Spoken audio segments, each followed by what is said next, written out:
but you will do in just a second. Now you can see us. Hello. Oh my god. I got flashbang there for a second. It's all good, mate, because we're about to get flashbang with some beautiful apology. Yeah, I mean, I don't know how forward you were leaning into your monitor right there, Brody, but I definitely got flashbang by your forehead for sure, man. It's great to be back for another season. I feel like it's been such a long time since I've heard your beautiful voice, man. And I'm just super happy to be back. We got a great shakeup for both these two regions. Hey, I love coming into these seasons of Challengers Elite because you just come out with like the only compliment you give me the entire season, and like I cherish it. Want to get it out of the way early. Just get it out of the way early. Yep. Just one. That's all we're allotted here, bud. Yeah, we got a great season of Call of Duty ahead of us. As we said, we're now past the 50% waypoint in the season. I don't know what you call it. The halfway point in the season. We're getting towards the second half of the season, and that means that things are kind of shaking up here as we get towards kind of the end of the season, as it were. And certainly in Europe, that has been the case. That's what we're kicking things off with Elite Season 3 today. Let's talk about it. Let's start things off with kind of what's ahead of us for the matches today. I think it's probably the best way to start, right? Because we have a schedule to show you guys. Here is what it actually looks like. So as is always the case, folks, we have a stream here at Call of Duty Bravo going on where our primary focus matchups will occur. There is a secondary broadcast going on. Shout out to our new sponsors as well for getting us that stream going over at We Are Clutch GG. That is Clutch Rain versus the Atlas Lions and Team Falcons versus the Atlas Lions. But for our main focus here today, Andy, we've got a double Noctum special. Yeah, I mean, we get to see how this Noctum roster is going to be looking like versus what is unarguably the #1 team that we have in Europe as far as standings are concerned and as far as the recent cup is concerned in their second matchup. But kind of a test of strength, if you will, versus this VVV matchup, Brody. I'm excited to dive into it. Yeah, mate, this is going to be a crazy matchup, I think, to kick things off. Obviously, Noctum versus VVV. VVV, one of our new rosters coming into Season 3 of Challengers Elite, and then Noctum Wednesday after Season 2. It's going to be interesting for sure, and we'll talk about it as we get into the matchup itself. But VVV, I think, you know, we talk about this roster coming in. They need to make a good impression off the first day, and Noctum is a relatively good chance, I think, to do that. Not to say they're a bad team by any means. They're still going to be a real challenge for VVV, given how good we've seen them be in certain cups, such. But still, it's going to be an interesting matchup for sure. So that's our schedule ahead of today, but let's take a look ahead of the season over at the group stages then, between Group A and B. As is always the case, folks, for those of you guys who don't know, we have 12 teams competing in each season of Challengers Elite. They're divided into 2 groups of 6, and this is Group A.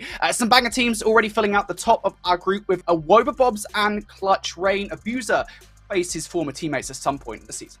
I mean, don't sleep on those Atlas Lions either. I mean, those Atlas Lions, don't forget, even in this most recent cup, did play second, but overall, this Spaniard roster has been kind of spreading their wings and quite literally flying as far as their cohesion is concerned. Rancor Super have been stepping up to a massive level. This is unarguably going to be a very tough group to be able to settle yourself in between that 4th and 5th place, Brady. Don't forget, as you were talking about, 12 teams enter, 6 per group, only 4 enter that playoff bracket.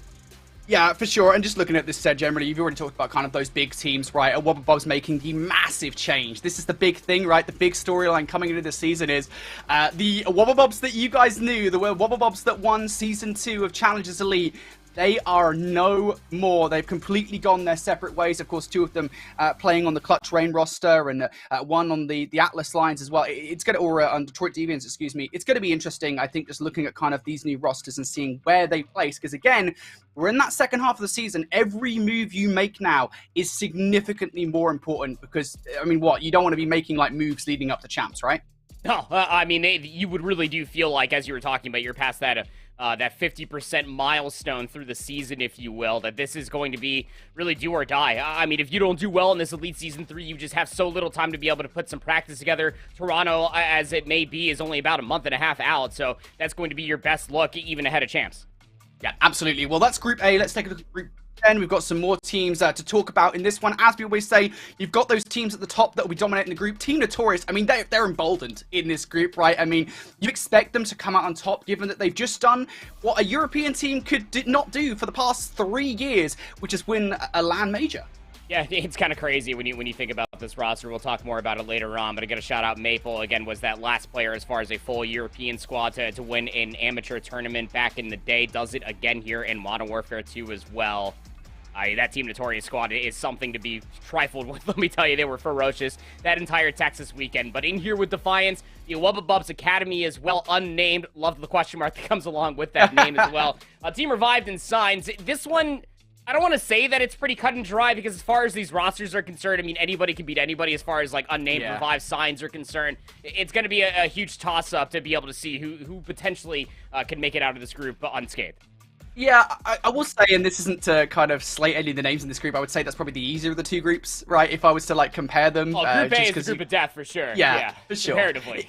I don't know if I'd call it a group of death, although, yeah, comparatively, for sure, definitely, that is the case. It's going to be interesting to see kind of how things do shake out. As we said, there is roster changes. I think we kind of had the discussion with production just before we got into this, that when we look at roster changes coming into this season, this is probably, like, the most changed set of teams we've had going into any European Challengers Elite season. There's only 2 teams from the prior season that actually remain the same in Team Notorious and Noctum Esports. The rest have all changed. At least one player on the roster. Some of them have completely imploded. So there's a lot of different talking points that we've got here, and we want to know what you guys think about this season of Call of Duty Challengers Elite. If you guys have any thoughts, make sure you guys go ahead and get some tweets out. You can tweet at us at WeAreClutchGG. Get your hashtag Challengers Elite in there as well. You can tell us that you think our takes are rubbish, and let's be honest. And of course, you can tell us, just generally speaking, what you think about Challengers in its current state. What do you think about some of the teams that are competing today? And what do you think about our first match of the day? It's Noctum Esports going head-to-head with BVV. Let's kick this one off with a look at the Noctum Esports roster. Because this Noctum Esports team, Andy, I mean, look, they have impressed us. You already talked about it kind of being like this top 8 team gravitating around that period. J-Resi, Cruz, PT, and Aroma. And these guys, I mean, look, I think for them, it's kind of almost the same story as what we were talking about with Lanavi Del Mysterio last season, albeit the goalposts are a little bit shifted, in that they are currently a top 8 team. And I think for them, it's about breaking that barrier and getting yourselves into the upper echelon of European teams. Yeah, I mean, this team's gross. No, don't get me wrong. They're very fundamentally sound. Of course, that's what you get when you do have some vets rounding out this roster of J-Resi, Cruz, PD, and Aroma. But what does that skill ceiling honestly look like? Because we were surprised to not only see them in Elite Season 2, we were then surprised to even see them place top 8. They did get DFR'd in playoffs, don't forget, losing to a Wubble Bubs and then the Atlas Lions as well, even in this previous cup. Same could be said. Top 32 at Texas, top 24 at Boston. They're kind of lingering around this little threshold that I think I and a lot of other fans of Aroma, I know he's got a lot of fans. This guy has a Kraken stream that goes off a lot of the week, and want to be able to see where this team can honestly go. Yeah, Europe's favourite streamer, I think, is what we'll call Aroma. I don't know if that's actually accurate, but he's a pretty popular guy, and he's also pretty good at Call of Duty as well. And, you know, we talk about kind of the individual names on this team. It is Aroma and J-Resi that are the big names in terms of statistics, but PT is actually pretty impressive, going back to, like, Season 1 qualifiers. I don't know why that specifically sticks out to me, Andy, but it was kind of a shame to not see them qualify all the way back in Season 1, so nice to see them performing well in Season 2, and perhaps they can do the same in Season 3. They go up against, though, a mostly new team in VVV, no relation, of course, I believe, to the old org back in, like, Black Ops 2 days, but still, this roster, you'll recognize a couple of the names, maybe BB Connor, of course, from that E-Fuse roster back in Season 1, Chunk, Twisted, and Vital joining alongside. Yeah, it's a bit of an interesting route. I mean, for this team, not only to be able to come together, for them to be able to find this much success this early on. I mean, to be able to form this team as quickly as they did and then immediately qualify for the Elite. It's very unheard of. It's very difficult to be able to do, but you do have at least one returning player. I'm sure that a lot of people were excited, especially fans of Call of Duty's past, to be able to see Chunk come back. That is one of the older names that we have as far as European Call of Duty is concerned. But, I mean, this is a team, comparatively speaking, to Noctum on the other side that has everything to prove and everything to gain with not a whole lot to lose, right? I mean, you got a pickup team that essentially didn't play in Texas. They want to qualify for the Elite. They didn't do too bad as far as this most recent cup is concerned, if you ask me, Brody. So it's more about just asking yourself, if you are this 4-player roster, is this the roster that we're going to continue on with the rest of this year? Because if you do well in this Elite, then hey, might as well stick with it. Yeah, for sure. It's kind of a reappearance for a number of these players, right? You know, Chunk and Vital especially, you know, I've kind of tracked what they've been able to do over the last few years of European Call of Duty, and this is really their best shot, you know, Challengers Elite debut, I think, for both of these two players, as well as Twisted. So it's going to be interesting to see kind of how these guys do get on. Let's take a look at the map set then, though, for this best of 5. We'll get this out of the way, folks, right? We have Expo in the map pool. It's in. We're probably not going to see it today, if we're honest. It isn't in our first maps of the day, though. We're going back to the good old hotel control. I'd be here to see it, honestly. We can all learn together. Everybody can just join hands in a ferocious pentagram-like circle, and we'll just learn together, and we'll just pray to COD gods that that map does not end up going any which way that we think might be disastrous. But yeah, Expo got immediately taken out by VVV, did not want anything to do with it. They did get that Team A, so they were able to at least get rid of that control, which means that Noctum got to pick their hotel control. And that's a map mode combination that we actually got to see quite a lot from Noctum back in Season 1. It went to round 5 quite a lot, but they were able to convert it quite a decent amount, especially towards the latter half of the season. Mercado, El Asilo will be those first guaranteed 3 maps, and then we'll round out this wonderful best of 5 map set with the double embassy if it's required. Yeah, the one thing I will say, I mean, like, when we look at these map sets, generally speaking, we try to kind of break it down by, like, you know, are any of these maps notable? Are they, like, the best or the worst game mode? The only one that I can really recognize is, like, El Asilo Search and Destroy wasn't that great for Noctum in Season 2. They were 1 and 3 in it overall. But then again, I think, like, just generally speaking for Noctum, like, given their positioning within power rankings of Elite, as it were, they just weren't that great at Hardpoint, and Search and Destroy was, like, kind of 50-50, generally speaking. Control was where a lot of their power lied. So it's going to be an interesting conversation again for VVV. We always talk about kind of that unknown factor, you know, that quantity of like, hey, you know, if you're a VVV, you know, really much that you're known about you, right? There's not much known about you in terms of like where your strengths are. You're also a relatively new team, so there's not going to be any VOD on you. And that's the advantage that maybe VVV can go into with this one, whereas they probably have something on Noctum. Noctum are very likely not going to have anything.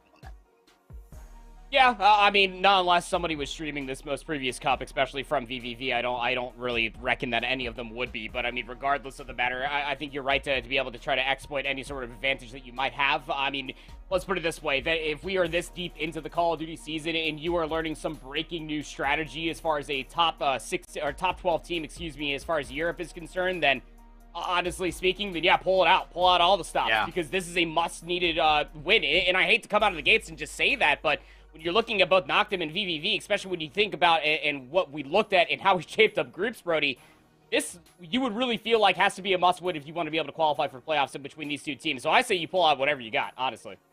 Yeah, I mean, like, it does feel that way, doesn't it? Again, you look at the strength of the group, and we talked about already, like, we compared Group A and Group B at the start, and it's like, well, Group A is obviously the harder group. No offense to anybody in Group B, but that certainly feels that way. And if you're stuck in Group A, you need to take every win that you could possibly get, and this does definitely feel like one of those kind of bubble matches. I don't know if that's the right term for it, but certainly a match that you do need to win for playoffs contention. You could maybe scrape a win elsewhere. At the end of the day, we're making presumptions given that we don't really know much about VVV at all. Like, VVV are very much an unknown quantity. They placed relatively highly in the last cup. That's really about it. But again, I always say that Challengers Cups and Challengers Elites and Opens are entirely different ball games, right? They're very different in terms of performances. So we'll see. We'll see. I'm excited to see this VVV roster, though. I will say that much. It's nice to kind of get some names back in that we haven't heard in a while, like Chunk and Vital especially, and also for Twisted, again, a player that I haven't heard much of before. It's going to be a fun time. Let's get into the first map of the day, though. We do love a little bit of Mercado. Yes, we sure do. I mean, Mercado Los Alamos Hardpoint is as straightforward as you could ever ask for. 2 SMGs, 2 ARs, trying to get yourself set up for a lot of different these money hills, and VVV have done a great job at just the majority of that off the rip. They push all of Noctum off of this P1 threshold, get control of this Cantina building, but Noctum are already knocking at the door, soaking up some time. They are Vital now looking for some kills in the middle of the map. He will not find anything just yet. Unfortunately for him, P2 will take him down, not before P does actually die to a little team nade. So that's not exactly going to be that helpful to Noctum, but it's okay because the kills are mostly in their favor. With 10 seconds left, though, this is not a terrible position for VVV to be located in. They can rotate over towards what we consider to be the money hill that is Cantina. It can be a money hill, but you're forced to turtle up if you are VVV in this position, right? You have no idea where this hit's coming from, and it's coming around the back rather quickly from Noctum in their previous respawn. So 10 seconds have passed by here as far as P2 is concerned. Is going to call for some heroics. Twisted is able to find at least 2, but Noctum still have numbers to try to break this hard point. He's up top. A little bit to do in the back alley. Gets that first kill, is pretty good. And there's still one hanging around the joint. It's going to be Chunk down low. He is also causing problems. He's looking to contest, but he has just been spotted out by Cruz, and that should be a kill at the very least. It sends Chunk into the not-so-welcoming arms of Rezi, who will pick up that kill. Now for the last 25 seconds, Noctum feeling pretty happy at how that kill goes. Again, we talk about kind of the context of that hard point overall, Andy. It is an important one when it comes here to Mercado. Yeah, it sure is, because, I mean, that could have been the difference maker in between you building a very early lead and potentially getting min-map control and being able to convert 2 into 3, but Noctum answered back very, very quickly as VVV tried to go early on in for a money hill over by P2. And you've got PD over here at P3 that is just piecing people up on a 3 spree. This is going to be disastrous for VVV. If they can't find some traits, it's just Vital, the only player that's inside the courtyard. Yeah, he's got Chunk at a range, but Noctum have already set themselves up wonderfully here at 10. Yeah, brilliant start here for Noctum, and now it might just get worse as well for VVV as PE finds himself on a 4 in a row. Again, we talked about PD and his performances all the way back in Season 1 qualifiers. Even though it wasn't successful, he did a wonderful job at providing for his team then, but unfortunately can't do it now. Will die off that 4 spree, and now Chunk is just flying a load of whatever that is into the air. I'm not going to say that one. As trying to provide some cover for the rest of his team for that back 25. But Noctum again, I mean, they've got themselves a little bit of a lead. It's going to dissipate here as we move over towards the next rotation. This is a very early rotation coming out from Noctum, and that has to be the right choice for this team. Yeah, no, it absolutely is, right? I mean, you won that hard point by being able to keep VVV at bay. Now, VVV were able to recontest pretty swiftly, so that's why they do have at least a 20-point lead. But P4 is a little bit more of a difficult one to be able to break, especially when you're thinking about how much space that Noctum are going to be able to take away from themselves. But the way the VVV are coming off the response, they got 3 players that's pushing through Cantina. Aroma's going to be that first line of defense, has some help from PD, and the Slayers deliver to be able to find the early 2, and then will find themselves with some initial time.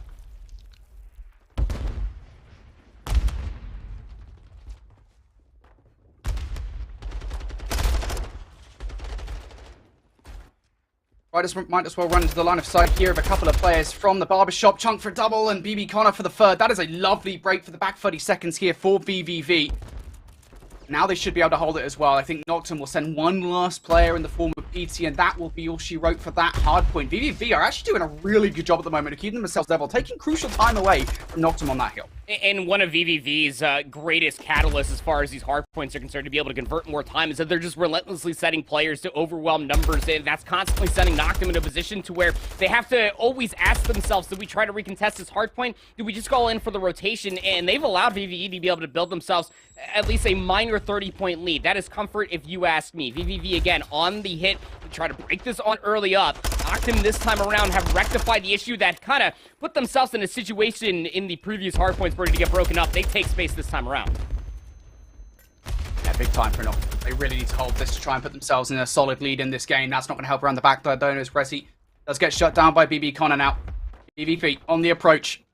Through the middle of the map and through that back alley side. Aroma has to put shots into a couple of players. We'll actually get one frag, and Vital just lays down, trying to get at least one kill inside the hard point. It just is not successful whatsoever. And off the back of that kill, Aroma now finds himself on 5 in a row. BVV doing the smart thing here for the back 15 and just rotating away towards the next rotation. This is big. Noctum, they want these kills. PT for the first one. Push around this back alley. Still looking pretty good, but as PT falls, Aroma goes down as well. That's 3 players hitting that back alley, and it is not a successful hit. The kill streak also now out the picture. Yep, 14 and 6 for Aroma. Impressive stat line. You really do feel like there's something you could rally behind because VVV really don't have anybody that's outstandingly slaying out as far as this lobby is concerned. They're just doing a better job at finding the right kills as Vital jumps back out the back door. Barber find 2 more players. This is where things can get a little scary for Noctum as that VVV find themselves set up comfortably. You have lurking players for VVV all around the map, and they're already taking space ahead of that rotation. Still a lot of time to soak up here. Yeah, this is big for VVV. Again, we talk about that context, kind of where they're at the moment. This could be the moment that wins them the game, and it's going to be a wave of gunfight going in their favor. But look at number 1. Making a sneaky route in from behind. It's going to be Aroma. Unfortunately, he jumps up at the wrong time. He was not prepared for the gunfight. And of course, BB Connor had the half wall to work with as well. That is a beautiful position for him. BBV are very close to making this rotation work. And as Chunk and Vital pick up, well, the Vital kills, BB Connor also towards this hard point. This could be a dire moment in the game. Just when I start talking about that nobody is showing up as far as slaying is concerned, BB Connor delivers 6 spree for him. Gonna be able to get himself that cruise missile. That rotation from P6 will also garner VVV the rotation over towards P7. They're set up inside the parking lot, but still a lot to do. Twisted got a lot of information for players rushing through the back alley. Now kill's starting to come through as well. VVV surviving the first hit. Around the back alley comes Aroma, or Resi, excuse me. He's gonna pick up 1. So PE towards the truck. Well, he's going to be going down as well. And now Resi going to reposition towards that barbershop. It doesn't matter. BB Connor gives him the old skin fade and now looking for some more as a couple of players do make their way through this warehouse and lockers area. You just cannot get past Chunk, though, who is on 6 in a row. Again, we talked about the context of this 1-2 punch, the money rotation. I'm going to keep on hammering that point home, Andy. I know you hate it, but I'm still going to do it. They get it. VVV have done exactly that and are now in commanding lead of this game. And that is Mercado within a nutshell, right? I mean, it really does take at least a few moments there from P6 to P7 to get full-on control through the middle of the map. VVV, they find themselves an opportunity, and that is just roaming SMGs throughout the entirety of the map. Chunk is now getting further activated. His Dead Silence will be running out soon, but it's these lurking plays that have allowed VVV to be able to turn the latter half of that first set in their favor. They only need a handful of more seconds to be able to close out this map number one. Noctum need to answer, and they need a continuous one at that. Yeah, there's just a lot on their plate at the moment. They need to make sure that VVV don't close things out over by P1, and they also need to make sure they get the rotation, and Chunk is just holding it down. Still on that spree, by the way, from the parking lot Hardpoint. That's now 9 in a row for him. He has absolutely been on a tear since really P5. Now VVV looking pretty good as Chunk makes his spree into the double figures. Around the backline, twisted for another. Every single kill required is going VVV's way, excuse me. This is just not looking good whatsoever. No, it is not. They're spawning so far out. VVV are holding all the crossfires. That is 4 dead again. All ARs in the hands. VVV will most certainly close it out here. Yep, just 10 more seconds. One more wave of gunfights, and just look how far pushed VVV are outside of this hard point. They've done a wonderful job at keeping Noctum at bay. There might be a touch coming through, but you can't pre-em in this situation. You have to just go, and you're running right into the line of sight of Chunk. You just did not die towards the end of that game. VVV. How about that for a start to this season of Challengers Elite? I mean, go ahead and put it up on the bingo list. I did not have it. I did not have this on my bingo card, Brody. That is absolutely absurd. But I mean, VVV just exploited the one simple fact is that they were winning the majority of those 1v1 gunfights in that one little transition. Once we hopped away from P4, we moved back over across the map for P5.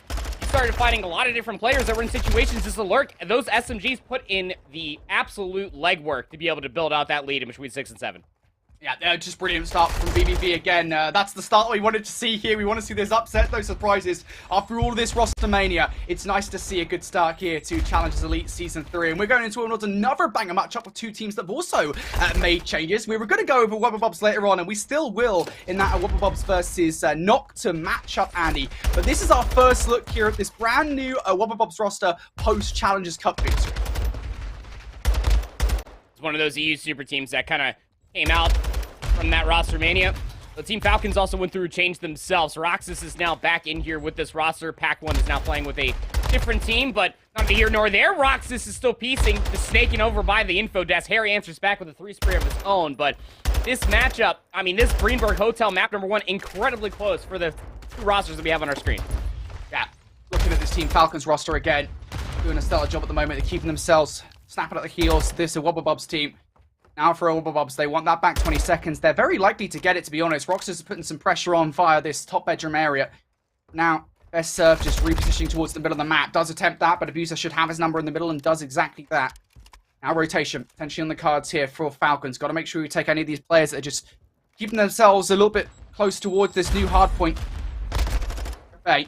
Excellent for the first kill, does get that one. King of Body also doing a stellar job at keeping another one away. And look at that full white kill feed from Team Falcons. They get the first wave of gunfight, and they're keeping themselves in close proximity to this Wubble Bob's team. Yeah, they're hurdled up inside the restaurant because there's a lot of sound cues that are coming from a lot of these different sides. It's actually a pinch that's being set up. Denzel's still alive outside of Jules, but Exit comes flying back inside the hardpoint. Does have assistance from Roxas, but what a nice little two-piece coming through from Exit. This guy has been slaying for this roster ever since this team has bounced on the scene this year in Modern Warfare 2, and that will garner them at least a lead swap. Wubble Bubs have no point of entry, not quite yet. Still trying. They've got to be careful as well. You don't want to hit this too heavily considering there's still 20 seconds left. Yes, you've got those kitchen spawns, but still, it is very easy to allow a player from the Falcon side to filter on through towards this next hardpoint, and we already know how important of a hill it is. Fortunately, for Wubble Bubs, that's not going to happen. Vortex making sure none of these players transition through the connector. And they should be good to try and do some damage. Unfortunately, the nade smoke, though, covers Eknid so that he can get that first frag. So now Falcons trying to make their way through the kitchen. They've got themselves a first-class order. They want it served up. Use that player in the back line to try and stop it. Unfortunately, not going to win that first gunfight. His exit just flies out and decimates him. And now it's Vortex trying to take some shots from far away with that SMG. Just not going to get it done. Falcons now approaching from the back line here, Andy. I mean, Exit is just having his way. Yeah, he's 13-8, but I mean, the way that he just joked Abuza, who's at 16-11, is absolutely absurd. The drop shot, the Vaznev is gross. 137 plays up against 140. 20 seconds still left inside this hard point. Team Falcons have numbers. They'll be able to close out this with a bang, unless Abuza has anything left to say about it. Just has 2 more players that are on the back staircase. He does have some assistance, but Vampire is here to get the last kill. Unless some scrap time needs to be fought over. So when it's all said and done, just about a dead even game. It will be a dead even game going into the second set. Team Falcons and Wubble Bubs is an absolute banger. Yeah, this is incredible. Falcons keeping themselves extremely level at the moment with this Wubble Bubs roster. Now Xnid looking for more. He's got himself the cruise missile ready to go in the back pocket for this second set. Unfortunately, at the moment, none of these kills that are happening are actually securing any time over P1 for either of these 2 teams. They're more preoccupied, with making sure that teams do not get through towards that next rotation. And King of Body, again, being part of that, making sure they get the rotation towards New. Abuser, though, towards doubles. He is a problem that you need to deal with, and he's just putting shots alongside Harry and Vortex in towards these players. In terms of that battle to making sure that you have P2 rotation, well, right now, it is a Wubble Bubs that do control it. They're in possession, and they're trying to take further space, but King of Body is there just cutting players down, just too long inside the engagement over by the host stand will inevitably be traded out, so all Bubs' war of attrition will be able to get themselves past the double arches. Great capture here from our reservers. We'll show that Vampire is pushed all the way up here inside D2. Exit is here as well. Team Falcons looking to break here from the spa side. Wubble Bubs looking for more now. This is a big amount of time that could potentially go their way and would really win them the game, to be honest, especially with Abuser now on 5 in a row. They've got to come down this lane. Straight into the meat grinder they go. Abuser ready for Exit. He's just trying to slowly get his way out. To be fair to Exit, I really didn't think he was going to get a single frag. He does get at least 1, but it is going to be a pinch drop kill feed. Again, ultimately favoring Wubble Bubs given the position they currently have. Again, AR's now flying forward. Vampire towards the back line. In for 1. Needs more though as a couple of his teammates have gone down. Able to find the double. And these back spawns are good for Falcons, but is that good for Falcons ultimately? Given there's 20 seconds left now, and Abuser still piecing on this old hardpoint. Yeah, and that is exactly why it is so hard to be able to break P2 from the spa and from the bar side. You really got to get yourself chandelier control, get in from the back, because that crossfire and that line of fire that a Wubble Bubs set up for themselves have blown this game wide open. 207-150. Also, look at what it done to the minimap. Team Falcons, because they were playing so late for the spawns, they're nowhere near the rotation Wubble Bubs are in. Yeah, this is not good. This it really does feel like the dagger, unless Falcons can break here right now. They're coming from a multitude of different angles, and to be fair, it does work. Executed for the double. Vampire for another, but Abuser might well just ruin their day. Down to 13 HP, goes, tries to survive, but unfortunately does not anticipate King of Body coming around the back line. The Falcons hanging on by their fingertips at this point in the game. Exit, still got that streak ready to go, just snaking his butt off inside the kitchen, and Harry will just take him down, snake or no snake. A big 25 seconds as Harry and Denza combine for 4. Wubble Bubs, they will not finish here off this hard point, but they're pretty damn close. What's the cardinal phrase? A flawless hardpoint needs to be played from X time. That is that time. X is now for Team Falcons. They need to be able to keep all of the Wubble Bubs at bay, slay out, and be able to walk away with back-to-back full 60s. You would feel they want to be able to close away this game reliably, but the Wubble Bubs are feeling themselves. I mean, 29-16, 20-16 for Abuza and Harry, respectively. These ARs are having a field day. 11 seconds away here from victory. Wubble Bubs. Just one break will do it. That might be it. King of Body does enough to take one player out of the hard point. Again, it removes them. They got 1 second off. Now Denza in for some time. Every single second is just toxic to this Falcons roster. That wave of gunfight should do it. Oh my god, Denza weak enough. Just shouts for the gunfight. That just shows you how confident the man is. That is it. It is donezo. Wubble Bubs take map number 1. And it's funny because going to that second set, Andy, we said that was super close between these two teams. And the scoreline's still pretty respectable at the end of the game. But those last 3 to 4 kills were not close. Yeah, I said that this one was a certified banger, and it seems that a Wubble Bubs took that personally. So, yeah. I mean, What honestly can you say? I mean, Abuse of 32 and 17, we came in. Exnid was right there going tit for tat versus him, but Wubble Bubs just stepped up to a whole different level of which Falcons just could not keep up with that pace. We'll continuously give you updates as our premier matchup is back and underway. It is LSU Search and Destroy tied up here in round number 3.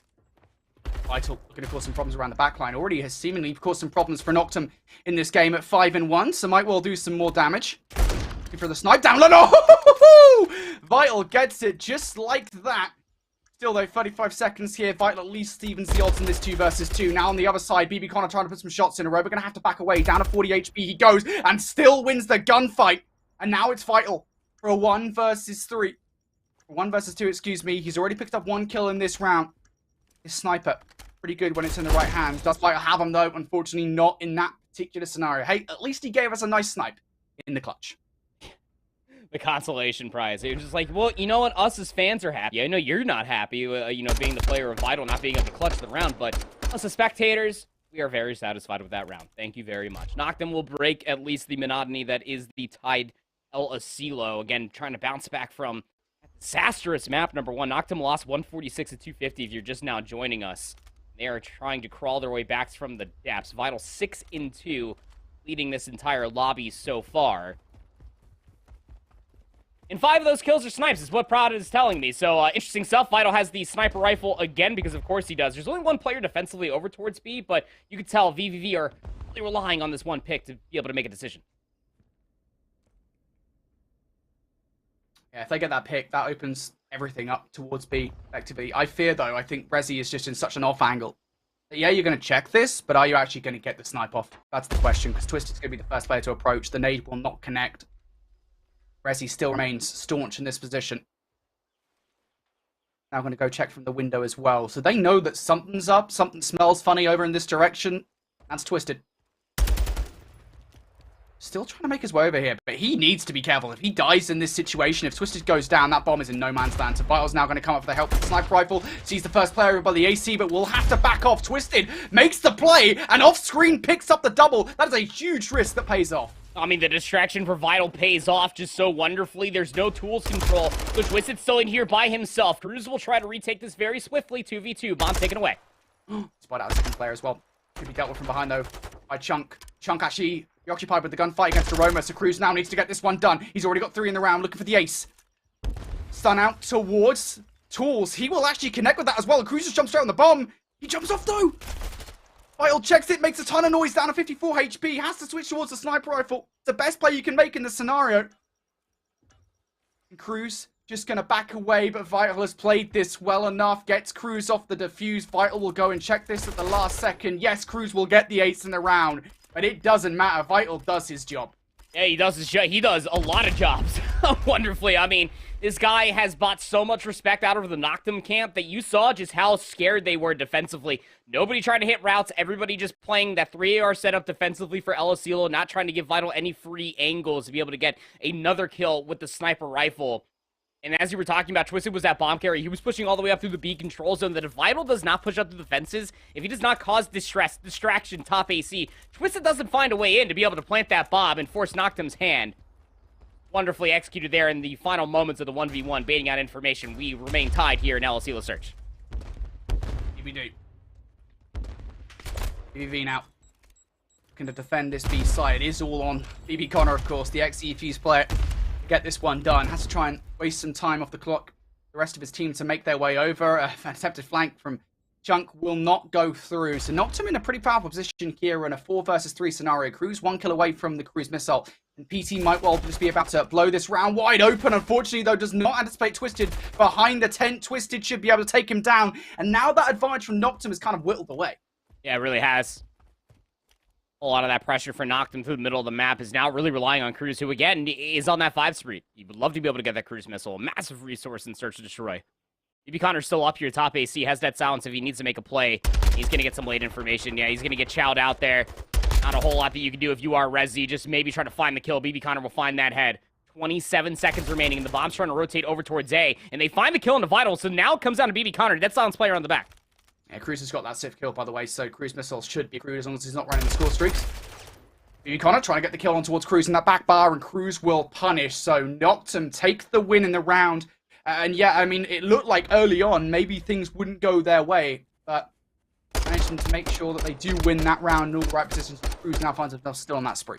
It's just so risky for Noctum to rely on giving up so much of the clock just to be able to clear away as much space as they did. I mean, they were able to get PD all the way behind enemy lines towards top barbecue, but lost that one. And when you're in that 3v3, you kind of go for broke. Do we either try to brute force our way over towards B, not knowing what's on the backside of Pride Rock, or just rotate back over towards A and just try to win the upfront gunfights? They're able to do the latter. Noctum will convert an offensive round with a 1-round lead. All right.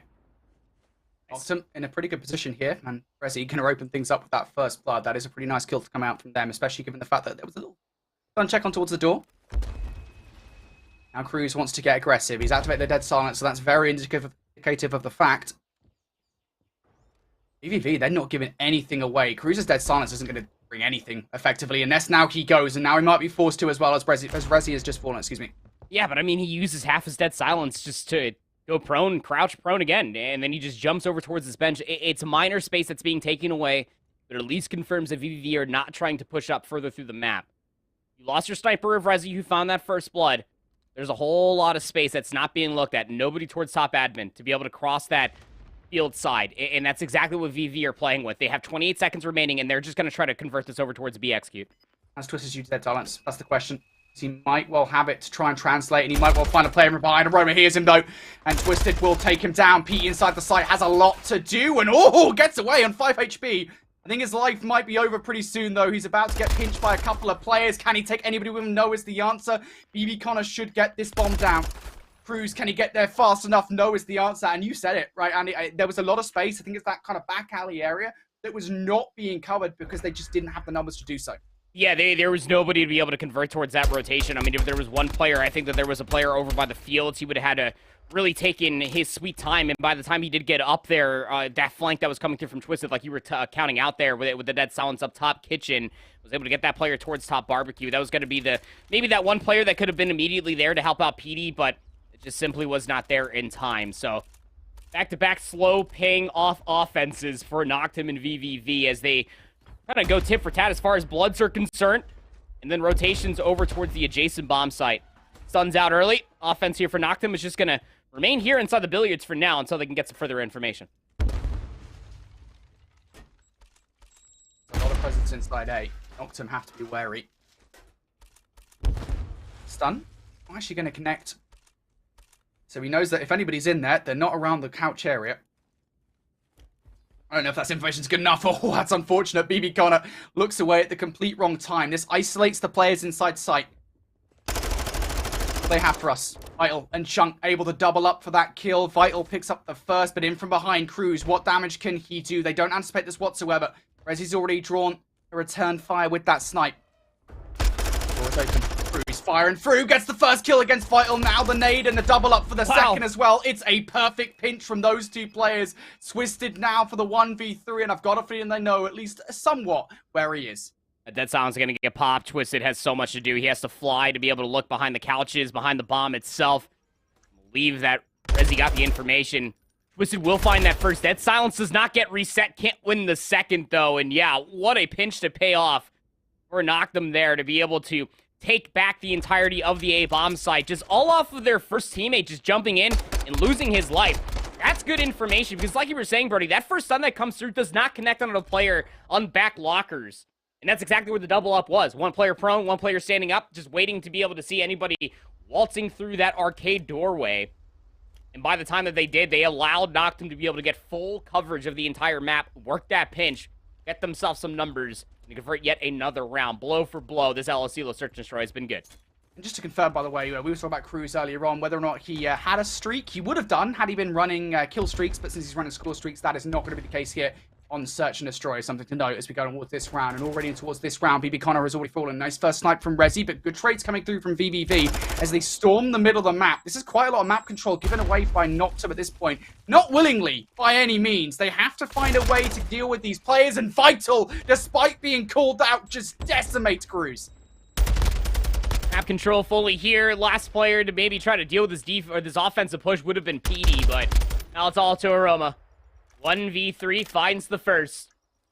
The Twisted Chunk, I mean, they are playing around this bomb site. Aroma needs to find a snappy two-piece, and he has a trophy system, so he's going to be making a lot of noise. Yeah, it's just got a lot of places to check as well. This bomb site it's not the easiest to try and break back into, and Twister's in an off angle. You're just not going to expect that Twister to take him down. And yeah, VVV, an unconventional play here, I think, on LSCO, just given how fast they stormed the middle of the map. You know what? It works out. Yeah, I mean, why not? Every single offensive round so far, ever since we hopped in round number 3, has been relatively slow until about the 26-second mark. So maybe you just try to get a couple stuns out early, you get control through the middle of the map, you can overwhelm Noctum before they can get the setup that they're looking for defensively, and then you make them extremely uncomfortable spacing them out across the entirety of the map. I like it. A little difference as far as pace is concerned. Vital makes a couple huge plays. Vaznev in hand, 9-7, 10-6 for Twisted as well. Noctum need an answer here with the offense.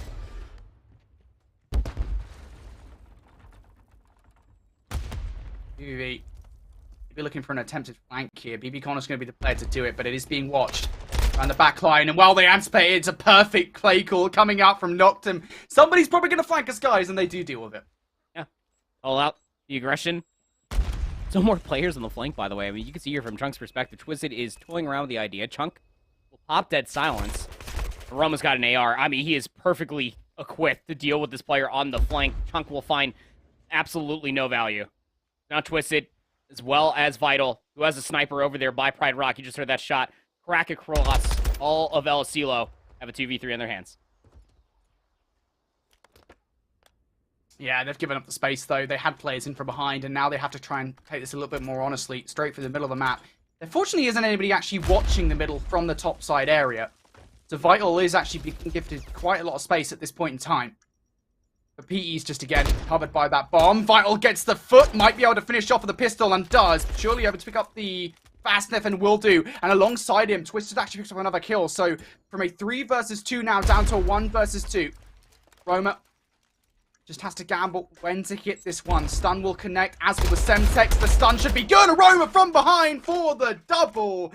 And Noctum, they almost lost that one, but Aroma clutches up. Yeah, wipe the sweat off your brow, because Gabe just showed up in a massive way, having both his utility with 17 seconds before the bomb detonates. And you can see it for both these players, especially for VVV. They were just stacked up on top of each other. Like, surely he chows from up top. Maybe he comes around from kegs. The sun comes flying in. Vital tries to get a little bit further away from his comrade. It just does not get enough space and time to be able to get the gunny up. What a massive clutch from Aroma after watching all of his teammates just get decimated from what was a 2v4 from VVV. They almost got away with that, but Noctum are now up on map point. Yeah, this has been such a close search and destroy between these two teams. VVV doing an excellent job at keeping themselves level with Noctum, but Noctum now just 1 round away from victory. VVV looking for any advantage they could possibly get. Vital facing quite a lot of pressure from Aroma, but Aroma has now repositioned away, back towards the middle of the map. Noctum, 2 players inside sight. This is problematic for VVV. Cannot have the bomb partner being the first player to enter, because that would leave the bomb in an awkward spot. Yeah, it really would.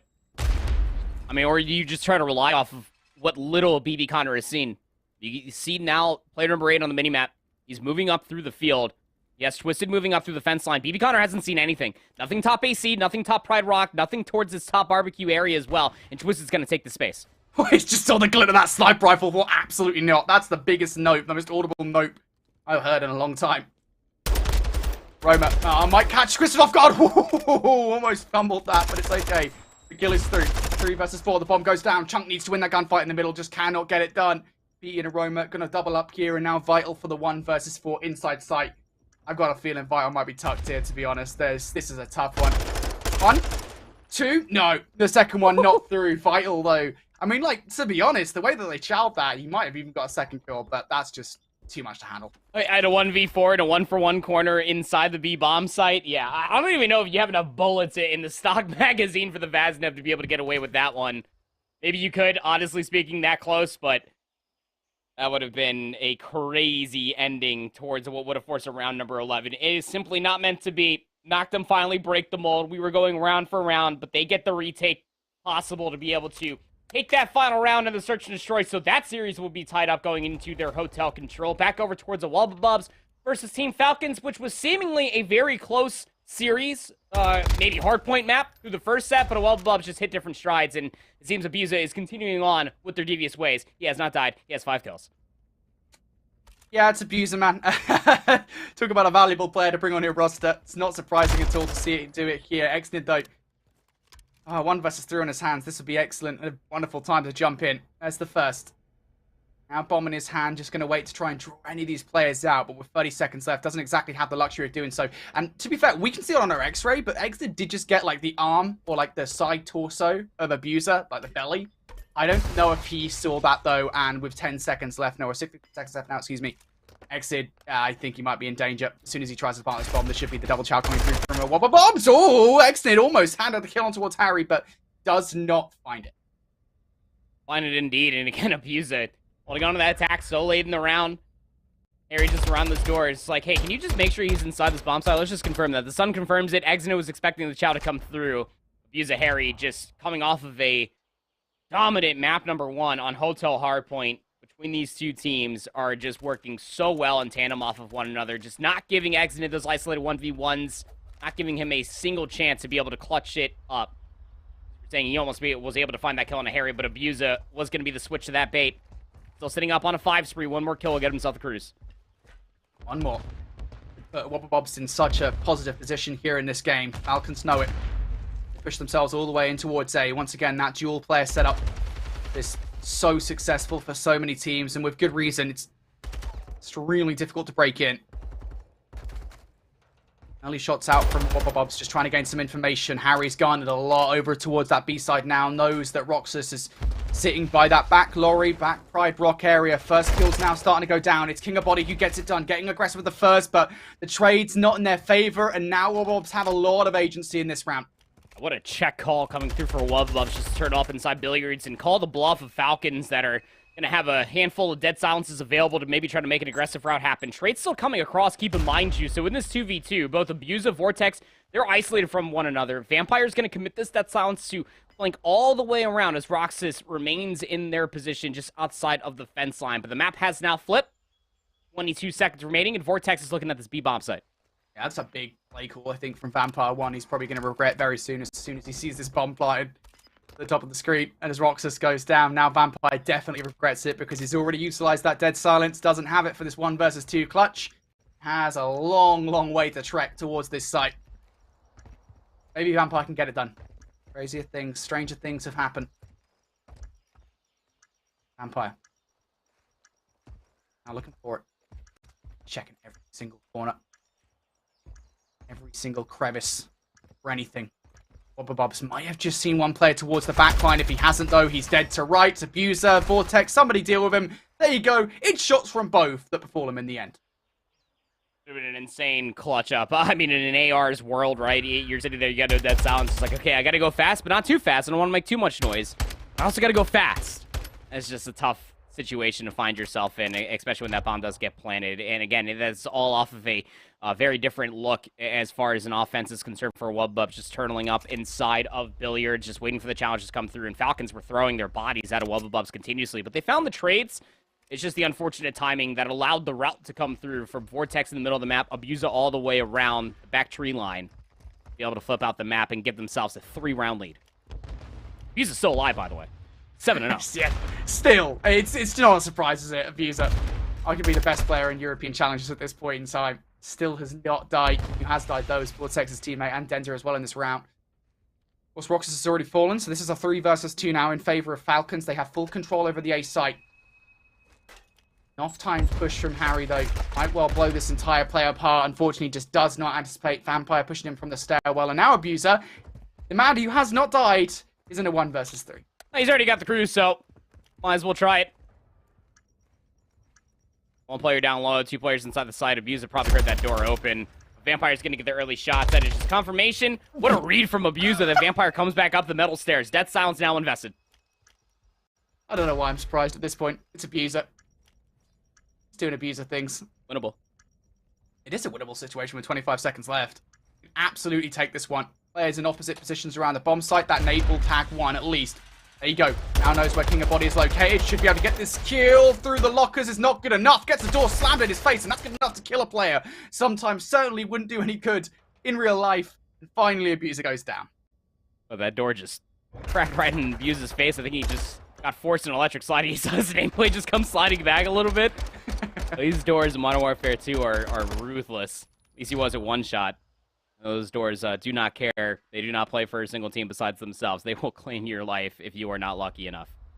But finally, Falcons get themselves an answer.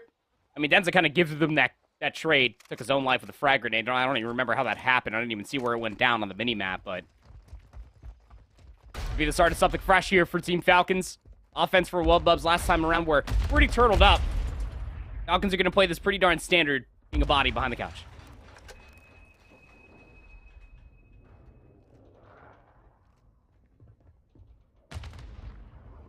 Falcons have a lot of space in the middle of the map at the moment. At Bubs, they're leaning towards pushing over towards this tower side. Vortex, though, might be the playmaker in the situation. Hasn't activated their Dead Silence just yet. Finally does so, and Abuser already has drawn that first blood, but now Vortex needs to go as Roxas has picked up a double. He's already picked up one now. Looking for the second, but just not going to locate Xnid. She was sat in that corner. Vortex actually survives that fight. And now that information should be good enough as Vortex just finds his way behind. Xnid just completely lost him. Oh, Vampire. He might have made the read, though. He's got no Dead Silence. He's going to play behind this door. Could find the first. He's got to get out, though. The last player's up top. Top AC. Vampire's just going to stay inside the building, and he tries to exit through the front door of Garage, and there was the trade inevitably to come all the way through. That got dicey. Bubs open up that round with the cruise missile from Abuser to try to get some information across the map. He knew that everybody was indoors. The cruise missile didn't find a single kill. It was exhausting so much time, as I don't believe that Abuser hit the thruster to be able to come down to the ground a whole lot sooner. But Roxas up top forces out 2 kills, and it forces a Bubs hand to try to make a play happen. Vortex around the back. Top AC was able to find the trade as Abuser was trying to work his way in towards the B-bomb plant. Bubs will not allow Team Falcons to build off of their momentum from their first round win. 3-round lead. Falcons need to get something going right about now, to be honest. 4-1 down. Not a good look. Utility being sent across the way, and, well, it's Vortex inside sight that is just so damaging. That bomb is now down. I don't think it's in sight. If it is, it's damaging. I think it was just down low inside checkers, but still, this is really problematic for Roxas and Vampire. Roxas is he's going to get some help from his teammate now. 2v4. I mean, that bomb is just being sat on by Denza. You're not going to be able to get through the middle of the map, not cleanly enough. And it is outside the wall, so Vampire's going to retrieve it. He actually goes for the heat check versus Vortex, who has been on one in this life. 6 spree now for Stee. Roxas, Dead Silence has now dissipated. 1v4. Good luck, have fun, because he is not going to be able to clutch up this round, you would think, as a Bubs have every single angle more or less looked at. Yeah, this doesn't feel great. Vortex will go down. Roxas is actually getting a good look at some of these players and gets away on 1 HP. This is a hell of a dream. This is not a lot of good position at all. And yeah, Vortex just completely plays that round wide open. As soon as you get those first 2 kills again, that entry in towards A, if you push A, is so integral to basically how the rest of the round plays out, and Vortex just completely crushes it. It's just standardized stuff coming out from Bubs. There's nothing just too flashy. Nobody hit any routes. I mean, you just had one player that was playing over by the pillars. That was Vortex, where he found that 2-piece. As you saw, I mean, this has been Team Falcons ever since they've come on the scene in Modern Warfare 2, Brody, is that they love to be aggressive. They love to be able to dictate the pace early in search and destroy rounds. But Bubs have had an answer time and time again. 9-2 for Abuser. 8-4 for Vortex. Search and destroy Phenom. And I'm pretty sure that was another cruise missile that was earned from Vortex in that last round. Sun's coming through. Roxas will find that first blood. Cruise missile is being called in, and I don't think it's going to be able to find a trade, but space might be provided. Yeah, it's the capitalization on the space that I have questions about, because, yeah, they were in a 3v4. Denza's going to go down, and off the back of that streak, they don't get anything. Fortunately, they should have another one, I believe. So, not a great position, just generally speaking in terms of the streak, but in terms of this game overall, contextually speaking, I don't think they mind too much. Well, that's just now back-to-back rounds that you invest a cruise missile and you don't convert the win, so. Did they win the last one when Abuser called it in? I don't remember. Let's say this has been an interesting LSE look. Search and destroy. Regardless, still in this one, the fighting chance if you are the Falcons versus best EU teams that we have in this elite right now. You're seeing exactly why. Team Falcons are not a bad search and destroy team. It's just what a Wubble Bubs have been able to piece together for themselves, especially when you have the powerhouse of Abusa joining the likes of these three. Offensive push now for Team Falcons, though, going to be immediate focus to the inner workings of this building, but a Wubble Bubs have the entire map covered. Yeah, just one round for a Wubble Bubs to close it. Fingerbody's going to rush to get this bomb down. Doesn't have to contest with anybody inside sight, so the bomb's going to go down scot-free.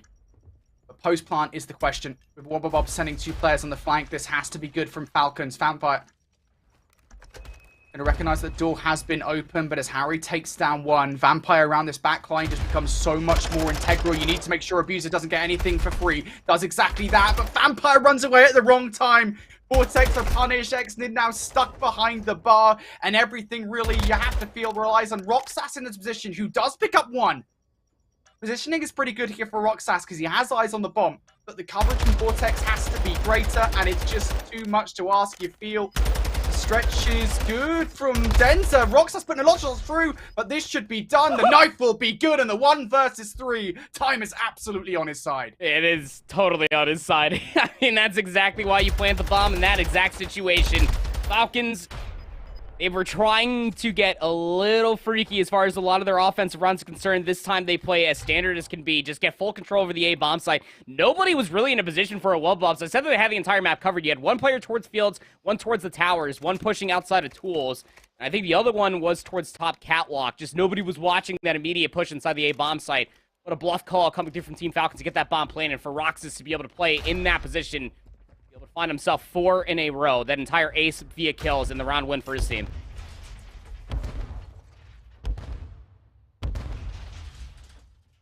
Falcons managing to put 2 rounds back to back. Might well get a third as well. King of Body, hello, out of nowhere. Comes through with the double. That's a Vortex S play. We saw this kind of thing a couple of rounds ago. It put a Wubble Bubs in such a good position to win the penultimate round.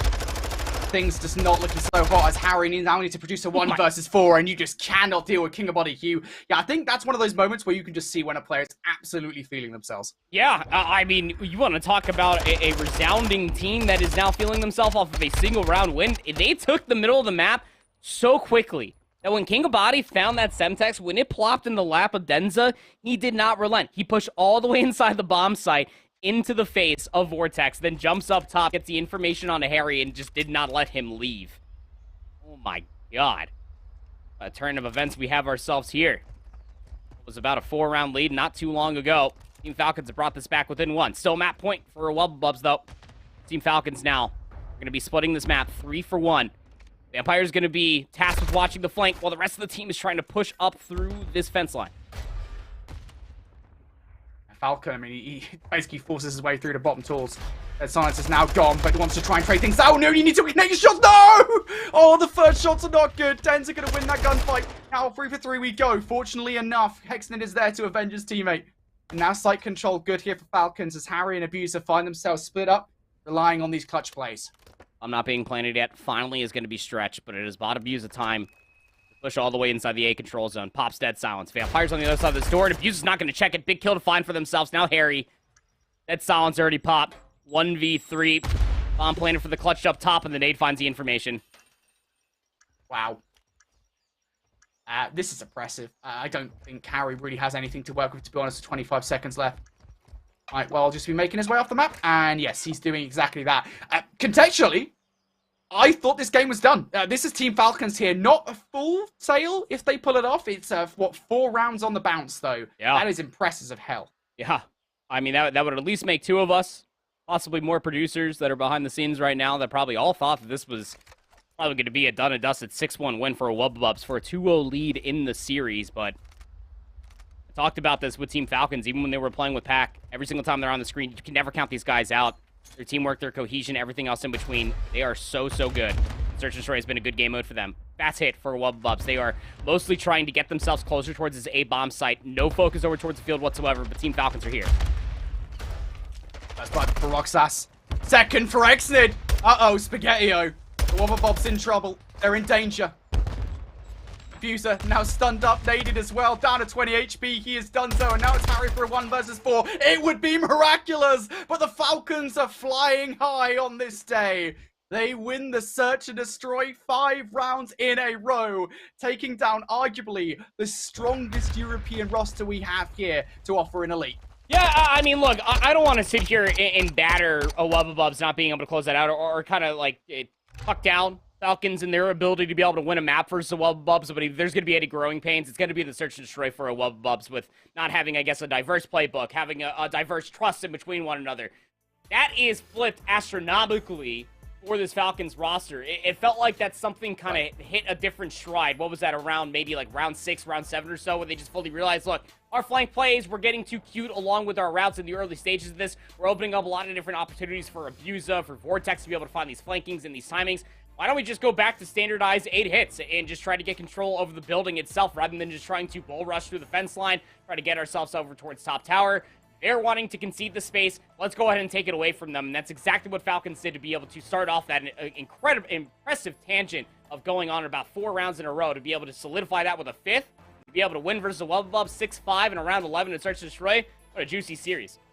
Yeah, we have questions about Falcons, right, coming into the season. Again, they replace Pac with the returning Roxas, and, you know, we got to kind of ask those questions about what does this roster really look like? So far, they've played them really close in the hardpoint, albeit, unfortunately, not able to win it in that second set. And in the Search and Destroy, I mean, I thought they were really out of their depth, but absolutely not. I mean, you kind of set it up perfectly there, right? Talk about this Falcons roster, who have quite clearly made the adaptations mid-game. They settled themselves down, and Roxas is absolutely a part of that at 11 and 7. Of course, the other usual suspects in Vampire, King of Body, and Exit also holding their part. But it's not just that, right? It's also shutting down the names, because I swear Abuser didn't get, like, any kills in those final 5 rounds. Like, Abuser, like, the rounds that Wubble Bubs won, like, when they were 5-1 up, Abuser was tearing, Vortex as well, but they were completely shut down in those final 5 rounds. Well, I mean, that's just simple math, right? I mean, he was 7-0 at one point. I believe he finished off, like, he capped at, like, 8-1, and then the next few lives, he was, like, 1-6. So, I mean, that's really does go to show you just how well the AR stepped up and how the SMGs just started to work off of their AR line of sights to be able to get in their face. King of Body turned up massively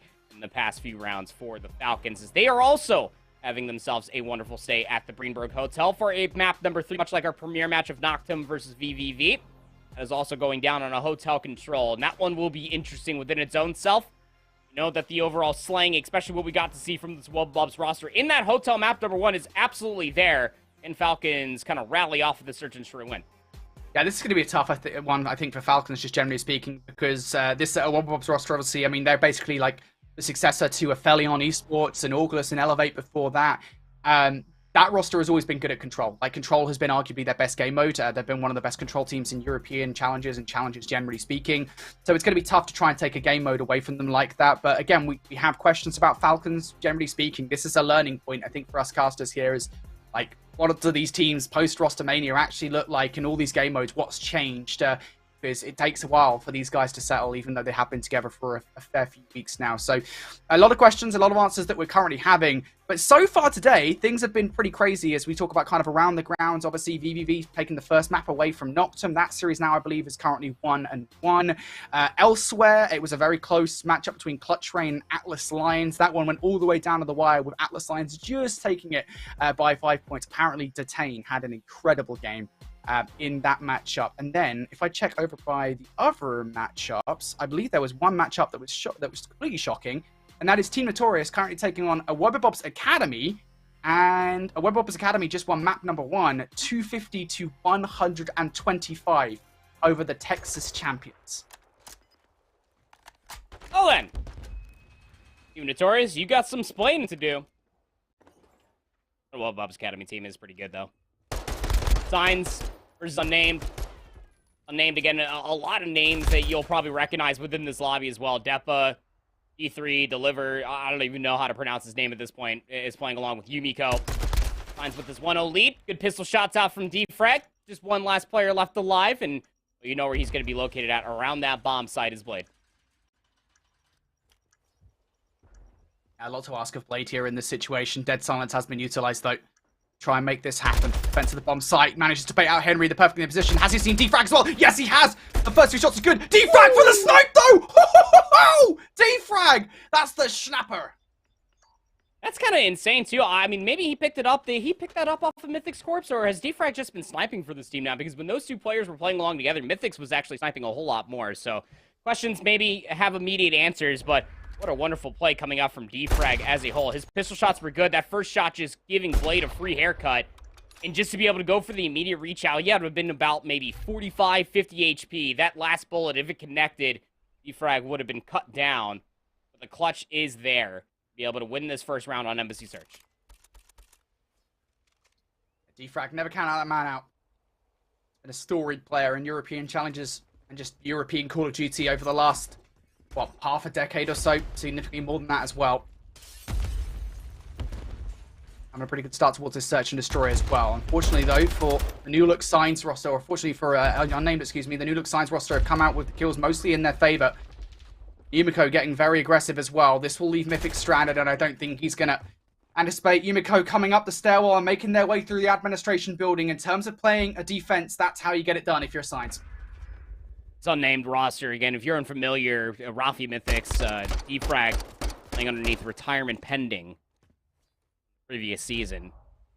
Think of what they got, like top 6. They lost to the originals. It was like 0-3. They beat Noctum 3-2. Nice to be able to see this team come back in full strides. They are now playing with Henry rather than Dave. Henry is just one of those players, again, that can just bring so much to the team. But Signs is one of those rosters. The core 3 have been sticking together for quite some time. And Search and Destroy has been a good one for them. They continue on with this. Towards the BX2 they go. A lot of information comes through, and Rothi will find first with the semi. Trade to good, though, from Signs. This is problematic now for Unnamed. Rafi still might be able to blow this play wide open, but gets spotted out by Depper, and now it's Mythics in a 1 versus 3.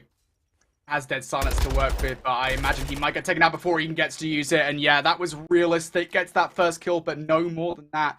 Sometimes that's just how these rounds go on Embassy, right? The trades, whoever can win them over by the tennis court to get control of that site. Yeah. Really makes this map feel so small. I mean, even when Rafi finds that first blood over with the Semtex, you just saw, what, like 3, maybe 4 players cross over by tennis courts. It's really where all the focus is going to be soon after it turns into an immediate bloodbath. There, as Signs were able to find the immediate trades. Yumiko, now 4-1, up on a 3 spree. 1-round lead. What do we do here as far as offense is concerned? Henry will pick up that bomb. Looking like a BX cube, Brody. Ooh! Depper! Never mind, Mythics You will see shall in the not next pass. round. Buddy, Jesus. Now, Unnamed, they are completely cut off. Coverage in the middle of the map is good from Signs. Unnamed, they are stranded. Defrag trying to pull off a miraculous snipe. Yumiko says, not this time. Now Henry and Rafi. Yeah, okay. Oh, a shot. Pretty good. Or split. This is going to be a Herculean effort on 2 different fronts. Shot's going to come through. Rafi's going to press on forward. He finds Blade. Isolated gunfights have been good. 2v2, 40 seconds remaining. Yeah, this is a lot more manageable now. And I tell you what, if Henry looked out towards those trees, he might well have caught the liver off guard. Not going to do so, though. Depper now going to peek out at the wrong time. Faces down both players. And oh my god. How the turntables. Liver now in a 1 versus 2. Knows where the players are located. At least that nade is not going to land. Rafi has the snake to recognize where this player is located. I mean, Deliver sees the back of his skull, but actually getting the kill and capitalizing on it is a different story entirely. Rafi gives him quite a lot of the head, actually. Still going. Deliver taking shots. None of them delivering the gunfight, the kill just yet. And now going to have to contest with Henry, as that is a beautiful 2 versus 4 in a situation, to be honest, that I did not think was manageable at all. Well, it's a 2v4 that just simply should not happen. I mean, Henry picks up the sniper, is able to then find an immediate kill towards top AC. Blade gets caught out on an isolated 1v1 versus Rafi on the opposite side over by P2. These are just simple mistakes in these very, very minuscule errors you cannot showcase if you are Signs. You had numbers. There's just no reason to constantly find yourself in isolated 1v1. Play the trade game. Buddy system, people. Come on. Even up going in around number 5. Signs are going to try this cross again. It was the nade that kind of upset them last time from Rafi, but 3 players get across seemingly for free. I don't think it's a free. They've given up something, and it's Depper's life. Brady's good, though. Control of the site's still in their favor for the moment here, as Defrag and Deliver find themselves in an effective 1 versus 1. Over by site, Blade has fallen. A lot of different situations going down at the moment. Yumiko for a big one inside orange. We'll find it. It's not immediately traded out, so should be able to go back up towards 100 HP. For Yumiko and Deliver, this is not a terrible position to be in. They've still got a couple of players to contest with, though. Longer you wait, the more time you allow Defrag and Rafi to be able to get resources, utility, and find more information. Yumiko's getting a slow roll around the corner. Rafi has been holding his iron since yesterday, but Deliver makes a play on the opposite side. 1v1. No dead silence for Deliver. Rafi has it on the opposite side, though. Deliver, I think he's just going to sit here. Rafi should take him down. Yeah, short of something silly, which honestly I wouldn't count out at that point. Yeah, Rafi's going to finish that one off. And again, it's those kind of situations. Got to give credit where it's due, right? Signs, they made the situation look a little bit more palatable. But again, great reactions coming out here from Unnamed as they look pretty strong. Oh, absolutely. And their reaction was immediately just post up.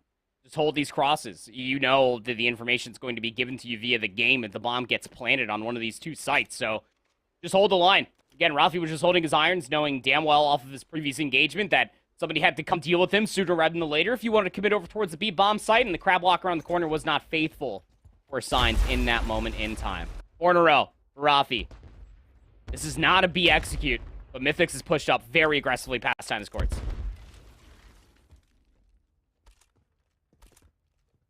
It does feel like Mythix is really the key to this play for Unnamed. For Signs, the key to the play would be Depper.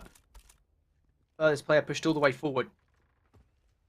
Maybe that transitions over towards Yumiko now. Depper's been taken down, so Yumiko position becomes much more important. Has 3 players to deal with. They do not know he's here just yet. They're still going to check it, though, but not checking it quick enough. Rafi goes down, but the trade is good. Not full A bomb site control, though. And you can see Defrag, Henry, they're fully aware of this. What a great call coming through. Dead silence contested. Good shots from Henry, but the AR is better from Blade. We'll take him down. 35 seconds remaining. Defrag's dead silence is run out. Sometimes in these situations, you just kind of have to make the heads-up play call. Defrag thinks the wrap back around towards site is the right call. Might be able to plant bomb. It's the post-plant that I'd be concerned about. Where does Defrag go? In the moment, not sure to get the bomb down. Finally, will do so. Blade's going to go check over towards B. The bomb will now go down. Deliver. Do not give him anything for 3. Wait for your teammates so you can double hit this. That is the play call you have to feel. Defrag going to get the first kill for free now. Jumping out from down top will be Deliver. Q doesn't trade off. That hit needed to be simultaneous. And now Defrag for him, a 1 versus 2 is possible. He doesn't know where Deliver is located. Unfortunately, for Deliver in that situation, you do get gifted that kill. But that, in my opinion, was a bit of a misplay. They needed to hit that at the same time. Yeah, I mean, you definitely need to hit that at the same time. You could also say it on the opposite side. I mean, there's just no reason why you just come flying off the top balcony. You have so much time on your side just to maybe kind of jump around, check over by this half wall. Just the way he comes jumping down, Defrag just kind of threw his life away without, like, confirming this ever so crucial area on the map on the backside of the pickup truck. I mean, I understand you got to be able to check the bomb site, but that's a little overheating moment if you ask me, off of what was about to be a gifted, a 1v2 in the post-plant situation from Defrag. So we will get backed up to even rounds. 3-3. Yumiko 7-4. Round number 7 is going to be another tennis court push for Signs. Trophy is going to keep himself via nades. Nobody's sniping the cross, though. Yumiko has gotten through. Right now. Going to cause havoc. Carnage in the backline. He's ready for it. Unfortunately, Henry is a little bit more prepared in that situation. And as Defrag takes down another as well, now it's Signs. You have to pull off a miraculous 2 versus 4 scenario. And I don't know if Unnamed are going to give them the same kind of looks that Signs would in that situation. Pushed forward on the Unnamed roster here. God, I just hope not. I just really hope not. We got 2 players that are isolated. Well, I'm not, but I'm just... I just hate when I see numbers advantage and lots of different isolated 1v1s. And that's not what we're going to get. So, Crossfire is going to be good. I lose my hair. I lose more hair than I've already lost, Brody, when I'm casting Search and Destroy. And I see a numbers advantage and people are just throwing away rounds like that. But I think almost actually got taken down. He was red screen, so that would have been tight. Trade would have been around the corner inside of orange. You saw Defrag just right there in the silhouette. So, regardless, good early kills to come all the way through. They shut down Yumiko almost instantly when he popped that silence, got around back AC, and that was just about everything. Once you dealt with the flank, you know the majority of your focus can be towards the front. Name will take that 1 round lead. Yeah, well played from Unnamed. Not giving it away. 3, 2 versus 4. a free. They might well have a free plant over towards B. They've got to contest with both Blade and Depper. The latter of whom will be running a sniper rifle in the middle of the map and actually looks away at the complete wrong time. Now Blade has been taken out by Defrag. That one little push from Depper might well have just given away this entire site. Currently being re-looked at from the opposite side. Yumiko has an AR this time around. And we'll take down Mythix. That shrugs off Henry from committing towards the bomb plant. But he's up here by himself. Defrag, 71 HP, gets some damage. That's Deliver, that's up top. And Rafi's going to be pushing inside of paper to maybe find this kill. Dead Silence is starting to run out. Deliver gets away. You slippery, slippery rat. He is gone, and this has wasted so much time. He got back in as well. Like, you jump back towards that side, and then you can get the kills at the same time. How about that one from Deliver? Again, Rafi just doesn't expect him to be back in that position. Now Henry for the 1 versus 3. The good news is the bomb's down, so he has that second man to work with, but he has to continue to check it, and that puts him at a disadvantage. They now have him cornered. Depper for the snipe will actually knock at that kill. Henry now has to make sure the player doesn't get the defuse all the way through. Just not going to recognize that someone's on the bomb because, again, it's an audacious play. And Signs will make it happen. But I think it was Deliver and Depper that simultaneously picked up frags there to basically make that situation just so advantageous. It's just so absurd that it's just the ever so slight timing. Like, what do you even want to coin that? Like, maybe like a half a second sooner, Rafi gets inside top paper, he finds the kill and Deliver can't just squeak his way out from the paper window, then jump back in, be able to find the kill on a Rafi to return the sender to the flank. I mean, I just did not see that happening the way that it did. Absurd scenes. And again, just buying so much time, just great 2v1 awareness coming through from Deliver, just to trust that his teammate of Yumiko can get that defuse. Back to Even Stevens, round number 9. Offensive push this time for Signs. Actually going towards the Zay bomb site, Unnamed. I mean, they try to read it. They've gone for B every single time, not this time around, though.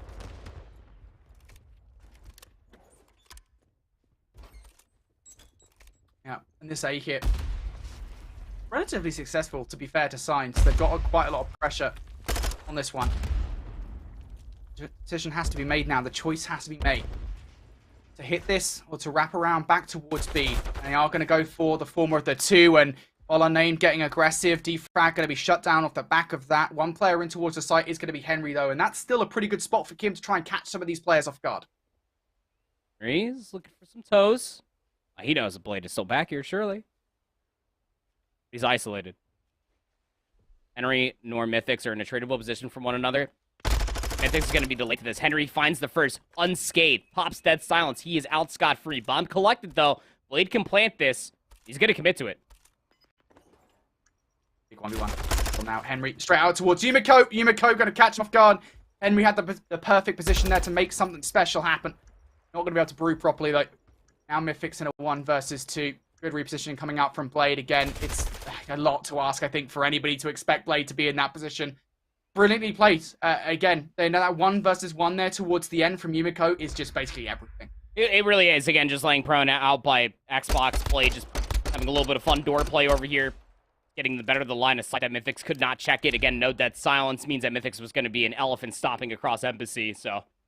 Tough situation to find yourself in, truly, if you are this team of Unnamed, because you almost just found every single trade properly. Signs almost gave that to you as well. The slight hesitation after finding First Blood allowed Unnamed to reconvene around the A-bomb site, but the 2v-odd situation just did not catch Signs off guard as they were just stacked around that trailer truck. So, a must-win offense to force round 11 out of Unnamed.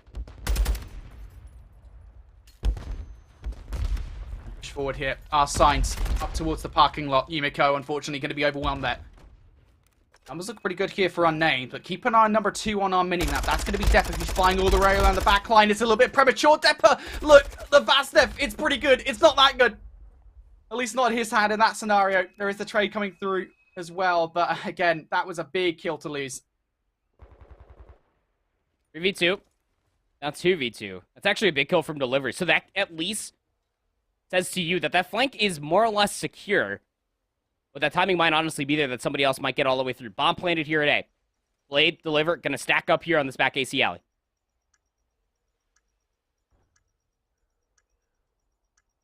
Deliver just trying to bait somebody out. Check this one. Now going to jump across, and unfortunately just not ready for the gunfight in that situation. Blade now for the 1v2. Oh, the shots into Rafi almost make it happen, but no. Unnamed send us to a round 11. Yeah, that is the core definition of having your 2 ARs in the 2v-odd situation right there. Just No dead silence. Just hold the angles, bomb gets planted. Just make sure that nobody's flanking, because Rafi would be the player to do it. But in that post-plant situation, they were just playing around the bomb site, just expecting for the challenges to come through around the back, and while Unnamed will get that offensive round that was required to force out a round 11 between these two teams. Unnamed would desperately want this, so that way they are not down 0-2 and have to work a reverse sweep in their first series here for Elite Season 3. They're on offense, going over towards the B bomb site. Is somebody sniping this cross? That's what kind of felled them last time, Brody. And they're kind of shrugged away from doing it. Defrag has a sniper up top, but this is just admin control for Unnamed. In terms of eyes on the site, actually Signs don't have any control. Like, they've got control of top. Yumiko could possibly check it, but Unnamed could work that to their advantage, especially considering there's nobody in the middle of the map. The audio cues is effectively what Signs are looking for here. This play. Defrag top. Needs to make sure that Yumiko does not pop out and get the kill. Also, Blade top, bottom orange, excuse me. That's the problem. Bomb now down. Yumiko going to reposition around that back tennis court side. Is it going to force Defrag away from that position? That's the question. Depper elsewhere has drawn the first blood fire in the middle of the map. Henry now getting aggressive. Depper has actually picked up a double as well. It's a 2-for-1 trade now here in favor of Signs for Henry and Rafi. What do they have for us? Henry is stuck in the Hornet's nest. Rafi, he goes down as well. Signs, they didn't look that healthy for the hole, but they look pretty good on the retake. Yeah, no, I mean, that was just a wonderful call. You had the initial setup for Signs. Watching that Xbox cross, as you were saying, Brody, they gave that angle up because there was little to no information. Why was that? Because all of Unnamed were just stockpiled in and around admin. They finally make that push happen over towards B, but as soon as the bomb gets planted, just everybody from Signs gets activated in a tradable situation from one another to be able to work the information off of Unnamed in their post-plant situation to be able to squeak on through in that round 11 win. They'll take a 2-0 lead in the series. Alrighty. Well, speaking of 2-0, it's Noctum 2-0 up here on Hotel Control. Looks like this is going to be 3-0. Progress now being made. Rezi covering pretty well as well, and BBV just cannot get through it. That was a pretty good last 10 seconds from Noctum as far as we're concerned. Didn't get to see the rest of that control, but they get it done. Probably for the best of VVV's sanity that we didn't show that on screen. It might not have been good for some viewers' eyes. 25 and 16 for Aroma. I mean, he has just been having himself a day versus VVV, man. Snap plays like this. I think I saw PD went like 9 and 19. I mean, sure, you could drop 9 kills. I mean, if Aroma and Rezi are dropping, resounding 51 between the two, that is just absurd if you ask me. I mean, again, we only saw 10 seconds. We got to see the latter half, but I mean, the stats kind of speak volumes about what ended up happening. And much like how we were talking about where Noctum fell short in that Mercado map number 1, the slang for VVV too much to deal with. This time, the shoe was quite literally on the other foot for a 3-0 on Hotel Control. Yeah, indeed. And, you know, it's not a surprise to see, like, Aroma dropping 25 and 16, especially in Control. He had, like, a 1.24 KD in Season 2. So, that's what's expected out of him, especially on a map like Hotel, which probably benefits his playstyle more than most players. Yeah, Aroma just doing Aroma things there, and Noctum coming out with a 3-0. Again, we talked about Control being their strongest game mode of the lot. Well, that is a must-win map for them in the series, as they now lead, I believe, 2-1 over VVV. Next up, though, is going to be Hardpoint between those two teams, and VVV already showed us that they can surprise. I mean, we look back towards that map number 1, and what players like Chunk and Twisted were bringing to the table. Like, I don't want to count this VVV roster out just yet. No, you really can't, because, I mean, like, they were clearly showcasing a certain amount of explosivity as far as Mercado Hardpoint is concerned. You just feel like that the 1-4-5, as far as a win condition is concerned, is really the only thing that VVV have going for themselves, especially after losing that Osilo Search and Destroy 6-4. The decision-making coming through from Noctum just too much to bear. But, hey, that's just what is required coming through from VVV here. They're setting themselves up for an Embassy Hardpoint. Here is their best of 5 map set. At least we're guaranteed that Embassy map number 4. But should VVV win it, they have a date with Destiny in a map 5 for their first Elite Season 3 matchup. And I would say, to be fair, because we've already kind of set this map up, contextually speaking, contextually speaking, as like a really important match for VVV to win, right? We talk about kind of their pool being the group of death, as it were, in air quotes, and this is a really important match to make sure that they have a good footing for potential qualification for playoffs at the very least.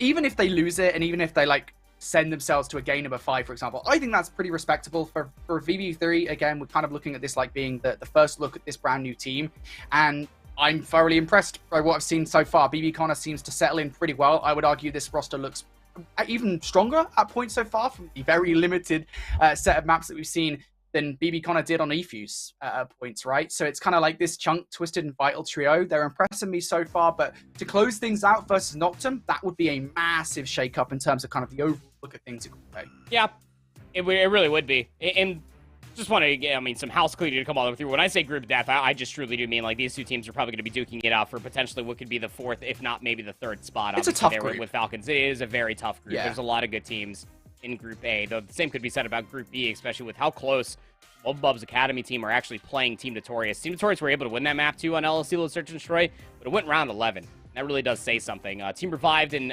Defiance, they are both tied up going into their hotel control.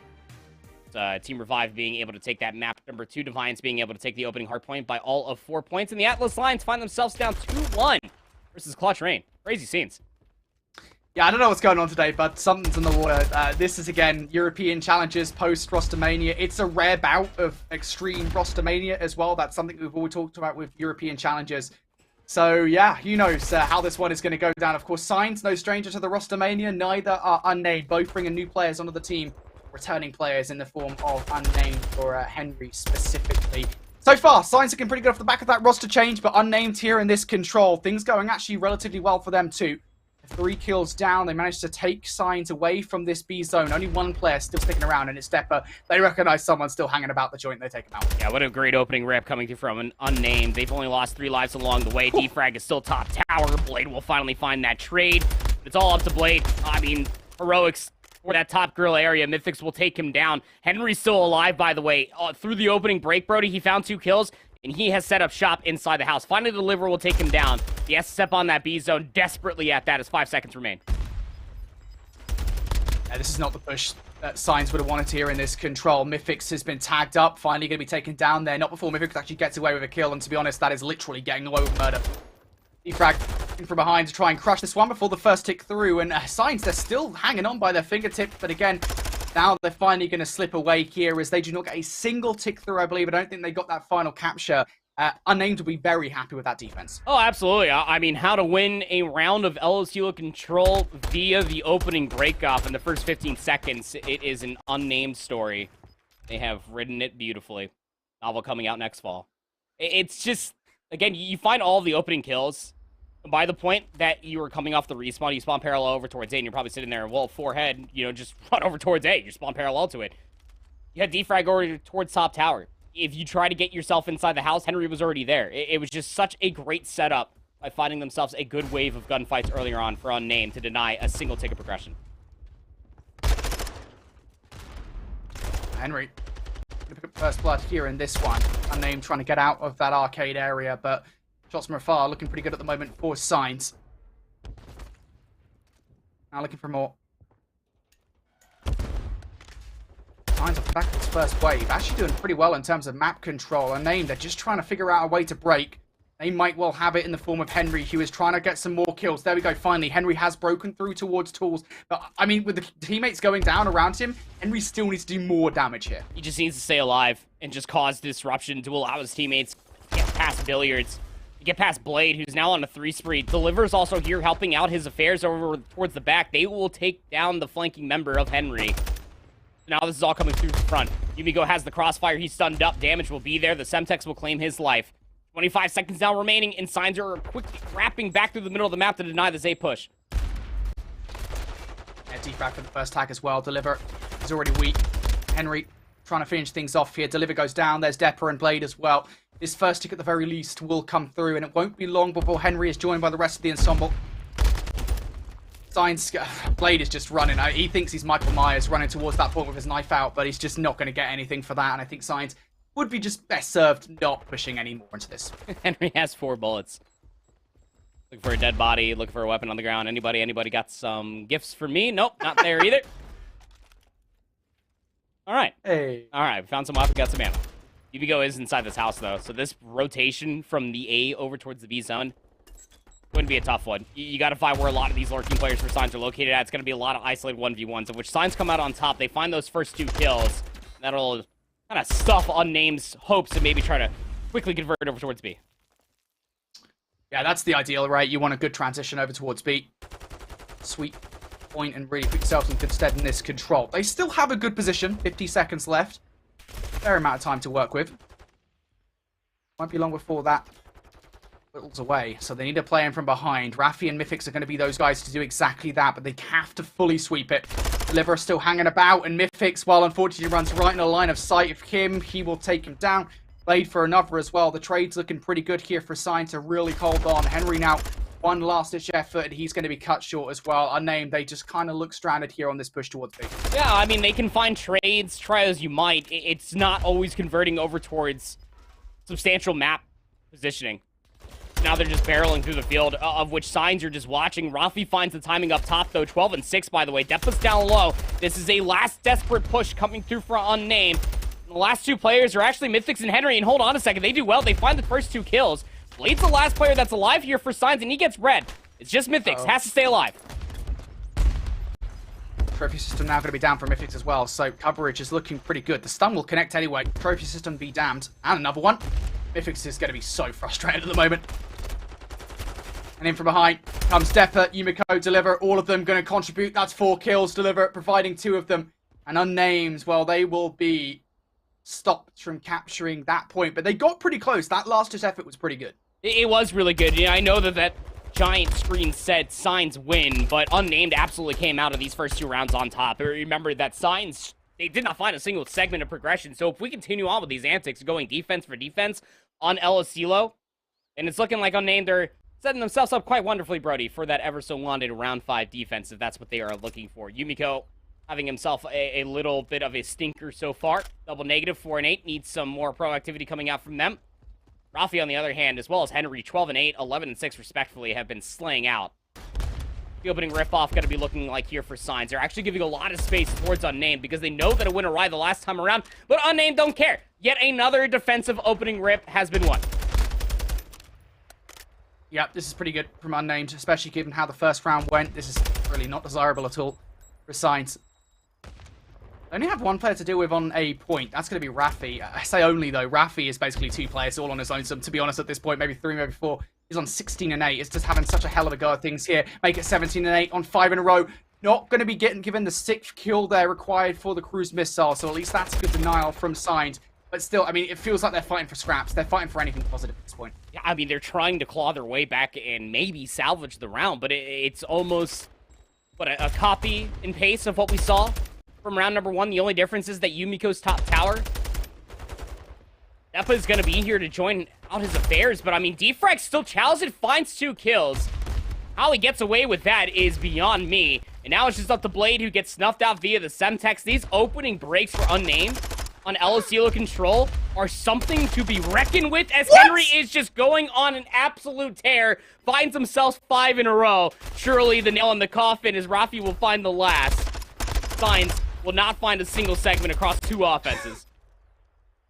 Raffi is 19 and 9. Henry is 18 and 8.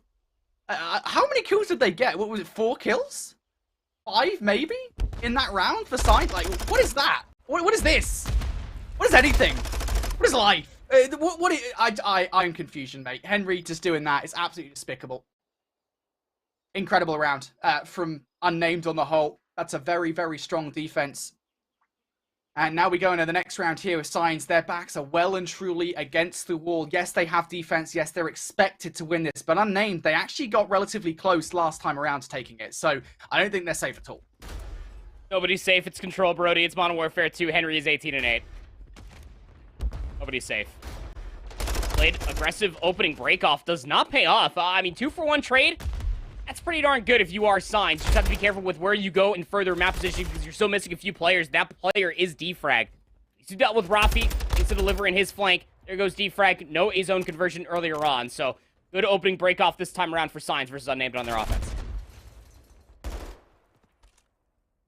Yep, and this is just a very clear difference, isn't it? On the offensive pushes between these 2 teams. For Unnamed, their first push gives them something, even if it's not undominable. 1 player to deal with over by Shed's side. It's actually going to be Blade who picks up a double, and Yumiko also causing problems by the red tower. So this is problematic here for Unnamed. They've got to deal with these players. Perhaps Henry can be the one to get it done at 19 and 9. Would be feeling himself here for this play. Yumiko for an egregious challenge straight out towards Henry. He has not been traded off, and things will go from bad to worse here as well, as Defrag's still alive on this point. Henry able to pick up a second, and yeah, I think that push right there, that entire play is emblematic of the entire game. Diffix is just being disgusted now as well. I mean, he's just over here being annoying. He doesn't even have to convert anything on the B zone. It's just two players for Unnamed that are working over towards that zone conversion. Depo will inevitably find the trade, but Mythic's put in work on that side of the map, not only to give Unnamed a life lead on this offense, 60 seconds added on towards the board, but look at the map positioning. All of Signs, they are trapped on this side of the map, Brody, and Unnamed, they are here knocking on the door. Yeah, they've got a lot more time to work with than they did last time around as well. Fair play to Deliver, picking up a double. I'll alleviate some of that pressure, but Unnamed, they've got a fair few amount of pushes here to work with. Blade over by top, will pick up one. Go for another as well. That's in the middle of the map now entire. We're actually coming through here for Signs. This is not a bad position for French to be in at all, to be honest. Unnamed, yes, they've got one gunfight over by that red tower side, but they have a long journey to make. Yeah, they really do. This is where they did struggle in their previous offense. They got that A zone, the Signs, their trades, the continuous efforts to make sure that they're always having players just wrap around top admin has been so stellar. Blade is that player that is up top. Rafi's top house, he's more than aware of it. And if you're Signs at this point, just staying alive is the most crucial part. Look at how much time was shaved away. 2-for-1 trade again. That game clock is now down to 30 seconds. Mythic's with the double though. Mythic's looking for a triple. Almost makes it happen. Yumiko will deny. Down to 50 HP he goes. Almost technically speaking, just in favor of Unnamed here, but not really map control. Yumiko, big gunfight to win, should be traded off and actually will survive. Does he escape? Yes, he does, and this is just kind of wasting time away from the clock. Rafi needs to go deal with him before he makes the move forward. Rafi for the double, though. Can only be touched for the last 9 seconds. That's the question. Rafi going to give it a good effort through the alleyway, but a lovely stun, a lovely nade should keep them at bay. Nobody from Unnamed will touch there in the closing moments as Signs they hold on for round 5. Hold on, it'll be around 5, but I mean, now if you're Signs, you have to do what's impossible times 2, is that you have to be able to convert an offensive round. If you want to take this control and end this series here, Unnamed on the opposite side, though, I mean, their opening breakoffs defensively have been undeniable. I mean, they have been going, what, in the first minute, first 45 seconds or so, defensively, 4 for 1, 5 at certain points in time. 24 and 13 for Henry. Rafi's sitting up at 24 and 17 now. 24 and 21 for Blade has really kind of dragged Yumiko through a lot of these aggressive notions that Signs have been offering Unnamed. Yumiko still sitting at double negative, is not helping out their affairs by any stretch of the imagination. So offensive push for Signs. Nades over the top. We'll find first blood on a Yumiko, but Signs are not relenting. They're still trying to go for B. Yeah, first time the charm is what I would say. Your first 2 offensive pushes did not work out whatsoever. Not quite as indomitable here for the defensive side. And actually, whoa, we've got a little bit more than a look in as Deliver and Blade. They double up here. Door to B is now wide open. Got hold in for the first tick is good. Now on the flank here, Rafi trying to cause some issues. Henry's going to bring that streak down. And the trophy system doesn't pick it up. Must have just got it just outside the trophy system's range. That should clear the point here momentarily. Oh, you're going to be so frustrated if you are Signs. You're still finding kills, though. 25 plays up against 24. Yumiko, dead silence around the back. AR line of sight. Not going to be able to find the kill. He's going to get retiming from Mythics inside of Garage as well. So showing presence over at B. Second segment is already here. Trade's going to be good. Deliver 1v1 versus Defrag up top. Can't close it out. 60 seconds will not be added onto the board. Yeah, big stop. For Signs, I mean, this is still relatively successful. They're still okay with this. We can now transition over towards A. Map control is not indomitably in favor of Unnamed here. They do have to be wary of the fact, though, Signs, that somebody might be on a long flank sooner rather than later. That player is Henry. Kills now being made, and B should now be going all the way through here as Deliver picks up a double. This is still good for Signs. They get the extra 60 seconds on the board now. They still only need 2 ticks over towards A. I mean, you say it's good, I say it's great. Look where Yumiko is located at. If there's any time to become activated, it is right now for Yumiko. Cannot get traded out top. Barbecue off-screen. Henry finds it. Rafi's also having a little bit of a dance with Blade inside of bottom lockers as well. Henry will be tasked to take care of him over by the landing of the staircase, and he will find Blade.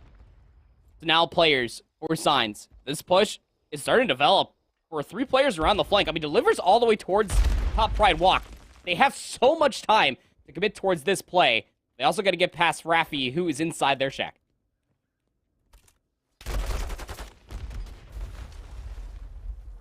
Unnamed. Good job at the moment to keep these guys at bay. This is the way to do it, though. If you are Signs, just try and get away with gunfights. You've got Yumiko already positioned for the potential spawn trap. I think he needs to try and retreat here. Help out his teammates. 40 seconds or so whittled away now from the clock. Raids will not do. Played now through the middle of the map. Spots out Henry. We'll give him chase, but not able to get that kill. So now going to reposition towards the point. 3 players here for Signs to try and make this happen. Shots are good. Once again from Raffi to get the first kill. Blade dropped down to 19 HP. Going to get some timing on towards defrag. But on the point, there are 2 players. Yumiko and Deliver. What can they do? The shots are still looking pretty good, but Raffi will win 1. Deliver only able to take 1 away again. Yes, there's a team kill there from defrag, but the trade's still good. Oh, the Syntax gonna force defrag to move. Depa can't find the exit from the boxes. Has to chow Mythics. Where's the trade? Blade needs to push inside of bottom lockers. He'll find Henry, but he knows that there's still 1 player down here, and it's Mythics. He will get the last laugh. 30 seconds remaining. A single respawn remains. It's not a lot to work with, is it, for Signs? But time's not on their side. Live's not on their side. It's do or die time. Raffi. First few warning shots away. That's information for Signs to capitalize on, but Raffi has called this perfectly, or has he? Turns around. Potentially at the wrong time here, but just going to be able to catch 1 player off the guard. Bring around the Rosie, around the shred this time. 12 seconds. Player is on the point. That second tick about to go through. There it is. They're both behind the boxes, though. They should line up, and now just going to back away from the point. Defrag down to 3 bullets is not good enough. And now Yumiko and Depa, they might have got this done. The double stack might well be good enough. Raffi's going to be forced to just full sprint towards the point. The first kill is good. That should get it done. The trade in a 1 versus X situation is impeccable as Signs from the back foot pull off a control victory, which you and I both know, Andy, they probably shouldn't have got. I don't know. That is just so strange how that just... Tiny grains of sand just slipped through the fingertips of Unnamed. They had everything going for them. They had so much space being provided. It just comes down to such minuscule errors. Not having the reload, being in the wrong position at the right time. And it all just works out for Signs. I mean, after they got that B zone converted, they just did a great job just being able to get themselves top barbecue. And you even saw once they got wiped, they made sure that they always tried to go for the counter rotation around, knowing damn well the last no positions for Unnamed are going to be able to put themselves inside the shack. And even Raffi finding a kill off of I think like a responding Yumiko in a certain point in time, confirmed that information that they have top tower control. A minute 45 on the clock. You can continue to try to whittle away map positioning after map positioning, even finding out all of those trades and trying to continuously shift your focus over towards the A zone. Unnamed are going to constantly spawn over by the B zone. You're going to have that parallel spawn in your favor if you are Signs in that regard. It just comes down to that, what was it, like a 2v4 in that final moment in time, that the last trade just did not come through because the last player was spawning all the way out in Bufu. He couldn't get across the map in time. Like you were saying, Raffi just had a full sprint, maybe find the 2-piece, he clutch up that round in that moment of time, but man, that is just going to be very frustrating if you are looking at that from Unnamed's perspective. That is now back-to-back maps. We saw the Embassy Search and Destroy. We saw the LOC look control. They should have potentially been able to close out for themselves. It just does not come their way as they start off their Elite Season 3 with a loss. Yeah, that's a big win for Signs again. This Signs roster, by the way, I mean, they've been an annoyance before. I think it was all the way back in Season 1 that the Signs roster managed to make their way in towards playoffs and get top 6. I think that was them.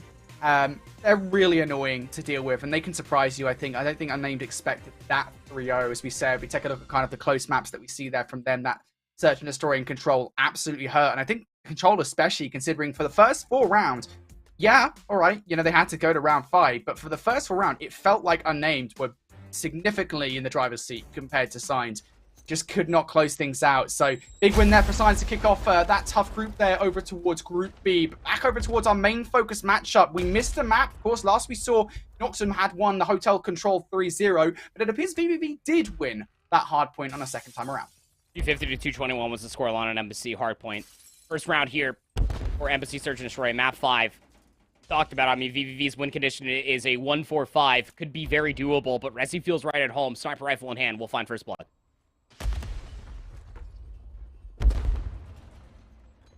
Second in favor of Noctum as well. Chunk now trying to make this manageable with an attempted flank. Vital on the other side. His snipes would be nice in this position. I have a feeling, though, he's probably going to get caught off guard sooner rather than later by PT. There's a lot to ask of Vital, and yeah, there you go. Chunk now. His flank will have to offer up some fruit for VVV. If 1 versus 4 would be insatiable, but I just don't think it's going to recur. Shots going in from Cruz to start off, and, well, yeah, Chunk not going to get anything done. It's a flawless round from Noctum. Yeah, great rollout, honestly. I mean, they just... first round, of course, being on Search and Destroy, no trophies, no dead silence, so you're not going to just go over by pots and try to commit towards that sign push, knowing damn well what happened on that map number 2 of El Estilo, where we hopped into it, and in 5 of 6 kills that Vital had were all with the sniper rifle, so you got to find where that guy's located at, and just hope that no Semtexes cut you down along the way. Once they got all the information, Noctum just low-rolled their way over by the B-bomb site, took control of the middle of the map, and they were able to find all the kills included. So, great first round showcasing out from Noctum. What resources are on the board? Well, the one thing that VVV don't have, and that's that bomb. It would be nice, guys, if we could pick that bomb up. It's quite integral for Search and Destroy. I don't know if you know this, Brody, but that bomb does need to get planted. I don't know. I've never played Search and Destroy. Or you can find the kills. Win conditions. Thanks, mate. Problem. Vital's going to look for some kills up top. By planters. Resi just taking shots at the moment, pressuring Vital. And in terms of map control, VVV have not a lot to speak of, to be honest. PT's already pressuring through the admin building. A lot of paperwork to be done over there. PT's getting a head start. And as for VVV, finally they're going to pick up the bomb and press their way over towards A. Roma's going to have a lot to do. Connor, slow roll around the Godheady. Chunk, oh, he was caught with a knife out. Aroma finds 2 heads. Vital will find the trade. But that is a dagger for VVV's execute over towards A. Hey, that headshot looks so clean from Aroma. Now, clutch is, well, has to be required here for last 2 players. Vital goes down, Twisted now to 1 versus 3. 1 versus 4 was too much to ask for out of VVV last time around. With 20 seconds left, I have a feeling, just a small one, that this one is probably a little bit too much to ask for as well. Bomb is just stranded inside admin. This one's just not happening. He just doesn't have enough time just to even go from one spawn over towards the other. 12 seconds remaining. He sees Cruz cross. And Aroma wins this round for Noctum. I mean, he just holds the line. This is the brick wall of the A defense for Noctum. That first gunfight versus BB Connor at range, not easy. That the trade didn't come through immediately. It would... You always say in Search and Destroy you want to blame the second guy. If you want to blame anybody, I guess it's Chunk. I mean, he was sprinting over towards with a knife, really trusting that BB Connor was going to get that kill. And to be fair, BB Connor gave himself a good shake at it, but that trade did not come through. I think it was like Twisted or Vital that was on the backside of that half wall. Just could not find Aroma as he finds those 2 kills and stops that push from happening. All right, this is a brilliant start from Noctum, just generally speaking. Now PT, 3-0 start, wants to make it 4-0. Oh, no, he didn't see him! Tunnel vision will strike. Somehow Pete's still alive, and I think he's probably going to be able to catch Twisted off guard. Silence. Nope, Twisted is looking. Yeah, dead silence going to run out. Twisted now knows. Does he? Because, I mean, he hopped off, and dead silence dissipated when he was on the ground, so that nade is going to cause a lot of information, and... Chunk, you going to turn around? Okay. All right. Chunk turns around. He's going to be so confused. Something, 2 ships in the night. We're just going to be able to push through all the way over by signs. We'll find at least a consolation trade. 2v3, though. The bomb down, it's manageable. Yeah, I don't know anymore. I just don't think the post plant's going to be potent enough here for Cruz. Yeah, Twister's going to pick up that kill. Mate, if I'm PT in that situation, I'm sitting there like, what just happened? Where did that player come from? How did that occur? Despite the fact that he literally just didn't see him as he ran past. It's tough sometimes. It's like that side-by-side screen with like the cameras that the CDL do. And you see like the one player just like controller in lap, hand in air, hand on head. It's like, what just happened? Like he was just laying prone on sign on the bomb the entire time? Yeah, PD. Yeah, he was. Chunk was there the entire time. That's just crazy. It's just a standardized defense setup. Just playing that 1-for-1 position around the bomb. Worst comes to worst, you have the player up top to be able to find that trade. Stops that beep execute from coming all the way through. Frustrating as it may be, VVV find themselves finally on the board. Twisted found 3 in that previous round. Server systems out, going to keep themselves safe from nades, but Noctum have actually read this. Look at the focus over by B. And trade's going down. 3 for 3 now.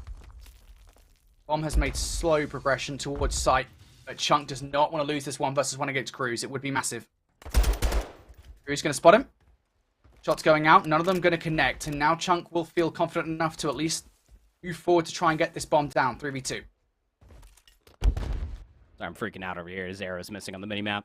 Chunk's gonna be Oh, able to plant the bomb. You saw that? Yeah, he's back. No longer a ghost arrow. Cruz will take him down, though. Dead Silence can't be committed to quite yet. Twisted will find that trade top admin. Rezi's on an island by himself. And that is good information for BB Connor over here by Vans. Just to keep Rezi preoccupied, play with your food. Connor gonna go for the chow, will find the kill. And yeah, just wonderfully done there from VVV at the end. You know, being able to go 1-for-1 in that very aggressive setup, I would say, from Noctum is not easy to do. But if VVV get away with it, being able to find those trades, being able to maintain top admin control, BB Connor was also able to find a kill over here by the A lane, which meant that the flank was more or less secured. Only timing that you might have been able to find against yourself would have been through the middle of the map, but you guessed it, with that putts push, it was being covered as well. Just great executes coming through from VVV, rallying around some great team cohesion to find the kills along the way. Lions are back with 2 rounds in kind for themselves, and in round number 5, we are tied up.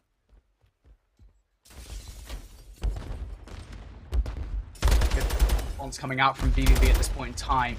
Aggression from BBV. The answer in kind from Noctum. And Rezi already picking up 2 in this round. Junk goes down after picking up 1 kill. So now 3 versus 1 gear for Twisted. And he's been in this position before, so they'll be aware of the fact that this is probably where he's located.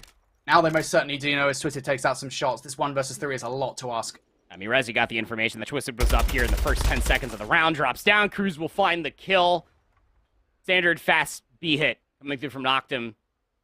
All off of just Rezi's information. Like you were saying there, Brody. I mean, VVV, they try to get aggressive themselves. They try to fish out that time through the middle of the map where you can cut down the pots push over by Sign, over by the palm trees. But I mean, Rezi up top just makes such an honest and truthful play. You just sit in there up top, you get the information from your teammates that have already crossed over by pots. He ends up seeing Twisted up towards top AC, so he can find those 2 kills over by the palm trees and just make sure that his teammates for Noctum can get over by that B bomb site the way that they did. Being able to stop the momentum of 2 rounds in a row from VVV. Now find themselves back up on offense, though, and it's just going to be admin control. PD is playing with an SMG out from this bathroom area. Nobody is pushing quite yet. Pete trying to make his way through, and Chunk makes the call. Yeah, someone's probably going to get aggressive here. It works perfectly. Good call from Chunk. Now for VVV. Trying to get something off the back of that. That's aggressive from Cruz. Straight into the sniper rifle of Vital, but he does not care.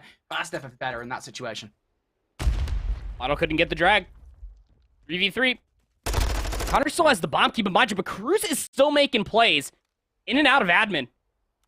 Twisted, BB Connor, they're going to isolate themselves from one another. Twisted is going to expect to push through tennis courts, but Noctum are all across his A lane. BB Connor just narrowly escapes death, but he's being chased down. 30 seconds remain.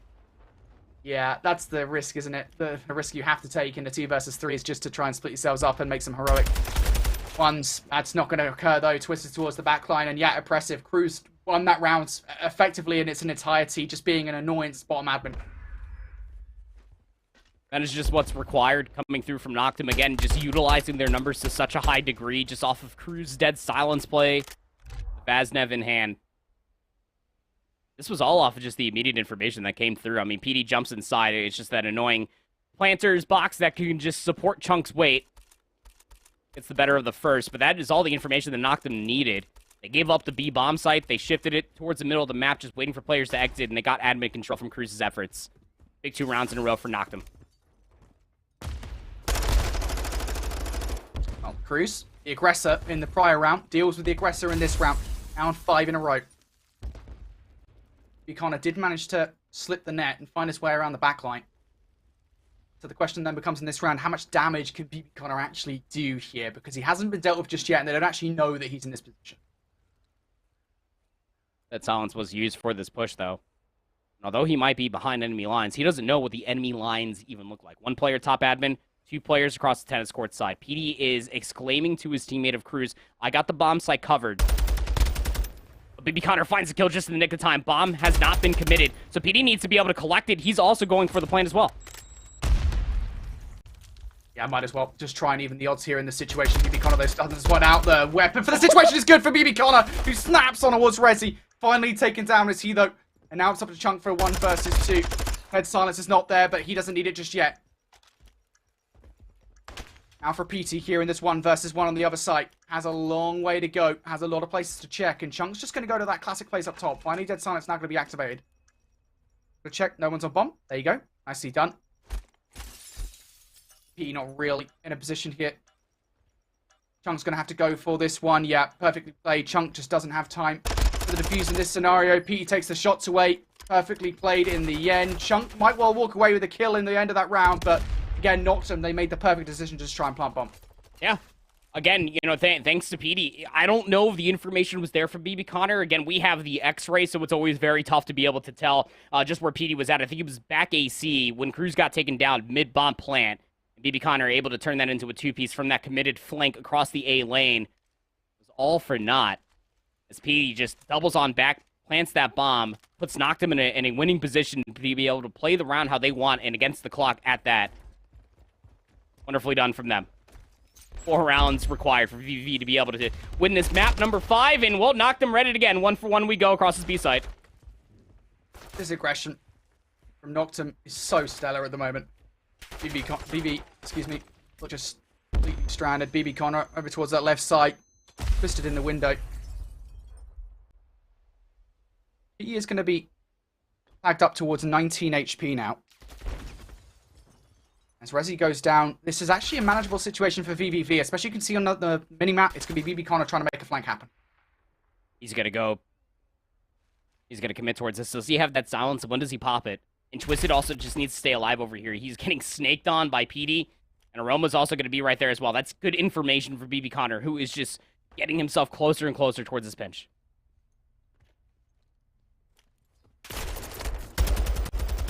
Twisted. Going to be tagged up there. It's enough, I think, for Noctum. They know that they have to be the ones just to basically pressure the situation. But BB Connor, here we go. Yeah, he's been hurt on the other side of the door. Shots are good there.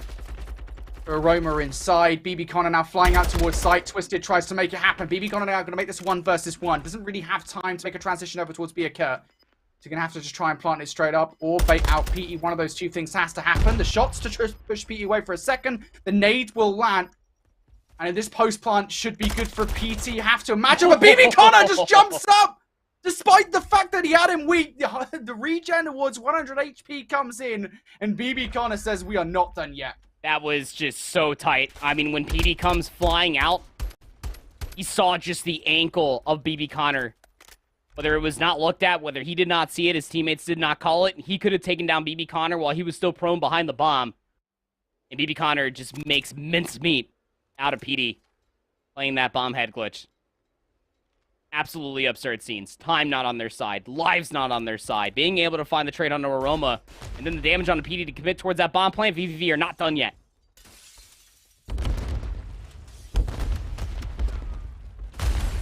In this round, VVV being a little bit more cautious as to how they want to play it. Chunk is the first player to finally push forward. It's going to be shut down. Fortunately, though, for VVV, they recognize that Pete is pushing up towards that tennis court side and is going to take him out. 3v3 we go now. VVV relying pretty heavily on where Vital is positioned. Trying to reconvert this over towards an A push. Vital's going to have to get some pretty unique timing. He's going to be isolated towards this pinch. Rezi's going to be watching it. Keep in mind while the other 2 players from VVV are taking this back from the AC side. And BB Connor dies on the site as well. Vital has already been isolated. Rezi saw him, and now it's a matter of just taking him down before Vital can cross over and get a kill, and he does exactly that. Vital just doesn't expect it in this position, because why would you? Now Twisted for the 1v3. He's going to hop the defuse. It's a brave and bold call in that situation, but just too little too late as Noctum close things out here in Search and Destroy. They have to go to 5 to get it done, but they do get it done.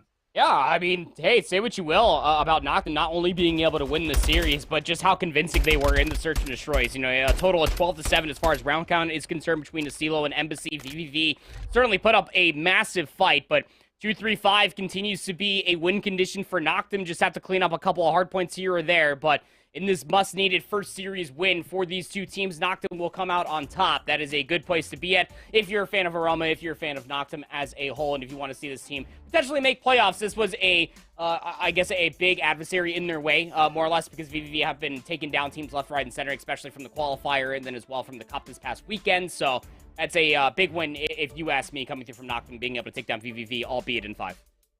Yeah, a big victory, I think, for them, just generally speaking. Again, we expect this Noctum team to be around the top 8, and, well, unfortunately, they might well get there, excuse me, is what I'm trying to say here.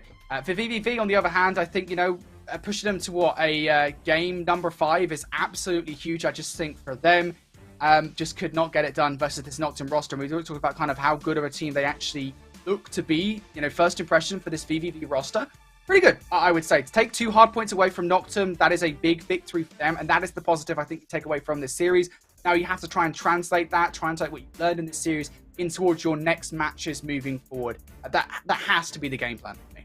I mean, there's really just that one simple game plan, isn't it? Because, I mean, now you're looking at this from VVV's perspective, right? That you lost your first series, great. You took the first 2 hard points, whatever. But now you have to immediately turn that into a series win that is starting not too far away from this current point in time, Brody. So, that said, really don't want to start off your entire Elite Series, Season 3, with an 0-2 next to your name. But you're going to be feeling pretty darn skippy if you are Noctum to be able to get this win because they have a date with one of EU's best coming around the corner. Yeah, that's a big win for Noctum. Although I think it's also kind of a little bit scary, right? Because you've just lost 2 hard points against this VVV team. I think arguably Noctum would have come into this series maybe expecting it to be a little bit quicker than this, right? A little bit more indomitable than this. And that does concern you going up against the Wubble roster that have also impressed us pretty highly, right? So for Noctum here, yes, this is a victory, but they're going to want a more clean series, at least in terms of their actions. Moving forward against the Wubble because that is their next matchup. But I would like, while we've got the opportunity to do so here, to take a look kind of around the grounds at the rest of the teams, seeing what's been kind of going on, because we did have 2 other matches that we had observers in, so we can talk about those, as well as some of the other victories that have gone down, starting with, of course, that 3-0 that we just saw versus Unnamed for Signs, a big victory for them in Group B. This very much so could be loading into map number 5, given how some different situations might have unfolded in that Embassy Search and Destroy and the Asilo control of what we got to see between this Unnamed roster, who, honestly speaking, have some really good pieces of the puzzle that could honestly be a very good team, but losing out to Signs, again, a Core 3 versus another Core 3 that we have seen in the Elite season so far. Mostly French roster of Signs will be starting off with the dub here today. Yeah, absolutely, we will. And then, of course, we had one final match, which we were going to talk about as well earlier on today.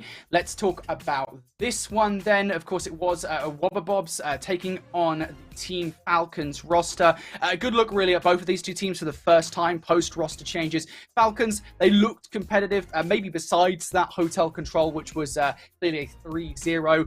The Hardpoint, though, obviously, that had to go down to a dominant second set from Bubs. Search and Destroy, great comeback from Falcons. In map number 4, even though we didn't get to see it, it was a pretty close one between the 2 teams. Well, it's just interesting again. At the end of that first series of hard points for Hotel in this map number 1, it was actually a dead even game, and I was ready to write this off. It's like, okay, this is gonna be a certified banger.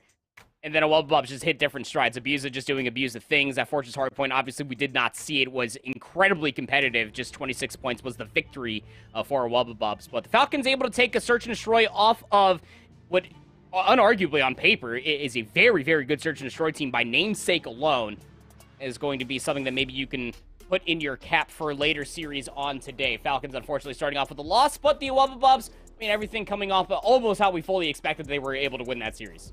Yeah, absolutely. And just to give you updates on where we didn't have observers in right now, big victory for Clutch Rain over Atlas Lions, 3-1. That is arguably the biggest upset that we've had so far of the day.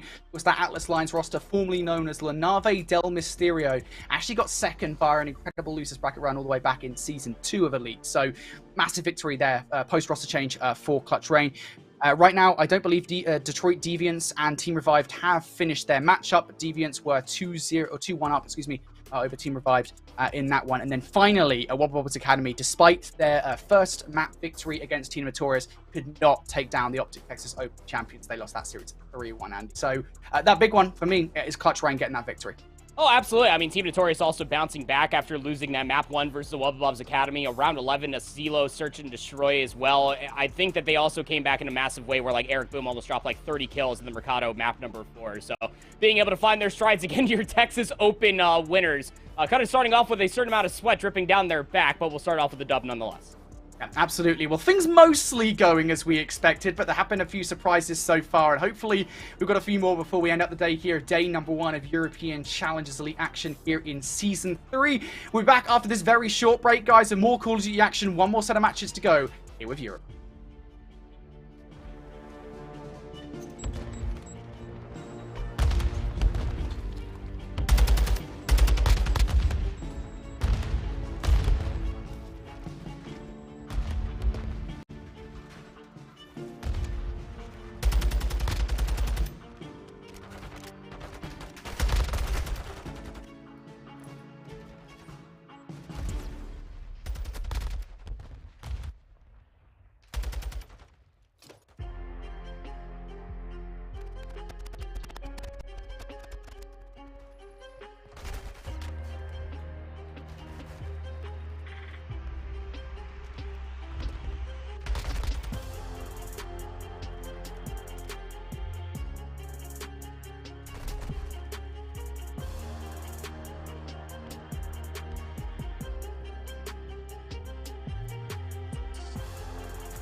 What's up, you beautiful people? It's time for more Call of Duty Challenges Elite here live from the European side of proceedings. And Bubs Academy now taking on Signs in the second set of matches today. And now Bubs Academy, right off the start there, looking pretty good here on Hardpoint, fighting this one to the front. Jackster and Maestro, excuse me, combined for 7 kills in a row. Which is Hardpoint, again, Bubs Academy, they were able to take map number 1. Jackster dropped a very impressive stat line, what was somewhere near like 1.22 in a 3-1 loss versus Team Notorious. Jackster's on a 6 free. Cruise Missile has been earned, 52 against 27. And that is a pretty good P2 if you ask me for Bubs Academy as they set themselves up for 3. Now Bubs Academy in a really good spot at the moment. Let's try and hold this one forward. Maestro, the kills through the door. Deliverer's going to pick up... Well, this is me, Depper, excuse me, picking up that kill. Deliver will pick up a second off the back of that, and those kills are crucial here for Signs. Around the back line, it's Yumiko for the double, and finally, Blade will pick up the final kill. A hill that's, generally speaking, considered to be impenetrable. Well, I mean, Signs, they make it look pretty easy.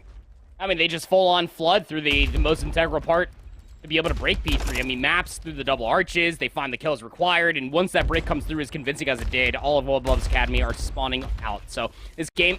starting to knock itself to be about a lead swap, if not about even Stevens, if Blade can't stay alive. And he will do well to be able to find that first on a Jackster. His spawns will remain intact. But how about Depp on the opposite side? Already pushing through the double archway himself. That silence is not going to be a virtue for Deppa. He does have a trophy system, so he's going to be making a lot of noise. But any kill is a good one in the back. And Deppa could really cause some havoc here, but gets caught off guard. Doesn't expect Maestro to be in that position. That Alcove, excuse me. So now looking for more here. Very close game between these two teams. So Bubs Academy haven't actually got anyone healed just yet. Finally they do, but it takes about 15 seconds to get that done. Now Deliver around the back line, trying to pressure, trying to draw some eyes away for the rest of the team to make their way through the front line, and that plan is executed perfectly. Depper and Blade for a couple of kills. Signs are now in.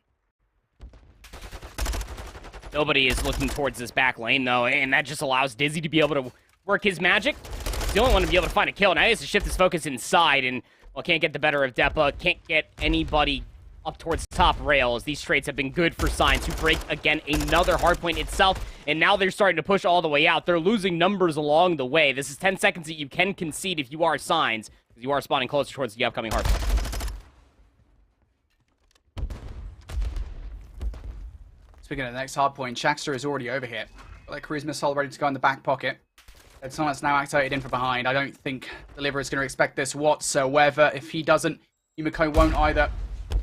Jackster's made his way through. He is on his lonesome for the moment, relying effectively on coverage from open and closed. And he doesn't even need it. Jackster is going to get not just 1, not just 2, but 3 as well to try and get control of this hardpoint. Jackster is having a hell of a game at the moment. Yeah, he sure is. Got that 6 spree earlier on. Now on a 4 spree. The potential for him to lap his own streaks might not even need it as well, as players are just gelling him one at a time, and one by one they are seemingly falling. Great coverage from his teammates as well. Blade almost had a good look to maybe trade Jackster out, but will not get it. It's starting to look like the old Fortress control of seasons past. That spawn trap that we know and love once you get full control over by map. So at the end of the first set, it'll just be about a 20-point lead, more or less, out of Bubs Academy to hold over Signs. Signs, on the other hand, trying to proactively dictate the middle of the map. You got one player of Yumiko that's already able to find one on the backside of the gallows, so that's going to be able to at least confirm that mid-map should be yours, but Bubs Academy just come barking right back. Big 3 kills in a row. Yeah, Signs really one of those kills to try and get their way over towards P1. Unfortunately, now they're going to have to fight through the street side, or maybe bottom up. Blade putting a lot of bullets in towards Maestro, who almost falls foul to the second kill in a double. Has managed to find his way through, of course. His earlier presence will alert now Signs as to where he is located. Finally, they do take him down. So Signs now fighting this one from the front. A good opportunity here for Signs. Take the lead away from Bubs Academy in an indomitable fashion, or the back of this hill, but for the next one as well. Trying to deliver some kills in the middle of the map. Does exactly that, with Blade also located over there. Finally, one player able to get something going. It's F-Doc who manages to break through the prison that is that spawn trap. But Signs, to be honest, in a really great position off the back of that hill. Yeah, just continuously making sure that they cycle players to look at bottom single, to look through the closed archway, but that one time that it's not being looked at, Jackster slips the net. That silence push and all. To get bottom arc control, that forces all of Signs to spawn over by P5 effectively, but they never dealt with Yumiko, who's still on a 5 spree, keep in mind you. How crucial could a cruise missile be for Signs affairs to potentially walk away with P2 as a money hill?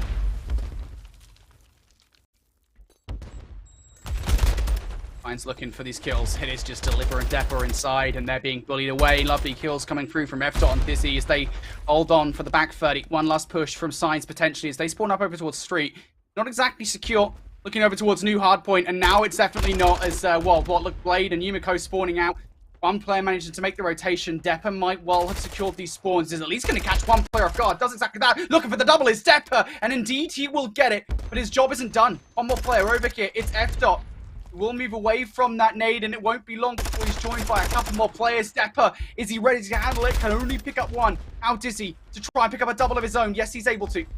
These players from Science continue to knock at the door, but if a Wubble Bubs are able to take this time away, it would be huge. Dizzy's actually going to run past one player, and Blade manages to get through for a kill. It's so back and forth between these two teams at the moment. Now Maestro and the rest of Wubble Bubs Academy are making their way through that map side. Finally, it is secure now for Wubble Bubs Academy as Depper falls. I mean, that was just an aggressive 20 seconds of who is going to be able to finally get these B3 spawns. Maestro up top ring will find himself on 4 in a row.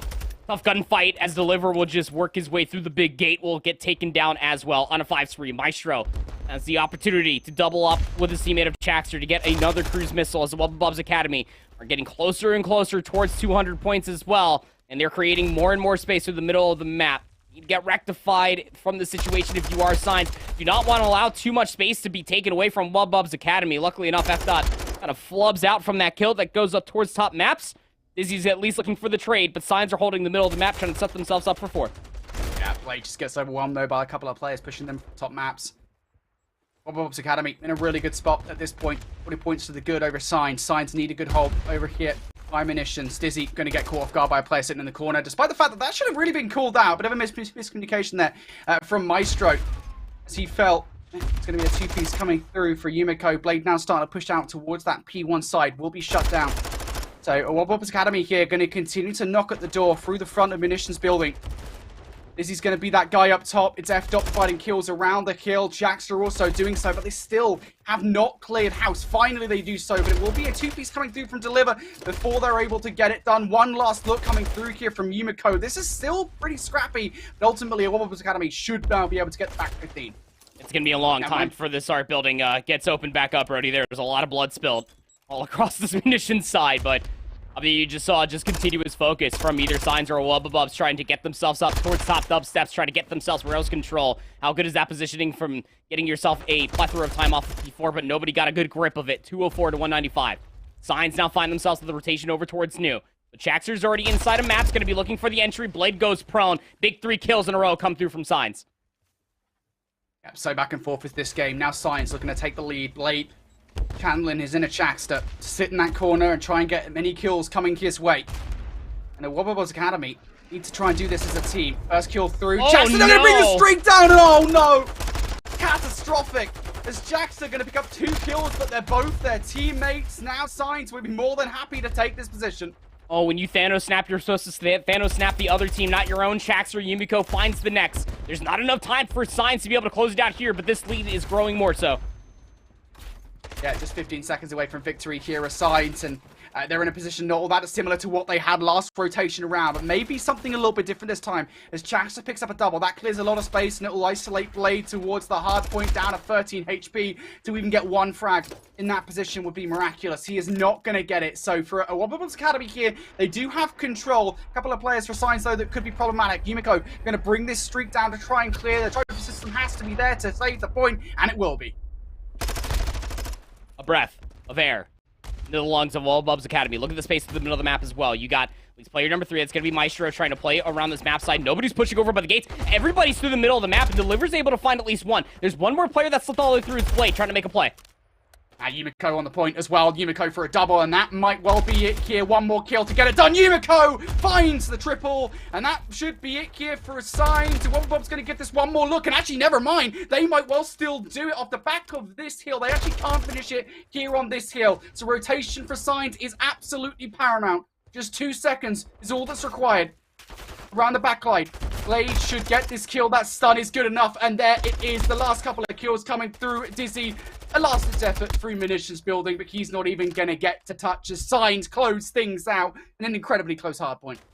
Incredibly close indeed. I mean, 5 seconds between these two teams. We traded the lead at least 3, maybe 4 different times through the entirety of this Fortress map #1 between these two teams. And what Bubs Academy were giving themselves a really good look. I mean, the overall bloodbath that was trying to battle for in the majority of time on P3 to be able to get those spawns, then converted that into a bloodbath on P4 to who's going to get Rails control. Really saw Signs come out on top, as they were able to get themselves those close spawns for P5 to be able to get themselves in a position to be able to get as much time as they did. I mean, tip your hat to the assist of Chaxer, who got that kill streak really early on. I mean, it was within the first 3 hardpoints of this map #1 between these two teams that Chaxer got that cruise missile, calls it in at the end of the second set on that P5, takes down 2 teammates. That's really felt like that this game was going to be put to a rest. As soon as those 2 teammates did fall, Signs built their lead to be about 30-40 points or so. That it was kind of a pick of the litter for Signs. Do we try to play for the rotation? Do we try to play for old?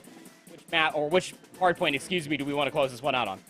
Yeah, I mean, it's nearly cool, isn't it? But from what we've seen so far, given the fact that Wubble Academy took a hard point away from Team Notorious, the first map in that best in 5, and I believe the second one was relatively close as well. Hardpoint seems to be a strength from a Wubble Academy side so far in this season of Challengers Elite, and Signs taken away. That is a crucial map victory for them. Blade, the new addition to the roster at 33 and 24. Biggest kill streak for him is a 5 in a row, 25 non-traded kills.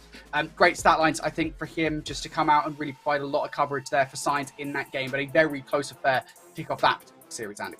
Yeah, I mean, because when we looked at Signs, we got a certain amount of look-ins, especially for their map 2 and 3 versus Unnamed, and we were sitting there looking at a couple of their stat lines, and we're like, wow, these guys are absolutely frying. This is versus Unnamed, and, you know, no shade to them, but the competition surely needs to be kind of brought up to a certain different level to see how well Signs honestly are playing in the Season 3 of the Elite. And versus Bubs Academy, a team that took that map 1 versus Team Notorious is no easy feat, played a very close 4-map series versus them, is a good stride, if you ask me, for Signs, as we take a look at their best of 5 map set. Embassy Search and Destroy is up next for these two teams, and Hotel Control is your guaranteed first 3. Yeah, big questions, I think, especially considering we saw what Signs win the Embassy Search and Destroy against Unnamed. That was around 11, so they had to fight for it for sure. But it's still a big victory for them, just generally speaking. When we go towards that one, they'll be feeling pretty confident. Signs will be feeling themselves today. Again, this was a roster that made one of those big changes coming into this season. They brought Blade in to the team. And so far, that change seems to be paying off. They've got one big victory already versus Unnamed.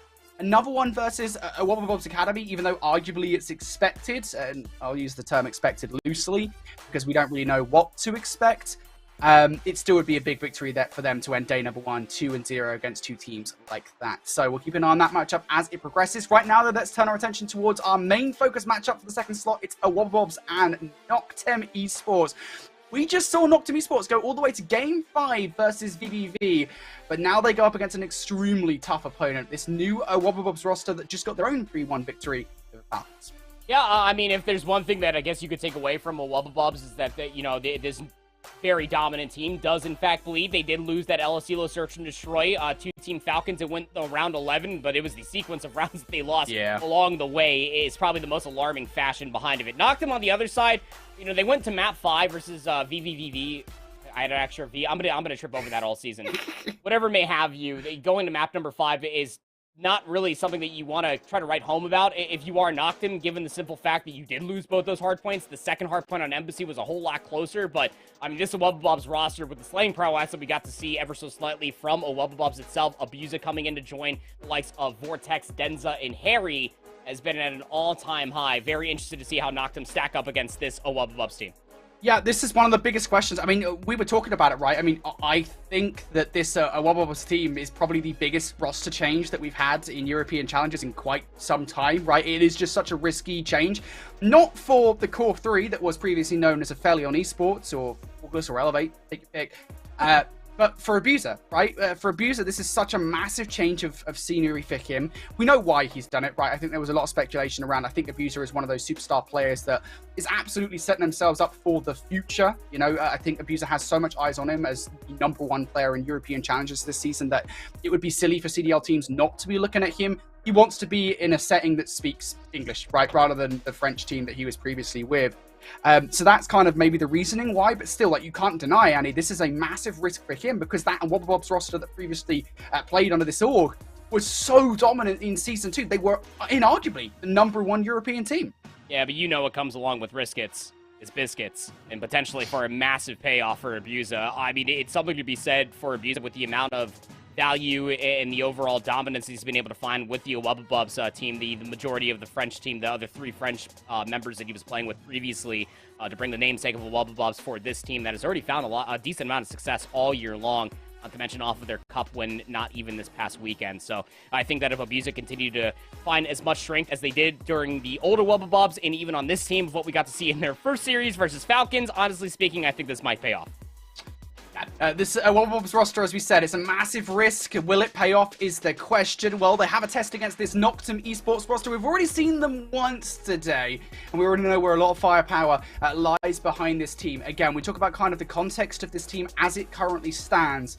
They had to go to Game 5 versus VVV. We don't know really, contextually speaking, where VVV sit in like the overall power rankings of European challengers at this point.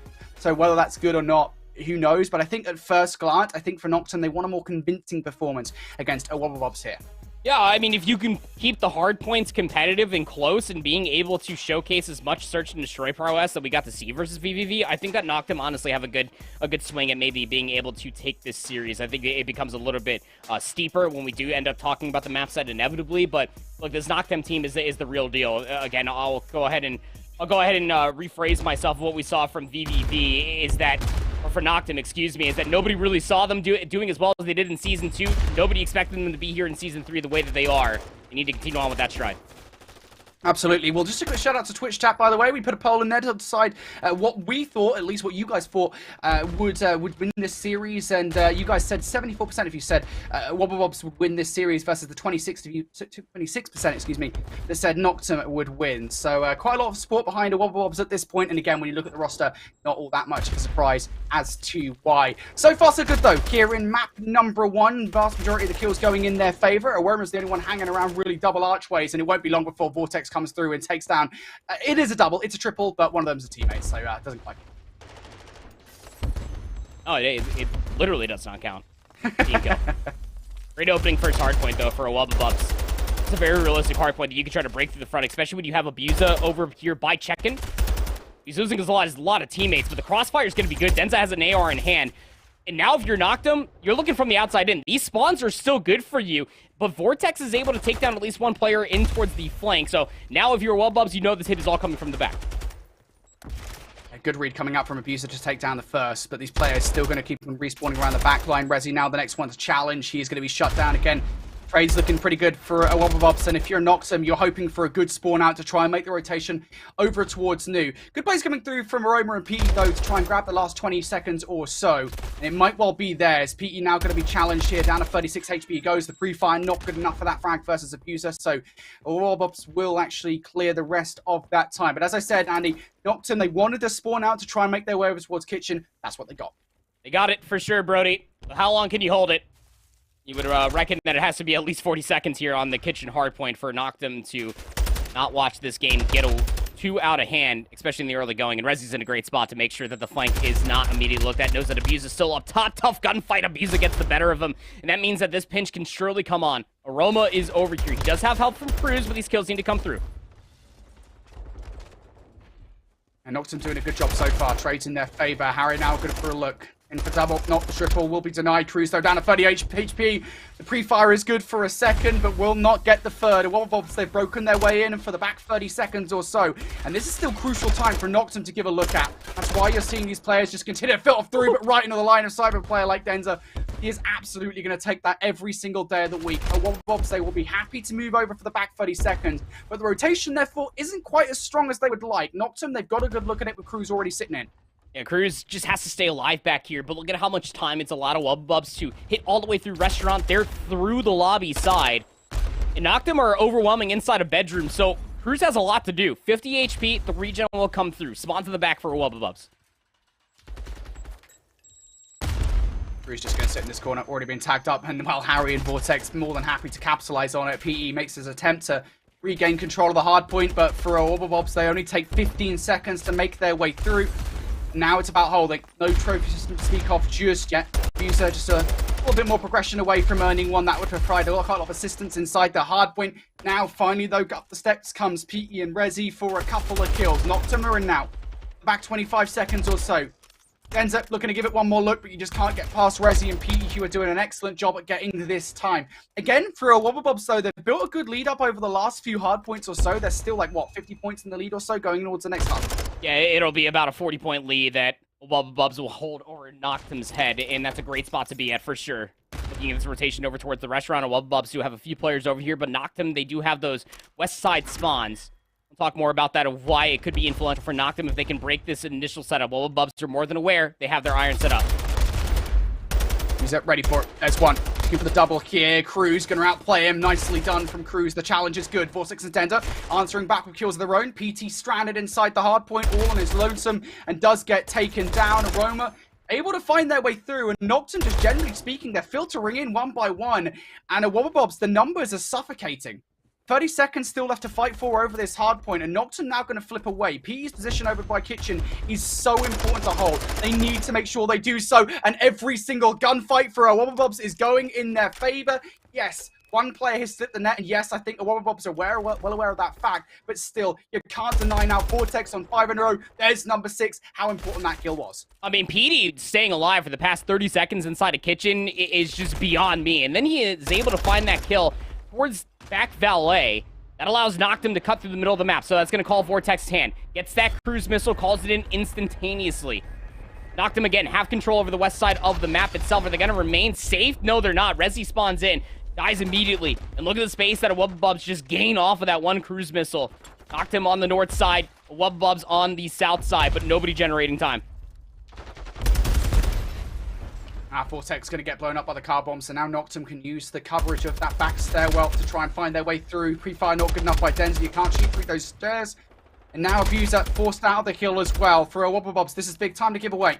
25 seconds now. I'm going to try and challenge this at least once more, because you're not exactly that concerned about spawns at this point towards the second set. That skill's coming through from Cruz around that kitchen side. Aroma is on 5 in a row. Going to be cut short there as the pinstripe kill feed does come through. Noctum ultimately going to win out there for the back 10 and will cross the 100-point barrier going into the second set. But, I mean, make no mistake, Addy, with, what, a 50-point or 60-point advantage or so over a Noctum, Wubble Bobs are in the driving seat at the moment. Oh, they absolutely are. At the end of the first set of hard points, I mean, a 60-point lead is nothing to scoff at for a Wubble Bobs. This type of leader's advantage early on in a Greenberg hotel give you a pick-and-choose type of effect when it comes down to these hard points. You can commit towards these flanks like what you just saw here. Even going 2 for 1 allows the Wubble Bobs to jurisdict the middle of the map, generate time when they're feeling the necessity to do so, but they can continue to have this lead grow for themselves so long as they continue to commit a lot of these players, a lot of these very annoying and unorthodox flanks like Vortex just popping dead silence, finding kills around kitchen, allows his ARs to get set up in a way that Noctum cannot pass to even try to threaten those P2 spawns.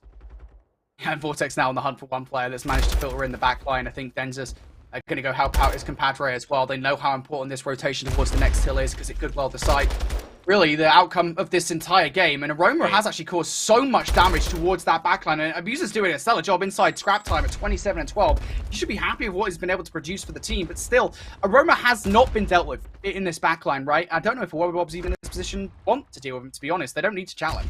He got a 2-piece last time, 21 and 15 out for Aroma. He just needs the assistance from his teammates to be able to find value through the front. Cruz just kind of sprinting in past Spa. Not going to be the answer that you're looking for if you are Gabe. Around the backside of this parking lot, his teammates are still dropping down. And yeah, Wubble Bubs, how do you deal with Aroma in towards the back? Well, you just leave him be, because now he's going to come up through the back stairs. There's the kill to finally come through. PD's the only player to maybe try to threaten this, but a Wubble Bubs are aware. They push players all the way past Statue over by Lights, Brody. They know that Noctum are spawning in towards the back. They're over 200 points. They can afford to do this. Yeah, nicely done for Noctum, though, to get in for the back 25 seconds. And yeah, it's the leader's advantage, right? We always use that phrase. And what do we mean by that? I mean, at Wubble Bobs, they've got themselves this big 100-point barrier between themselves and Noctum, of which they can toy with to effectively win the game, right? And the Wubble Bobs know now, with 10 seconds left, the rotation is all they really need here to move over towards Kitchen. This is a pretty easy hard point to hold. Probably the easiest of the lot here on Hotel. Vortex knows all needs to do is win one set of gunfights. Look at just how spaced out Denza is playing from his teammates. Could be a flank. Might not even be required. Harry's got a good angle. Abuser. Denza gets activated for dead. 47 seconds left in the hard point. 25 seconds required. Relatively close spawns from Noctum. It gives them another shot at this one, but still, it's just horrible, isn't it? You're just facing down such AR prowess from Wubble Bobs. I mean, this roster is just so heavy with that. What do you do? Cruz trying to find his way through. Has actually picked up one. Rezi with another one as well. So this will leave a couple of players isolated inside. Cruz managed to get the timing on towards Vortex. And in our Noctum gear, but 9 seconds away from victory. Oh, whoa. Again, you need to fight for every single second you can get off this kitchen hardpoint. And then make sure you rotate well enough over towards restaurant. It is a big ask for any team. It really is. You can see Aroma's going to give himself a real good effort to maybe try to do it. He's already rotating past the B control zone. Tough angles to be looking at. He's going to get overwhelmed with numbers. His teammates need to sprint across the map to assist him. Yeah, Aroma has a lot to do here. The coverage is good, though. Team shots will give Aroma the first kill. And I have no idea how this has happened. Noctum still in with a shot, controlling this next rotation as well. Wubbles just need one good break. Rezi going to be taken down now. This could well be it. Aroma on the other side is finally going to be taken down, cut short. But PT on the flank. What can PT do? Take some shots out for the first. PT for the double. Is it enough? 3 seconds away from victory. Wubble, but they will be denied for the moment. Abuser now wins a try and close, and he cannot get it done. Wubble denied for now. 30 seconds will put Noctum at 200 points. 3 seconds are all Bubs need. And look at how they're setting themselves up with this leader's advantage. They just have to play for exits, keep them trapped. And when it comes down to it, you find the kills, then you flood the hard point. There it is, lickety split. Last player contesting, Denza will rip him to shreds. The trade should be good, but Cruz is right there again. Noctum are refusing to go down. Bubs need one more second. They're already looking the rotation. Yeah, this is a big ask. Again, 2-2 split now for Noctum in terms of the rotation and the scrap time. Aroma goes down. There it is. Abuser for the double. That will secure it. Jeez. They had to fight for that, Andy. But at Bubs, they do get it done. Again, the indomitable decision-making, I think, just at the end of the first set, they had, what, a 50-60 point advantage. And then into a second as well. Right decisions being made in terms of rotating and controlling that all-important P1 to P2 rotation. Excellently done from Bubs. This new look roster. It's pretty good. Yeah, I've definitely seen worse. I mean, Abuser goes 35 and 18, 4,200 damage, casual. Minute 50 in the hardpoint time. What the heck is this guy on right now? He's literally doing everything, and his team is just slaying around him. It's just fantastic the way that this team does kind of work off of one another. And you kind of brought it up there at the end there, Brody, for 2 different points, right? Is that the AR prowess that is being represented between Harry and Abuser is just so undeniable. It allows Vortex to be able to hit those flanks, to be able to pop that silence, to find these routes, to be able to, I guess, invest early for these rotations with such a leader's advantage. It allows Denza to play his very lurking SMG habitual ways, and it just works so wonderfully in Hardpoint. It's something that we got to see versus them, versus Falcons on that hotel map #1 in their first series of the Elite. But also that 60-point lead that Bubs had versus Noctum at the end of the first set. That is the score difference in this series alone, and why we always really kind of harp over what leader's advantage honestly might entail. And it's literally just that. Bubs could really just pick and choose. Did we break here? Did we find the kills there? Did we keep them trapped over yonder? It all works out in the end as they were able to win map #1. Again, Abuser just went absolutely AWOL. Yes. Aroma gave himself a real good look. He was up at 20+ kills before I'm pretty sure that Rezi or even Cruz were past 15.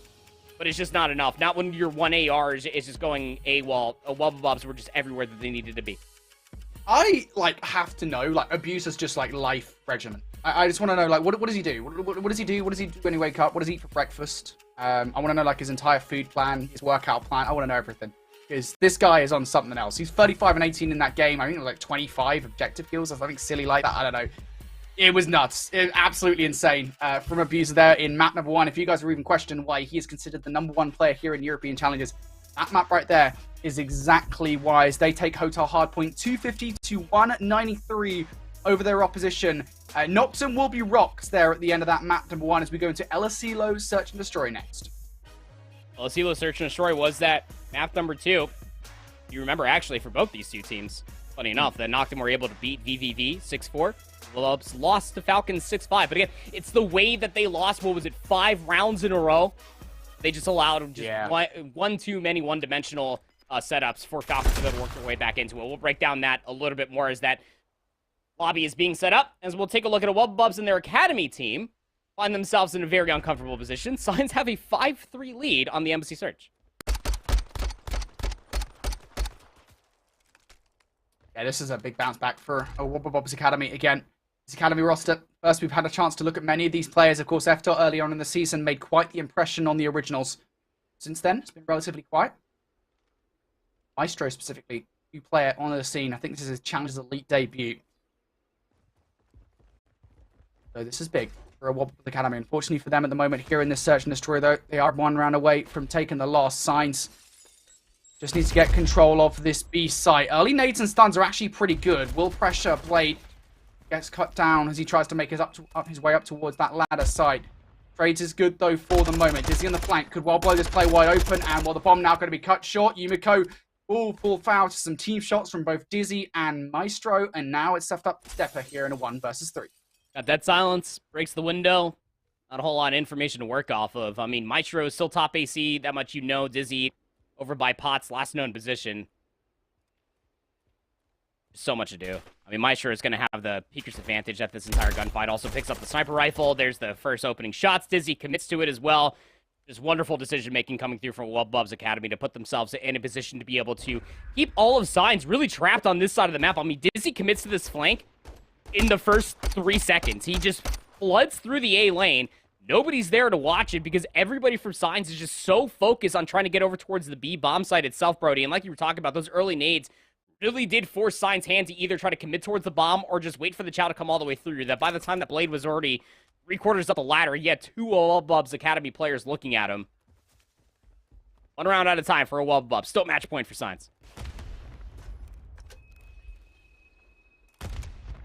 And Signs getting aggressive here in this round as well to really try and put a cap on things here in the search and destroy. Depper, for him, that aggression will absolutely pay off. There is a good trade coming out from Dizzy. He has to survive, and actually does do so. Good coverage coming through from Jackster from top administration building, and this round is now completely flipped on his head. Blade has a little lookout, but the prediction is through from Dizzy. Must have heard him inside orange. Now Yumiko up for a 1 versus 3. Gets caught out again. A Bubs Academy. They just refuse to die. 2 rounds on the bounce now. We're going to round 11. Unbelievable scenes. Bringing themselves back from the absolute depths. Again, this push completely gets faltered if Chaxter doesn't stay alive top admin. If someone just looks at Chaxter to get some damage from maybe top AC, Dizzy goes down, and then that bomb is dropped over by the S&D site. So, it's wonderful stuff being exemplified from Bubs Academy. What a turnaround from Dizzy when we hopped in towards this lobby. He's now up to 8-6. Felix also just shortly ahead of him, 10-8. 10-7 for Blade on the opposite side. Round 11 offense for Signs, and they are rushing past Sign. Rushing for Signs at the moment as well. Deliver opens up, proceeding first blood. Shankster going to get caught off guard as well. Good effort to try and regain control of Orange, and really the narrative of the round. I think this story is out of control at this point, to be honest, though. F-Dot, 1 versus 4 with the sniper rifle. This would be the best 1v4 would have seen the entire season so far. I just don't see it. F-Dot going to get in the first couple of kills, though. Again, though, that's the problem. Did not have administration control. I hate that F-Dot makes us think he's going to do it there for a microsecond, but no more than that. Signs finally cut things off. Oh my god. Give himself a real good look at it. Say that much. Blade will find it over by this fax machine. Long range shots. God dang. 12-9 for the L out of F-Dot. I mean, jeez Louise.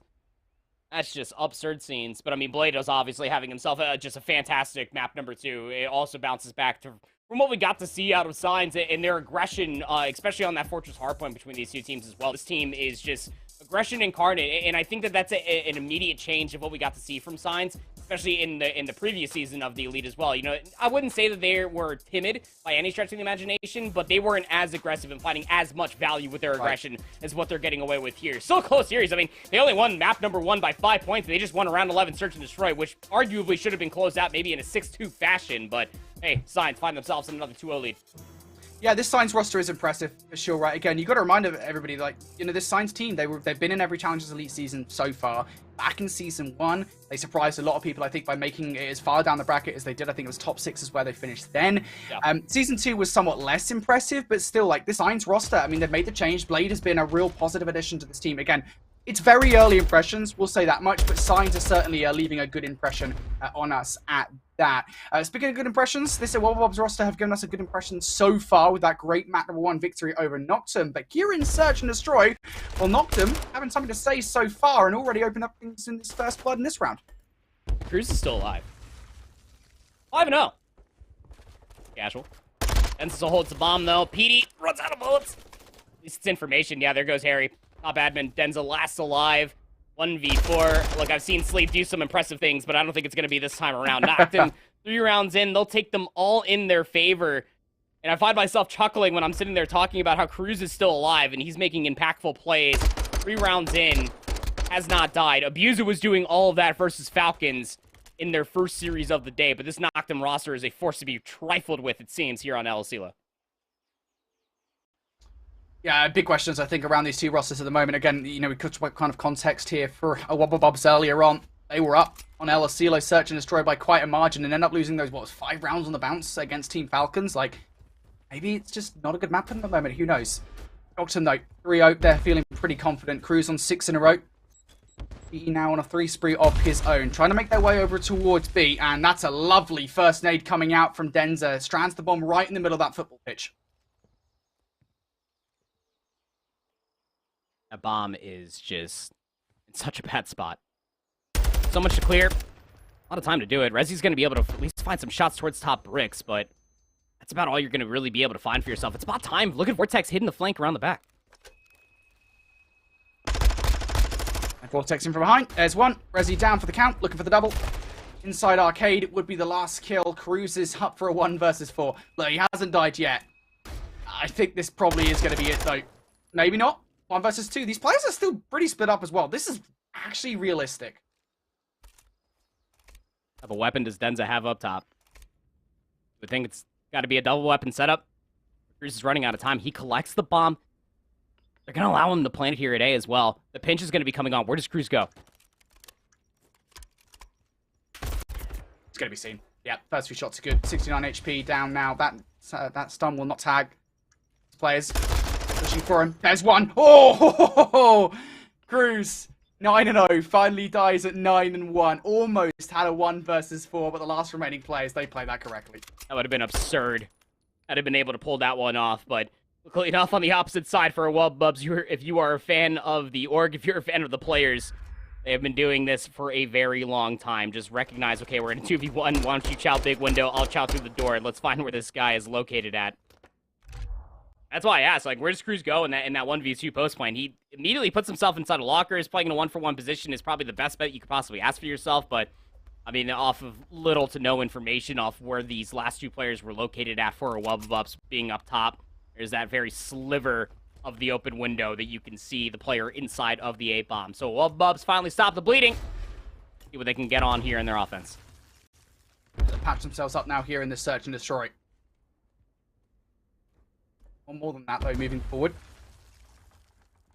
Continue to press in this game. The Wubble Bubs at the moment, just trying to bait anything out from the Noctum roster. Noctum not actually giving them anything. Instead, well, they'll give them something. It's a nice, neatly packaged nade right at the feet of Vortex to take him down. And now Wubble Bubs, they are in danger here. They've got no map control. They need to make a Hail Mary play. It's not going to find much of anything. Oh, it does, actually. That timing was actually severe. Denza's going to be able to encroach a little bit further forward. Dead Silence has to be committed. He's got the bomb as well, so he needs to be able to find this kill and get away with his life. He's able to do both. How is he able to stay alive? Closing that door. They might actually think he's inside too, not just outside of it. Dual shots now coming in from both players, and if Denza gets that kill this round, is significantly more realistic. But now they need a clutch. He draws out 1, gets the kill, and they haven't actually dealt with him just yet. They're going to pass like 2 shoot from the night for the moment. From behind, though, comes Cruz for that kill. Now it's a 1 versus 2 for Harry. Able to pick up 1. Doesn't know where the last player is located, though. Does he have time to get this bomb in time? Yes, he does, so the bomb will go down. And Aroma is so far away from this. It's going to give Harry a lot of time to pick and choose where he wants to go in a post-plant situation. And Aroma does not have Dead Silence. This becomes more and more treacherous as this round goes on. 30 seconds to detonation. Yeah, he's going to make a lot of noise. Harry didn't get seen there, although I imagine that Harry probably just saw him. Now in position. Reassuring to know that Aroma's on that side of the map, not your own. First 2 shots are good, and Aroma's just going to jump on the defuse here. Harry should check this one. Should check this one. Actually going to pick up the nade. The shield. No, Harry! No, Harry! No! Harry, you're not a bloody wizard! What? That has to be the most unfortunate nade we have ever seen in challenges. Stop. I'm out. God, I wish we got a final kill cam I of that was about nade. to say, It's not amateur hour. Harry's gonna do it. It's all good. You like preemptively caster curse yourself. Oh no. Oh man, that's just tough. And they like ricocheted off the lockers and just perfectly hit it right back in his boot. Offense for Noctum. Crew's 11-3. Will get first blooded. How about this take for Bubs? Very aggressive. Very frustrated with how the previous few rounds have gone. All right, we're recovered now. Noctum gonna recover here in this round as they trade things out for 3 versus 3. Path is completely clear for a B plant. That is exactly the plan for Noctum. And for Resi, the post partner was actually pretty good. He might be able to bait out a couple of players from Wubble and maybe catch them off guard. Will abuse it. Giving away his position. Stun will connect. Does that nade get the kill? No, it doesn't. It allows PD off of planting the bomb to be able to find that kill. Now it's an isolated 1v1s on a lot of different fronts. Denza on the opposite side. Vortex doesn't have the right weapon for that gunfight, and well, this should all just be over at this point. Big push coming through from Noctum. Denza 1v3. Should be over. I never want to count out Denza in these situations, though. 15 seconds left. Now doesn't really have time to get that defuse in realistically, as Noctum gonna take this one to a 5-1 advantage. Again, Wubble Bobs, they just lost control of B early on in that round and could not recover. I'm still shook from that self name. Mate, I can't. Oh, I'm sure that Harry and the rest of Wubble Bobs cannot either, Brody. That is just absurd. I really did think that Wubble Bobs and their aggressive push over towards A was going to work out wonderfully, but they did not commit all the way through. They allowed Noctum to have an opportunity to push through field to plant that bomb over at B. Slight hesitation, knocked him up on that point. All right. Needs to be perfect from here on out. Wubble Bob's in the position that, well, Falcons were in. Last Stellar Silo search and destroy. So maybe they can make the comeback and gain redemption in the process. Well, first couple of kills have gone in their favor, but Resi just trades things out, makes it look so easy. Over by Courtyard. Now Abuser just trying to play this one slow. That patience does play off. Now T in the 1 versus 2 here. Dead Silence has already been activated, so really wants to make the best of it. But Challenge up top, Red Tower, that's a big ask. So first round on the board here for a Wubble Bobs on a potential comeback. One round of what's required to be a many. I mean, maybe Falcons gave him the plot armor of going down 5-1 and then winning 5 rounds in a row. I'm not too sure. I'm really scraping at any sort of excuse at this point for a Wubble Bobs to be taken down the way that they are. But Noctum are playing this really, really well. I mean, off of their SMGs, we know how LSELO can always be shaken off from your SMGs, just finding a lot of value in the middle of the map. Your ARs just overwatching this play. That's what Noctum did very well in their opening match versus VVV. Comes another offensive attempt for them. Immediate focus. Look at Vortex quickly moving past that A control zone. Has Abuse's assistants overwatching him. Denza is playing inside the site. This is a good position for a Wubble Bobs generally. There's only one player inside sight, so it won't be long before Denza's overwhelmed if Noctum do choose to go in that direction. But it's the lack of information, I think, that's kind of causing problems for Noctum at this point. They don't know where anybody is. They've gained nothing. That's not helpful.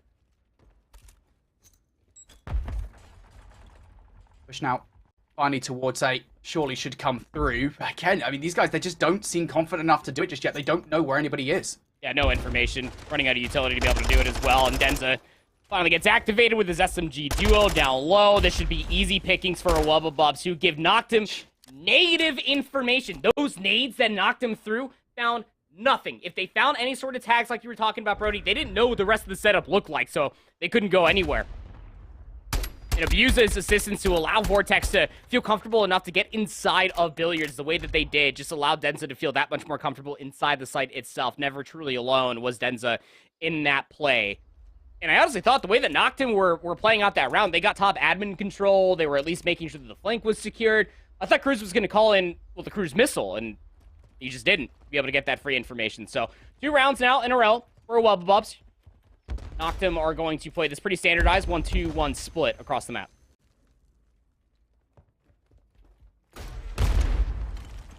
Vortex now trying to make his way in towards A. There isn't anybody to contest with inside sight, so this is maybe an error from Noctum. They're quite reliant on the retake, or at least pushing towards top arcade.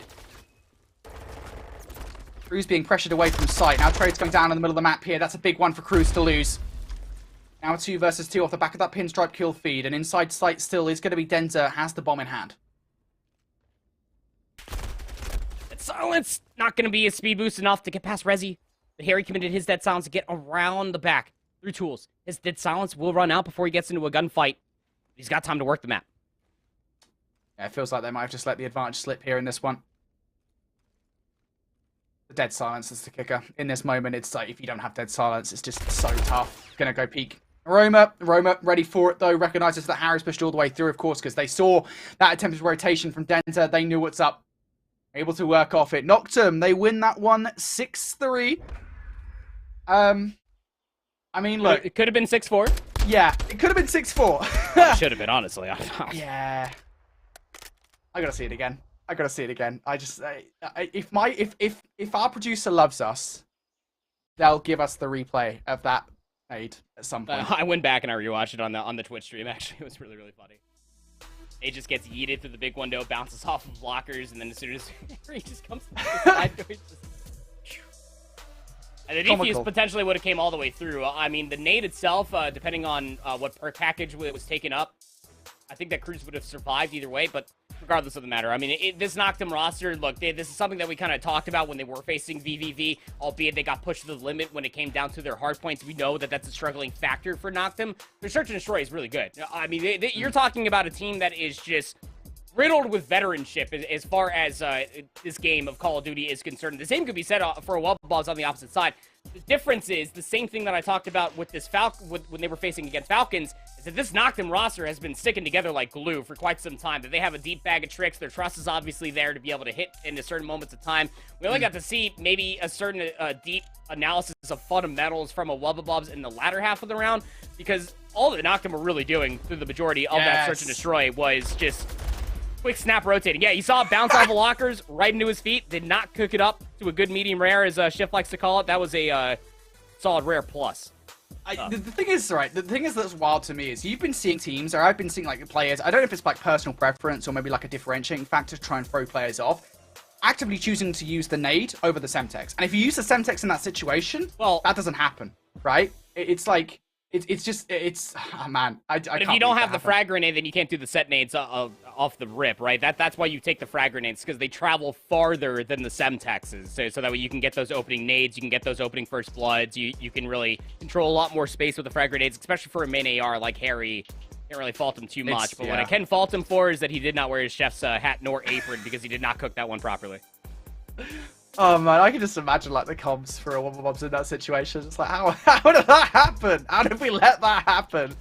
Oh, it's going to be frustrating. A second LSELO loss for them today then. Obviously not quite as hurtful as the first, but nonetheless, it puts Noctum on the board in this best of 5. Next up in the series then is Hotel Control, excuse me. And again, that same kind of story that we talked about earlier on for a Wubble, it remains in this one. I mean, back when they were Elevate, back when they were Augulus/Aphelion, Control was their best game mode, and that still remains as such. So this is going to be an uphill battle, you have to imagine, for Noctum. Oh, absolutely. I mean, again, you know, as far as a win condition is concerned for Noctum, 2-3-5 has to be it, because the slaying prowess that we got to see out of Wubble in that opening map was something to be trifled with. Here over towards our third look-in matchup, VVV going up against Clutch Rain. VVV unfortunately find themselves down 0-2 as far as series is concerned, as this new look for Clutch Rain is a very scary one at that, with Cobra and Lins joining the ranks. Yeah, for sure. This Clutch Rain roster has already surprised at least one team in the Atlas Lions, so want to do it again versus VVV. 2-0 up in this series, and now looking for the clean sweep here in the Control. They might not get it, though, because Chunk is already on 6 in a row. He's having a stellar start to this game. Getting vibes of that first map in the series versus Noctum, where he had a pretty similar showing over there. Finally will be cut short, though, but not before earning that cruise missile. A has now gone down, and for Clutch Rain, you can see they're scrambling to try and regain control of the map. They know that somebody has penetrated their backline, and it is twisted. Whoever should now call that out, and you have to imagine that somebody will go and capitalize on that player to deal with him. Still alive, still causing an annoyance, and actually VVV have a fair bit of map control. They really do. They're slowly pushing up through this soccer field, Brody, and they're trying to get players in a position to maybe try to get kitchen control as well. That is going to be your best bet to potentially get yourself on this B zone. 2-for-1 trade, though. Cobra's still alive back here, and BD Connor will finally take him down. So space has been provided. Lives only leading by about 5. BB Connor knows he has so much more to do before his teammates can even get here to touch the zone.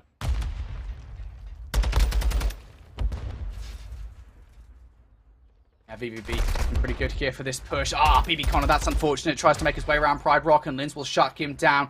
Now Linz looking for more. Big kill. Big 1v1. Finds it versus Twisted, and now Chunk is the only one still hanging around top bricks area. Should be able to catch Linz off guard on the rotation, and does exactly that. He was already weak, of course, from that earlier engagement. So VVV still got fingers in the pies at the moment in terms of pushing forward towards this point. 17 versus 12 situation. This is manageable for sure. And Chunk now trying to make it even more advantageous. Can only pick up one before finally falling. Now VVV reliant on the push from Twisted and a player like BB Connor as well. Progress starting to come through. First segment already gained. 15 plays up against 8. If you're looking at this from VVV's perspective, you just have to keep a player on the zone itself. This could very much so end by kills. But Clutch Rain, I mean, you got to be able to try to contest the zone because you don't want this third segment to come all the way through. Twiz is able to find some timing. That very much so might be it.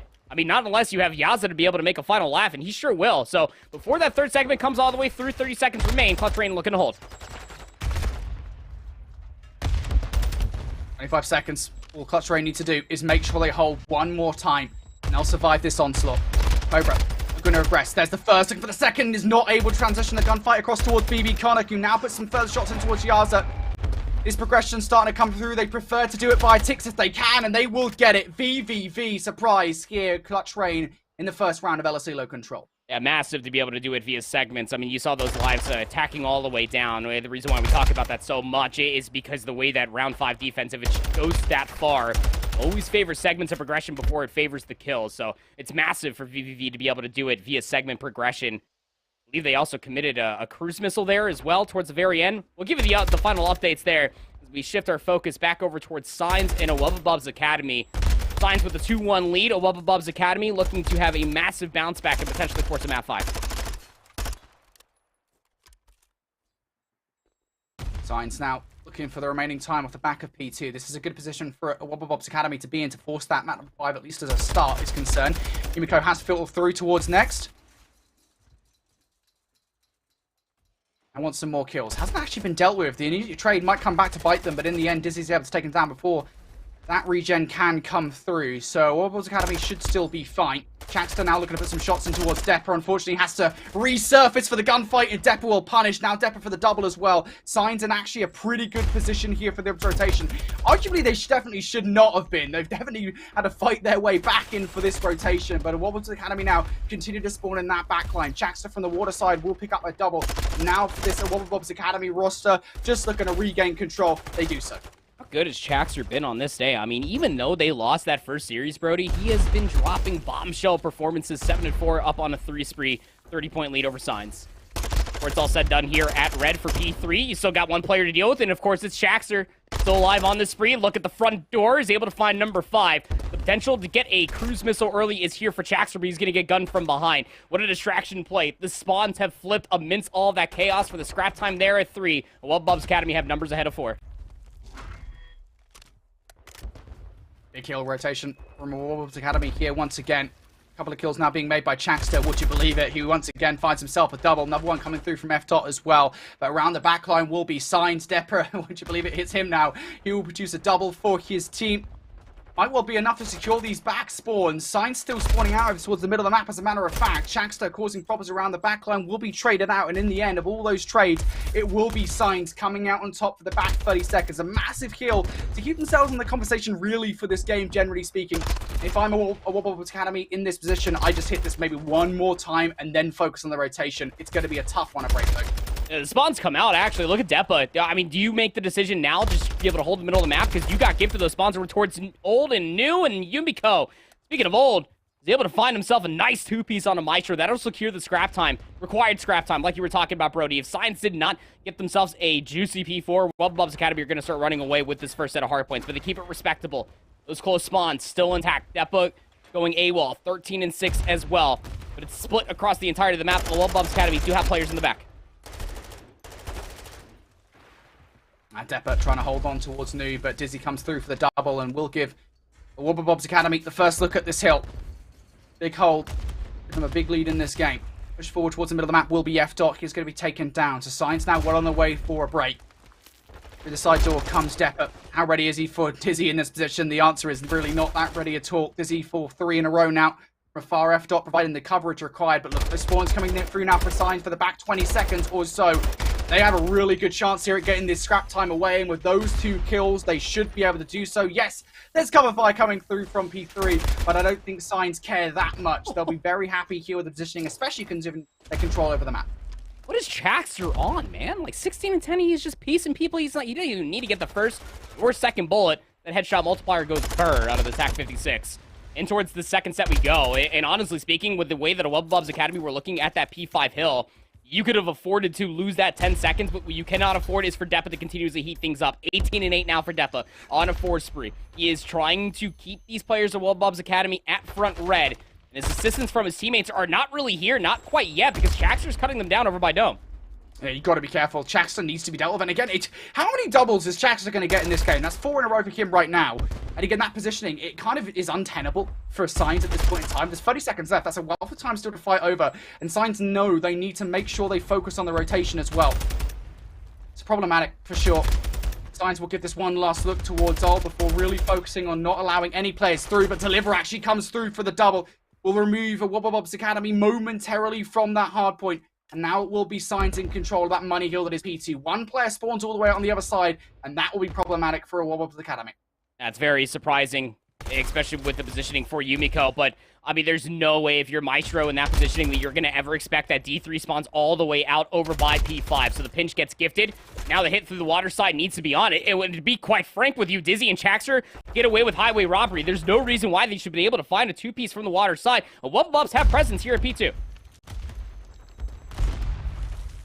Is he going to be tagged up, stunned up, everything? He finally goes down. Signs looking to break their way through again.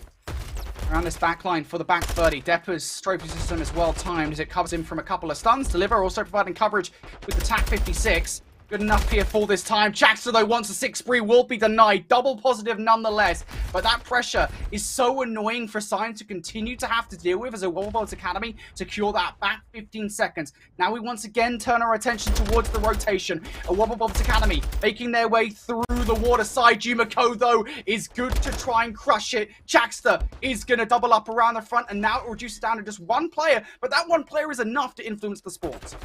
2 players in towards the back.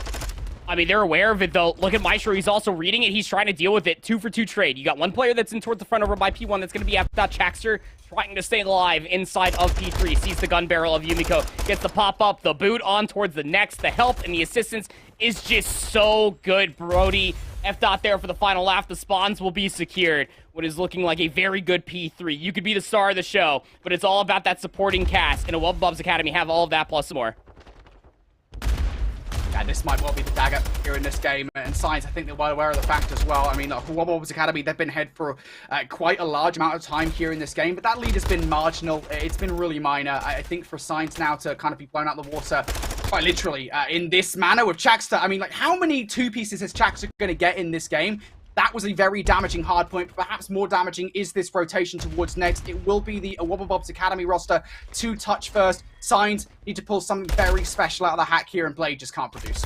30 and 13 now for Chaxter. Let's put it this way, Brody. He's definitely closer to double digits as far as multi-kills are concerned than he is further away at this point in time. Doesn't even a cruise missile. This guy has just been everywhere, picking up Vaznevs, TAC 56, whatever is required depending on the hardpoint itself. Just making sure that Signs never really have numbers to fully break inside this hardpoint. Tough position for Depa. Could not get the jump up over that half cobblestone wall.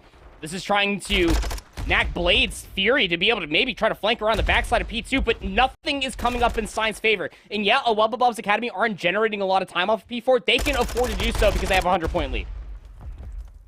It's just that leader's advantage, and that advantage just continues to grow as well. For Signs, you have to hit this. You have to do something. 15 seconds left now.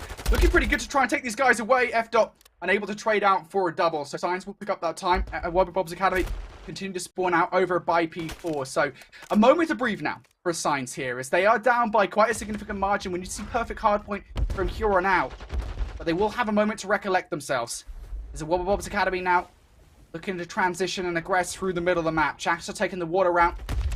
them to try and catch some of these players off guard towards this rock side. He should successfully do so against Deliver. That's the big 1v1 to take, and Shaxter will absolutely win it through the front comer. Bubs Academy around the backline now. Signs should spawn up. Blade looking for this last hit. He will actually find it as Depper also picks up 2. Signs refuse to die.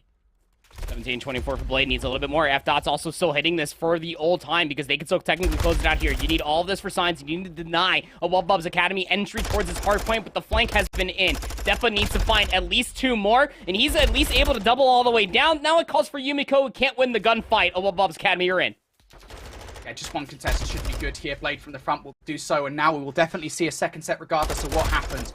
Signs, they still have a path in towards this game. Let's say this much, right? Because they're on the right side of the map for the PT rotation. They just cannot let Signs, or the Wubble Academy, excuse me, touch the hill really even once for any effective time. There's an avenue, but it's a slim avenue. But you can only allow Bubs Academy to soak up 9 points comparatively to, what is about 90 for yourself. Blade Yumiko, able to find 3, though. Chaxter's only able to show up in the kill feed at least once. He's still alive over by the water side, keep in mind you, which is why Yumiko is just laser focused towards this jump up. Like you were talking about, Signs, they are on the better side of the map. They are holding in the middle as well. While Bubs Academy struggling to find a point of entry, but some kills do come through. Dizzy hits a water out of his own. 3 dead come in. That should be the game. Yeah, F-Top for the double to close things out. You have to imagine Depper has spawned out on the other side, so they might well find some good timing here, depending on what Blade can do around the front line. Can anybody touch in time? Well, just running straight to the line of sight of a couple of players. One last player cannot do anything. And at Bubs Academy send us to a game number 5 here, folks. They just felt like they were pretty much in the driving seat the entirety of that hard point. Yeah, it really did. I mean, again, we go back and we talk about the overarching storyline that is Chaxter on this map mode combination, was just going completely AWOL. I mean, again, this guy had to have been somewhere near about like 15 multi-kills, double positive, 40 and 20. It's like I was talking about him. You could be the star of the show, but it's the supporting cast that it pretty much matters for everything as well. I mean, where would Simba be without Timon and Pumbaa? And honestly speaking, if Chaxter was Simba in that moment, he had a great supporting staff to make sure all of his plays had full effect. As a big line through fan. Welcome. Noctum, though, over towards this one. We talked about them having an uphill battle, really, against the Wubble in the control. I think right now they are seeing that as the Wubble now 2-0 up here in this one. And Noctum struggling to get control of A. They've got 1 tick so far, 90 seconds to make it happen. And as we always say, it only takes 1 good hit. That might well come now around the front. Vortex has to deal with at least 1 player, and will do exactly that as Resi goes down. Nobody immediately getting inside a kitchen, though, for Bubs. And we know that when it comes down to an A-zone control defense, typically want to try to get players inside of kitchen, but it might not matter when Denza's piecing players up over inside of rugs. Good wave of gunfights coming through for Bubs so far. Big kill from Aroma around the backline, though. Reduce this defense just down to 2 players. Players will spawn up over towards Jewelry, but they do need to get past PT and Aroma. He shut down. There goes Cruz as well. Aroma now close towards the point, able to get 1. Resi on the other side will pick up a double, or a single of his own, excuse me. Kills still being made here for Bubs. This is a lot of hits coming through from Noctum, but not actually a lot coming off the back of those. Denza wanted to look over towards the kitchen side that you were talking about, will be pushed away, and now has to get involved in the action, just not able to do so. This should be the push, surely. Short of Abuser pulling out something special, that should be the round for Noctum. We'll stay alive in this control, Brody. You got Denza Vortex trying to hustle their way through Secret, but won't be able to get there in time. Just the gunshots alone, the damage provided, will allow Noctum to be able to get those last 2 segments over on the A-zone itself. We stay alive in this control. Again, coming off of a very, very good LSCLO Search and Destroy are this Noctum roster, winning 6-3 over Bubs, but and we're hopping into this one late, so no telling what the segments do look like. All I can tell you is just from the stat lines itself is that, well, Bubs are continuing on with their antics as well. I mean, 18 and 15 for Vortex, Denza 18 and 14, Harry's at 19 and 14. Say what you will about Abusa at 12 and 15. This team is absolutely piecing. Noctum looking to bounce all the way back, so we have a host ending the game. So we will at least note that it's a 2-1 lead so far for Bubs as the admins work their magic. No idea what was happening there. Maybe someone lagged out or something. Who knows? I mean, we don't get to see that until the player actually leaves the game. So that might have been what happened. Who knows? We are just speculating at this point. We'll get back into that game when we can. But as we said, I mean, look, we always knew it was going to be an uphill battle for any team going up against this Wubble roster. Again, we talk about kind of the context between Season 1 and Season 2, albeit the rosters were slightly different. They were 14-4 in terms of control, which is pretty good. And I think, you know, all in all, you know, I don't think they were the best control thing. I think Notorious might have taken that one, maybe a Wubble Bubs. Sure. But certainly, you know, that's a pretty good statement in terms of that's where we're at in that kind of map number 3 game mode. Oh, absolutely. I mean, for Noctum, again, the way that we coined it is if you can keep the respawns close versus a Wubble Bubs, there could very much so be an avenue for you to be able to take that series in an upset fashion. So pretty much a lot to do, excuse me. That series is still tied up. We'll let you know what goes down there as we take a look at Clutch Rain versus VVV. Clutch Rain coming off of that previous control. VVV were able to win it. At least a map 4 is guaranteed here between these two. VVV doing a stellar job at keeping control early on of this parking lot kill. Wave of gunfights go in their favor. Vital responsible for that. 4 of those kills. Make it 5 now as he picks up another one towards that Xbox side. Sickman, he will probably get the cruise missile, but around the back now comes Clutch Rain. They don't have a trophy system to protect them from any incoming utility. And off the back of that, one of those players will go down. There is some more. But Vital still needs to earn this cruise missile. It is just one more kill and he'll get it done. And an unfortunate time push against the stun will basically be the death of him in that situation. And now for Clutch Rain, an actually pretty good position, to be honest. You could fight this one from the front, but as I say at VVV, they get the spawns over by Orange. Now trying to get in from the front line, and Cobra will pick up 2 for the scrap time. So Clutch Rain, they absolutely have to fight for it, but the scrap should now be theirs. Rotation in for VVV. A consolation, 7 seconds, so like you were talking about, VVV off the previous gunfights, they will find themselves gifted this spawns and rotation over towards P3, in towards top AC we go. But look at Clutch Rain, how immediately focused they are to get side top admin. And they honestly thought the kills that were provided maybe could have cut through that BS&D side, but it's not going to be the case at all. VVV have a setup.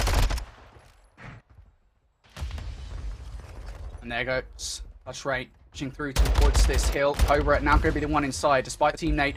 It's still Clutch Rain that have control for the moment. Nice nade from Twisted, though, to open up proceedings here, and now trying to fly his way up towards the stairs. Twisted just makes it look so easy. Yes, Twiz has something to say, but it's all really but a whisper. Let's be honest, he picks up 1 kill. No more than that. VVV continue to get that scrap time back. 20 seconds worth fighting for. Now even more worth fighting for is going to be this rotation towards New. Unfortunately for Vital, will be usurped by a Semtex there from Lin. So Clutch Rain should have control of this rotation. Yeah, they should. But they don't exactly have all the time, Brody, to be able to deny more space. So they're going to play this really, really turtle. Luckily enough for Yazin, nobody's pushing over by pots. That should be more than enough information. This is coming through the halls. A nade from Twiz will not land. VVV going to attempt to push this one, not just through the hallways, but around the back line as well. Chunk surely going to be part of the play sooner rather than later. Vital going to open up things with the first blood. It's going to be a pinstripe kill feed coming through. And Cobra picks up 3. Clutch Rain continue to hold here. That was a big kick coming through from VVV. The first of, you have to say, at least a couple more. And Clutch Rain, they hold for the moment, but VVV well on their way once again. Cobra continue to face some pressure. Cobra on 5 in a row. Will get the cruise missile, but no more kills after that. Clutch Rain, it doesn't matter for them, though, as they hold. Back and forth, this map 4 on Embassy goes. Last laugh will be there for Linz. He will soak up the back scrap time. You would truly feel it.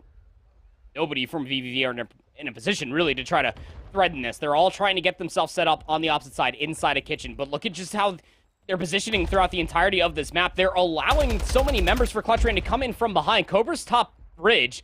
Wiz is able to find one on a Twisted, so VVV are not set up comfortably here at P5. At least they know where Clutch Rain are coming from, but that might not be very helpful here. Twiz gonna have to back away for a second as he regens up towards full health. BB kind of flies out. The timing is good. Unfortunately, the numbers are not in their favor. Cobra once again overwhelmed here as Vital comes through, not just for 1, but for the double as well. Chunk will close out proceedings of another kill of his own. BVV still fighting tooth and nail for this time. 35 seconds left to go.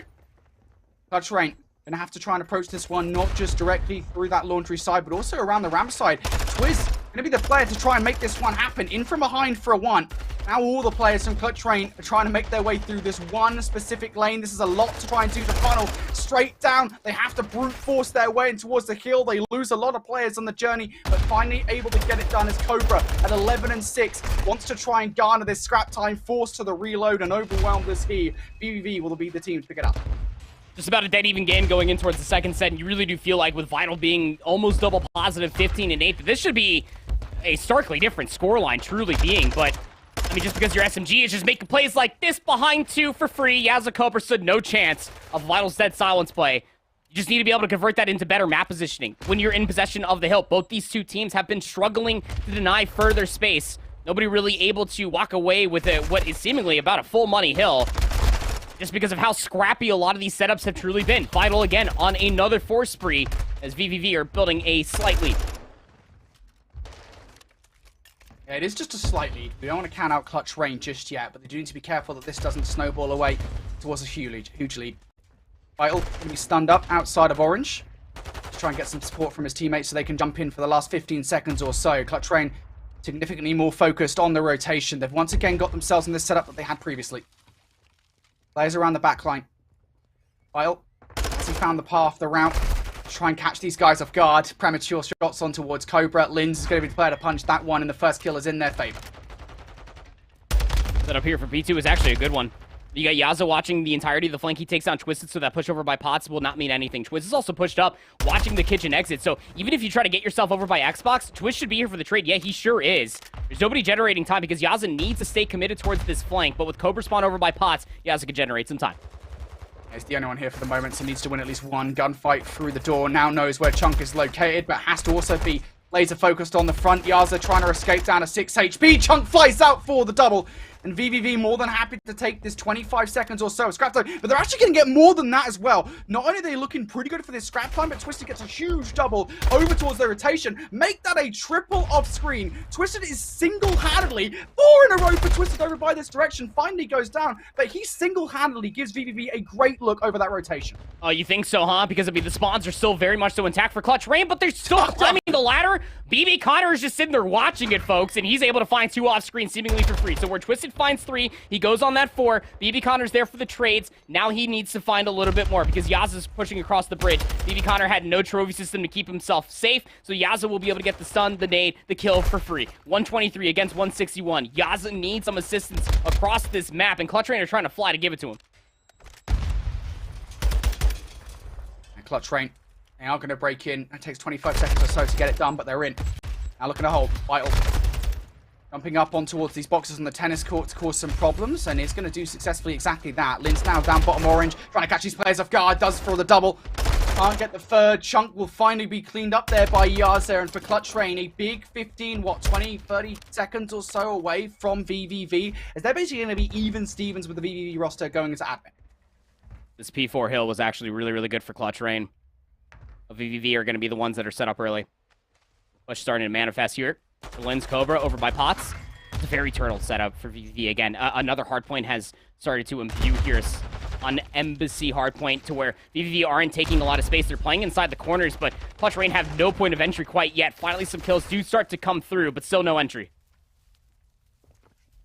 Going to give it a look. Technically speaking, they've got the numbers to make this one work. They just have to have the trades in their favor, and that's really not happening at this point. Twiz now 1v2 around the point, gets the first, now looking for the second. Maybe it's able to outplay BB Connor in the situation. Goes to the knife to make it happen. Now towards the attack for a third. What on earth is that from Twiz? As Clutch Rain fighting tooth and nail for this scrap time. Chunk now, the next one from VVE to give this one a look. Looks towards the wrong wall though to deal with Linz there. Predicts he's pushed forward. That is not the case. Clutch Rain should be good now for that scrap time, and VVV off the back of those first 2 kills might also be good for the rotation. Absolute bloodbath path that is P4 through 2 different sets so far. Lin's 21 and 16. Vital has slowed down ever so slightly, I guess if you can call it that, 25 and 17, but is still finding really good crucial kills across the map. BB Connor Twisted set up around this kitchen hardpoint are kind of left a little bit by themselves. So, I mean, they need to go big in a way that is being delivered ever so wonderfully. VVV find the kills required. Clutch Rain starting to lean on a certain series of numbers to try to break this, but VVV are over 200 points. And this is just so back and forth. This time it's Cobra. Pick up a double to find their way through. Clutch Rain will be happy with that. Now they need to hold for the back 30 seconds or so to even things up and take the lead away from VVV. Lin's down, but it doesn't matter as Linz gets the headshot on towards Twist. Vital now trying to double up here, able to get the first. There's the second. 2 more players in front of them can only put some shots in towards Cobra. The kill is denied. And for Clutch Rain, they should get this scrap tie now. VVV might give it a look, but they would be best served setting themselves up for the next rotation. That is not the choice they make, as Vital gives it one more look. You know what's honestly impressive at the scoreline 202 to 207 is that we still have 2 minutes of game clock. So this is going to end via scoreline whether we wanted to or not. Strap yourselves in because this third set is going to be an absolute grinder and a half. Twisted is going to get scouted out over by Vans. This is a good positioning to find yourself if you are Clutch Rain because Twiz is still over by Old and has to find out where Baby Connor's located at. He is top bridge. Does have a better position to be able to take care of Linz off the hard point, but Twiz is still on the time. And Baby Connor now going to get involved in the action here. Knows that he needs to take the time away from Clutch Rain, especially as his teammates have just died. And Baby Connor doesn't exactly have the best weapon for the situation to deal with that player up top in paper, but does have it for Orange. Only able to get one. Once again, trades, technically speaking, favoring Clutch Rain in this position as we have 25 seconds left. Clutch Rain are on the better side of the map. They need to be wary because Twisted might well cause some problems for that rotation. Oh, Yaza. Good stuns actually coming through from VVV to make sure that Yaza's positioning top paper isn't as potent as Clutch Rain had wanted. 206 and 220. Look at the rotation over towards New. Big 1v1 and towards the back. Yaza's going to get the better of at least Twisted in this moment of time. Does not have immediate assistance. Linz is trying to cut the middle of the map to deliver set assistance. Yaza is able to go big to get some damage for Linz to be able to get the final blow. But now it's him, Linz, all by his lonesome. Yeah, players now spawning in the backline for VVV. Linz has a lot to do here. You're asking a lot of the rookie for the 2023 season. And he's still alive inside the point. Now on 3 in a row. Trying to make it 4, but will be denied. So VVV now going to break on through. They need basically every single second to close things out here on the parking lot hardpoint. Clutch Rain just need 18. They'll definitely give this one solid look. As Cobra picks things up with the first kill now. Contest shortly going to follow very, very soon as Cobra and Yaza now pick up kills. Wow. Twiz going to double up for yet another one. BB Connor trying to survive inside. Finds himself in a 1 versus 2. Needs to contest at the very least. The cruise missile comes down, but it will hit a trophy system. Actually, looks like a kill against Vital, excuse me. And as Linz picks up a double, that surely should be it here. Clutch Rain just need to hold on for one more wave. That final kill will be all she wrote. It's Clutch Rain. They definitely had a fight on their hands versus the VVV team, but they do close out the series. That is just so tough when you're looking at it from VVV's perspective. I mean, there were so many different opportunities that they had themselves a significant setup, but things just got so scrappy, mostly around this P4 hardpoint. I mean, through the first set, Clutch Rain were set up comfortably, and then it turned into an absolute bloodbath. The second set, VVV were set up comfortably inside the hardpoint, and they actually generated a decent amount of time to keep things really, really close, and I mean dead even close, going in towards yet another and third and final set of hardpoints. But, man, that entire setup there, the final moments there on P1 going in towards P2, top paper is an absolute virtue. Yaza staying alive, albeit stunned up, allow Linz just to go completely crazy through the middle of the map to be able to provide the space for Clutch Rain to take a series on the day. Well, here's a look over towards another matchup that's going on right now. Again, we saw Bubs Academy win that hardpoint in an indomitable fashion against Signs to force this Game 5. Right now, inside it, though, currently 3-2 down. A very close one between these two teams. So for Signs, they're going to pull us straight out of the playbook. Straight towards B they go. Dizzy, the only player over here for the moment. If he could pull a kill or two away, it would be huge for a Bubs Academy. There is one, no more than that. Sure, there's a lot of people that are asking about the conclusion between a Bubs and Noctum. That hotel control actually ended in a 3-1 win for Wubble, so they have a 2-1 lead in that series. Search and destroy, though. 3v3. Bomb being planted. How do you even find your way in without utility? It's a lot to ask, isn't it? They're going to have to time this perfectly with Chankster on the other side. Just have to hit this simultaneously. Through the door, through the wall, shots going. Chankster on the other side goes down. Deppa for the challenge, for the double, and yeah, Signs just with all the power in that position, and it's just such a great call, right? Coming out the gates, just hitting B right off the rip, all 4 players. Dizzy was just completely overwhelmed. Yeah, and at that point, like you were talking about, you have to commit over towards the flank itself. That when you just give up so much time while you're waiting for the flank, it allows Deppa to be able to hit through secret, run into literally nobody with that dead silence until he looks over by that back half wall to be able to find those last 2 kills. And now it's going to cause a certain amount of distrust, I guess, for Bubs Academy when it comes down to their defensive setups. You really need to make sure that Signs cannot make their way through Restaurant to be able to get that bomb planted at B in your upcoming defensive rounds. For offense, though, you find yourself down by 2 rounds. They're going to leave Chaxter by his lonesome over inside of Wine, while the rest of the team commits towards A. Chaxter at the moment, who's had quite a hand for a Bubs Academy so far in this series, is going to get overwhelmed over by that B side. Shutting down. Let's waste a fair bit of time now for Signs as they try and make their way through the statue side. That nade will land, excuse me. Maestro around the backline perfectly predicts that Blade is going to be making his way over there. And he's just trying to magnetize these players. Waste some time. Unfortunately, does not waste enough. There's still 20 seconds left. And F-Dot now needs to try and stop this bomb from being defused. There's already a player on it for F-Dot. This is just way too much to ask. He's got no time to do anything in that position. Signs now looking pretty dominant. Oh, I do appreciate how F-Dot try to five-head that entire circumstance with a Vaznev in hand, right? No utility, breaks the glass, top garage. Maybe tries to get them thinking, okay, he's coming bottom luggage, but it's a 1v4. You got a Vaznev in hand. D3 was going to be watching this top lights area for all of eternity while his teammate was defusing the bomb, so. Get an extra point for creativity, but you were still down 3 rounds for a Bubs Academy. Again, they are staring down the barrel of starting off their Elite Season 3 0-2, Brody. Not where you want to be. Chaxter not having as an equivalent of performance of what we've seen from him in the respawns in this best of 5 series, but regardless, Signs looking to put things away here on their offense. Back to B we go. It's not a bad play call considering it worked out so well last time around.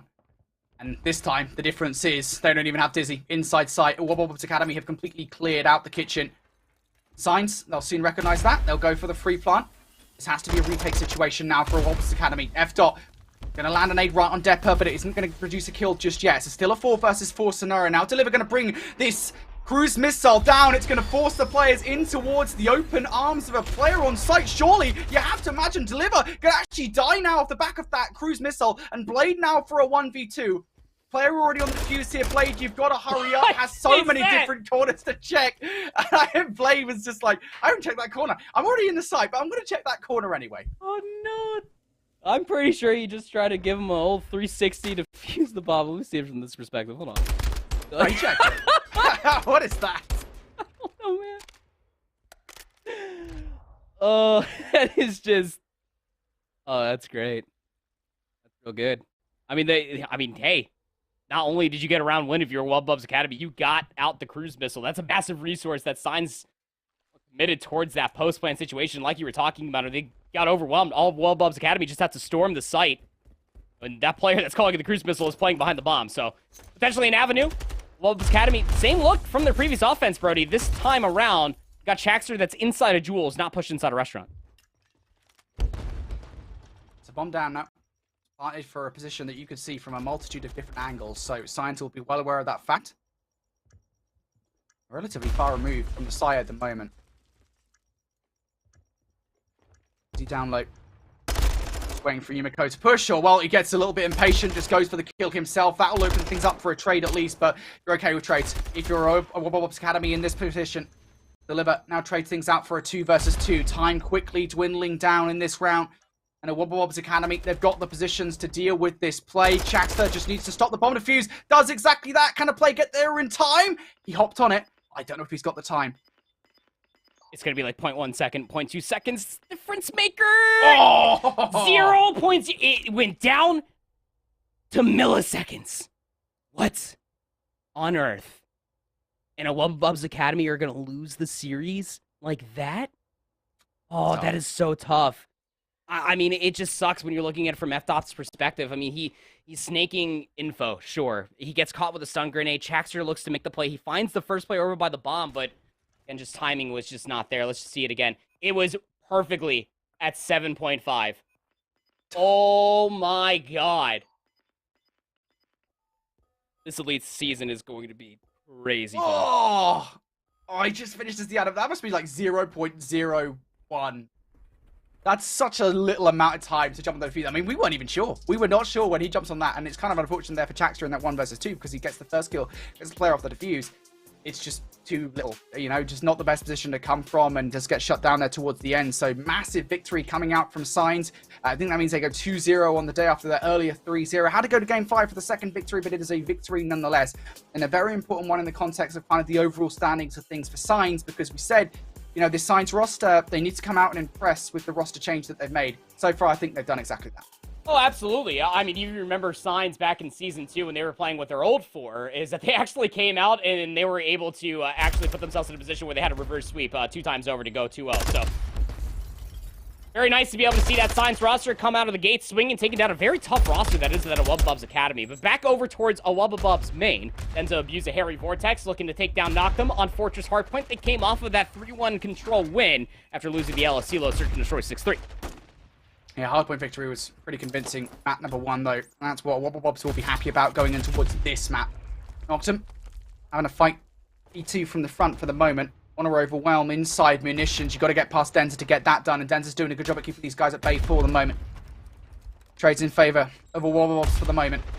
Roman now managed to make his way through the front. Just to contest is what he's looking for now. The rest of the team, though, going to be looking for the capture as they make their way through. It's perfectly done. Around the backline comes Abuser to try and disrupt, but he will not be granted such a play. Still not quite certain just yet, and Abuser will try and keep this time away from Noctum. This isn't terrible, though. Noctum, they can try and rotate over towards P3. They can, but it becomes a little bit more difficult when you lose a player. Oh, God. Yeah, I didn't even realize. My brain was just so laser focused on the players. I was like, why is this so weak? And then I didn't realize that they'd lost a player. Yeah. That's fun.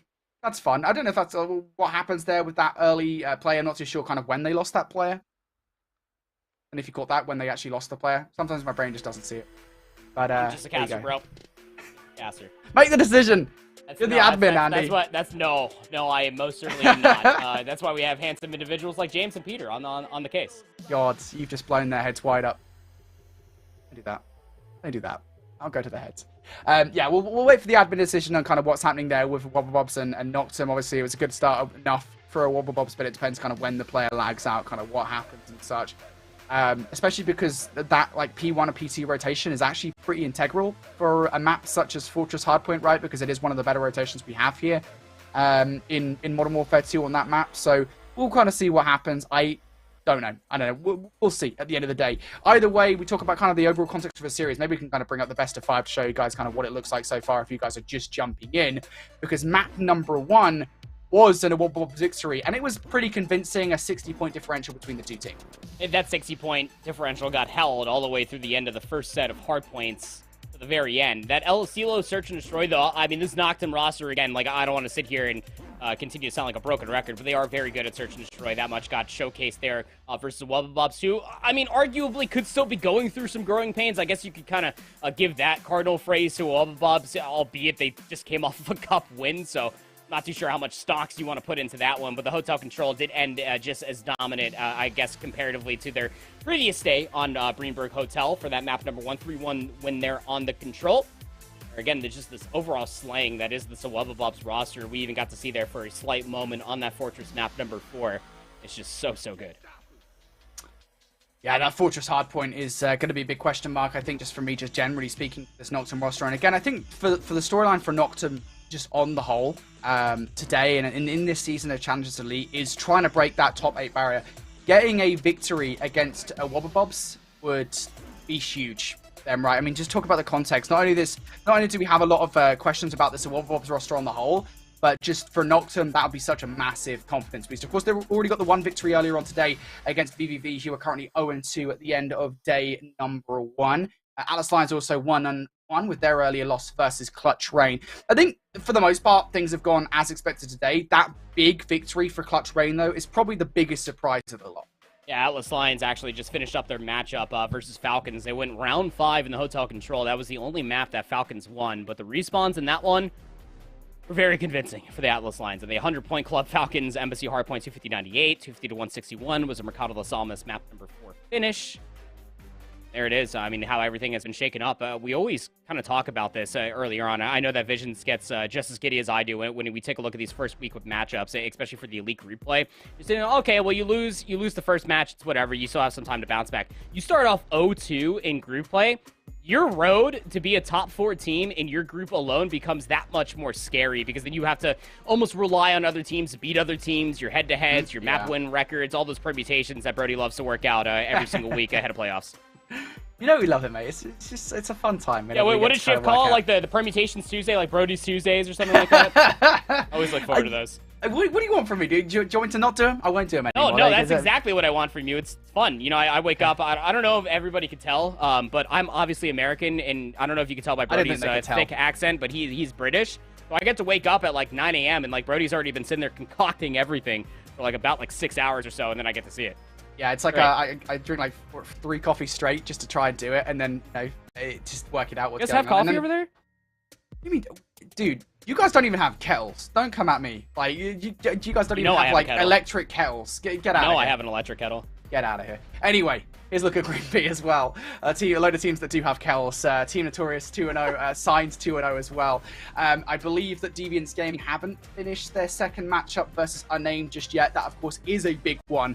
Despite Unnamed's earlier loss versus Signs, if they could get a victory versus Deviance Gaming, especially considering I think we kind of consider Deviance Gaming like one of our top 4 teams overall in terms of like, I guess the big 4.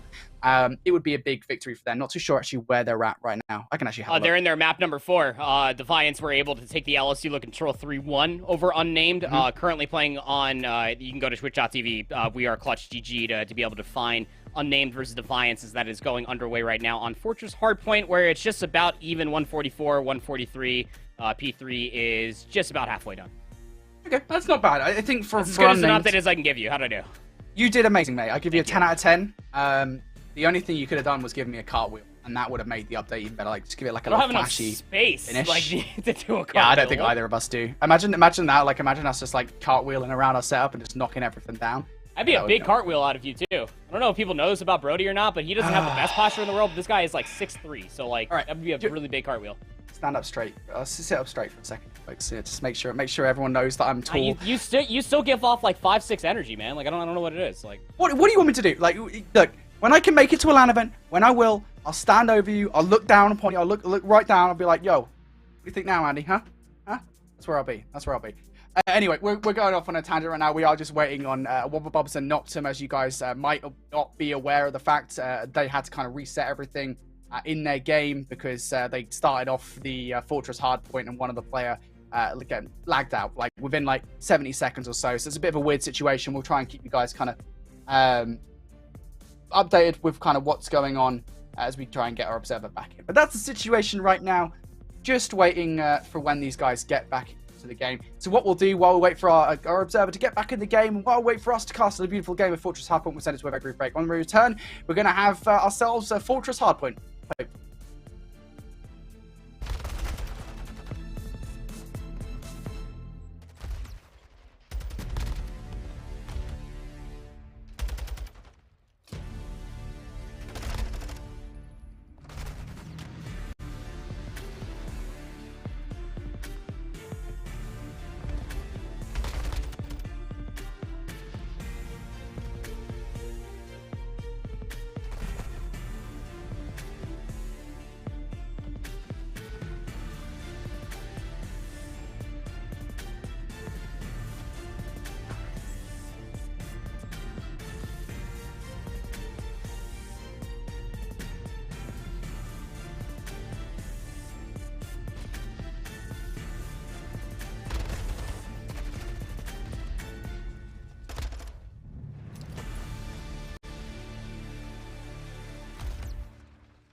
Video games, esports, it's time for both of those things here as we get in towards the Fortress Hardpoint and what could be the final map in this Call of Duty Challengers Elite series between Wubble, Bubs and Noctum.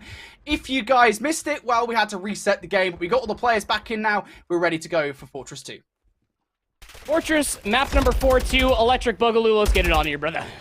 Noctum again. I mean, they desperately need this map for when. And if you have been watching Noctum all day, there's one thing that you know for certain is that their hardpoint has certainly been lacking the sling. For a Wubble Bubs has absolutely been the real deal. Noctum still hold those close spawns. If you can see them all the way down towards those secret lanes, but a Wubble Bubs come in forceful fashion, just brute force their way through this lane. Yeah, this is actually a much better go of things on the reset here for Noctum because Well, look, they don't have full control just yet, but they're actually contesting for the next rotation. Vortex is on a desperate hunt for Resi. Finally takes him down. But knocked him off the back of that little distraction play. Able to break on through the front. It won't be long before Vortex breaks back, though, on 4 in a row. An excellent start for Kim. Make it 5 for Vortex. He was having an excellent start to this hardpoint and now wants to do more damage. That's been the conversation, hasn't it, with the Wubble Bubs? You and I had this in the digital green room. You know, you bring in Abusa. You already had some really good slaying when it comes to Vortex and Denza. Vortex is still on this spree, 6 in a row for Stee. He's just gonna swan dive his way over by maps with the Dead Silence included. Maybe try to turn some scrap into initial. There's one player back here. It's gonna be Petey. Wins a big gunfight up top, but still has Denza down low to deal with. The slaying prowess from this team, any one of these 4 players for Wubble Bubs can go off. You gotta account for that if you're Noctum. Yeah, look, what I will say is I think, you know, for Vortex, the objective has been going back to kind of that preseason, that early season 1 vibe, which we saw Vortex, like, arguably looking the best he has ever looked statistically, even better than the Modern Warfare 19 season that I think had a lot of people saying Vortex should be in the league. He's doing that at the moment here in this game at 8-3. And Wubble Bubs off the back of his heroics and really, frankly, the rest of the team as well. They are having a stellar start to this hardpoint. I said earlier on that Noctum had a better start than they did before the reset. I don't know if that's true anymore. As Denza doubles up, Vortex also on 2 in a row. Noctum, desperate. You still need to hit this. This is still a large amount of time to give away. I mean, you want to hit this? But can you hit this? Because Vortex is just going completely crazy. 11-3 for Stee on another 4 spree. He just goes up top maps and just finds 2 more. Okay, all right, Stee. Well, I think that this is tough if you are Noctum, because now you are trailing by 100 points, and P4 hasn't even popped yet. Oh my. Yeah. Just stay here. Just stay here, observers. I just want to watch this for a little bit. I want to enjoy it. No, they didn't listen to you. I don't care about you, Andy. He's so good. Yeah, it's insane, isn't it? Vortex on 8 in a row. Yeah, this is something else. He's finally going to die here, you have to imagine. Actually going to get the regen up towards 100 HP. There's the rest of his team die around him now, relying on spawn from Harry in the back. Vortex still on his lonesome. I think he's actually hesitant to try and hit this because he wants to keep the spray. What is that? You've never seen that? I have never seen that. Stee is cracked, man. I mean, we don't see that. We don't see that at Diamond rank play, I'm afraid. But Vortex still on this spree, by the way, 9 in a row. Abuser and the rest of his team, the ensemble that is Wubble Bubs, getting kills in and around this hardpoint. I mean, Noctum, they got about 20 points off this hill. They still might get more as a couple of kills do come through, but things are looking dire. Vortex is 16-4. Cruz has 1 kill. 2 kills. Give me 3. Come on. Oh, it was close. Almost shotgunned Harry, but Harry got the first bullet. So 131 plays up against 34. Rotation over towards P5. Look, if you don't get like a full 60 here, if you're Noctum, honestly speaking, it's going to be GG's. Look, what I will say also is being called in by Vortex as well. You would think sometime soon. It's just pick of the litter for Wubble Bubs. How do you want to win this map?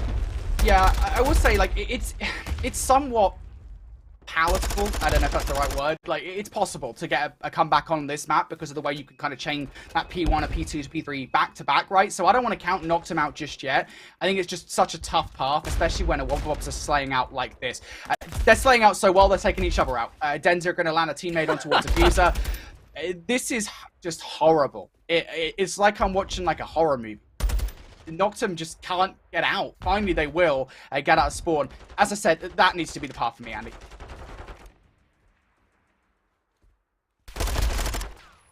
100-point differential going into the second set of hardpoints.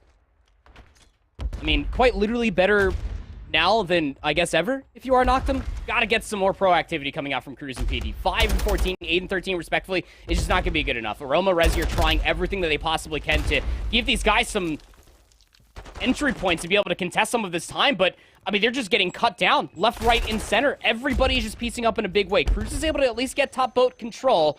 That's all thanks to Wubble Bubs kind of getting a little bit past bench. So Noctum will hold those spawns going in towards P2, but still a lot of time to soak up here at 1. Yeah, this is the path back in for Noctum. They need this 30 seconds and they need to rotate correctly over towards P2. They'll keep themselves in the conversation if they do those 2 things in succession. Denza wants to disrupt though. Dead Silence activated. Gonna get the reset off the back of the first kill. Looking for the second as well. Should be taken out. Nice coverage provided there by Aroma, who doesn't just pick up 1, but a double as well. And for Noctum, now this is okay. This is an okay position. Resi picks up a double. They can try and keep a Wubble Bubs at bay through the middle of the map. This path that I was talking about is actually open at the moment for Noctum. Yeah, it's okay, and it's getting better. 154 against 84. The rotation over towards 2 is already being held. There's nobody inside of Art. You saw players lingering around cannons in Old and Abuse of Denza. I mean, they're going to eat those 2 players up for free, seemingly. PD, luckily enough, as well as Cruz, will get close enough spawns. And that means that Rezi has to go big on the hardpoint itself. Finds that first kill inside of the open archway, but Denza's found an avenue inside of top rails. A power position to maybe try to threaten this hardpoint. Denza's been called out, though. Of course, somebody from that back truck did see him. That's going to be number 5 in Aroma, who does get taken down. Denza from behind, cannot do any more damage. 4 kills coming through, 1 from a trophy and 1 from the TAC 56. As Noctum hold on for the moment. Back 25 worth fighting for. And now we talk about the spawn situation here for Noctum. And hold your horses for a second here, folks. These guys were down by about 100 points or so. Yes, the Wubble Bubs will get the back 15 seconds, and they'll actually get a couple more kills for the rotation. Spawns will flip once more. But Noctum, they've got an opportunity to hold. Big kills now to be made from Aroma and Cruz. The former has gone down. The latter goes down as well. It was possible. It still is. As Vortex now down to 27 HP. Needs to survive. He can't do it. Oh, the Flood's coming through the gates as well. He's also able to beat down Abusa. So now you have the spawns flipped again. Noctum find themselves in. And you can leave Aroma over by this God-heady truck. Maybe try to watch some players cross. Good call out coming through from Abusa. We'll couple that along with Denza. Is there a point of entry in here? Because it's technically what would be a 2v4. But Rezi on yet another multi-kill. Finds 3 in this life. Noctum bringing themselves back into this game. I'd be shaking in my boots if I'm a Wubble Bobs at this point. Because this path that we were talking about, I think we might have like anti-caster cursed it here. Noctum have done it. Like, they are going to get this back 20 seconds. They're not just going to be... I think they might just be short of a lead here in this one. That is insane, to be down 100 points. And now you're getting transitional gunfights as well over towards munitions. Wubble Bobs will be absolutely concerned that players have penetrated their defensive line for the moment. Abuser puts a stop to it by taking down 1. But just look at the streaks that are being brought on board by Noctum as PD gets a double. Just catching these players off guard in every single crevice, every single avenue. Wubble Bobs finally have a fight back. But look at the scoreline at the moment. Oh, PD again, the beat down on Abusa. Has one more player inside of Art. That's Harry. We'll get the wallbang shot, take down PD, sure. But everything that Vortex was getting away with in the first set of hardpoints, all of Noctum are now doing. Remember at one point, Vortex was like quad positive. He's now dead even, 20 and 20. That's still a lot of engagements. But what a turnaround this has been able to manifest for Noctum. 173, dead even game. The Wubble Bubs should be able to soak up the back end of the scrap time because Noctum want to get this north side control of Fortress. Maybe try to set themselves up for P5. Big 15 still worth fighting over. Noctum, they know it as well. Vortex trying to fight down for the back 15, but it's a lot to ask for. Down to 65 HP. I mean, fair play to him. It's making them feel uncomfortable and securing some map control for the rotation, but they didn't expect the spawn out to come through from Cruz. Cruz has already won one of those rotational battles over towards New and has a fair bit more to be done. Vortex trying to get some kills over on Old. Finally is going to be shut down. Cruz has not been dealt with inside the new hardpoint. Denza, the only player outside of that P3 hill to try and cause some carnage for a Wubble Bobs. There's one. The beat down for the second as well. Denza has opened the door here for Wubble Bobs to take some time away from Noctum. Quite literally giving PD a taste of his own medicine. Finally getting the beat down on PD, who was found 2 in this game alone. A lot of melee kills. 203 to 184. Noctum are growing this lead, and it's all thanks to this north lane control. Denza effectively spawns inside of P3, along with his teammates on the opposite side, so at least you are able to get Noctum off of the hardpoint. They're not soaking up any more time, but you yourself for a Wubble Bubs are not getting map control. Denza trying to looking for this 7 seconds of scrap, and PD just absolutely denies. Has had a hell of a turnaround here in this game thus far. PD for the double as well. Noctum now in a really great position for this rotation. Just 30 seconds away from victory. They have all the players in the right positions, and Wubble Bobs need a player to try and penetrate. That player will be Abuser, the new addition to the lineup, but he is going to be cut short now. Harry trying to make his way through maps, also has the support of one player close by. That player was Vortex, he is now down. Noctum just 17 points away from victory. Harry goes down, but the spawns have now flipped. A Wubble Bobs spawning over towards the munition side. Aroma, not just for 2, but for a triple in the feed. He will be denied the 4th, but does enough with the shots to take a Wubble Bobs out of this hill. They are scrambling for anything they could possibly get. Noctum just a few moments away from pulling off one of the most incredible comebacks we've seen this season. There it is. Final kills come through. The only player to maybe try to contest is going to be Debuza. He is all the way in no man's land. 5 seconds required. Nobody from a Wubble Bubs are going to get here in time and knock them do what I honestly thought was going to be impossible. I always set win conditions for teams. I said that Noctum need to seal away a respawn from this Wubble Bubs roster. That they got it done on Fortress of all maps? Brody, it was like 165 to like 60 at the end of the first set. And we end with this scoreline? There is just no way that Noctum were able to flip a switch and only allow, what, about like maybe 30, 35 points at most for the Wubble Bubs in that second and then final moments there on Fortress Hardpoint. 36 and 21 for Aroma. Cruz PD had a massive turnaround as far as that first set is concerned. They were just getting absolutely had bad by Steve Vortex. And then they just shut it down. They said, hey, you know what, Vortex, we kind of like what you're serving up here on this Fortress. Why don't our SMGs just do the same? Our ARs are beaming. Let's just overwatch what these SMGs are doing. Get arc control, get maps control. They were just doing everything they possibly could. And it just was benefiting them for continuous map control. Just wonderfully done for Noctum. Good as me. Noctum, they say you had us in the first half, I'm not going to lie. And, well, I think Noctum had them in the second for sure.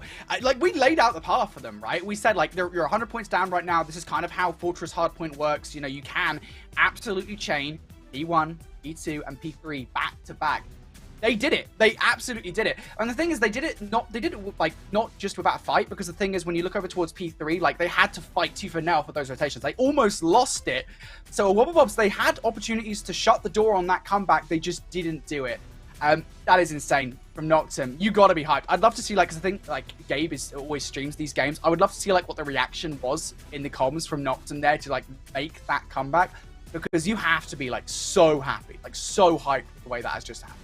I mean, how can you not be, right? I mean, this is a Cinderella story within its own self. I mean, if you remember even Noctum, you go back to even Season 2 of the Elite, this is kind of how they actually started their entire group stage as well. You know, they take that Orgless roster all the way to a map number 5, which is funny enough, Denza, Vortex, Harry, but playing with Journey. So to find yourself now here where you're facing up against a team of what used to be Orgless, then became Aphelion, now is this a Wubble Bubs roster, and you're able to do it when they bring on what is one of the best, if not the best, players that we have in EU with Abuza, and you're able to do that? 36 and 21 for Gabe, 4,200 damage? What the heck is going on over there? 26 and 28 for PD, and 20 and 27 for Cruz. I know it's not the sexiest stat line to be talking about, but man, when you look at, like, I think, like, Cruz was, like, somewhere near, like, 1 and 11, 1 and 9, maybe, like, 2 and 9 at some point. To be able to come out and just to resurge yourself with 20 and 27, along with PD at 26 and 28, that is no easy feat. That is the absolute blender that could be Fortress Hardpoint. And I am insanely impressed. Like, I don't think it's that wild of a statement to say, and I'm not just saying of this game. I think this game is emblematic of a wider performance buff for this player. I think it's fair to say that this is the best Aroma has ever looked. Right? I mean, Aroma has been, like, consistently a player that's been, like, hanging around, like, top 6, top 8, sometimes top 12 over the last few years. To consistently find this kind of team, though, is highly impressive. And I think, you know, he's now performing extremely well here in Modern Warfare 2. 36 and 21 is a hell of a performance there from Gabe, and provides a lot of AR pressure alongside Rezi in that game. To cause this, Hotel Search and Destroy, a game number 5. For all the beans, well, not all the beans, I mean, it's a pretty important series, but still, I think, like, the wild thing to me is in this situation is that I'd expect going into a Search and Destroy for a Wubble Bubs to have the advantage. But that earlier LSELO Search and Destroy shows that this Noctum roster is not to be taken lightly in essence. No, for sure not. And even going back through Season 2, as far as stats are concerned, because that's all we really have as far as recency and what they do look like as far as these map modes are concerned, especially for Noctum, a team that has stuck together all the way through and through. They did finish off Elite Season 2 1-1. They did lose to Notorious 4-6, and they beat International 6-4.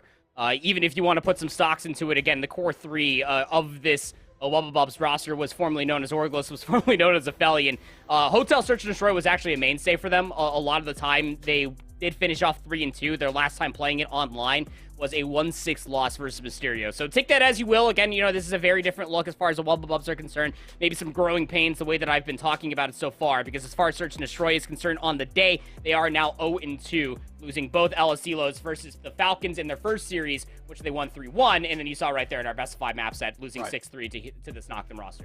And again, we do have to keep on bringing it back to the overall context of where Wubble Bubs are at and where Noctum are at, because they are very differently positive teams given kind of their circumstances leading up to Season 3 of European Challengers Elite. For Noctum, it's a team that is stuck together. They're one of the only 2 rosters coming into European Challengers Elite Season 3 that have stuck together off the bout of massive roster mania that went down. And they're looking to really solidify themselves, not just as a top 8 team, but further than that, you know, making it top 6. And obviously, ultimately, any team worth their salt will want to get a championship somewhere along the line, online or not. And for Wubble Bubs, on the other hand, you've got this team that has made this massive change. Like, it might not seem as such, you're just swapping out Abuser or Journey for Abuser coming into Season 3, but still, like, the context of where Wubble Bubs are at, I think, what was it, top 8 over by LAN, their worst LAN placement of the season so far, and also didn't have that great of a go of things in Season 2 of Elite as well. But again, it's a massive change. Wubble Bubs, they want to try and prove that it was a change worth making, especially for Abuser as well, coming off that original Wubble Bubs roster. Now they need to win this game 5 versus Noctum. 2-2 split offensively for Wubble Bubs in this opening round. This map number 5. These 2 players are playing back-to-back. You can see 4 and 2, Vortex and Abuser, just around the cat room, trying to deny more space. And that might be the communication to Harry. You can see him kind of inching his way closer and closer towards the atrium. Wubble Bubs now looking to make their way over towards B. You could start from them, and Vortex unfortunately does get shut down there by Cruz. The trade should be good from Denzer enough now to get this bomb down. I think it probably would have done regardless. Now they're relying on some snazzy snipes from Rezi. He's already produced 1. Can he get any more? Would be nice if he could pick up like a Vaznev or attack off the ground to make this situation more manageable. There we go. Attack now picked up. Door has been opened. Figuratively, literally, to winning this 1 versus 3. The snipe now out from Resinor. Does not get the shot. Isn't even able to pull one off versus Harry there to close out the round. A great first round coming through for Wubble Bubs. Again, they split the map. Sent 2 players that very naturally look like you're executing over towards that A-bomb site. But although some nades and tacks do come all the way through, Abuser and Vortex, they off the rip push all the way through Chandelier and get themselves inside a cat room. There was nobody in a position early on or Noctum to maybe try to deny that. You saw PD was maybe toying with the idea, pushing out from Pantry to maybe try to hit that avenue, but it was just way too late. The information came through. Wubble Bubs had atrium control. Their team shots are just absolutely sublime to get that bomb planted and get themselves in a win condition. So, first round, favor of Wubble Bubs. Noctum looking to almost do just about the same thing here. They're splitting the map. And Rezi going to get taken down. Nicely done from Denzer to play aggressor there in that situation. It really does make Noctum uncomfortable, as they now don't really have much of a direction to take this bomb. Even if they do clear out space over towards B, Aroma still needs to make that journey. So, a lot of decisions now to be made by the remaining Noctum players. One of those decisions could be trying to take some of these players away, but again, it's just those shots, those gunfights not going in their favor at the moment. Oh, it is not. And even in this 3v3, like, Harry can just continue to throw some shots, throw some shoulders, because you know both bomb sites are secured. You got Abuser still inside a kitchen. Got Vortex still inside a top bedroom, and that's where that bomb's going to be committed towards. So Abuser will find that first kill. Vortex is going to chow out. Just barely gets inside of couches with his life, but Aroma's running out of time to try to plant this rock. Yeah, at least Cruz is now back with Aroma, despite the fact that they've lost a player. This hold, post-plant positioning, actually pretty possible, especially considering Wubble Bubs don't actually have a whole lot of information as to where these players are located. All they will have is, we now know where the bomb is located, so we know, kind of generally speaking, where these guys are likely to be. I'm going down in this round. Cruz now for the first look against Vortex, and, well, he'll get some shots in, but not the kill just yet. But again, keeping his life is fine for Noctum in this situation. They've got to be aware of the fact that Harry's enacting a flank, though. They are. It's just too little too late. Aroma through the door now. Needs to go huge. He's not going to check the bomb in time. Vortex gets that defuse off. Aroma had the right idea, ultimately, in the situation to try and wind down the clock to make sure that the 1 versus 3 was good, but just wasted a little bit too much time. It just mere milliseconds, right? I mean, you can see it right here with Harry committing towards his flank. If you're Aroma in that perspective, you don't want to make too much noise. You don't want to open up that door to 2 players just holding their irons onto you. But it's such a tough gut check call there in the 3v2 situation that when you find that first kill from Harry down low onto Cruz, that you can just hop that bomb. Good old Testament strategy coming through from Wubble Bubs when they have their numbers. First 2 rounds, both in their favor. Somewhere where we found ourselves before for Wubble Bubs. Looking at you, Falcons, on that LS elo, but nonetheless, Noctum need to bounce back here. Wubble Bubs aggressively hitting through the middle of the map. start of this one. It's Noctum just winning pretty much every single gunfight. Jeez. Jesus, that was fast. Goodness me. This felt like a Mercado Los Alamos bloodbath across the A bomb site. This time it's the atrium of Greenberg Hotel. The third night stay here in this best of 5 series just has an absolute bloodbath inside and around couches in the atrium. So able to find the bounce back round potentially for Noctum.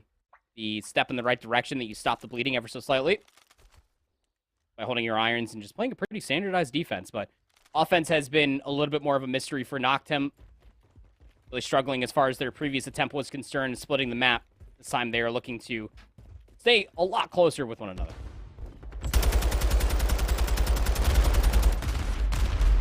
Noctum.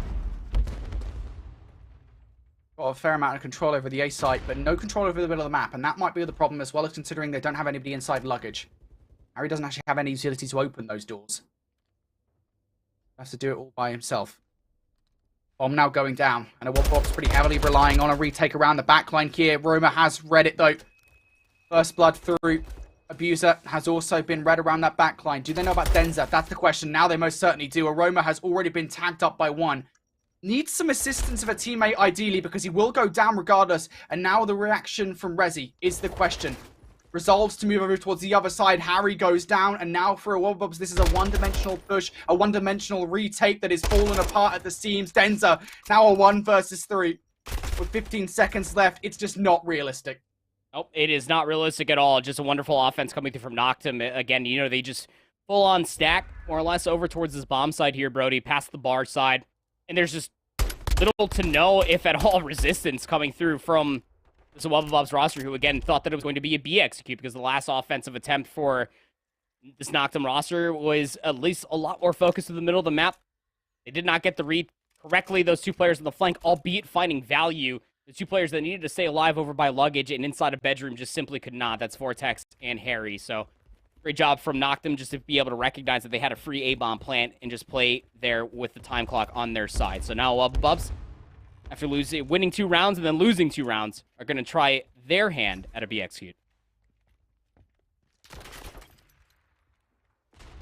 First look at the site. Exactly that successful for a Wubble once they get information that BT is around that backline. And information isn't good enough. You need to actually get in towards the site. And once again, P is doing a great job at guarding this side at the moment. Nobody from Wubble can get in. Finally, now utility being utilized here by Wubble. And Aroma's shots is actually not good enough, to be honest, to get that frag. To even scare these players away as finally they've broken in. All stacked inside the bomb site. Look at the one player that's actually lurking behind. Harry's watching this mid-cross. Cruz is going to be walking right past him as well. But Harry can't find the kill. So now all the focus is inside of the bomb site itself. Cruz will finally get taken down, rechalling against Harry. Numbers not on anyone's side. 3v3. Bomb still being carried by Denza, and they're trying to re-wrap this over towards A. Yeah, absolutely the right call here from Wubble. They know that B is a bit futile at this point. Just try and get yourselves over towards A. The call should be made that, hey, Petey is still hanging around this back luggage area. I don't know how Petey survived that, to be honest. That luggage is rock solid. Eats up so many bullets, and in the process of all that battle, bomb partner does go down. Finally, Harry takes Petey out, but it's just too little too late at this point with 5 seconds left now. Even if Rezi dies in this situation, they know there's no time to plant. Now it's just such an unfortunate unfolding towards the final end of the round. I mean, you had 3 players, if you're Wubble, inside the bomb site. To make that call, if you're Harry, you're watching the middle of the map inside of Atrium. He found the kill on a Cruz across the catwalk. Say nobody is back over here by this bomb site. Let's rewrap. Let's get the bomb planted. As soon as Denza starts committing towards it, all of Noctum fully understood what needed to come all the way through, and that was a snap rotation on the backside of the B side all the way over towards A to completely confound a Wubble inside a luggage. Might be some rocks inside those bags, which is why they have not taken off yet. Good heavens. Are Noctum finding their strides? 3 rounds in a row.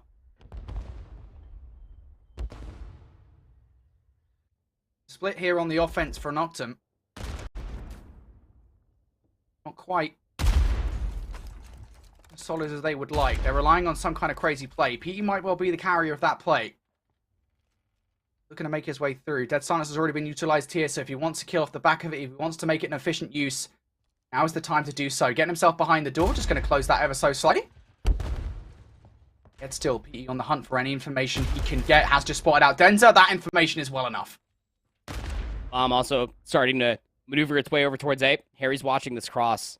Is he aiming high enough? Well, just barely. The crawl shoulder gets thrown? I've never said that nor seen it. But still, that's information that Harry is in fact down bottom bedroom. Abusa is also watching this cross, so Romo's able to get past, but we're down to the wire here. 24 seconds remaining. Yeah, Noctum running out of time. Yeah, that's annoying. Now in a 2 versus 3, Cruz will pick up the bomb. Dead Silence activated. This is a big play coming out from Cruz. Runs straight past one player and into the arms of another one. Yeah, and Noctum just took too long to get something moving. And I know they were uncertain. It certainly felt that way, but yeah, they felt it in that round. Well, they were trying to play for that one pick, that information, like you were talking about with PD just throwing shoulders over by the pantry. You saw the one player, fortunately, did not commit to the gunfight, but even more so than that, just by hesitating so long, you've allowed players like Abusa to be able to watch that mid lane cross for anybody from Noctum to maybe try to threaten Harry bottom bedroom to try to commit that plant over towards A. It's just wasting so much game clock for Noctum to be able to try to commit towards one of these bomb sites. Does not work out. Wubble Bubs finally stopped the bleeding, even up in round 7. That's awkward. Yeah. Well, we've seen it all today. Harry brought out the self-nade earlier on. Might as well bring out the self-stun. Your Vortex. That will slow things up quite significantly here for a Wubble Bubs as they wanted some control over B. They're not going to get it just yet. PD is the only player inside though, so if he goes down, floodgates will well and truly be open. Split. It's again, this is round 1 offense for Wubble Bubs. You got Vortex and Abusa playing around the cat room. Harry's going to be watching this atrium side, but Denza is on an island out here. He's not getting any information himself. Dead Silence, this might be the call again to try to rewrap over towards B, but is it through the middle of the map? And what's the timing looking like on the defensive side? It was like one of those situations where, again, you've taken so long to get something moving that time is now working against you, and there is exactly why that bomb now slap bang in the middle. BT facing quite a lot of pressure inside the site. Despite players being inside, they haven't dealt with him just yet. Finally, they do. The doors are closed, though. For Aroma, taking some shots through the door. Will not be enough to stop the bomb from going down. Did Aroma just see the head of the Abuser there? No is the answer. Even if he did, it's not enough. Players on the site. Harry does escape. Yes, he does. This is so messy from both sides. But in the end, all of that, Cruz will pick up 1. Harry and Vortex now answering back with some kills of their own. All of that leaves Aroma now left up in a 1 versus 2. And the players are split up. Vortex going for an attempted flank. So Aroma sitting here is not going to work out. He should surely fall to Vortex, if not Harry. And that's exactly what happens. Oh, just absolutely down to the wire are these offensive attempts coming through for both of these two teams. Big 2 rounds in a row for a Wubble Bubs, but like we were talking about, just so much time being thrown into the wind. That is caution within its own self. As soon as Denza starts rotating past the couches, you saw Harry give up that angle inside of the statue archway just to watch his teammate maybe try to cross all the way through. That PD was playing all the way on the backside, or somebody from Noctum was, as I believe PD was inside the site. The rotation was still coming all the way through. Harry's now on 5 in a row. Vortex, who was on a goose egg going in that previous round, found 2. 8 and 6 for Denza. 1 round behind trails Noctum, and they're going back towards this A executes in. Noctum this time. They want to make a much more certain push towards site. You're taking some shots through the wall. Might well be enough to be convinced there's nobody in there. And well, now they definitely know there is, as Cruz just jumps out and falls foul to Vortex. So now Noctum, they wanted to get the bomb down over by A. That still might be the play, but they don't have the numbers for it. No, they don't, and that's why they're sending off Aroma for a solo player mission. Fast Chandelier, he's trying to clear a lot of space. I think Denza might have heard something. Well, he definitely knows now. He sees Semtex just comes flying across the restaurant side. That doesn't happen naturally, I promise you that much. The 1-for-1 corner is able to find the first. The read onto the next is good. Still 3 versus 2 though here for a Wubble Bubs, and it's going to be worse now for the last remaining players as Resi finds himself in a 1 versus 3. He's a trophy system player, so no Dead Silence to make this one happen. Should be dead to rights by Abuser's hand, and that is exactly what will happen. The Wubble Bubs now look like they're getting revenge here on Search and Destroy. They are just 1 round away from securing the series. Yeah, securing a series, this is a big one at that, especially for Noctum if they're able to knock a Wubble Bubs down a peg. Potentially start off 2-0 on the day. What both these two teams are looking at. A Wubble Bubs, though, they are looking pretty darn good to understand some of these tendencies that Noctum have been throwing at them through a lot of their different rounds. Playing rather stationary. standardize, or Wubble Bubs just waiting for Noctum to make the aggressive play, and they're just waltzing into their line of sights and finding the kills. Big offensive round to come all the way through for Wubble Bubs will solidify the series. Noctum are just fully rushing through couches. Yeah, but look at this from a Wubble Bobs at the moment. Let's push all the way around the flank. They don't know about it. They absolutely don't know about it. Vortex from up high to pick up the first frag in this round. Spots out the second as well. Cruz is dead to right to Roma and Resi. They are rocked by this play. I'm finally being committed. No, I mean, Harry, you want to talk about playing with your food. He knew someone was bottom bed, finds the kill, bomb gets planted. Resi does not have dead silence, has a sniper rifle. Good luck, have fun, brother. This is looking like it is all over from here. It's all over now. Resi going to go down. There it is. GG. So Wubble Bobs take it 3 rounds on the bounce towards the end as they close this one out. Noctum played them close, but it is a situation really not all that dissimilar from what we saw in the second season of Challengers Elite. They had to go to Game 5. In the end, it is this Wubble Bobs roster that take it. I mean, you want to talk about a hairy situation. I mean, we started off trading blows, going 2 rounds for Wubble Bobs, Noctum won 3 in a row. And then we had to go on another 3-round spree for Wubble Bubs to be able to close out this best of 5 series on Hotel, Search, and Destroy. And honestly speaking, I mean, you really just got to talk about Vortex just for a hot second. I mean, this guy, albeit they lost that map number 4, goes on a Goliath spree. He was also 0-6 going in towards one of those rounds that started the overall snowball for a Wubble Bubs, and he finishes his 5-6 on that spree itself. I mean, it's just massive stuff. Composure coming through for the entire team for Wubble Bubs, knowing damn well that you are now 0-2 on LO, Search, and Destroy, not only versus Falcons, but also versus Noctum. But hey, at least you are technically undefeated in Season 3 when it comes down to Hotel, Search, and Destroy. Just understanding that Noctum were trying to aggressively take a lot of space away from you. So you might as well hold your irons, play your space if you are these AR players between Abusa and Harry, and just let Vortex and Denza provide a little bit more space. Yeah, again, this composition of this roster, it's not changed much, to be honest, with Abuser on the lineup. It's not a lateral remove by any means. Abuser is an upgrade over anybody and everybody in Call of Duty Challenges, but still, it's such a good roster when you talk about kind of that SMG and AR split between the two between the 4 players. Vortex and Denza obviously provide so much space for this roster, and you know, players like Harry and Abuser as well, 8-2 and 7-4 respectively, just did so much in that one for Wubble Bobs. On the other hand there, I think just they did a good job of shutting down the players on Noctum, right? Cruz and Petey just couldn't get anything going in that game, despite, 3-8 and 3-7 for them. Uncharacteristic performances from them here in the Search and Destroy, and they will be disappointed about how that best of 5 played out in the end.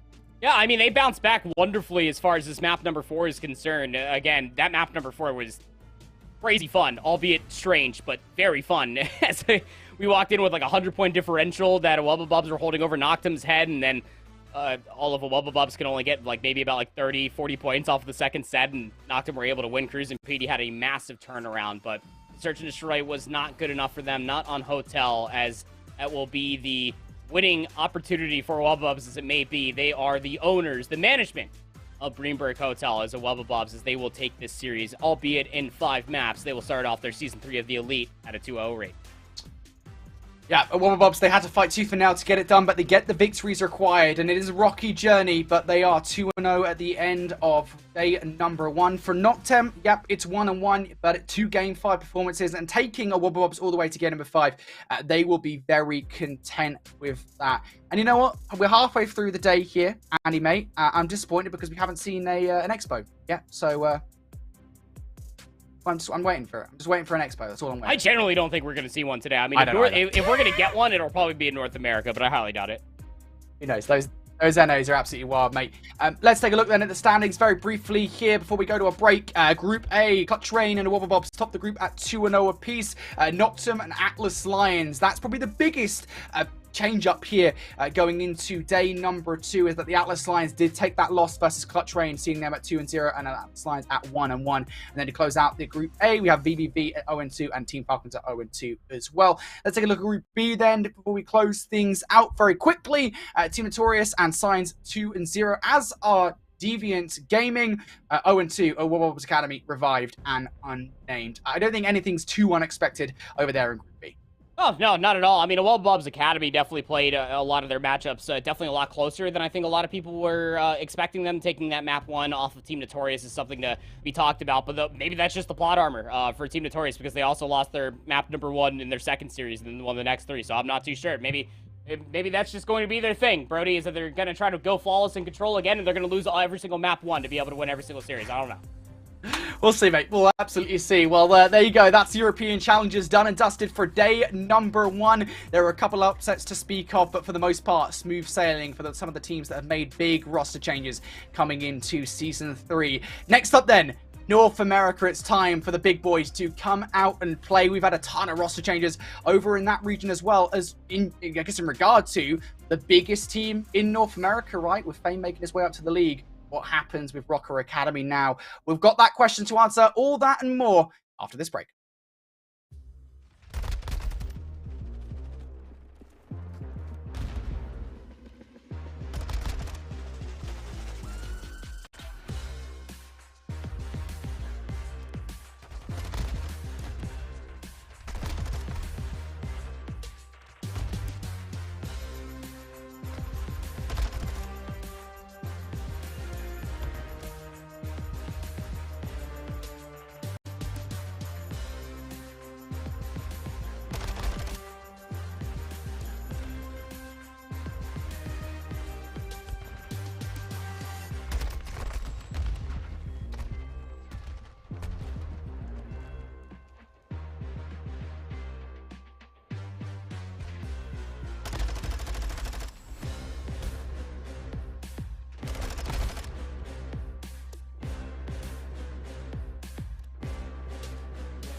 Hey everybody, welcome back here to Call of Duty Challengers Elite. Look, I know we're kind of not meeting expectations here, because normally you'd expect to see a second set of casters. You'd expect to see Alan and Austin.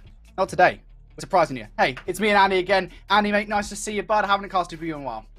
Yeah, no, it's been quite a long time. I mean, all of like 20 minutes ago, did we just get done wrapping things up as far as Europe is concerned. North America is going to be an absolute interesting affair when you're thinking about all the roster mania that we talked about. When it comes down to Europe, I want you to times that by about 5. That is what we are dealing with over here in NA. Yeah, it's pretty standard stuff, right? Whatever happens in European roster mania is absolutely exemplified when it comes to North America, because North America is spaghetti junction of roster mania, constant changes going down. That being said, there are actually more teams this time around that have stuck with their rosters. To my count, it's Boston Academy, Convoy Gaming, Wewoo, and Mariachis, formerly Smog Alpha and Omit, those last 2 teams, by the way, that have stayed their rosters coming in towards this season. Fortunately enough for all those Doug Sense Martin fans out there, Boston still remain the exact same roster. And why wouldn't they after what happened before this one? Let's take a look, though, at our groups for the North American Challengers region in Season 3. Starting things off, we've got Group A, Rocker Academy, Rocker X ESG, currently topping that group as the #1 seed coming into North America. Yeah, coming away with their second place. Unfortunate ending that they had there in that map number 7 versus Team Notorious in Texas. Second place, the TFL Enterprises at Boston. These guys are still chasing that land chip, but at the end of the day, the elites have been pretty decent, I would say, for Rocker. Again, this is your Season 1 champion, kind of bowed out in an awkward way as far as Season 2 is concerned, but regardless of the matter, this is a very, very stacked roster. That Omit roster, again, is not the same roster that we've seen through two different seasons, actually. Same coach, Charles Mystic, is coaching now. Purge, Phantoms, Gwyn, and Yeez. This is going to be a very interesting group to see how things will shake up. Yeah, absolutely, and it gets the big rosters there, Omit, Convoy Gaming, and Boys the Liar. Interesting to see kind of how they stack up against Rocker, X ESG, as well as Strays and House at Bases. Here's a good Group B, though. Boston Academy, Decimate, Orbit, Reborn, Wewoo, and Mariachis. God, I can't wait to cast Wewoo over and over again. I mean, like, this is also a pretty stacked group. I don't think there are really easy groups in North America. That's just never going to be the case, right, Andy? No, it never will be, right? I mean, when we talk about, like, there's no shade to be thrown at EU, but when we talk about the expansion that we had in between Elite seasons through Vanguard and now, adding in the extra 2 teams per each group, a total of 4 teams, kind of boasts how close North America can honestly be. I mean, at the end of Season 2, Week 1, we had an entire group that was all 1-1. Like, everybody over here in North America, and the reason why you're always seeing so much roster mania is because everybody's trying to give themselves the best effort to either find themselves in the league again or to be able to find themselves that contract to be able to go play in the CDL. That Group B is nothing short of just that. We're going to get a lot of returning names and faces when it comes down to NA Challengers. Yeah, the big thing is with NA Challengers this season, I think in particular, is unlike the last 2, I don't think there's any 1 or even 2 or 3 teams that I would say these are the teams that are the top dogs, because of the amount of roster mania that's just gone down between Seasons 2 and 3, and obviously Texas in between that as well. And roster changes not just happening within the kind of the mid-tier, lower-tier rosters, but also within the top echelon of Challengers teams. There's a big change, I think, coming up here in the Season 3, and I'm kind of excited to see kind of how everything does play out. That being said, we have a matchup to talk about to get into towards today. It's Rocker X ESG versus Team Strays. That is the first matchup that we have. Before we get into that, though, just want to get you guys know that you guys can talk to us via Twitter if you want to. You can shout at us. You can tell us what you think about the matchup that's coming up, as well as any of the matches or any of the teams that compete here in North American Challengers Elite. To do so, all you got to do is tweet at us with @WeAreClutchGG, the hashtag Challengers Elite. Get your opinions out there, and we might even bring them up on broadcast, as long as they're like safe for work, right? We don't want any like none of the swear words in there or anything like that. None of that nonsense, right, folks? We just want some of those nice, clean tweets coming through for our social soundboards. Let's take a look then at our first match of the day, starting things off with the Rocker X ESG roster. As we've already said, Andy, this roster has had a slight change, and we're very intrigued to see how that changes things up here coming into Season 3. Yeah, I mean, hey, big ups for Kevin Fame, obviously getting the call up just to be a substitute player, is now up on the main stage playing with the Minnesota Rockers, so they kind of left a giant hole into this team. Cutter X and Pander finally find themselves in a situation where they lost their core third. That was Fame when they were playing all the way through last year, the majority on that Electrify Steel banner, but Real now has a new SMG in company. That is Too Real, who unfortunately got dropped by Vegas after a fantastic performance there in Texas, but hey, now finds himself on a pretty good Challengers team. If you ask me, Brody, I think that Too Real made it out pretty okay. Yeah, like Two Real, like I don't think it's fair to say that he like performed badly on the Las Vegas Legion by any means. It's just kind of a case of like They played great. Yeah, exactly. Actually. Yeah, exactly, right? It's just like, I think Two Real has done enough to keep his stock high coming out of the CDL. It's just a massive challenge, right, isn't it? To dip back into challenges, not once, but twice now, I think, for Two Real. And so I think it's just a case of, like, proving your worth once again here in challenges. And he's got a really good team to do it. Not only that, by the way, Andy, but all those jokes that I made about Real playing against Two Real, well, now, you know, I can make many jokes because they're on the same team. They're going to be a duo, bud. You don't get the green light on that. Shut your mouth, Andy, right? Listen, bud, all right? This is going to be a fun time. It's going to be a great team, a great duo on this roster. It's going to be like Real squared is what we're going to call. And they're going to be like, I don't know, Brad Pitt and Angelina Jolie of Call of Duty Challengers. Anyway, let's get into the next one, mate. This is the team they're facing. It's Team Strays, Mock, Hollow, Fire, and Unit. This is the spiritual successor to the Twisted Theory roster that went through a really tumultuous journey last season. Yeah, you know, it's funny when you're talking about that old Twisted Theory roster, right? The team that could reverse sweep just about anybody on the day. The O2 plot armor, potentially, between Mock and Hollow. Hollow, by the way, trying to find his way back in the league. If you remember, going all the way back to Modern Warfare 2019, OGLA had a call-up in between him and Draza. Draza obviously still sticking around. This team was formerly along with both Beakle and Hixie, and then everything kind of got thrown into the wind when Hixie got the call up to play with Toronto Ultra in the CDL. So they end up moving away from playing with Beakle. They pick up Unit going in towards Texas, and along with Fire. And to be completely candid with you, this team actually had a pretty good shake as far as that Texas Open is concerned. They have a great coaching staff behind them, both Zinks and G-Burst, trying to get these boys looking nice. Yeah, this is the thing with this roster. I think I look towards like that duo, Mock and Hollow, that have been together for an eternity at this point. Like, the season hasn't been bad for them, right? Like, I would say it's a fair assessment to say it's been bad in terms of placements, but in terms of like how they actually play on the map, they're fine. Honestly, I've loved what I've seen from Mock on Hollow this season. It's just been about finding that roster to actually find the success. Top 8 at Texas, that is a big thing for this roster, and I think it puts them in a real good stead here moving forward to this matchup. But they do face a mountainous task ahead of them to try and beat ESGX Rocker. What maps might they be playing on? Well, spoiler alert, folks, no Expo in this series just yet. We've got double embassy and triple hotel affair to speak of. Not this series, we don't have an Expo. Wink, wink, nudge, nudge. Might be able to see one later on, but I'll keep you guys on the edge of your seats and on your toes for that one. Double embassy, triple hotel. Pretty as standardized as you could ever ask. I mean, you want 2 SMGs, 2 ARs across the board. Going to be a lot of interesting sniping dynamics that we can end up talking about, especially between these two teams when it comes down to the embassy search and destroy and the hotel search and destroy. And what's even more interesting to me as well, Brody, this has been a much more recent thing than it is anything for Rocker. It doesn't have anything to do with Turiel coming in besides fame. Right. Is that Triple Hotel used to be ESG Rocker Academy's hard veto. They used to decisively always get rid of Hotel Hardpoint, Hotel Search, Hotel Control. They're moving away from that. We saw them actually play a decent amount of Hotel throughout the entirety of Texas, so they're trying to build out their repertoire as far as maps are concerned. So we'll get a good look at that if this ends up going the distance. That one's for sure. Well, it's like a reset period, right, is what I would say for this ESGX Rocker roster, right? You've just made a roster change. Fame is now out. Turo is going to be in, of course. Shout out to Fame for making it towards the CDL. And it's just like, well, you might as well now take this opportunity to try and expand your map pool, considering you're going to have to basically reset yourselves anyway. So I would say now, you know, the midpoint in the season, if you want to expand your map pool and make sure Hotel is in there, now is the time to get it done. They're also already pretty good at Embassy Search and Destroy specifically, because I love watching Real on Embassy Search and Destroy. There's something about like Real and Panda on that map, which I just love watching. So it's going to be a fun time for sure. For Team Strays, on the other hand, again, you have those kind of question marks of where do their strengths lie. We look back towards Season 2, and for Twisted Theory, a lot of it was over in the control and sometimes in the search and destroy. So we'll see whether that translates towards this new roster. But again, it's very different when you look at kind of how the team is composited with the new players joining up, or the returning players, we should say, for somebody like Unit. And that's why you're seeing just such an interesting dynamic as far as map vetoes are concerned. El Asilo, Search and Destroy getting taken away by Rocker X ESG. That used to be the playground between both Fame and Real. So interested to see how these two teams do shake up against each other. Obviously, one team having a decent amount more time spent together, but the core three, the ESG Rocker Academy roster, is nothing to scoff at by any stretch of the imagination. So let's see how they get on here, Brody. It will be Rocker X ESG in their dynamic purples there. I'm pretty sure it's Rocker's color. I don't know. I'm colorblind. Don't judge me. But Strays are starting off on the favorite side regardless. Yeah, indeed they are. Rocker X ESG. It is what purpose? Strays? Yeah, well, no, Rocker. Yeah, Rock is purple. Sorry, Abby. I apologize, mate.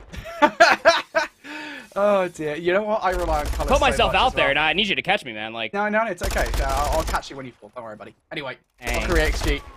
Having a pretty good start to this one. They've already got the first amount of time off the back of this hardpoint, and this is the big question for me: is kind of what does the SMG pressure now look like with Tyrael joining the ensemble inside the hardpoint, trying to get some scrap time? Is going to be Tyrael will be taken down, but the trades are good here. They've got themselves looking pretty good off the back of this P1 rotation. Should be pretty good for Strays though. interesting of lack of overextensions actually coming through from Rocker X ESG right there, huh? Is that they get themselves a certain wave of gunfights, and then nobody pushes past Xbox. They're actually trying to put players, you can see 6 and 5 on the minimap, Tyrael and Real are trying to push all the way past pots. They know that there's so one player around here, that's Unit, and although Tyrael will take down his running mate of Real, that is a very, very good and yet coordinated break to get the close spawns in towards the back and make Strays feel the pressure early. Fire trying to pressurize around the front, but unfortunately are not able to get anything going. Nice nade from Real to take him down. Trade's going down in favor of Rocker X GSG at the moment. Unit trying to stealth his way up, or Splinter Cell-like. Does the job as he takes down Godorex for the back 25 seconds of time. But again, the fight is far from over. Rocker X ESG, this roster, we've seen them so much over the last few months, over the last few years. It only takes one of these players to do some serious damage to break on through. Unfortunately for Rocker XG, not able to get it done at the back of that scrap time. So Strays will pick that up. Not entirely awful for Rocker XG though. They do have control of the game as it currently stands, and they've got control of the rotation as well. And as for a better start, honestly, everybody has 5 kills. Sharing the legwork out here for Rocker X ESG. Rotation over towards New is already being threatened though. Player number 1 is Hollow. He's up top and just gets completely overwhelmed. Real just flies into it. Is able to find that kill. No trophy system up here for young Real to be able to keep himself safe from any bombardment of nades. And just look at the spread of the map as well. Tyrael is still all the way inside of admin. Godorex is bottom kitchen, so nobody's watching this mid-map push. And that's exactly where Strays are coming from. Yeah, still worth fighting this if you're Strays. Real now going to have to reposition outside of this hard point. You don't get time on the other side of this plant pot, so knows that he's going to have to rely on a teammate to do exactly that, and there's no trophy systems to stop any incoming utility. Panda still fighting tooth and nail for this scrap time, though, and why wouldn't you? Nobody from Strays is actually in for the time just yet. They need to remove Panda before they do so, and you just can't remove Panda. Finally, Unit does, but in from behind does Real to pick up that scrap time. Now, let's change scenery here towards the rotation as Strays already trying to get a look at this one, but Mock Hollow, the duo, cannot get it done. And there was a long period of time there where Rocker XG, they were relying solely on the heroics of one player because they had so much emphasis on the rotation. Yeah, they have so much trust, right, that you can end up having that setup with Godorex down kitchen, Real inside the hardpoint, Panda off the respawn comes to reinforce P3 for some scrap time. I mean, it's something to be said just how well the teamwork for Rocker X CSG is looking like in this Embassy map number 1. Also needs to be said, Fire 1 and 8 need some more proactivity. The only people that have time for Strays is in between Mock and Unit, and that's just 27 seconds. It's not good enough, Brody. Rocker X CSG, they mosey their way back inside P4. They've been here since yesterday. They're already over 100 points.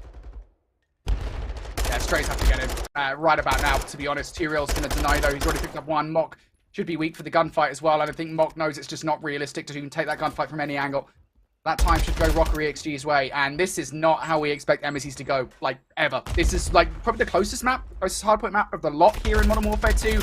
Rocker ESG are just throwing that right out the window. Stray's going to pick up some kills towards the rotation, but this has to be perfect as a whole.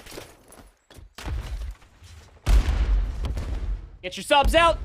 It's a fun time going on inside the kitchen, but there's just one player that's left. It's Fire. He finds 1. The overwhelming pressure that is Rocker X ESG is just too much to bear, but close spawns, keep in mind, laundry control is here for Strays, but Godorex is inside the hill with attack 56 of all things. Had a good snap there onto Fire, but Fire got the first few bullets. Godorex is 14 and 6, by the way. Casual stuff coming out of him.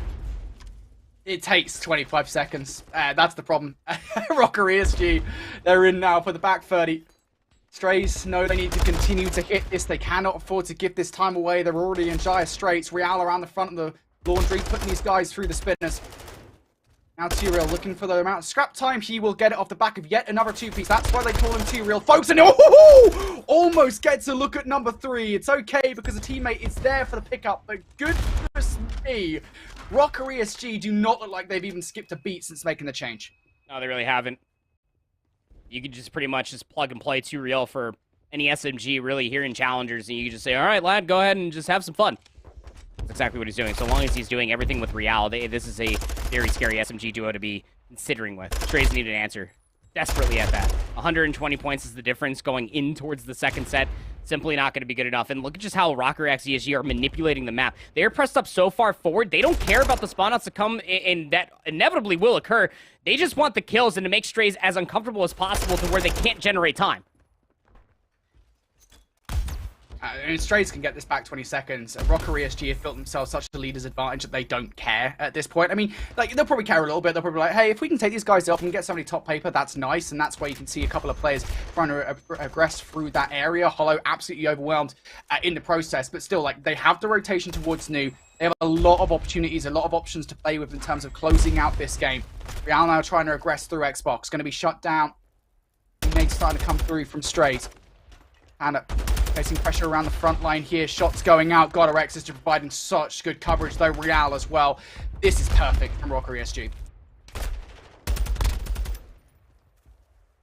Yeah. I don't know what else you want me to say. Like, these guys are just piecing. They're winning rotations. They're putting themselves in the best possible positions to be able to do it. Here goes Real, all by his lonesome. Dead Silence popped and all. Trying to influence this rotation further.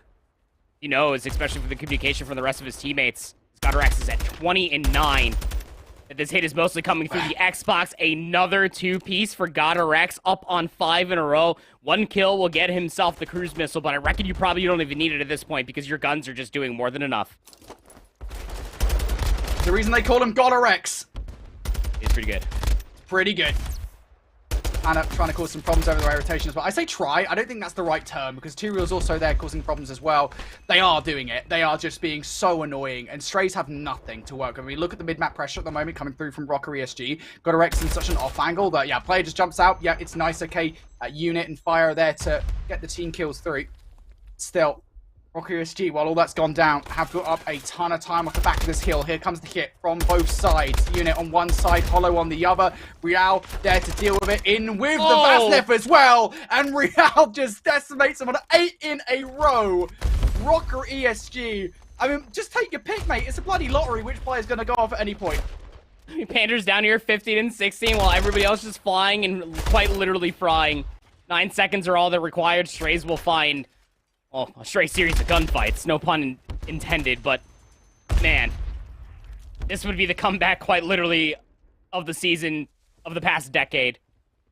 This is absurd. Rocker X ESG, they're set up inside P4 again. This worked out quite wonderfully for them in the first set of Hardpoints. It's gonna have to be some solo heroics from at least a handful of these players, Brody. Yeah, here they go. Strays, one last hit. Unit's already been made before he even gets a look at the hard point. It's Real, Panda, everyone's there.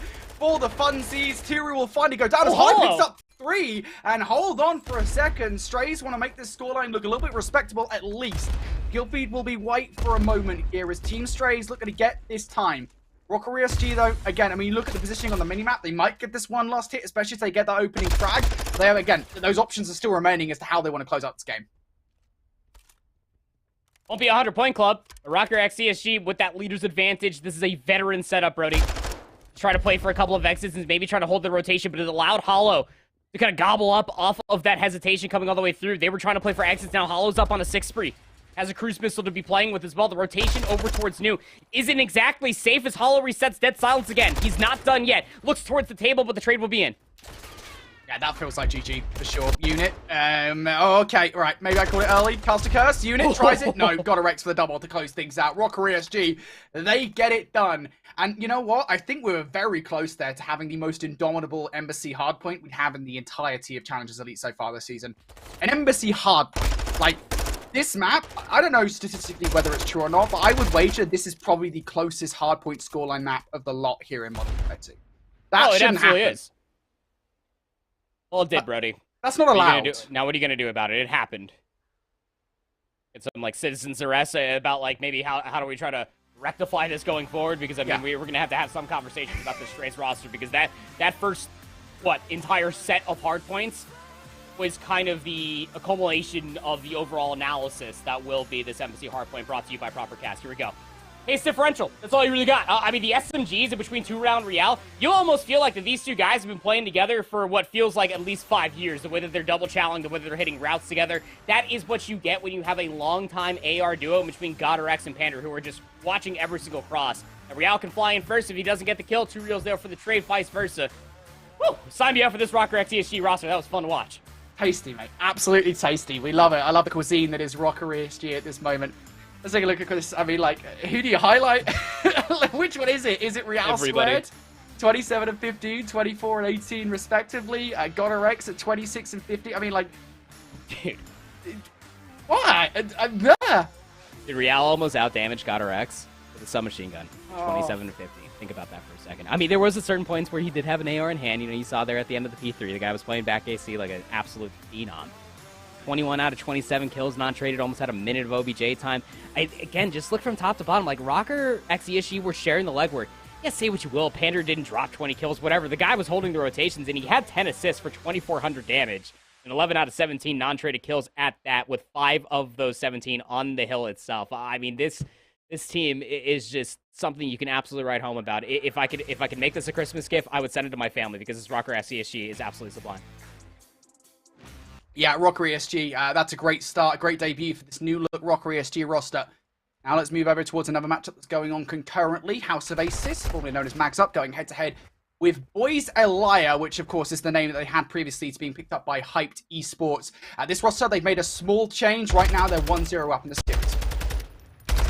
You're up in the series and on a Fortress Search and Destroy. Former teammates in this lobby, by the way. 0 going up against Paul. Noisy and Bink, I mean, they got the bomb in hand, but can you realistically make this cross happen? Well, I mean, Noisy finds the first, but now you just got a full-on sprint and maybe rely on the trades. Bink 1v1. He's going to get the regen off. That nade will not connect, though. Good reposition coming out from Zyril, and Zyril for the chow! Oh, Zyril for the kill. And I tell you, when I ended up, every single year I always have this conversation about both Zyril and Archives. I mean, like, these two guys have been playing together for such a long time. What was it, that Aerial Arise team that just came out of the gates, just like a bat out of hell at the end of the Cold War year, that was just catching everybody by surprise through a lot of those elites? Zyril's always in the conversation, along with longtime duo of Archives. Just plays a lot of Search and Destroy, understands these chows just as well as the next. Knew exactly where Bink was going to be located at and just takes it. He had the time on his side, but that is a certain amount of a gusto, if you ask me, as House of Aces takes round 1. A great start from House of Aces. I've got to translate that into a second round victory here to try and put some distance between themselves and Boys Elia. First 2 shots going out from Bink. They've not been successful at stopping these guys from getting on site just yet. Utility being thrown out towards it, and well, how about this for an encroachment coming through from Boys Elia? Noisy dark side start proceedings, excuse me, with those kills. Now Zyril and Paul X here left up in a 2 versus 4. They're relatively split up, although that might be to their advantage.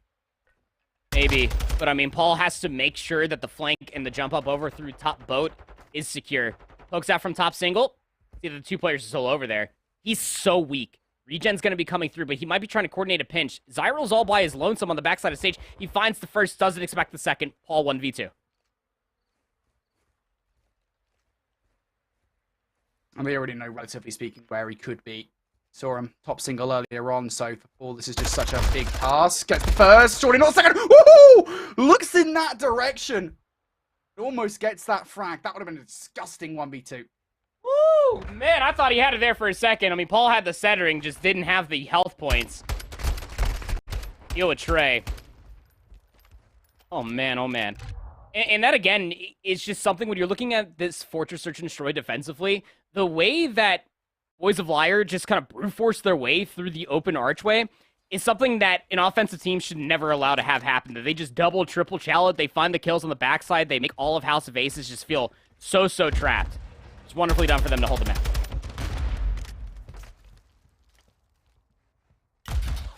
On one right now. Darkside in that position that Paul X was in the last round. Trying to stop anybody making their way top single, because that's one of the keys to winning proceedings here on defense. Said House of Aces just trying to keep control of the site directly on the other side of the gallows. Unfortunately, Zyril's going to back away, and that's going to lead to a plant from Boys Elia. Now Zyril going to have to take this one head on, but Gintroid going to make a double in their favor. Now it is just Darkside and Bink left up. They're already pushed well away from the site. They're going to have to try and take this one from afar, but they win some individual one-on-ones. And House of Aces now going to have to look for this defuse somewhere. Shots going through from Bink. He's doing a stellar job at keeping these guys away, but not good enough. Nope, not going to be good enough at all. Yet another defensive round to come through on Fortress Search and Destroy, and they just redword this post-plant setup so wonderfully for House of Aces. It's so hard when you just get immediately force off that back staircase over by that palm tree, where we know a lot of these clutching situations when it comes down to Fortress Search and Destroy for an offensive team typically does come from, but the only other place that you could really realistically play from would be inside of munitions. Top rails is one of the biggest problems when it comes down to trying to retake that bomb site. And House of Aces, I mean, they understood that just fully, just full on rush their way in. The bait and switch is just so good. Get Boys a Liar out from those very annoying positions. With a 1-round lead, House of Aces looking to get munitions control, not rushing towards one of these sites.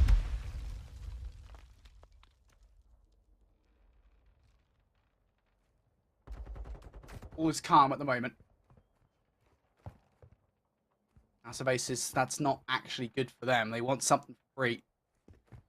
They have a man advantage at the moment. Boys a Liar, I think this is nice from them, on generally speaking, on the defense. They're making sure that that transition towards B doesn't occur. They're forcing them in towards A. Boise should make the call. There you go. Player has crossed now. The stun check will be good. Will stand at the right time. And Archives, well, I mean, it was a bold, audacious play. It has the play that has to happen. Now the bomb's stuck right at Boys a Liar's feet, but at least they've traded things out for a 2v2. Bomb site being immediately controlled for Boys a Liar. Zara doesn't have that silence. Does Gentroid have it to maybe try to commit towards the middle of the map? I mean, Noisy and Darkside, they have no idea where the setup is going to be coming from. For one saving grace, Boys a Liar are stacked up more or less together for a trade. House of Aces are actually split. Gentroid goes down. So what was a pretty promising 2 versus 4 scenario, now a not so promising 1 versus 2 for Zyril. He was on 5-1, has had a great search and destroy thus far. To pick anything in that situation, just not that great. And unfortunately, his timing in terms of that tactical sprint, also not great. So Boys a Liar now going to trade things out 2 for 2. And another defensive round where Boys a Liar effectively win their round just by holding inside the arches. And it's like I was talking about with House of Aces as far as offense is concerned. They wanted to get inside of munitions. You're more or less gifted that as an offensive team. Nobody from Boys a Liar pushes all the way through. So once you're inside of munitions, where do you go? You lost Paul up top. The information, it might as well just be right there, stamped in front of their faces, that Boys a Liar just stacked around the hay bale, just watching the mid-map cross and just making sure that nobody gets inside the gallows. Just had no exit plan once they got inside munitions, Brody. Snipes in the moment for Gentroid. They get tagged up already. Going to take down anyone. It will be 0 towards that backline. Perhaps Noisy as well, who is approaching towards site. Gentroid, though, needs to be careful that he doesn't get tagged by a nade coming in his direction. Gets the hit marker right in the shin of Noisy. And Noisy gets a kill, comes off better in that engagement. Even most importantly, gets away with his life.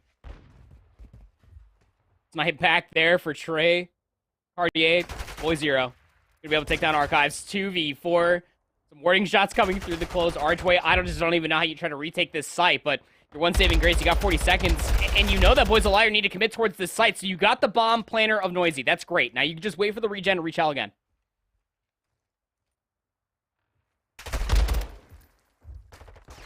Those 2 shots going out.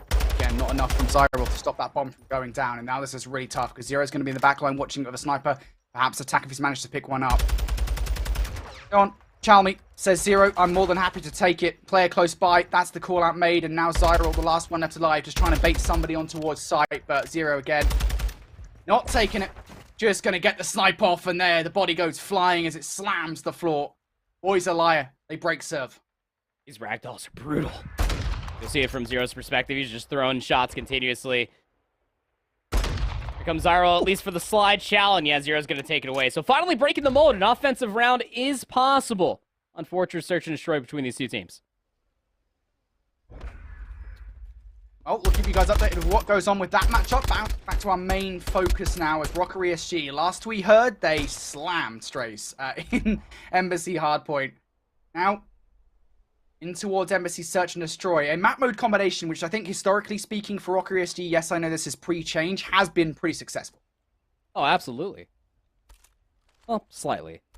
I mean, they played this and they lost at 3-6 in their last matchup last season, so won't look at anything recent. That would be it, especially online. 2-1 is the scoreline, though. Strays, though, what a route coming out from Unit. Just does not touch the ground before his body gets taken out. Yeah, that's called the Yakko, and it rarely works. Mark. Oh, dear. Not good. Now 2 versus 4 here. Fire going to get taken down. Hollow will double up. No more than that, though. It's just an almost impossible situation when you have no map control. And I think they just found out the hard way. Tell you this much, though. You and I actually got the pleasure of casting this Rocker X ESG Academy roster during Grand Finals versus Team Notorious in Texas. And this went round 11 versus Team Notorious, which is another team that's very, very good. Not only at Search and Destroy, but Embassy itself. There was one person in particular that was going AWOL on the map, and he is 5-2. AC Pander, having himself a day. He is your sniper for Rocker X ESG. He is your father as well. He is just absolutely something to really watch out for as far as opening blood engagements are concerned. He's going to have his work cut out for him as Strays defensively. You're saying 3 players across the A lane. Yep. And it snipes enough, impressive enough to cause havoc over by the parking lot. Godorex, his nades and stuns, well, not impressive enough apparently to take anybody down. And this will leave Rocker ESG in not the brightest of spots, to be honest. They don't have any control over the middle of the map just yet. They've got to kind of brute force their way through. Knock on that head. He does get taken down by Godorex. Down to 4 HP he goes, but the duel is won. And now some space generated. It's going to be broken. Unit doesn't even turn around. I mean, 2 Real through Dead Silence has gotten away with highway robbery. He is the Hamburglar of this AXQ coming all the way through. He's going to be able to get the bomb planted. It's going to be too late before they realize as well. Unit's making a ton of noise. Those doors slamming open. Rocker ESG, as long as they've got their headsets cranked, should have heard it. And now Snipes, we just caught it. Powder rips Hollow away from the round. Now Unit left up. Yeah, he gets one. No more than that. It was Panda to close things out. The sniper rifle, disgusting. And that's the thing here on Embassy Search and Destroy. Why, generally speaking, whenever we see them on Embassy S&D, they're relatively good at it. It's Panda with the sniper rifle, man. He's so oppressive. Yeah, it's crazy because, like, that's what makes just this team in general so good at Search and Destroy. Even when Fame was still playing on this roster, the reason why we always gassed up ESG, X-Rocker Academy, in their Search and Destroy is either one of 2 different things, right? You have the cross sight lines, the main AR of God RX, Pander with the boomstick. Real, Fame were always working angles and fixtures together as SMGs. Real offers a lot of that and a little bit more for this roster. Need this offensive round if you are Strays. Yeah, need to find a footing here in this Search and Destroy fire. He's going to attempt it alongside Unit. This is a big fly coming out from them through orange, and it does actually work out. An Earth Panda from that power position that's befallen them so many times here in this S&D so far. And in doing so, I've got complete control almost of this B site. Almost. Real's on the flank, but that bomb's being planted for the back AC side. This entire map is actually split between the 3 players remaining for Rocker X ESG. How do you retake this? It's a 3-pronged attack from Rocker ESG. Real's Dead Silence is about to evaporate. Is it well founded? Is it well utilized? The answer is yes. No trade to be found just yet. The coverage is good enough here. From 2 Real inside the window, but Real now going to be tagged up here, down to 76, down to 28 now off the back of yet another challenge. Time dwindling down in this one, and as Godorex falls, Real, he's all alone in this situation. There is no time to make this clutch happen. Perhaps there's time to do some damage to the last remaining players. There's the shoulder, 61 HP, goes for the heat check versus Hollow. Oh my god. Oh, he finds that kill. I started. They're going full Looney Tune on broadcast, but Strays said that you needed this offensive round. Anything to scathe away from this Rocker X ESG roster from getting up to map point and potentially taking a 2-0 lead. Search and Destroy, you really do feel like should be here for the roster that is represented by Strays, especially with the back line that they have, both Zinx and G-Bursted. Again, very long line as far as Search and Destroy prowess between those 2 coaches. But again, it mostly just comes down to the pace differential. I mean, how quickly are we always going to be talking about Real trying to make these flank plays from behind, making Strays extremely uncomfortable?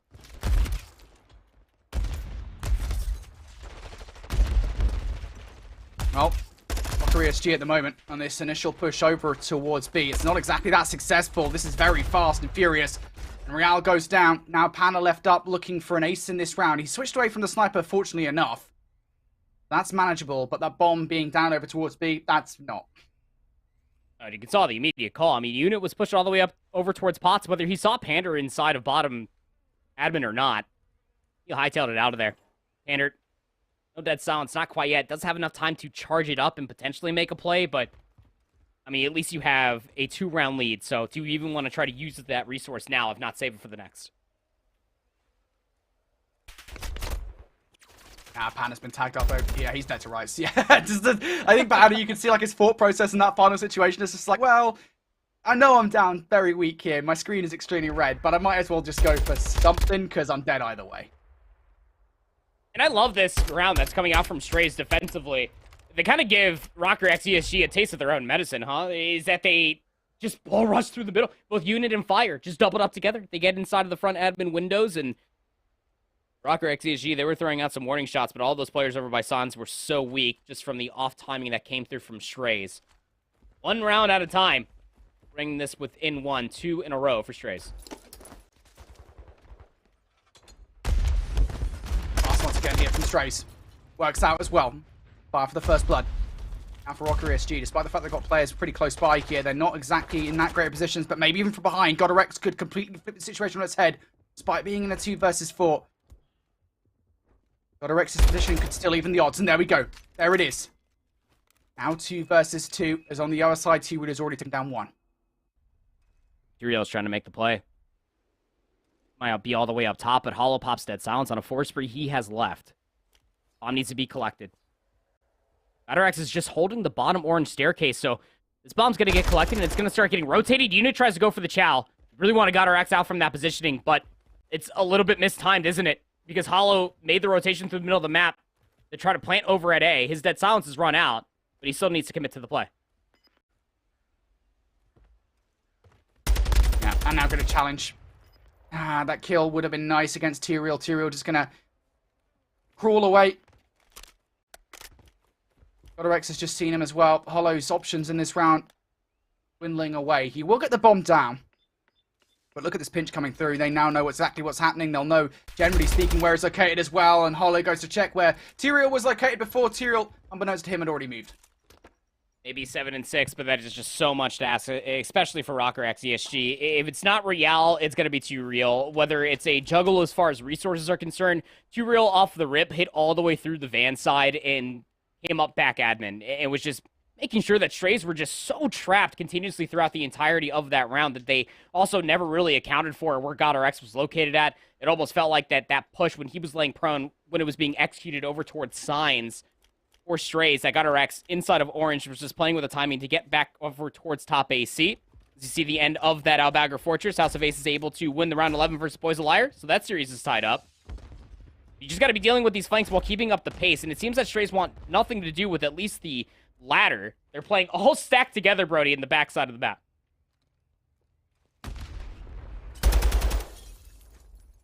Kind of like it in a way from Strays, right? It's like not giving anything away for free on app control, I guess, to Rocker ESG. They're more than happy to take it, Rocker ESG, at this point in time. They're peppering a lot of shots in at a lot of different areas. Finally, one will connect as Panda snipes away Hollow from that top grass area. Unit will trade things out. So Rocker ESG, I think they might have hoped to get the bomb down off the back of that first kill, but they won't be able to just yet. You can't reliably cross. I mean, Mock is still technically holding this. He's not watching all of it.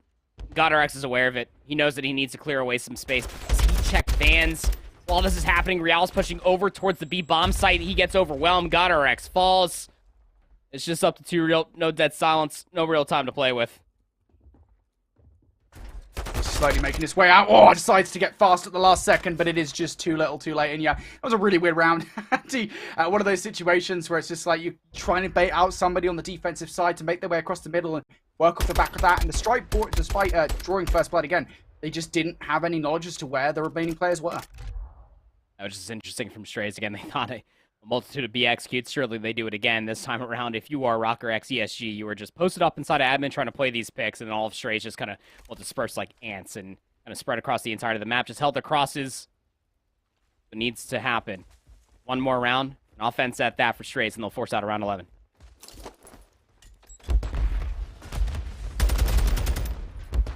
Strays have done a good job at making their way over towards B. Even getting players in from behind as well. Fire could well destroy this round. But Rocker ESG has done exactly that with the second kill on towards Panda. Godorex still to be dealt with inside Orange, but just like that, well, he is. 1v3 now for Tyrael, the new addition to the roster. 7 and 5, knows that there's a player up top. Has to go for the reach out because he needs the kill. The bomb's going to get planted at B. Tyrael didn't even have enough HP to be able to chow that window to maybe find an exit. This is becoming further and further disastrous as Tyrael also doesn't have that silence and he has no health. Strays. Multi-rounds in a row. Forcing out a round 11. We hopped in here, it was 4-1. Now we find ourselves here. The Strays roster came to play. Yeah, this Strays roster absolutely not to be underestimated here in the context of this game. Look at players like Mock and Hollow, who have, historically speaking, been great at search and destroy. Well, right now it is Unit, the new addition to this roster that has turned up here in this one at 12-5. Of course, making his Challengers Elite debut here in this one, despite being a competitor in Challengers for the last 3 years. This has been his best look, showing up this S&D to try and bounce back in the series. As we go into round 11, though, Rocker ESG seems to be the same kind of strategy they went for before, just trying to bait somebody out from Strays. Player that's pushed all the way up is actually Unit. I can only imagine this is a dead silence push to get in and around pots. Nobody's really watching that position, but maybe dead silence has run out because now Unit is just posted all the way up. Yeah, dead silence will dissipate. Now he's just expecting the push to come all over and he might be gifted a free kill. No trade, but it's okay. Unit just gets away. Down to 36 HP. The Great Escape is on. Unit has just gotten away completely scot-free. Fire will be traded out, though. That makes the situation more manageable for Rocker ESG, but they still don't have any map control, really. They don't know if they could even cross that no man's land that is the middle of the map just yet. Still haven't decided how they want to play this particular 3v3. It's going to be a traversal of the middle of the map. Unit hasn't seen that push, so Real's crossed without the knowledge. They don't know about Real, but they do know about Godorex. Gotta brute force your way for this play, though. Running out of time if you are Rocker. X ESG. Nades are out. All of Strays are here. That's Bud free from Real. Bomb's got to go down right now. Godorex has to provide perfect coverage, and he does. Bomb now down. Extra 40 seconds on the clock. The first kill for the retake is good. Godorex's positioning is so weird, though. They do know about it at the very least. Now Panda has repositioned to try and cover the middle of the map. Big 1v1 for Panda. Unit going to be down for the count now. It is Mock for the 1 versus 2. Has the time to make this one happen. That is the first. The snipe for the second. It would be insatiable. Mock down to 28 HP. Somehow still alive in this situation. Goodness me. Panda, someone finish this gunfight. Mock now back up towards 100 HP. Panda going to peek out. Takes him down. Rocker ESG. They get it done here in round 11. Probably a lot more as far as round counts are concerned that Rocker X ESG wanted, especially with a 4-1 score line when we were hopping through this entirety of the search and destroy. But 11-7 for Pander will get the final kill in it in this map number 2. Rocker X ESG will take a 2-0 lead as far as the series are concerned. And man, it got weird, but I guess if you wanted any two players alive in that exact situation, at least you had long-time duo of both Godorex and Pander to be able to make that play happen for yourself. It's like you were saying, I mean, the coverage needed to be perfect, especially from Godorex's position on top of that trailer. You had about 2 different angles to look at because you have to trust that Pander's going to be watching that mid lane cross. And it worked out. I mean, he was able to take down Unit, and the clutch almost came through, keep in mind you, but this is why we always talk about Pander, highly regarded as far as the search and destroy player is concerned here in North America Challengers, is just because of the overall discipline. He's able to exemplify. He understood damn well. I can throw a shoulder. He's not on the defuse. He's trying to go for the snipe, whatever may have you. I had some damage. Now I can constantly just keep repositioning and play against that clock. It got really, really sweaty and down to the wire, but Pander will win out the round, and for his team at that. Yeah, I said this team was good at Embassy Search and Destroy. I didn't say they don't have to fight for it whenever they play it. It always seems to go very late, we'll say that much. And Panda had an absolute real contribution to this team in this game mode, 11-7. The vast majority of that comes from those early round snipes. Again, we talk about kind of Panda just being super oppressive with the sniper rifle. I got to give Strays credit because they were actually adapting to that, making sure they dealt with him time and time again, round after round, towards the back half of that Search and Destroy. It's partly why they were being so successful. But still, you could definitely feel Panda's presence in the Search and Destroy and the rest of the squad as well, having their part to play.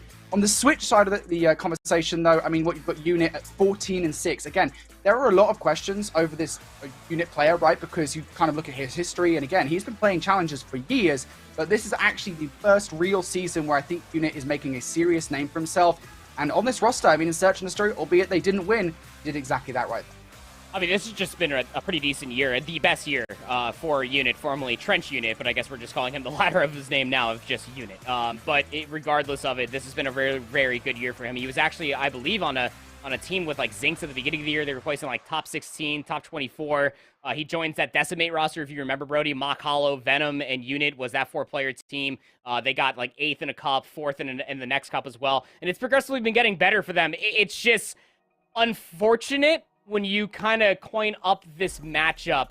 And really anybody for that regard. Not only are you in a group with the #1 team in North America, you're in a group, and your first match is actually against them as well. So maybe a lot to be learned away from this round 11 escapade on Embassy Search and Destroy, but the Strays roster is at least offering a certain amount of notion that they can really take some teams to the limit. All right, we switch over towards the control right now. Going between Boys of Liar and House of Aces. Now 1-1 in the series between these two rosters. See how Hotel Control gets on, as it's going to be immediate B-push coming out from House of Aces. They want to get the harder of the 2 points out of the way first and foremost. And in terms of the trades, that's not exactly going similarly, as Zero starts off on 4 in a row here. Finally going to be shut down on that B-push. And now House of Aces is going to have to really default over towards A. The one player to deal with in Bink is the read-in to deal with that. All trying to cause a little bit more distress in towards the back. The flank will be finally coming all the way through by Paul. No, he isn't even required. As being that sole defender, like you were talking about, Brody, will finally be dealt with. The clock stalled out at 52 seconds. Noisy trying to make a play around the back. Here we go. Noisy. He activates for the first kill. They're not going to even get that.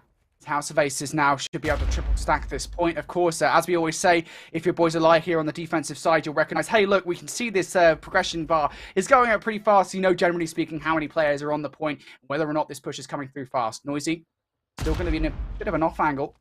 The House of Aces might not expect. And now they definitely don't. There's Noisy in for 2, in for 3. Noisy looking to clear house. Cyril will deny that opportunity, but still, that was so damn good from Noisy. Completely decimate that entire push around the back line. And it just means that the map can more or less be reset here, Brody. The only difference is, again, especially with Zyril being able to find that trade, and the rest of this team of House of Aces trying to push through Valet. You know that the majority of this defense is actually around bedroom, top catwalk even. That Zyril is just waiting for his teammates to try to flood inside a bedroom to be able to coordinate this pinch. We'll have a 1v1 versus Noisy once he does start moving away past Spa. But the push is certainly on. Dark Side for 2. That'll immediately put this push to rest. And Zyril still hanging out back Spa. And Boys Alive doing a great job at the moment of clearing basically everything. Zyril, of course, still hanging around from that earlier engagement with Noisy. Really is the key to this entire play for House of Aces. He needs to try and distract players so that they can overwhelm through the bedroom side. He's doing a good job of it so far, doing a better than good job as Zyril picks up a double. Now this entire play is flipped on its head. Darkside rolled up on his Nodesum. His surprise positioning is the key, and oh my god, gets absolutely destroyed by Gintroid. Now House of Ace is going to stack this point. Back is on. I don't even know if you're going to be able to reliably get here in time. You got to get past the ARs of Archives. Archives has a submachine gun. He is behind the lobby desk. Close the menu. We got to hold control to be able to finish out here. 0 for the beatdown. Bink is able to find a trade. And that last trade will be the last laugh. 30 seconds remaining. 13 plays up against 12. Goodness me. I really thought we were about to pause the entire action there for a second. Still good though. 25 seconds as you say. Just 1 tick now required here for House of Aces. Boys a liar. They're going to reset themselves back towards the bedroom side. Noisy towards the L desk does get taken down. Bink's positioning is paramount to this entire play. As Archives, unfortunately, does team kill there as Bink picks up another one. Just 2 players from House of Aces to make this push work. Darkside, now he's in for the team kill. It doesn't matter. He gets a double anyway. That should be it. Unless Paul X can come out with some crazy heroics. That's not going to happen. Goodness me, though. That was close. Yes, it was incredibly close. I mean, we always end up talking about Hotel Control, that it really does come down to one good push. And of course, like the most influential best play coming out of that round was Noisy in that 3-piece. Just ratting it out with the best. The back parking lot there on lobby was Tyler Noisy being able to find that 3. And it really kind of enabled the rest of Boys a Liar to maintain presence inside a bedroom. But when the scrap started to turn out and Gintroid came in off of that 1 life and found 3, Zyril was still in from the back. I'm just surprised that they didn't have the setup to keep Boys a Liar at bay. 5 ticks are all House of Aces are going to be able to find from their previous offense. No telling what Boys a Liar got on their opening offense regardless, but for their secondary, they're going for A first. Yeah, bit of a, I'm not an, like I say, an odd decision, I would say, just because B obviously is the harder point to take. So, generally speaking, teams pick that one up first, but regardless, they are going straight towards A, and it's working out so far as the vast majority of kills going in their favor. X trying to put some shots through the door. A lot of them connecting on towards Darkside. He gets away with a frag, but should be traded out. And yes, he is. Zero. Nice double kick him. That should be a John. Archive's actually going to give this a pretty good look, and we'll take a player away from the point. That causes a close spawn now for House of Aces. Boys a liar. They've got their fingers in a couple of pies at the moment, both on A and on B. Zero giving us a look for the transition. Just trying to play his life at the moment while the rest of his team go capture A. Zero, though, now going to cause some problems for House of Aces on the defensive side. He is so annoying to deal with at 20-11 with a great control so far. 15-9 on the opposite side for Gentroid, though. 60 seconds may have been added on towards the board, but lives remain even. And look at the setup that's coming through so far. I mean, Boys a Liar, albeit spawning closer and adjacent towards Kitchen, just fully understanding that they got to be watching those crosses. Do not want this entire team of House of Aces to get set up comfortably inside a bedroom, and Boys a Liar are finding transitional gunfights at that. Noisy kind of getting a little bit too far forward without any sort of assistance will be traded on out, but Boys a Liar are very much so here. Yeah, they don't have anybody in from behind. They've got bedroom control, and that's really kind of the play here for Boys a Liar. Just brute force aggression through this bedroom side. Darkside, the furthest player pushed up. Zero looking to make his way on the luggage side. A lot of gunfights going down towards the actual point, though, while Zero's doing really nothing around bedroom for the moment. And Bink now going to be tagged up down to 27 HP. Just going to have to back away for the moment. Need to wait for the rest of your team to come and assist. For House of Aces, they are very happy with this position as it currently stands. They're pushed all the way up, but maybe not so much happy anymore as Bink and Zero are now going to double up. An opportunity has opened up here towards B. Gotta try to get your players in towards this back B area over inside a bar. The opening engagements are so good for Boys a Liar, but then trying to get themselves past that threshold to get inside of P4 has just been a little bit lackluster. Denying more bedroom control, especially for the defensive team, is going to be a big one. Zero still has so much to do. The regen will come all the way through as well. But these solo antics trying to hit these routes, Darkside gets cuts down, and Noisy's not going to commit towards the entire route. So Bink Zero able to find two. Last-ditch effort coming through for Boys a Liar. It's not a bad one still. Again, this bedroom control hasn't been acceded away at all in this entire round, really.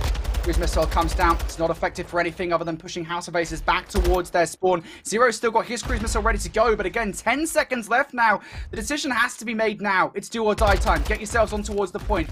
In that courage to be good here. Zero, unfortunately, caught out from behind. Paul X down bottom bedroom side, and he is providing all the coverage required now as Jintroy picks up the final kill. They really have to work for it, but House of Aces do without bedroom control. They hold on. Yeah, it's just, again, those returning gunfights. Like, although House of Aces were losing a certain series of lives throughout the entirety of the early goings of those B executes that Boys a Liar were putting together for themselves, they did a bang-up job off of the respawns themselves to reconvene over inside of P4, around the bar area, to be able to find those trades, get themselves that numbers advantage again. And as you were coining there, Brody, they just always had players cycling in and out from top luggage stairs, inside of top bottom bedroom, whatever may have you, whatever was easier at that point in time. Keep Boys a Liar at bay and spawning all the way out, essentially inside a kitchen. So another offensive attempt coming through for House of Aces. Not going to be playing with their food here at all, Brody. They're going to be looking for A first. Indeed. And that A hit's pretty good from House of Aces to kick things off. Noisy was the only player to do anything about it, and he is immediately eviscerated by Paul X. So things should be pretty calm, I think, on this initial A hit. Boys a Liar might put something into it, but they need to be careful, as we always say, because if you invest too much, the transition towards B is easier for the offensive side. It is a late hit over towards A coming through from Boys a Liar. Still one player located in and around its dark side, though he was weak, and Zyra with the double will close things out on the point. A lot of time. Trying to work the map here of Hotel for this B zone execute. Cyril trying to at least find a trade on to his team kill. Won't be able to find it, so he will maintain that Jules position for now. And it seems that the way the House of Aces are kind of working off the respawns, nobody's trying to go over by Valet. They're all trying to reconvene around Chandelier. They lost their most forward player, though, and that's allowing players like Zero, you can see off screen. He's playing bottom Valet, Brody, just watching these players spawn up and making it so difficult to leave. And if you want anybody in this position, it's Zero, right? Because Zero is just a turret at the moment at 27 and 13. It's been so frustrating to deal with if you're House of Aces. So instead, they're just not going to deal with them. They're going to go around on the flank. You can see that being enacted right now of House of Aces on the minimap, checking every single corner possible to make sure they don't get taken out by surprise.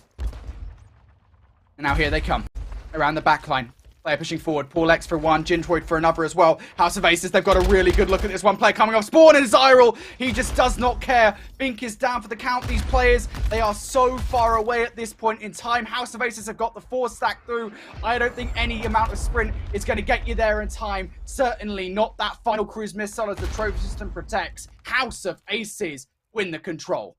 I think that cruise missile would have been able to find value. It just comes down to being able to get the players off of the zone. I mean, that is such a hard call to make for House of Aces. With the cruise missiles coming down, remember, you can splash it off of that brick wall, and it'll clear everybody on the zone. But they knew that they had that 4-player stack. There's no way that Boys of Light were going to be able to get themselves in a further position to be able to contest that zone.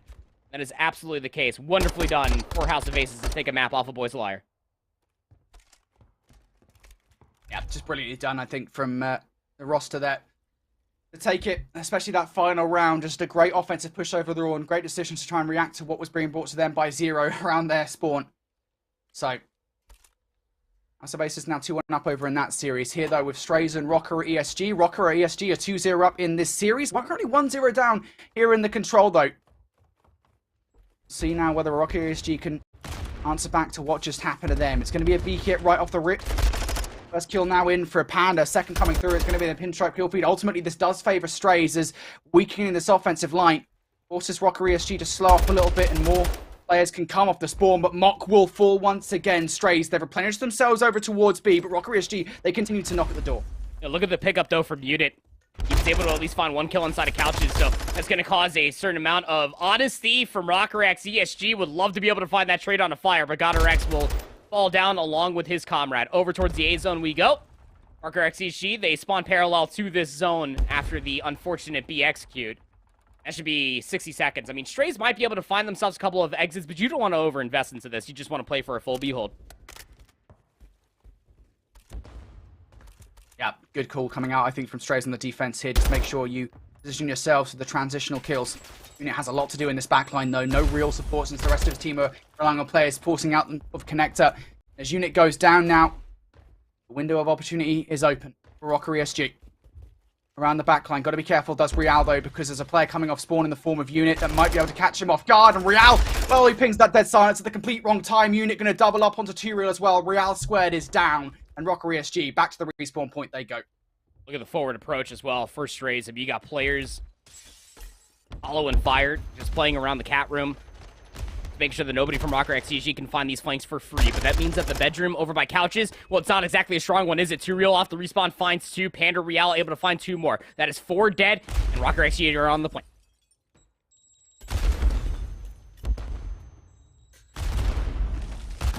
Real tried to survive that onslaught of nades and utility being thrown in his direction. Out coverage from the middle of the map needs to be good for Panda. He picks up 1. That makes the situation more tenable for Rocker ESG on the point. The problem is, of course, there are still players in and around that, both bottom bedroom and bar area. That pinch is so problematic for Rocker ESG. They just cannot get past it. Only 1 tick being made at the moment, but Hollow going to double up in bottom bedroom. Real. Good response coming out from Kim. So the pressure is still rising here around the bedroom side. But look at Strays. Look at the players they're putting in from behind. Number 2 in Unit does actually get found out by Godorex, and that's such a good play call. Now for Strays, the defense is a little bit weaker. Zone still being packed on over. Clock being stalled out continuously for Rocker X ESG. That is your game plan. You're down in lives, but you could really bait out where a lot of these players might be located at. It might not even matter. You got 1 player that's still on the zone itself, but the flank comes in for Hollow. How was nobody expecting that flank to come all the way through? More or less, how does that trade not come through? Second segment denied. 35 seconds remain. And that second tick, as you say, is going to be denied. Does not go all the way through. I think Strays realize that as well as they try to bring that second tick down. Make a potential situation where the stack comes through more manageable. Now, fire on the help desk. That heady is so frustrating to deal with. Real learns it. Hannah down as well. 2 Real pushed forward in towards the bedroom. Does clear that area out. At least the top. The bottom hasn't been cleared out. And, well, there you go. Now he learns it. Olo going to take him down. 7 seconds left now for Rocker ESG to make something happen. It just doesn't look like that's going to be the case. Oh, it's not at all. 4 plays up against 12. Not a whole lot of time to even get closer towards the zone. And Strays will take a 2-0 lead in hotel control. Whether they run their offense via segments or kills, regardless, it is no easy feat versus this Rocker X ESG Academy roster. They have I mean, Strays got completely blown out of the water, slayed out on that Embassy Hardpoint map number 1. You would not believe that statement if you look at how Strays are playing throughout the entirety of this map. Fire is 13-7, 13-8 for Hollow. The SMGs are lighting things asunder here on Breenberg Hotel. Now, on the opposite side, I mean, Real, 18 total engagements, 9-12 for 2Real as well. Got her X is double negative, just the usual suspects are not showing up here. Yeah, just shutting them down, especially when you compare what happened in map number 1 to this, and not having as good of a time at all, are they? Now on the offense, Strays looking pretty confident here as Unit in from behind. He goes for the first kill, Mock for the second. That will open things up for Strays over by B. First tick just a smidge away from being captured. As the retake of attempt goes for Rocker ESG. It's not going well. Fire with another one towards the help desk area. No help for you. The receptionist is far away. For Rocker ESG, they do clear the point. Only one tick given away, but still Strays, they're still up in their faces. Oh, still playing behind the desk. Who fired just 2 bolts 2Real as he just comes jumping in for the jump chow, but finally B-zone captured. Well back on its way. 5 life lead. Hollow finds 2. And Mock will be taken off the zone. So not just one player is stacking over the second segment. It's going to be Unit. He gets dealt with, but Fire is back to his devious ways. What did Fire munch on before this map number 3? Because he's double positive, and I want some before my ranked matches. Yeah, I don't think anything's going to help you in those situations, bud. But Fire certainly did it pretty good. You're right, bud. It's okay. It's got to do it to you sometimes. 18-9 is Fire, and he's having a hell of a game at this point in time. One of the best games we've seen, one of the best performances we've seen out of him in quite some time, generally speaking.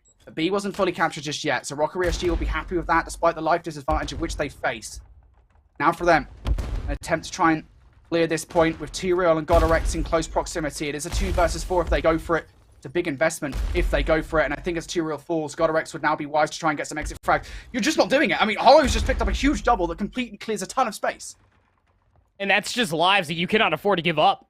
If you are Rocker X ESG, you were already down in lives, now you trail by 6. So much respect has to be given, and so many of these angles just need to garner a kill and to be able to stay alive. Godorex delivers on 2. Real, though, will be traded on out. You still have both Hollow and Unit to deal with in your backline, and Godorex more than equipped to deal with it as well. Looking to take down all 4 players, but 2Real's going to run into Unit first, I'm sure of it. And there it is. Godorex will find all 4. No flank to come through for Strays. There still might be one on the cards, though. Fire down to 28 HP. He's going to have to take the time to regen, but still does alleviate some of that pressure by Chandelier. Strays, they're relying on these individual heroics.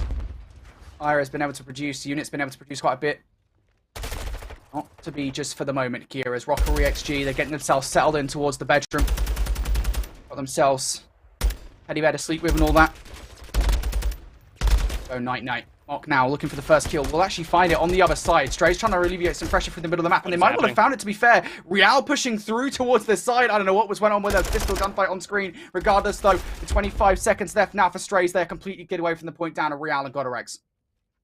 18 seconds. Lives evened up. Strays are getting desperate.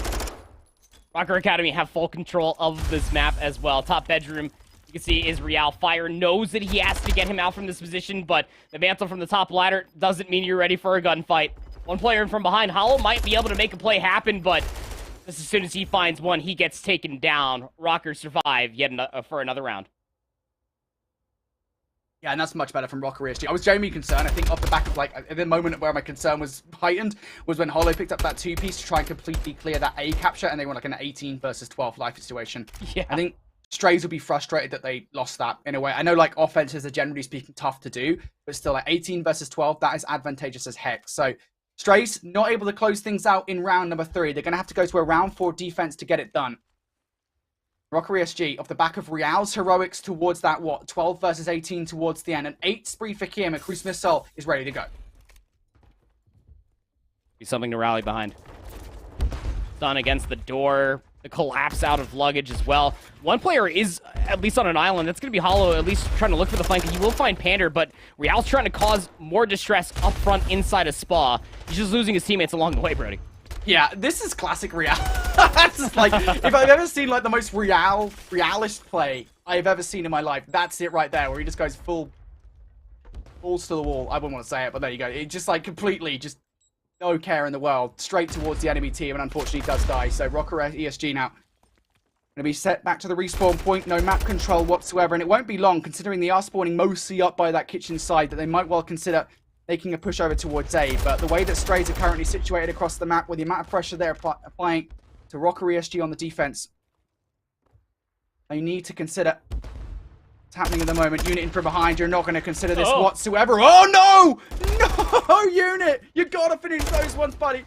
And now it's a wave of purple in the kill feed here as Rocker ESG, they've got some options.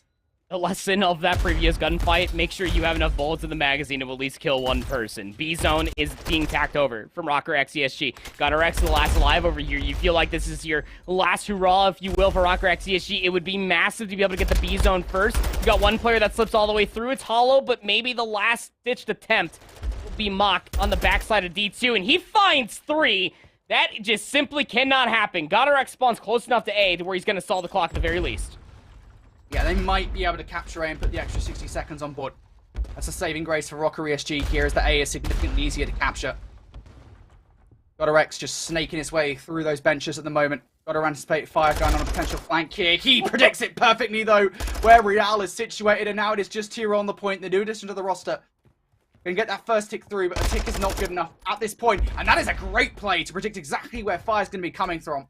Might have had a little bit of communication from Real in the middle of the map. Regardless, now the double stack coming through. 10.1 seconds on the clock, and Hollow peeks out, gives him a little bit too much of himself away, and there goes the extra 60 seconds. Gotta be really careful with these upcoming gunfights if you are Strays, because it could be the difference maker in between a round 5 and you just being able to push it to a map number 4. 2 reels in behind info. The kills are coming through. 2 quickly dead. No. 2 reel had a good look at fire over by pillars, but that's the only kill to find for themselves. Cruise missile also got invested. Your saving grace here if you are Strays. Unit is inside a top bed. You know that's a power position Rocker XEG you have to be aware of. Yeah, I believe that was Real who used his streak coming down. It has to be, surely. The Rocker ESG not going to get anything back to that 11 versus 9 situation. Unit down to 1 HP, but wins a crucial duel with 2 real inside bedroom. And now Godorex is all up on his lonesome. Do they know? It is really the question for me. Do they know that Godorex is hanging around? Because I don't think they do. They might have an idea that someone's chilling about this place. Mock certainly feels like, hey, somebody's missing. Godorex, we haven't found him in a while.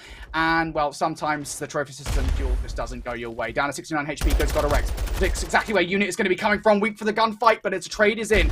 2 real. Going to get that second tick of progression now through in a 7 versus 6. 2 real pushing up towards the bar. No! A teammate from Real taking down his new compadre. But the numbers still in favor of Rocker ESG here with 15 seconds left. A 4 versus 4. Godorex cannot cross no man's land. And now with 8 seconds left, everything relies on 2 real. A 1 versus 3 on the point. He can't get it done. And this will not be a 3-0. Pushing it to a map 4, we have a triple dosage of hotel, so I hope you enjoyed your stay for the first night, because Strays came to play. I mean, the SMGs have just been lighting things up continuously. Mock being that flex player as well. Just felt like he always had the best weapon for the exact gunfight that he was taking in that specific moment. It just absurd. 21-18. Fire goes 26-19 as well. Mock at 21-18. Everybody from Strays showed up in a massive way. That they were certainly missing in their map number 1. Heyo guys, it's time, get your alerts out. It's Himmelmat Expo, the newer map that's joined our map pool. Anyway, I played a little bit of this in rank play. It's been a relatively fun time so far. I'm excited to see what these players are like in the competitive setting. It's just an interesting map itself. That B zone is just so hard to take. And you can even see the same thing as far as A zone is concerned. Just so many fixtures, so much top down that you have to be worried about. Not to mention how you gotta ask yourself the question, how much practice do these two teams honestly have on Expo control? It could just be an overall bloodbath. The A zone is still being tacked on over from Decimate. Keep in mind, you clock stalled out, and they're finding kills along the way. Yeah, the problem on the defensive side is that you have to get these players under this alcove here. Not too sure what the official call out of that actually is just yet, but that's like the big problem as it currently stands on the defense. They do it for the moment. Decimate still continues to spawn relatively close towards this point. Velux in from behind will cause some disruption. That second tick hasn't gone through just yet, will be about to, but the congestion from both sides, Estriel and Fickle, now going to double up. There is that second tick through. Glow Frosty from afar will pick up the one. Again, Fecal inside, forced out by a Semtex, and now finally will fall to Gus. 55 seconds now, just 1 tick is all that's required for Decimate here on the offense. Be able to at least extend going in towards this offensive round. You would love to be able to at least get that 3rd segment, but And again, when you find a certain wave of gunfights, Wewoo more than aware of the situation at hand. There's so many different buildings, so many different balconies that you can set yourself up on. ARs, SMGs alike to be able to find further timings. Estriel trying to clear away some of these flanking members. We'll find Glowfrosty presence here at A once again. Yeah, they're just a sliver away from capturing this point as well. Gus tries it, but the coverage is so good from Diamondcon as well. Promar tries to slap himself on towards the point, and there it is. A has been secured. Now over towards B. This is a whole different kettle of fish here on Expo. First kill in for Flames. Not too bad so far. Velux sitting in the corner will be called out. And Flames actually loses that gunfight. So Velux keeps himself in the conversation. Push forward is he. Vehicle gonna now make that call out to the rest of the team that, hey guys, Velux has pushed through. Can we please deal with him? I think as he's on his lonesome for a second here, going to try and provide some of that coverage himself. Good call here from Beekle. Again, when it comes down to being able to fully get yourself on this B zone, it always comes down to getting those players out from top glass. So Beekle's positioning is just about as vital as you could ask for it. But he's losing his teammates on the opposite side. That first segment may came through, but Beekle gets taken down and back to the drawing board once again. Yeah, it's just so annoying because Decimate, excuse me, they get those close spawns in. So Decimate get away with gunfights, and then it's not long before they have to take another one. Beekle gonna give it another look. Trades in favor of Wewoo though in this situation. They invested so many resources into taking A earlier on that they don't really have much to work with now on these last pushes over towards B. And now this really is the last push. Do or die time. Flames in on a long flank.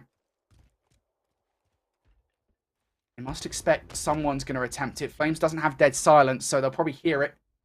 And if they don't know about it, we'll soon. There you go. Gus has seen him. Gus for the first blood. Nicely done.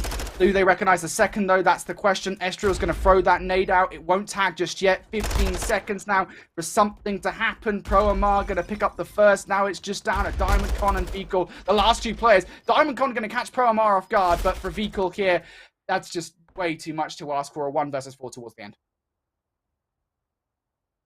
Man, Expo Control, it's such a pretty map. It's just such a head scratcher on how did you fully get yourself on that B zone? Because when you have numbers the way that Decimate just did in that attempt, you just saw how not only close Wewoo spawn, but just how quickly they can get themselves back inside those power positions. Just the ability to continuously recycle reinforcements in and around that B zone, Brody.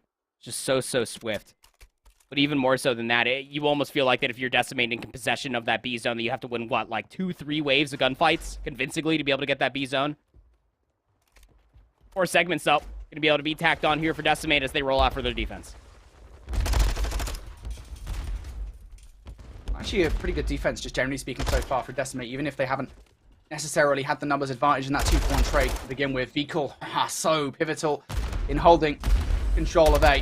Unfortunately, he does die, and now this is not advantageous. This is a 4-for-1 trade overall. Make that a 5-for-1 trade. Glowfrosty, Gus, Promar, even Velux getting involved in the action right now, making some progress on not just one, but both of these 2 control points. Vehicle now needs to make the decision to try and challenge it towards Glowfrosty. Glowfrosty just does not care. He challenges you and will pick up a double. Decimate doing, well, I mean, a not so great job at defending at the moment. Excuse me. Wewoo be feeling very happy as A goes by, and now B might as well. Spawn trap, I mean, it's just set up. Decimate have no way to exit out from these staircases. You can contest if you are Estriel. That is buying Diamondcon some time to maybe flank around from the back. Finally, Glowfrosty gets taken down, but he earned a cruise missile quite some time ago. Second segment has already been earned. 18 plays up against 25, and Decimate are still struggling to get these players off from the stage. Gus for 2, the triple stack is on. An offensive round converted for Wewoo. And it started off within the first 20 seconds. They won the opening break. You got presence over at A. And then Glowfrosty just ends up hitting the north lane of the map and gets inside of the studio, seemingly scot-free, to be able just to go on a heyday against the respawns of Decimate. That's how you win an offensive round. Got it. Just put him in spawn trap, put him in a blender. Noted. I'll take that one. Write that down. My rank play. Yeah, write that down. Write that down. Write that down. Wait, what does that mean for him again? That's SpongeBob. And that was kind of yeah. Which is also a connection. Is that what you were going for? Wewoo, yes. Yeah. Okay. Thank you. I just wanted to check. Sometimes you make references, and I never know. Anyway, excellent reference from Proper. And this round, I see a good reference coming out. Wewoo, generally speaking, on the defense. Promar starts things off with the double. Glowfrosty with a third as well. Much stronger defense coming out from them, and Promar for the triple. Wewoo Looking pretty good for the first wave of gunfights, and now you get to show kind of just how oppressive a spawn trap can be from the defensive side. You can see how there's not an immediate focus through the south side, just mostly through the north, especially when you have the high ground presence over there. So you're going to be watching a lot of players spawn up. You're going to be watching a lot of players potentially try to work their way out from that very north utmost spawn. A parallel over towards B, Decimate find themselves at. That's going to be the zone that they're going to touch towards next. We were just a little bit lost, maybe not all the practice in the world from their positioning in what forced out Decimate to spawn so far north, even though Weewoo had players over there.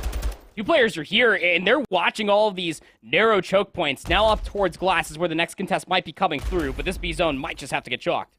Yeah, I don't know if you even really go for this. If you're Wee Wee, Velux might give it a look. Glowfrost is actually going to take down one, so that makes it a realistic defensive proposition if you do want to invest. Glowfrosty for another one, but even that is not enough as Estriel closes things out over towards B. So now A, the next point to try and take down. Estriel towards this site. Still an annoyance to be dealt with, and Velux has to try and locate this player. There's a lot of different directions that you can go if you're Estriel. Velux well aware of that fact. Estriel, slowly but surely, finally gets hunted down there. That was a nice little game of cat and mouse going around in the backline, but Velux finally clears his house. However, now there's a new problem arising because Decimate will not be that far away from the spawn, actually getting on towards the safe zone. Oh, that's a great prone position to find yourself in. You are Beakle, but you nearly get traded out by Glowfrosty. It's a trade affair. You can see the Decimate, they were really trying to toy with not only off of the B zone conversion, but trying to get themselves some terrace control, because then that would have forced all Weewoo effectively to spawn over by the B zone. But Diamondcon's finding a lot of value down south. He's on a 4 spree, 15 and 15. That buys a lot of time for Decimate to come off the respawn and touch the A zone. Yeah, and they're already stacking it as well. First tick is now going to be through. Estriel providing coverage close by. A big window pane. Glowfrosty's going to have to bring this streak down. It has to be positioned well enough. You don't know where these players are located. Well, it is positioned pretty good, but unfortunately also positioned to take out a teammate. And there's still players from Decimate close by to try and continue this progression. Vehicle gets that second tick through, almost survives. So not just one, but a second gunfight. Now things will calm down for a moment here on the defense. I say a moment, I literally mean a moment, because Diamondcon's now around the flank causing problems. You got a player up top. Good line of sight. Being held here by DC. Knows that there could be a player, especially through the spa side, but he continues to push all the way through. If he somehow converts that into another one on the Glowfrosty, I lose my mind, but trades will be good for Weewoo. 7 up against 7. 35 seconds remaining, and Decimate just need to get out of their spawn. One good wave of gunfights, and that should be the last tick needed.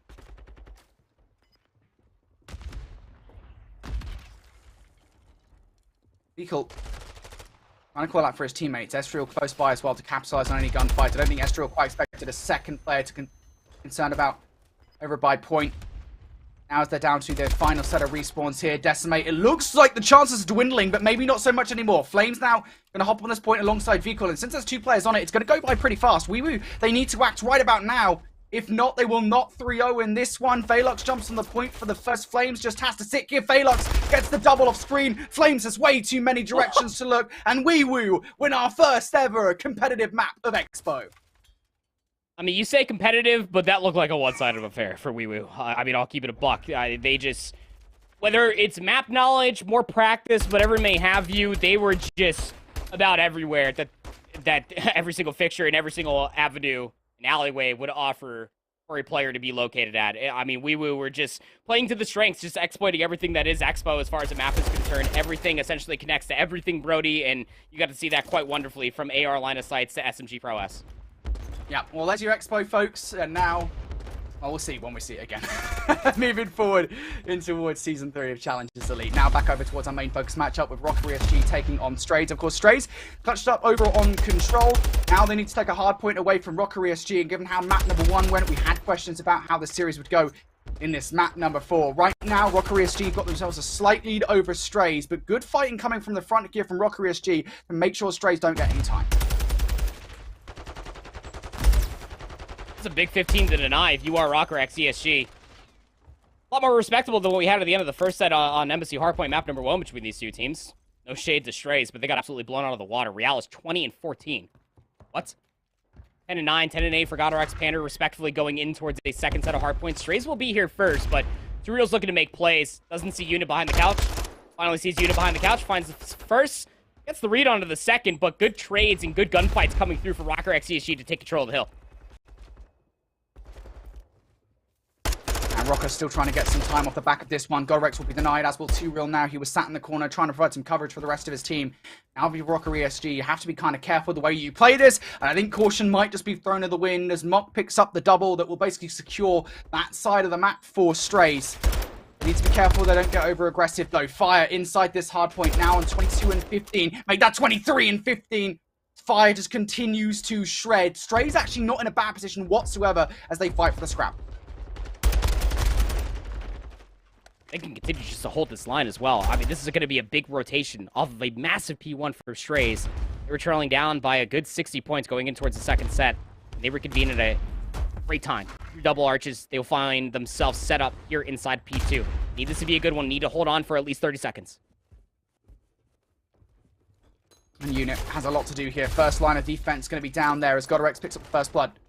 Now Mock towards the back line. Going to back away here for a second to make sure nobody exits out of Spark. That's not where a player is actually coming from. Godorex trying to make his way just straight directly through the door. Now he'll reposition around Sparrow. And now Unit has something to do around this backline. But Godorex actually going to win that first gunfight. So this push now for Rocker ESG, it's a little delayed. But Godorex making this look so fun. That's 3 for Godorex. 6 in a row for him. He's looking for number 7. Real takes it away from him. But he finds it anyway. Achilles shouldn't get against Unit.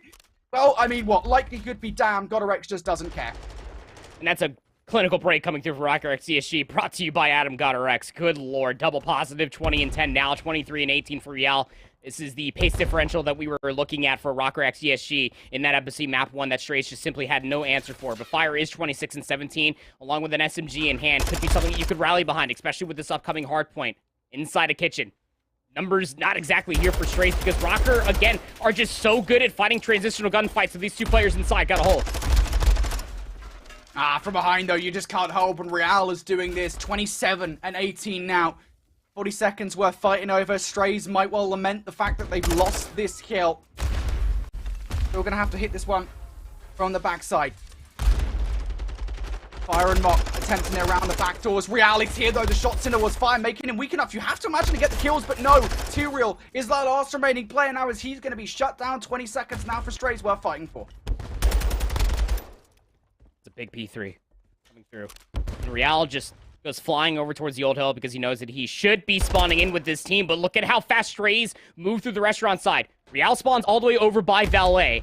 So a lot of Stray gunfights are about to unfold before P4 even pops. Player number 8, Mock, he is behind check-in. You got player number 5 of Fire. He's trying to manifest a flank all the way through the back parking lot. But Pander is the guardian angel for the flank, at least for the time being. Yeah, and even if he goes down here, that's fine because Rocker ESG is spawning up over by bedroom side. That's exactly what happens. Now Godorex going to go and reposition around this case.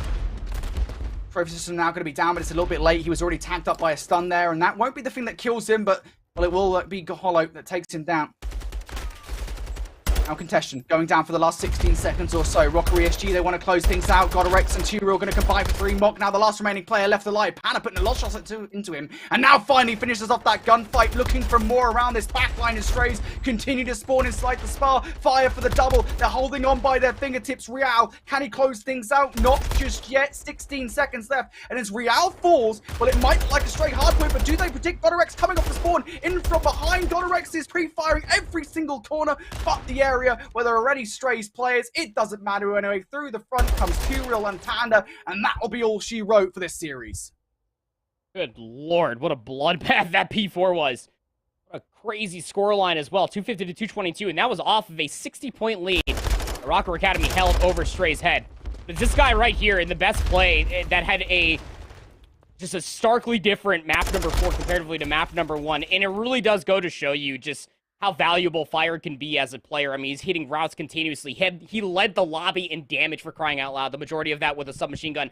And a minute and 20 worth of hardpoint time as well. Just had no rallying behind the rest of his team. The other 3 just were not there watching the crosses. Fire was always making these influential plays, but it never really garnered a substantial amount of time itself. Comparatively to the opposite side, you have Godorex that's dropping numbers. A bombshell performance between the hardpoints for Godorex. And Real as well. It's just how that tandem duo is typically going to end up working on a map like Greenberg Hotel. An SMG's playground, maybe, but it only becomes that much more accentuated when you have an AR overwatching all of those plays. Yeah, Rocker ESG are pretty good, huh? This new Rocker ESG roster, again, just like Bubs over in the European region, we had questions about kind of what the #1 North American seed looked like coming into this season with the change, of course, with Fame going up to the CDL and T-Real dropping back down towards Challengers and joining this brilliant ensemble. And it feels pretty relaxed at the moment, I would say, for Rocker ESG. Like, they still had to fight against Strays. Every single match in North America is a fight. There's no easy matches. Thank heavens for the expansion that we had in the North American region. But Rocker ESG, man, this roster is just something to behold. And I love the fact that Real is just, like, performing how we expected him to perform. Again, you know, he's done wonders this season on Rocker, just generally speaking. And that's a great performance coming out of him there at 30 and 21. That's the Real that we loved watching in European Challenges last season.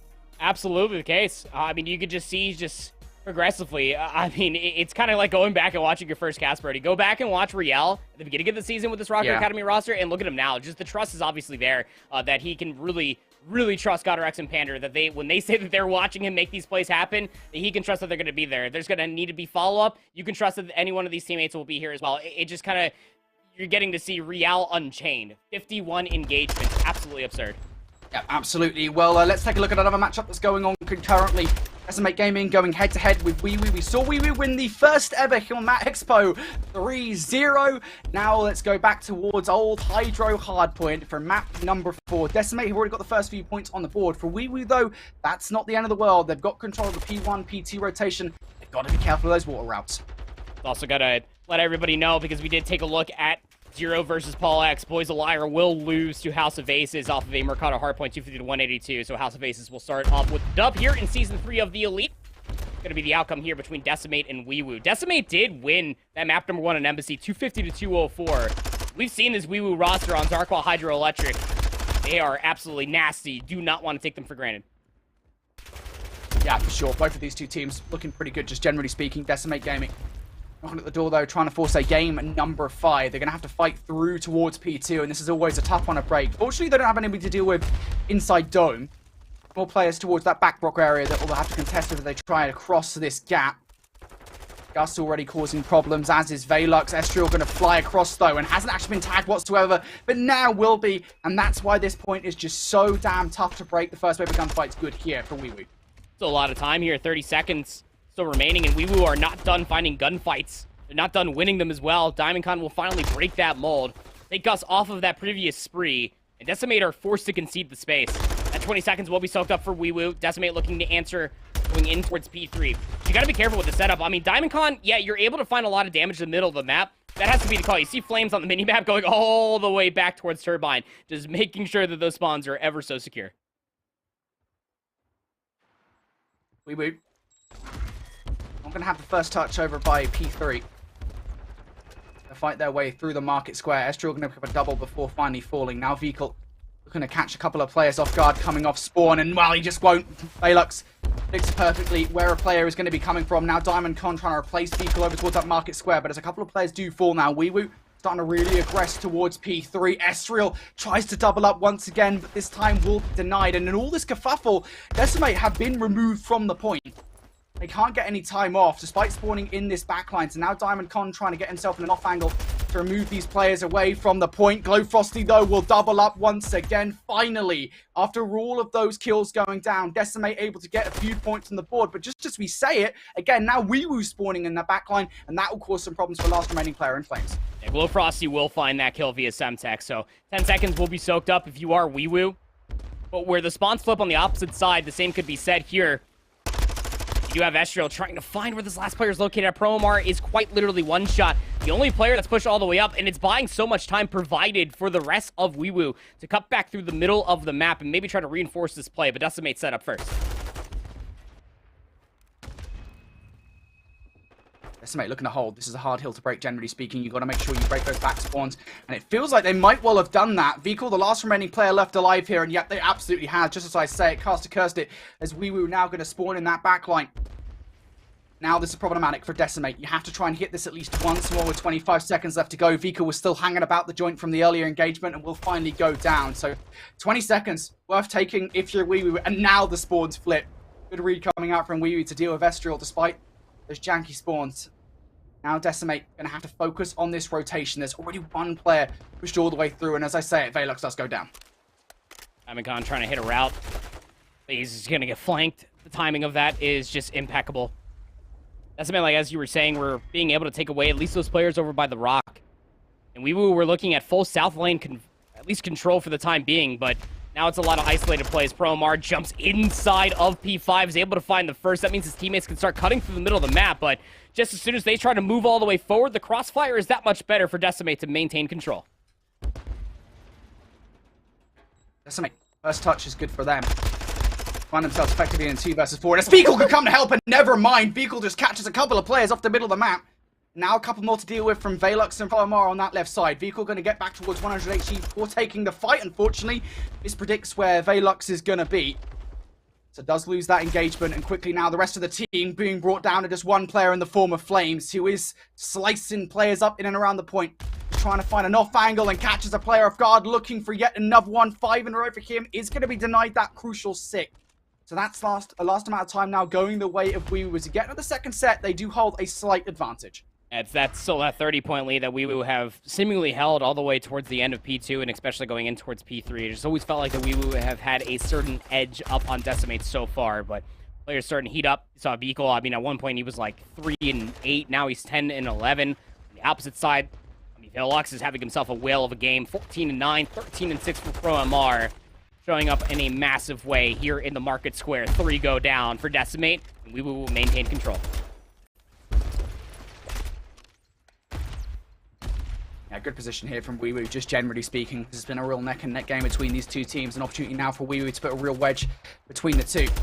Gus now finds himself a man on an island, all on his lonesome, and will get overwhelmed by Decimate, who should pick up the last 15 seconds or so. But once again, now they face themselves in the exact position they were previously. They have to try and break through this dome side. Good news for them, the defense is a little less strong this time around. Big 1v1s now being made around the backline. Diamondcon takes Velox down, and now it is just down to ProMar and Glowfrosty over this area. Diamondcon really starting to piece up now. Trophy system to try and protect him from any incoming frags and nades, but it's all a distraction play, because around the front line, 2 players from Decimate have made their way over here. ProMar, Gus, still in the backline though. Spawns will be good. Velox actually spawns in. Beagle, the timing, catches the second out with the trophy system as well. Oh, you should be more than aware that there's another player back here, but Velox will take him down. Still control being tacked on over for Decimate.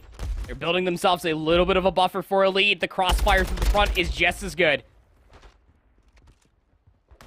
And I think the thing is, right, even if they don't get this time, which to be fair, they do get a fair amount because Flames gets a double there towards the end, they've taken a significant time away from Wee Woo that would have given them a massive lead in this game. So Decimate, we're very happy with how that kill went, even if they don't end it with the advantage.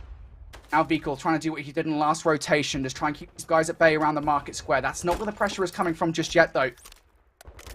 Wee Woo sending a couple of players around this rock side, and let's look at it. 3 kills coming in the kill feed now for Wee Woo. Flames has a lot to deal around the backline. He is going to be shut down by Velox. Close spawn still in for Decimate for the moment, though.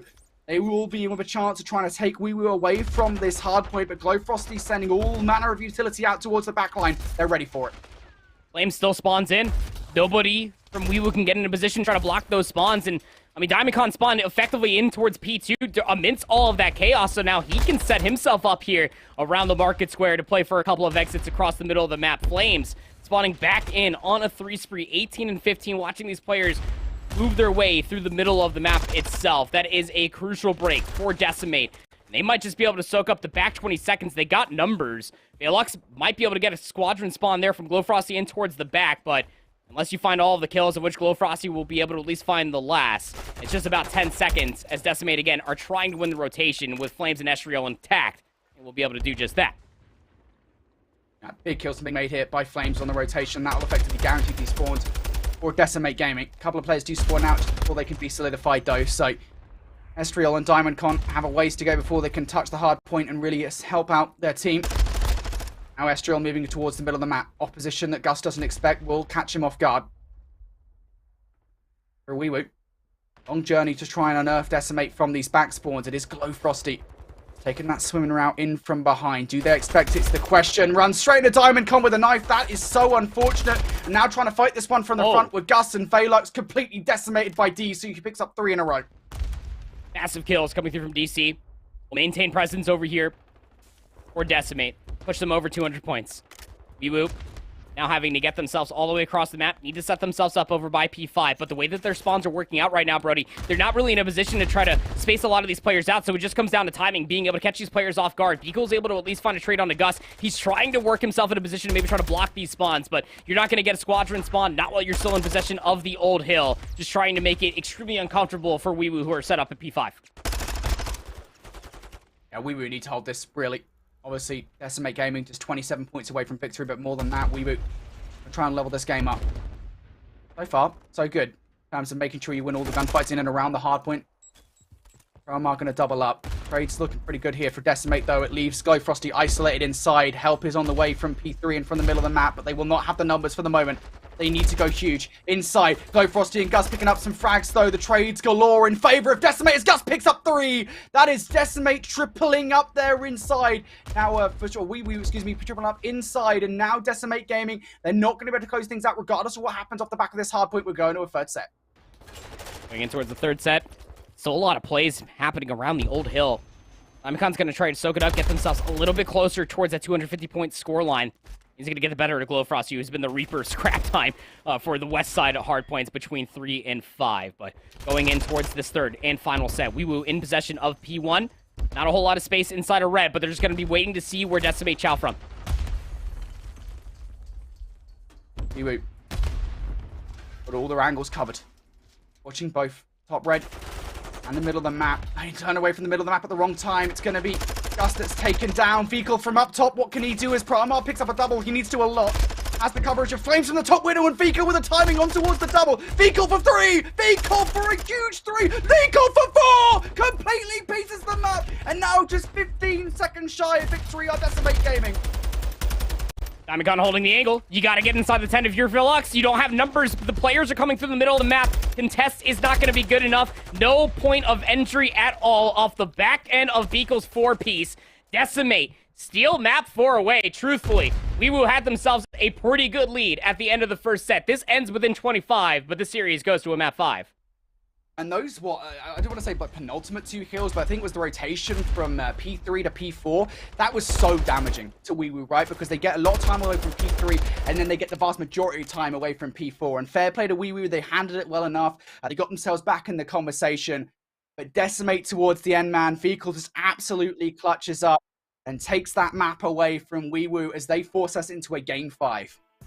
Absolutely insane. Again, just to be able to read the room, remain composed, I guess, if you are Decimate, to be able to bring yourself back from the depths of defeat, honestly, because I thought that that 40-point lead was going to be an everlasting narrative as far as that Zarkal Hydroelectric map 4 was concerned, especially with Glowfrosty. I mean this when I truly do say it. Always felt like the Glowfrosty was gifted those spawns to be able to fight for the back 10, fight for the back 15, and that was just so damning for Decimate to try to really bring themselves back into the map fully. That it just comes down to a couple of key players when you're looking at it. I mean, Estriel was always in the right place. You felt like Beagle was always being able to pick up off of the flanks that were being manipulated by Estriel through the map to try to get those close spawns for both Flames and Diamondcon to get themselves into positions. It just was wonderfully done and well composed for Decimate throughout the entirety of that second set, Brody, to find themselves that game. Mate, Vigil's arrived. He's back in challenges and he's doing dirty things. Obviously, last season we didn't get to see a lot of that kind of Vigil, right? So it's nice to see him back in the groove here with this beautiful new team, and Decimate looking pretty hot at this point in time. Of course, we've still got other matches going on right now, I believe. I'm just going to check kind of what's going on around the grounds to give you the updates. Obviously, you already said earlier on, House of Aces did get the 3-1 victory over Boys of Liar, so Paul X wins that duel, of course, making his challenges re-debut. Is re-debut a thing? Is that a thing? If it's not a thing, I'm going to make it Reprise. Reprise. There you go. Yeah. Thanks, mate. Thank you. I need an encyclopedia sometimes. Convoy 3-1 up over on Omit as well. So some pretty big matches going down. We're already getting to our second set right now as well, with Omit taking on House of Aces. Of course, House of Aces coming off that earlier victory that we mentioned against Boys of Liar. Omit on the other side of things, though, going to be looking for a pretty darn good season, if you ask me. They lost to Convoy 3-1. Mercado was not a part of that map set, but you just look from top to bottom. I mean, this team is something fierce, especially with Gwyn. That 5th player of the Seattle Surge, do not forget, is on a 4 spree, 14-11 for him. Be a pretty comfortable soaking of the time there for Gwyn as we set ourselves up the rotation for 6.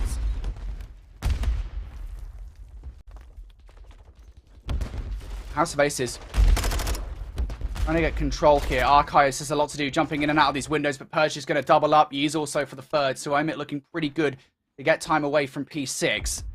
Got to be careful about players that have slipped by, though, and Phantoms will actually take down one of those crucial players. I thought Zyra was about to cause some serious damage. Is actually going to be denied.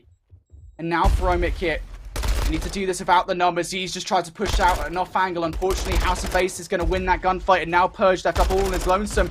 Oh, I'd always get some shots in enough to get the kill versus Pool X, but will be denied for the moment. A lot of time to fight over here. Phantoms just eats every single explosion that happened around that trophy system, but still wants the challenge inside. He'll find two. Had some assistance from behind, but that's still impressive out from Timmy Phantom. Not every day we get to see him with an SMG in hand, but gets the job done. 12 seconds remaining to soak up here at P6, but there's rotation over towards P7. Money rotation, as you like to call it, Brody, is currently being intact by Omit. Look at all the space that is being taken away. I mean, this is why it's a money rotation, right? Because it could be so damning for this game. It might well be the dagger in this one if Yeast can make it so. He's on 3 in a row. Oh, that's an egregious challenge against Archives. Fortunately for him, there is the backstop of Phantoms. Gintroid going to bring his streak down because he knows how important this rotation is to try and keep players away from that back half wall area. And it does exactly that. Phantoms now just reduced to that back alley side. He's now trying to make his way through lockers. He's going to be shut down by a player coming off spawn. For Omit, this break-in has not occurred just yet. Purge trying to crawl his way around the corner, going to be finally taken down. Phantoms has broken, though, under the RV for the kill against Archives. Now looking for the second against Pool X, and he finds it. Phantoms for 2 win the Seattle Surge sub for a double of his own. And Omit, they're in for the back 20. Gonna try to hit through this, though, as House of Aces. This is actually a pretty damning 15 seconds that you would want for your bank for House of Aces and try to deny. But Omit, just do not budge. P6, P7 is absolutely electric for Omit. They're going to put themselves at about 190 points to the 135 of House of Aces. And Gintroid will be the final kill there for Phantoms. He finds 6 in a row. 15 and 14 now for Phantoms. Going in towards another set of hard points. And Omit, just do not relent. Yeast is trying to chase down this one player as Paul makes his way all the way inside of L. But going in towards the middle of the map, it's an overall scuffle coming through. But House of Aces need to try to get themselves some time here. Yeah, Phantom's now on 7 in a row, so that should be a streak accrued for him in the back pocket. Now make it 8 in a row as well. Phantoms has made a hell of a comeback off the back of this 1-8 spree. Now Omit about to cross the 200-point barrier. For House of Aces, they've got to find an ace up their sleeve. Really right about now, to be frank, because they haven't stopped Phantoms on a 9 spree. Finally, he's going to be taken down. They don't have control of P2 just yet, but as I say it, that push from Zyra towards the back alley will flip the sports. Got that steep leader's advantage, though, if you are Omit. Maybe just rely on some breaking pressure, some rotating gunfights, if you will. Phantoms finds the first inside of Barber. The discipline also being exemplified. Knows that he cannot commit towards this push, Brody, until he has some assistance. That assistance comes through all the way on the backside. Just great double shot coming through from Phantoms Gwyn. They get that balcony control. Yeah, things are from bad to worse as well for House of Aces here. Archives on his lonesome. Archives though going to double up. Pool X for the third as well. And now this is his Purge as Archives picks up all 3. No bullets from the first 2 puts him in a real good stead for that kill versus Purge. That is a brilliant gunfight. And now, House of Aces going to hold this back 35 seconds or so. Again, the kill feed is absolutely theirs as Gintroid will double up over towards Banana. And now off the back of that double, as well as Pool X picking up this one, hold on for a second here, Randy, because this rotation is actually realistic, but as I say it, it was just one player. Now that has multiplied to 2 with those close spawns coming in from Gwyn. Combined 9 spree for House of Aces. You would have loved for them to be able to take that trajectory and just shoot it straight into the rotation towards P3, but can't find the rotating gunfights. 10 seconds to soak up. You got to start asking yourself, if you are Archives, do you give up maybe the back 5 seconds to try to help out your team break this hard point? The answer is going to be no. He wants all of the scrap time, but the pinch is being set up for House of Aces. And the first couple of kills are through here. This is not secure whatsoever from Omit. He's just a lot to do inside. He gets overwhelmed around the backline. Gwyn's still in this top positioning. Manages to catch a couple of players off guard. Finally going to finish a feud against Archives. Now more coming through along the door. It's Gwyn and Purge who are able to force their way in for the back 40 seconds. And Gwyn might well have just saved their bacon. House of Aces looking to try and break on through for the back 15. But I don't know if they could get it done. They have to be simultaneous here. Synchronized in every single hit around every single lane. Now Purge dropping down to try and cause some havoc. Phantom's also there for the double, and that should be it. Omit almost let that one slip through their fingers, but a massive 2-piece towards the end from Gwyn. Make sure that doesn't happen. I mean, it was a massive two-piece from Gwyn there at the end. Surely you would have been able to recontest that. I believe that Phantom still had a cruise missile that he never called in. This team is just so explosive. This is the same roster, keep in mind, they weren't playing underneath House of Aces at Texas, but they were just really handing a lot of teams certain amounts of L's where we did not expect them to do so. I think the first one was actually up against, what was that, Persini, Gunless, as well as Rex. What is Convoy Gaming, actually? So very surprising to say the least that this team is finding this much value, but you can never sleep on it. Those 4 players are absolutely electric, and to be able to take a map off of House of Aces after they just beat Boys a Liar 3-1, I think you're looking pretty good so far. Yep. Good first look there. Unnamed, and we'll continue our look very, very soon. Back towards this game number 5, though, between Decimate and Weewoo. Weewoo are now 2-0 up. It's a good start to Fortress Search and Destroy.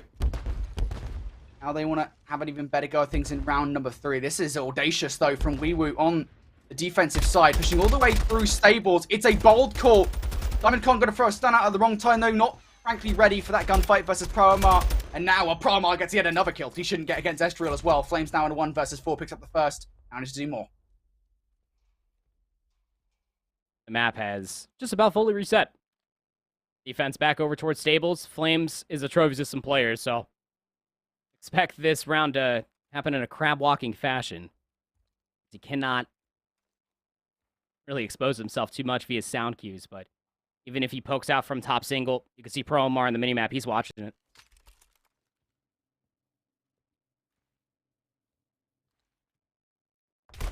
Flames, yep, just going to peek out. There you go. GG's just like that. Proamar going to take him down. And that early round play, I mean, like, sometimes you do see that from teams, right? Just trying to cause some problems on the defensive side. From Weewoo, though, I think being 2-0 up, it's a bold call to really try and accentuate your advantage. Yeah, I mean, you would almost think that this entire team of Weewoo were on the offense with how they just stormed over by cannons, over past P1, got themselves arc control, and just completely met Decimate at the gates and just cut them all down. 6 combined between Glowfrosty and Proamar. Even mind you, 3 rounds, both all in the favor for Weewoo so far. Decimate roster needs to find an answer here. It's going to be a pretty standardized setup. Stables control, making sure that nobody crosses through that mid lane. Really rely on Estriel to watch this cross to make sure that nobody gets over towards the gallows for free.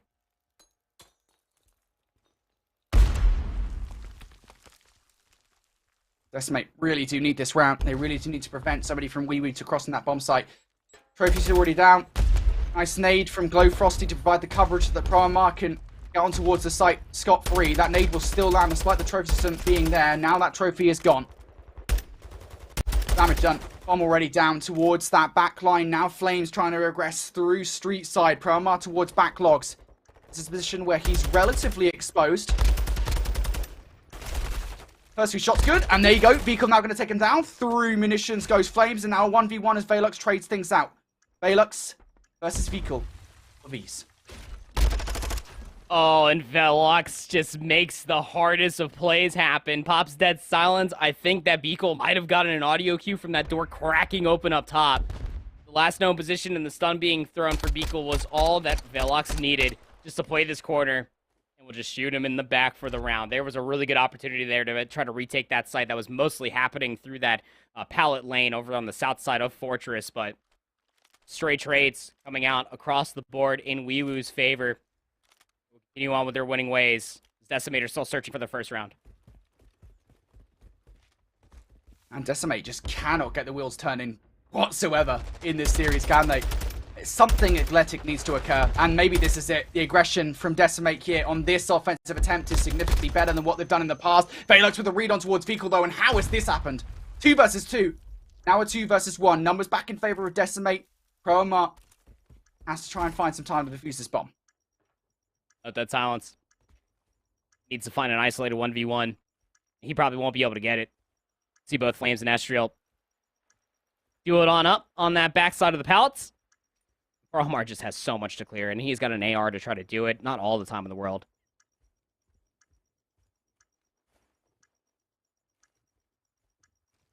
14 seconds. Yeah, as you say, the time is really the problem for Proamar in this situation. It's not the end of the world losing it, but now you most certainly have done. What can you take away from this round? Can he take down Estriel and Flames? Do you go down with the ship? Proamar just going to back away here. Yeah, just say a real way of winning out that round, not unless you can somehow pick up a field upgrade like you can a weapon. It's just, again, having an AR on a map like Fortress in a 1v odd situation just becomes so difficult to try to break down how you can even do that. It just starts and stops with one or two players just maybe giving Pro MR an isolated 1v1, which they're never going to do. Both Flames and Estriel just in a tradable position, getting that bomb planted. Finally, Decimate get themselves on the board. Woo-woo. For another offensive attempt, going to be taking a look at the Z bomb site. Nobody was surprised. Again, is being looked at. See Estriel down low. It's just playing off the information potential for Beagle to come flying out from close.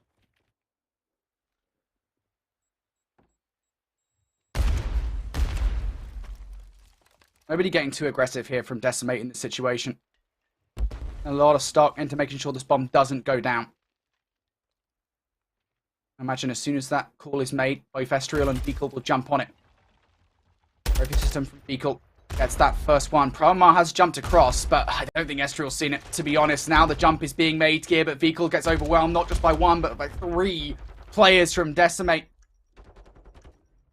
From Wewoo, excuse me. Now Flames trying to re-aggress towards this site, but just nothing to work with whatsoever. They need some audacious play, and that's going to come by way of Diamondcon. He manages to push his way through this bottom area from the back line in towards. That's his spot around the back. Logs in for one, but traded on out. And now for Wewoo, things just go from good to great as they pick up every single kill there towards the end. Yeah, I mean, again, it just comes down to the timing. You saw DC with the dead silence there, was about to fully dissipate. Needed to make that play around the back. And even if he makes his way out from back secret, right, he finds that kill, sure. But that's where the entirety of the post plant was set up. It's just so tough to fully retake that site, even in a numbers disadvantage. When you're in a 3v3 in a post plant, that clock is ticking all the way down. You want to get control of Gallows, but without having a player up top in that back double window to maybe look at that back pallet truck, look at the forklift, so on and so forth. They're just hoping for some heroics to come all the way through. Now Decimate are trailing by 4 rounds. Wewoo on series point.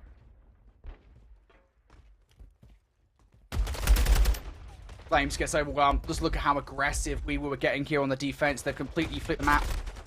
Actually, not that advantageous, to be honest, just generally speaking. If they do push B, though, they'd run right into Gus, and if Gus didn't shoot, maybe they would have continued to push in towards B, and he might have been able to capitalize on it, but now they know where he is instead. Gus almost gets the exit frag onto Diamondcon there.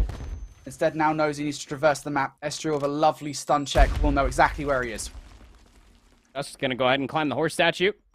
I mean, Beagle could shout from this information, but you got to respect the discipline. It's actually DC to come through close to be able to get that final kill required. And yeah, I mean, egregious, fun, aggressive, more words going to be explained for what it ended up looking like for Wewoo's defense as they just barrel their way inside of Ard and try to flip out the map. But in by doing so, it's like you were talking about, Brody, is it in an advantageous position, or do you put yourself in a very clean-upable position, I guess? I'm going to coin that phrase as Decimate just completely turn around and just burn the last 2 players of Wewoo that were behind enemy lines.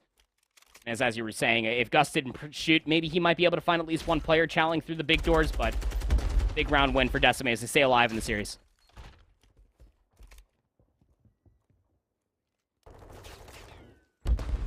Wewoo. Now looking something here on the offense. They're not going to find it. As a matter of fact, they're going to find Beagle. He was just waiting on the other side of the doors to pounce, and pounce he absolutely does. Now it's Fromar left up in a 1 versus 4. Yeah, that's impressive. Just standardized stuff coming through from Decimate. Again, Beagle, even going back when he was on the Florida Mutineers, was, I wouldn't necessarily say the sole reason, but he was a pretty big catalyst of why they were always so good at Fortress Search and Destroy. Just Javi's understanding and knowledge plus discipline just creates for an absolute nuisance when it comes down to where the hell is this guy located at inside of munitions. Bring himself up to a 3 spree, 6 and 6. Will join the likes of DC up also on a 3 spree at 8 and 5. It is quite literally 1 round at a time for Decimate. Up on offense yet again. Forward approach coming through from Wewoo. Standardized, just playing around the arches this time, Brody. Beagle once again wants to be the playmaker. Beagle is the playmaker! Goodness me, aspirations have been met there. And now Vehicle on the second round in a row completely blows it wide open. Numbers advantage now for Decimate. Vehicle going to activate this dead silence and in from behind. And you're just never safe from Vehicle in any given position. That nade will tag Glowfrosty up weak. Vehicle, go on, buddy. Finish your food. You can have dessert. Just a big ace coming through from Vehicle. Oh my heavens. Just whether it was information or just raw aggression coming through from Vehicle in the open archway. Decimate took that site by storm. He just comes flying too. He gets gifted the first from that one player that's looking closer towards the stage.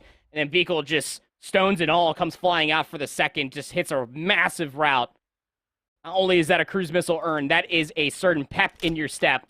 You know how passionate Vehicle can get when he's starting to feel himself. Especially in a game mode that is search and destroy. Things you have to be alarmed with if you are Weewoo. Pun intended. They're coming towards an offense. Still up on series point. Keep in mind you are controls here. But they're giving a lot of respect as far as how to get over towards the Zay site. Vehicle is actually really close to this cruise missile. Kill streaks are annoying sometimes, right? But I have no doubt, Vehicle, if anybody's going to do it, it's probably going to be him to get it. Now going to have to back away after that nade. Tags him down to 52 HP. That's space for them. Now, opportunity to get this bomb down, they will. Armar playing with a bucket. Eagle's gonna shoot through said bucket. Okay. The cruise missile has been earned. Frosty and Gus find 2 on the opposite side, so 3v2. And I love this call coming through from Beagle. Look, it's either you call it in now or you get cut down and you lose this map 5. So you might as well get the information. The bomb's not being planted over at A, and Beagle can't bend that one inside of Art. But it just exhausted so much time. Yeah, sends them right inside. Bomb did not go down. Still, though, the numbers for Weewoo should ensure that it does. Beagle, shots are good for bringing Glowfrosty down to 21 HP. Unfortunately, he really needed Flames to stay alive in that situation. Does not do so. So now Beagle for the 1 versus 3. The X-Pro looking for it. Oh, gets shots into both, but the kill is not there. And tell you what, Beagle has pulled many magic tricks out over the last few rounds. That is just one too many to ask for. Weewoo, they have to fight for it, but they get it done in an important Game 5 victory. Yeah, I was starting to look a little hairy there off of certain rounds in a row and a certain amount of heroics coming through from Beagle, but like you were saying, I mean, that would have been, what, 3 rounds in a row where Beagle just puts on a Herculean effort and would quite literally just be helping his team at least get to around 11, but Cruise Missile might have been earned, but I mean, once Weewoo just recontested all of that stage, they just understood fully, hey, we got to make sure that our flank is secured. They found Flames being isolated, which means that your last known position for Beagle by proxy, you should be able to know where he's located at, especially coming through the middle of munitions, through that side door. I mean, if you're wallbanging that door, you're also having to wallbang, like, the side of the stage, and then the bomb itself, so, like, at that point, you're wallbanging 3 different things. You might as well be shooting marshmallows out of your gun if you think you're going to be able to find that exit kill. Just unfortunate situations will befell Decimate in their opening series, as they will lose it in a map 5. Yeah, those first 4 rounds, I mean, we didn't see the first 2. We came in at 2 and 0, but those first 4 rounds from Weewoo just so annoying, I think, you know, for Decimate. And it feels like once you're in that position where you're 4 down, obviously it's not impossible. You can always come back from those situations. We learned that earlier today in Europe. Wubble Bubs learned that earlier today in Europe. But still, I mean, it's just a lot to ask for here in North America, where Weewoo just looked so confident. So good effort from Decimate Gaming, but not able to get it done. And for this Weewoo roster as well, we should say, like, maybe this is your first chance looking at challenges, generally speaking, but like, this isn't that much of a surprise. Weewoo, it's been a tumultuous few weeks for them, but like their season 2 performance, where I think they finished 4th overall, like, that is still a big highlight on their resume, and it still puts them, I think, great stead moving forward. I think first victory for them is absolutely huge versus Decimate Gaming. So that's going to be our first set of matches done and dusted, guys. We're already pretty much well into the second. We're going to go to a very brief break. On the other side, some more Call of Duty challenges from North America.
Welcome back, folks, here to Call of Duty Challengers Elite. It's time for the final section of North America for day one as we get to our final set of matches. But before we get there, we want to give you a quick look at how everything is kind of broken down so far, because we want to update you kind of what the first set of matches have actually done to each group.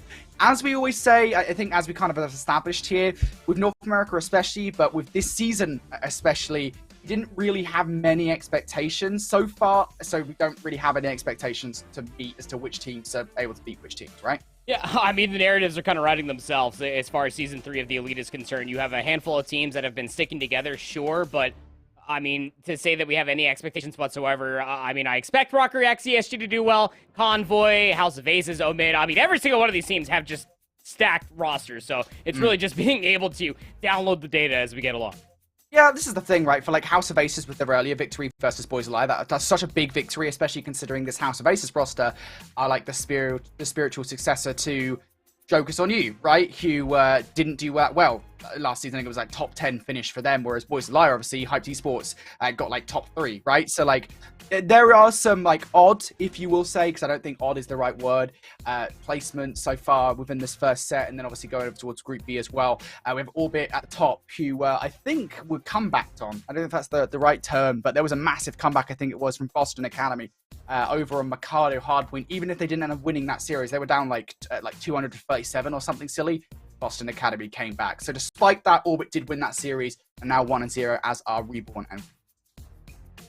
Yeah, I mean, this entire look as how things are shaking up. If there's one thing that maybe written as far as an upset, maybe off the namesake could be Decimate losing that map number 5 versus Weewoo, but that Weewoo team is just absolutely gross. I mean, that is your old Smog Alpha roster that just came through and was just letting everybody have it. They were also running through teams at Texas as well, so I think that this is starting to shake up quite wonderfully. I mean, Boston Academy, it wouldn't be an Elite series, Brody, you know as well as I do, if Boston Academy didn't have a Cinderella story that they would have to come back from an 0-1 deficit after their first series. Yeah, I like, it's the first set, right? It's just like, how much can we actually draw in terms of conclusions from the first series of the day for each of these two teams, the first series of the Elite? As we get into the next, I think that's when it's going to be really interesting. For Omit especially, they have an interesting story, right? Because this team, this is their Challengers Elite debut as a roster. They stuck despite not qualifying for Season 2 of Challengers Elite. And, well, that's a good thing, right? Because we look back towards their Texas performance, and they beat multiple rosters such as Convoy, Detroit Deviants, and Anarchy Gaming in the run that got them to top 4. Yeah, and it's just even more absurd as well is that this entire roster of Omid are finding this much value, that this pickup team more or less finds themselves in a position to where there's actually a lot of experience between the 4 of them. And after that performance that we saw from Texas, how could you not want to stick together? And now they're backed by Omid. It's what, fielding maybe their 4th different look as far as the roster is concerned, all jokes aside. This Omid squad is the real deal, trying to bounce back after the 3-1 loss versus Convoy. Yeah, this House of Aces roster on the other side, though. I mean, look, they got that win earlier on versus Boys a Liar. Now they want to try and get another one here versus Omit. There would be a reverse sweep required to get it done. So far, this series has not exactly been kind to them. Understatement of the day. They lost the hard point on the search and destroy. Now they're moving forward in towards this control. Omit on the offense, try and kick things off. They've already got captured A. They want to try and capture B off the back of it as well. And it is a slow progress being made, but as those kills come through, I imagine things might speed up a bit. Goodness me, Phantom's out of 4 HP, but he gets the job done. Last player alive is going to be Paul. He's behind the display case. The nade will displace him. Phantoms will take him down. The control still being tacked all the way over. Cruise missile seemingly invested, at least as far as audio queue is concerned, but doesn't find the utmost value. The trophy system has been destroyed. Phantoms is still piecing. He's now on a 5 spree. Detroit's up top. The read is going to be good. Detroit at least finds 1, but that B zone is about to be tacked over as Phantoms finds his 6th kill. Look, there's a couple things that are always definite in life. Death taxes and Phantoms going on a spree at one point or another in a respawn. This guy has just been always delivering one. I remember watching this squad at Texas over Phantom's shoulders, and it always felt like every single respawn, Phantoms finds themselves in sprees like this. Absolutely absurd. Yeah, Phantoms was pretty good. Like, I think Phantoms' story over the course of the last few years has been an interesting one. Like, going all the way back to the inaugural season of the CDL, right, where he effectively sat the bench of the Paris Legion the entire year. And then from there on out, has kind of just like clawed his way back in terms of stock in challenges. Like, Phantoms has always been a good player. It's just kind of find a squad to recognize that. Squad around that. This one now has the cruise missile ready to go. in towards round number 2. But as far as Omit is concerned, generally speaking on the defense, things are not going swimmingly. Win and Purge now the last ones left alive, and as Purge does fall, I mean, House of Aces, they're making slow progression on B. Yeah, I mean, how crucial is opening breaks, especially on control? You're looking at which zone you want to try to assault first and foremost. And the opening break-off, I mean, it's not bad, but that first segment doesn't get fully converted, and you've allowed Phantoms to be able to get inside top bedroom, which basically should nullify this entire B push. But Zyral touches the zone, gets the first tick. That'll be solidified. Whether the House of Spades are setting themselves up right now on the map, you can see Archives is still playing around Statue. They are trying to clear away bedroom because they're not done assaulting B yet. House of Aces now going to stack a point. Couple of players on for a third in the form of Zyral, but Purge, I mean, look, he takes him down, but down to 35 HP for the second gunfight. These are trades that are ultimately going in favor of House of Aces. For how long is the question? Gintroid for the double, but not able to get any more than that, as while they were just a moment away from losing control of the point. But Omit will recover after giving 2 ticks of progression away. Yeez for the double to re-secure control of the bedroom side. Again, though, the thing is, Omit was so laser-focused on defending B, they haven't got anybody over by A, and those close spawns will effectively guarantee this capture of the point. Just set yourself up for a couple exits. If you are Omit, then you will try to clean things up as far as this round is concerned. Salvage what you've lost over at B, get some bedroom control. That is absolutely going to be the case coming through for Omit. Purge is in a very elongated engagement versus player number 5. That's Paul X. He's inside of Jules. Well, Purge is going to get cut down. So now the flank is minorly open. You're still going to deal with Phantoms over by check-in. And well, if Purge doesn't find that double, then things might be a little bit more awry as far as the backline is concerned. But Omit, hang on for now.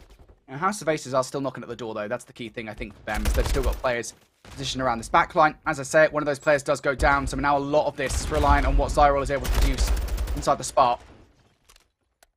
Now even more so, as Omit just continue to get kills around that front line. Zyral's positioning becomes so much more integral. Omit now in control of this bedroom site. Zyral around the back line. He's been predicted well enough by Phantoms, but Zyral actually opens up proceedings with that kill. And now there's players coming in the back line as well for House of Aces beyond just Zyral. Yeah, Phantoms aiming just a little bit too low off the respawn, though. Here comes Phantoms v Zyral number 2. Trophy system for Zyral and towards the back. How annoying is that as Phantoms? You can't deal with them. And you know that Archives is over by check-in as well, or info, whatever may have you. At least if you're Omit, you still have bedroom control. And you're exhausting a lot of time off the clock, but one good wave of gunfights are all House of Aces realistically need here, Brody, to convert this B zone. Yeah, Phantom's side is not going to check it. They don't know that Archives is there whatsoever, and now those are the kills required. House of Aces off the back of that. They just stack. The trophy system is in to try and protect against any nades. The stack is good. Perfectly done from House of Aces. And Zyral did a lot around that backline as well. Like, even if it wasn't, like, so big in terms of just the raw kills, but in terms of presence, I mean, just a massive distraction. And that is just, you know, sometimes when you talk about strats as far as control is concerned, that's really it. I mean, to have a player like Zyral's caliber just staying alive in the backline, you're constantly pulling defenders away, and that's one less body that you have to worry about for House of Aces when they're trying to execute through couches, through bottom bedroom, that could be watching that cross over by Secret that leads to restaurant or top or bottom bedroom, whatever it may be. Yeah, for Zyral to stay alive as long as he did just bought so much time for Archives to be able to get inside a check-in and just work that pinch, find the wave of gunfights to convert an offensive round. Even as far as segments are concerned, another offensive attempt coming through for Omit, and I like this call. Don't get too crazy with it. You know you're tied up as far as offense is concerned. Just get the Z zone and get on your merry way. Now Omit preparing themselves here for this push coming through from House of Aces. There it is. Archive and All X is going to get the delayed push going through. It works out pretty well as Archive picks up the double. To live potentially for the triple here. Yeez putting a lot of shots in. Not many that protected, but those will. Yeez makes it look so easy. And that double should secure the point now for Omit. The reset should come through. House of Aces, they have done a really smart thing, to be fair. They haven't invested too much, but there is enough map control now for Omit to make a good transition to B. Yeah, you can play for a couple exits. That Yeez saw Paul. Oh no, now. And that kill comes through before the last little bit of segment progression was required. So no 60 seconds out on towards the board, but Gwyn is proactively here with Purge, trying to convert this B zone. The first segment already comes through, the second well on its way. And what map control House of Aces did have previously has gone up in smoke, as this second segment is going to be secure to B. Yeah, third on the way as well. I think Gwyn might be overwhelmed here. Yeah, unfortunately, I didn't get the timing there versus Paul X. So the second tick is good. Finally, now A has been secured as well. And this is a lot of time. This is like 2 minutes and 10 seconds or so to get one tick at B. It literally will take one push for a moment, as long as it's secure enough. The good news for House of Aces is that all the players push through towards bedroom side, but Omit, they've got other designs pushing through that statue area. Azarel towards the backline has a lot to do. Already going to slow things up by picking up one. He's now recognizes there's a couple of players down low, and the stun will connect on towards the first, but isn't ready for the second in Archives. House of Aces now have some bedroom control. Archives, this just isn't moving. And that's just so much trust. Your teammates off the respawn, you can see both there for Zyril and Jintroid to try to pick things up to make sure that no flank gets put together. We've already shaved away about 45 seconds off this clock after Omit. We're able to capture that third segment over at A. It's like you were saying, Brody, one good push is really all that is required. One good wave of gunfights, and Omit will be able to get this B zone in their favor. If they're keeping track of the names and the players that they've killed along the way, they know that there's still going to be one player that's top bedroom. That's Archives, and wonderfully done coming through from Omit. Kills come through. Third segment, secure. That's way too messy on the defense from House of Aces. I don't really know if they had much choice in the matter, to be honest, because, I mean, Omit did everything right there in that situation. Uses 2-piece here towards the end was cataclysmic, really. Finish off this A zone, or rather not finish it off, given the fact that it did take a while to get that final sliver of progression through. But it was actually like the wave of gunfights they got in between that and that push over towards B that really just completely changed things and get those two ticks that really put House of Aces in a disadvantageous position. Now for them. Backs against the wall now, just one control round away from being 3-0'd in this series. Not how they wanted to end day one. Oh, it's really not. Omit, though, looking to at least end things 1-1 would be the same scoreline of House of Aces after this day number one. A push off the rip coming through from House of Aces. They would love to be able to get 60 seconds added on towards the board, but trades are good across it. He's there to be able to find two, finds at least more pressure inside a kitchen. And honestly speaking, this buys a lot of time for Phantoms just to post on up inside a luggage, but this A zone still being captured. You don't mind this position if you're Omit, just generally speaking. Jintroid, the only player to deal with over towards A. That might well be a little bit unnerving. Jintroid's still trying to play his life here. That second tick will not go all the way through. And as a matter of fact, Phantom's position that he was sat there for the longest time, basically a weeping angel, over by B, he will be shut down. So now, the floodgates are open here for House of Aces to make some progression over by B. One tick over towards A as well. They're content how things are going at the moment. The double stack is through. There's the first tick, going to be alongside it. Zyril going to be shut down though, as are a couple more players. Jintroid now finds himself in a 1 versus 4 situation. 2 kills good, but the second 2 just too much to ask for. Second segment was never secured over at B as well. Could be depleted. Sure, one of these Omit players just touch it. The A zone will see its second segment captured here for House of Aces. They are trailing down by 5 lives, Brody. Not in a good position. You need some really convincing gunfights to come your way. And as the A zone will be converted, Yeez might be able to find a couple exits. There's the first, there's the second as well. The restaurateur of Yeez comes back again for another 3 in the life. Yeah, sometimes you hit that you see those kind of late pushes coming through from the defense, and they can be very risky. Yeezus does actually work out there. Picks up a double. It'll slow up proceedings here as House of Aces now needs to transition over towards B. Last time around, Zyril around the backline was the problem that became paramount, and Yeez once again will get to double. Information as well that Archives is still hanging about around the chandelier. Purge unfortunately gets some timing. I don't think he saw him cross as well. So now Archives in this back position. Yeah, actually, Yeez is over here going to deal with Archives. Nicely done for Yeez, who continues to get kill after kill for Omit. Yeez now looking for more on the backline. Yeez for 3! What on earth is happening? Yeez is fired up in a way that just simply cannot be denied. 27-19. And a lot of this has been coming through the last 2 rounds, honestly speaking, from Omit. Purge is 24-22. Still trades to speak about. The biggest issue for House of Aces. Yes, you have time. You're finding kills inside a bedroom. Last player in here is going to be Yeez, who finds the trade, but you're running out of respawns. Yeah, House of Aces, I mean, they don't have any resources, to be honest, in this round. Now the final set of lives here in this one. They've got no map control really whatsoever. Further player pushed up is going to be Archives. No chance for any kind of flank. There's the cruise missile coming down. I presume again from Omit's side in this situation. 3 kills coming through. Paul X for a 1v15. I tell you what, pretty snappy for the first kills, but you ain't getting any more than that, buddy. Omit, they cleanly sweep this series 3-0. 3-0, 3-1 here in the hotel control, and Omit will end the day 1-1, much like how House of Aces, after their win versus Boys a Liar, Omit lost 3-1 to Convoy Gaming earlier in this day. Convoy getting their retribution with what unfolded at Texas. But yeah, Phantoms finally calls in that spree that he earned at round 1, 19-17 for Phantoms. But the story, really, through the entirety of this control, from Omit's perspective, I mean, it has to be Yeez, right? Yeez, by the way, that one player, by the way, who was on the bench for the Florida Mutineers for an entire season, never saw an ounce of gameplay, got dropped, was going through the blender as far as the Challengers pit is concerned, finds himself in this team right here. And let me tell you something, I have not seen Yeez play at this caliber, maybe honestly since Cold War. He looks very comfortable with this team. The vibes of the squadron are all-time high. They're getting on pretty darn well. And to be able to take down a team of the caliber of what we saw from House of Aces, I think Omid are going to be getting a good pep in their step, especially ahead to day 2 tomorrow. Yeah, it's kind of funny, right? Because it's Yeez and Phantoms have that in common, right? They were both brought on the CDL rosters and both didn't play in those CDL rosters respectively. Now both playing on a team together and both doing excellent work. Yeah, I think it's an absolute right call. Andy Yeez has not looked good since Black Ops Cold War, and it's so nice to see him playing at that level again because, you know, I think it's just a player that does deserve it with all the amount of effort he does put into the game. 30 and 20.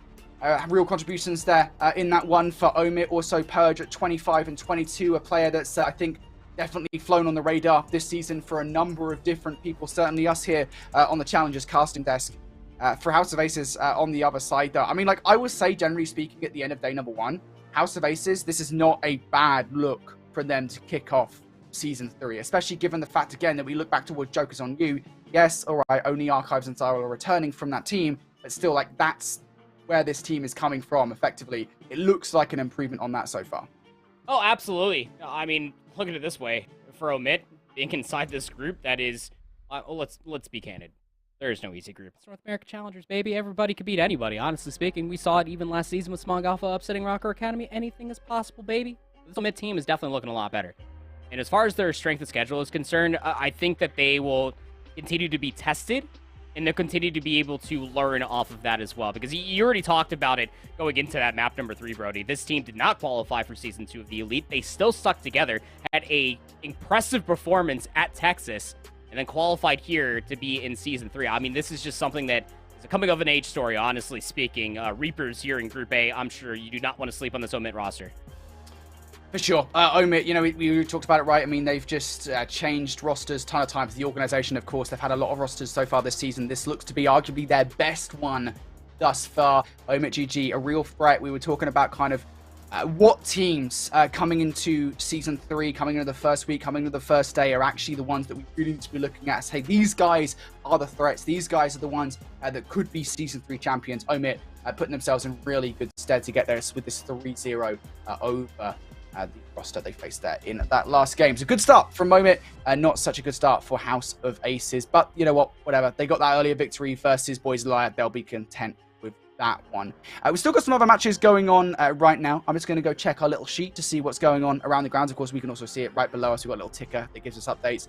I'm not going to look at that, of course, because that would be a normal thing to do. And, well, I don't like to make my life easy. Yeah, we're not normal. We don't do that. We're not normal men. Boys a Liar actually, they were able to take the Search and Destroy, Embassy Search and Destroy at that off of Rocker X ESG. After Rocker X ESG were able to win the hotel map number 1, 250 to 153. Look at that, just right on cue. Hey, get out of my head, brother.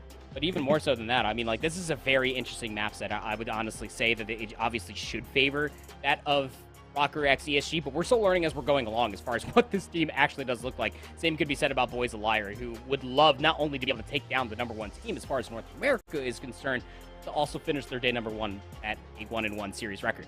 It would just be such a North America. I mean, like, we're only 2 maps deep into this series, right? So I'm getting ahead of myself here, Andy. You can pull me back if you like, bud. But, like, it would just be such a North America thing, wouldn't it? For Rocker ESG to win their first series against Strays, for Boys a Liar to lose their first series, and then Boys a Liar to come out and beat Rocker ESG. Like, that would just be, like, the most North America thing ever. Hey, that's just COD, baby. I don't know. I don't know if you could just coin that to one region or the other. We don't get that in Europe. We don't get that in Europe. You get that in Europe. It didn't Gizmo's team get, like, 40-point clubs on Hydro, like, last season? Yeah, did they? Yeah. I'm going to have to check that.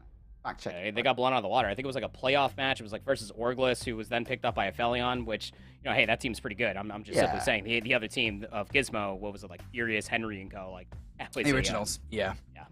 Pretty good teams. Pretty good. We love both the regions at this point in time. I mean, like, again, we're already kind of contextually speaking, we're into towards the second half of the year now. We've got what, season 3, season 4, and Toronto left before champs.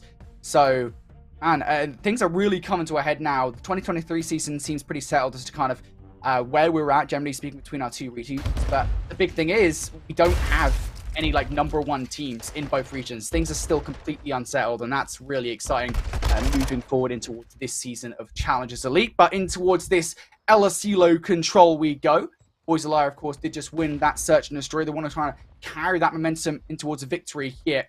So far, progress being made over towards A. Rockery SG going to send Turiel and a few more players around this Locker's side to try and contest on towards this point. That initial push does not work out. Turiel now going for the reposition to try and catch some players off guard. Darkside with a beautiful read, not just onto Real, but to Real as well. Godorex, though, will answer back with a 2-piece of his own and just a sliver away from capturing this point. Godorex forced to jump off the point, and finally that will go through. I'm pretty sure there's no strong siding in Call of Duty, but I definitely respect Turiel from still tucking his head as he was running back into pot of blockers, regardless. Yeah, that's a great A-zone capture early on coming through. It's a lot of time on the board. 23 plays up against 24. Look at the space that's trying to be taken away over by the field side by Rocker. That's being answered back in kind. You got 2 players on the flank for Boys of Liar currently.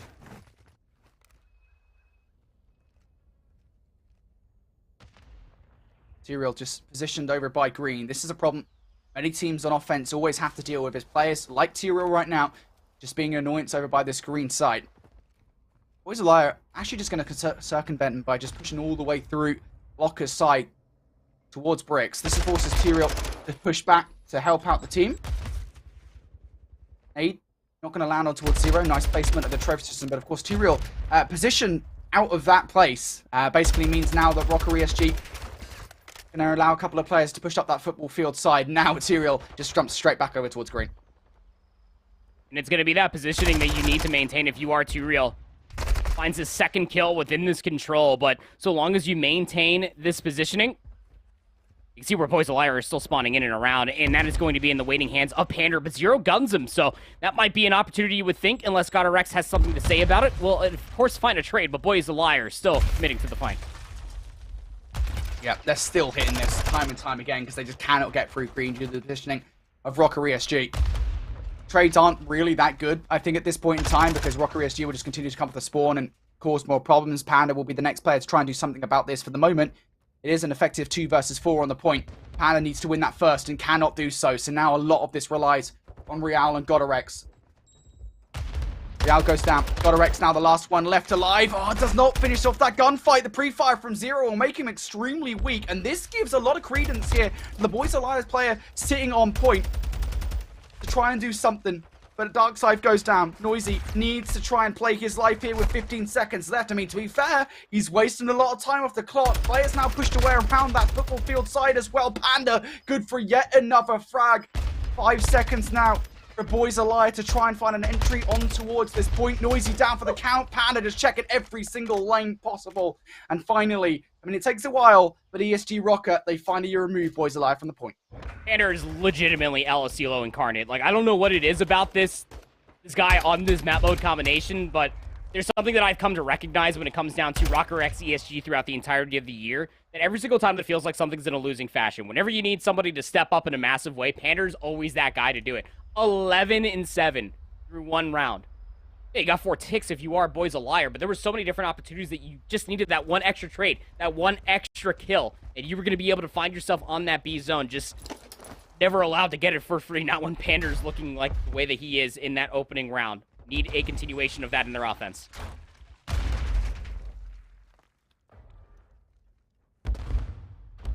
See what the offense is like here for Rockery SG.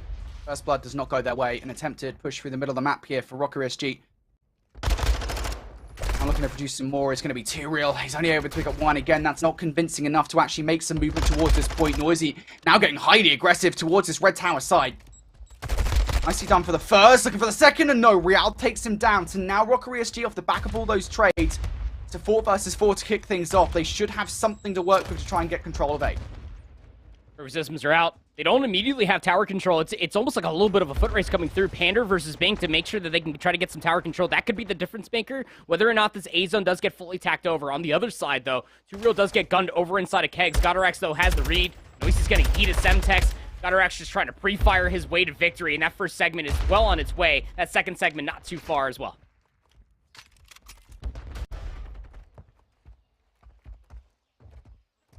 They should go by the wayside here. Zero and Bink going to have a last-ditch effort of pinching from high. Goes Bink, from afar goes Zero. Zero makes this really realistic, and Real on the other side for a double of his own. Double for double they go, but ultimately Darkside has the final say. I say final. I don't think it'll be a final say for long. 37 seconds on the clock now. Rockery SG jump back on the point. Darkside once again able to catch another play off guard here. The fact that Darkside has played his life for that long, to be honest, is difficult. But even that is not enough here as Rockery SG, not only do they capture point A, but they get a couple of kills in the process here, so the transition looks pretty good. The positioning on the map, specifically from Pander. He is top barbecue. Any kill, expect Pander to turn around, because that spawn is going to be on as far southwest as you could possibly go. But Pander gets taken down first. Great positioning coming through from Bink on the backside of that cliff. Not to mention how when that A zone was being converted, Noisy just moved his way over towards house. He packed up his entire apartment. Now he lives over there. But the middle of the map for Rocker X ESG is a good one. They do have middle of the map control. Gotta try to work some of these picks.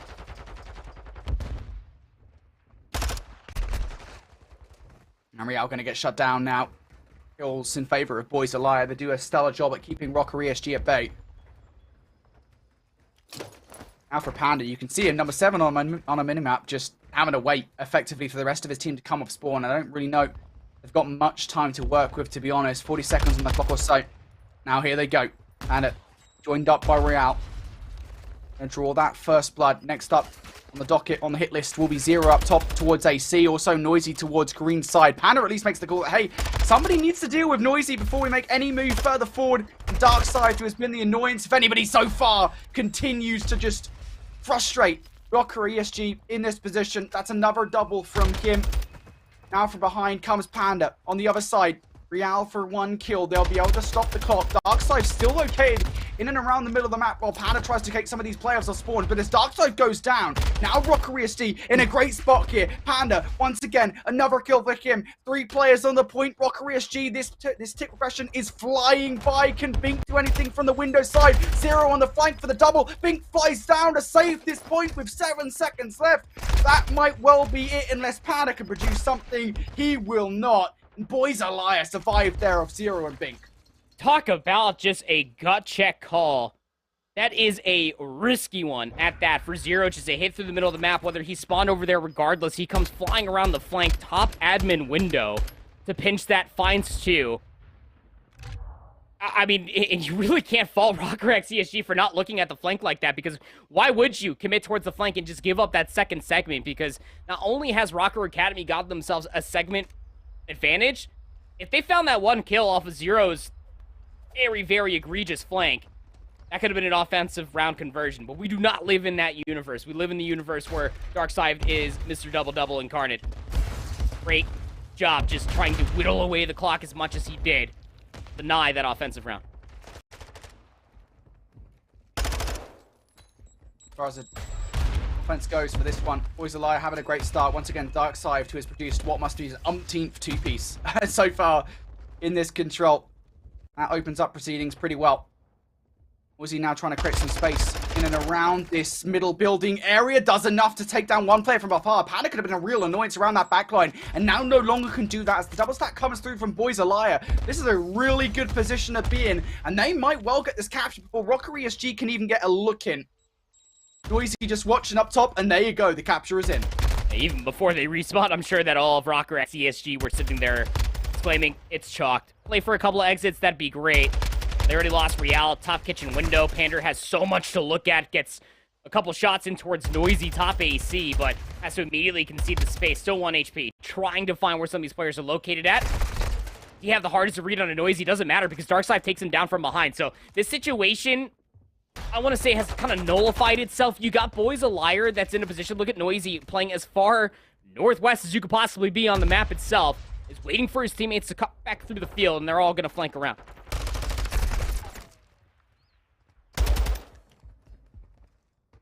Darkside was on 5 in a row. It's going to be cut down there before he can do any more damage, but even he has teammates to rely on. Those teammates now going to start to jump on A. Godorex, despite having this position up top, still has to contend with players that are outside of his purview. Darkside is one of those players. Bink on the other side as well, but it's okay because Panda and Tyrael are there to deal with it. Godorex sends the last player scurrying away to Rocker ESG. They hold on for the moment, but the first tick is in. Godorex had to give up tower positioning just to try to make that push happen, so that tower is not in possession for Rocker. But doesn't mean that they're going to let Zero get up there for free. Stuns are coming through. Remember, Rocker X ESG, they don't have a trophy system on point, so these gunfights are mostly going to be brute force. Can Zero make his way up towards the tower? No, he cannot. All this is happening while Darkside is down low inside of lockers, just being an absolute nuisance, just tiptoeing around the zone. That second segment is slowly on its way.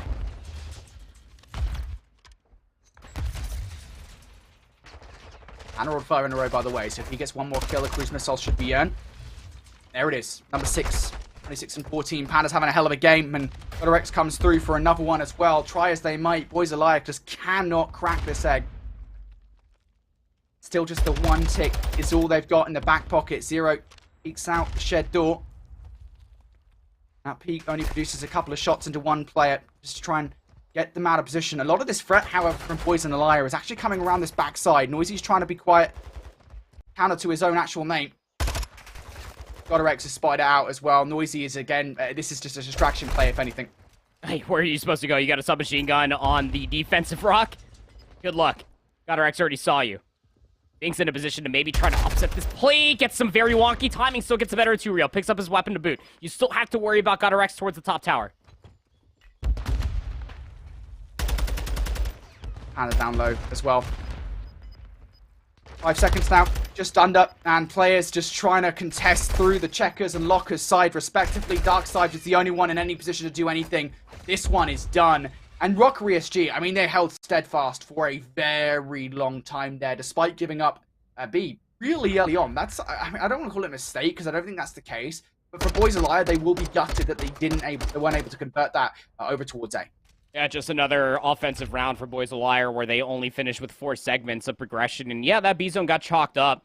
But I mean, that's the difference in between good and great teams, isn't it, Brody? Especially in control, that you recognize, okay, we got 4 dead. They already have presence over at B. There's no reason to try to flirt with more kills, maybe trying to get that in our favor. No resources to maybe speak of. So just play for a couple exits, kind of whittle down that clock. That was a win condition for Rocker X ESG. And a fair play to Darkside. 22 and 18 was always in the back line, just making it very difficult for Rocker X ESG. But Godorex Pander just always playing with their line of sight so wonderfully. 28 and 16 for Pander through 3 rounds. And you keep on saying it, bro. Panda is an LCLO control god. I don't know what it is. He is this map, like incarnate. They don't call him daddy for no reason. Huh? Don't worry, buddy. 28 and 16. And having a great go of things here. Unfortunately, will fall to 0 on a 2-piece. And for Boys a Liar, things looking pretty calm, to be honest, just generally speaking. They've got one player to contest with, though. And it's whether or not they know about Real in this position. That's going to be the question. He's able to pick up 1, but no more than that. Boys a Liar, they are not falling to any of those Real tricks here. House control is here. Z-Rocker X ESG, they're trying to make sure that nobody, specifically Noisy, can get inside that house and just cause absolute distress. But this is a turtled up offense so far, just waiting for the respawns that allowed Zero to get inside of this shack. On a 3 spree as well. Would love to be able to maybe convert this into a kill streak of his own. We're down to just about 27 seconds. You feel like that if you're Rocker Academy, they got to try to make a play happen, and in desperation, they are falling. Yeah, Rocker Academy just can't get anything going here in this round, to be frank. Maybe they're going to finally stop the clock over towards 8. The first tick will be through. Again, I mean, it's just so frustrating because you keep getting kicked off. Godorex is going to pick up 1, but no more than that. 12 seconds now. Your only hope is to get something going towards A, and there's a player in the form of Zero that's pushing through, keeping you guys at bay. They will touch. But anything past that is a mystery. Bink from behind, well, he will not get anything. As a matter of fact, Darkside will be the one to pick up 2, and over towards B now is where the pressure is coming from Godorex, but it does feel like only a matter of time before he finally falls. He will do. Can anybody now touch over towards A? As back and forth on this seesaw we go. Panda tagged up, Tyrael for the double. Actually makes this okay. This is still possible as long as they remain on the point. 0.4 seconds. Nobody can get off. And still 0.4 seconds. Now finally going down to 0.0 as Noisy and Bink double up between them. Boys Elias sent us to around 5. And that was just a single segment that Rocker X ESG got. They didn't get that second segment on A in that last desperate push where I honestly was ready just to chalk it up myself, looking and living vicariously through Boys a Liar in that circumstance. But the trades were good enough, the map positioning good enough. The opening break even better. Just exhausted so much time from Rocker's attempt there on offense. That's a total of 6 segments versus the 8. Boys a Liar will have defense here for this round number 5. We've gone defense for defense so far as these rounds are concerned, Brody. The biggest difference in between the last defense and the first for Boys a Liar just comes down to that opening break. A great job just making sure that they were able to work the pinches, read where Rocker were coming from. They split the map here this time around for their final defense. Over towards our picture-in-picture, we can see Reborn taking their first map that series. Shout out to them. Of course, they are currently 1-0 overall in the standings at the end of the first set. So to win versus Decimate would be pretty good. Now, though, back in towards this one. And, well, Rocker ESG fighting tooth for nail to get something moving on the offense, but they haven't got a single kill so far. Eyes free for Noisy. Cruise missiles being called in by Panda. He takes down 1 plus a teammate. It's going to have to be good enough. The information, the Noisy inside of the shack. Finds the first, the damage onto the second was, quite frankly, great. But still goes on that spree nonetheless. Bink is here for the cleanup as well. The janitor snaps for 4 in a single life. 24 and 19 for Bink. And Rocker have no answer on how to get the hell out of their spawn. Yeah, it's an impossible equation to solve, isn't it? This play has just been so frustrating. Darkside, yet again, he has been the bane of Rocker ESG for the longest time here on LSCLO control. Hero now causing more problems besides that shed rock. Trades going down ultimately in favor of Boys a Liar. 12.9 seconds to the clock now. Rocker SG, they've got a couple of players on point. The former goes down to Panda. All up to him now for a 1 versus 3. Doubles up for the second. Looking for number 3. Unfortunately, is not able to get the shots off on towards Bink. Rocker SG sent back towards the respawn point. Bink has just been him this entire game so far at 26 and 21. 1 second remain. 0.8 seconds remain. The cruise missile sends Godorex inside for a couple of secs. The Darkside's now going to take him down. Still players touching. Still players aggressing in towards this one. Bink cannot clear house despite how much he tries. He cannot get it done. A 2-piece though will isolate Real here in this 1 versus X situation. And finally that should be it.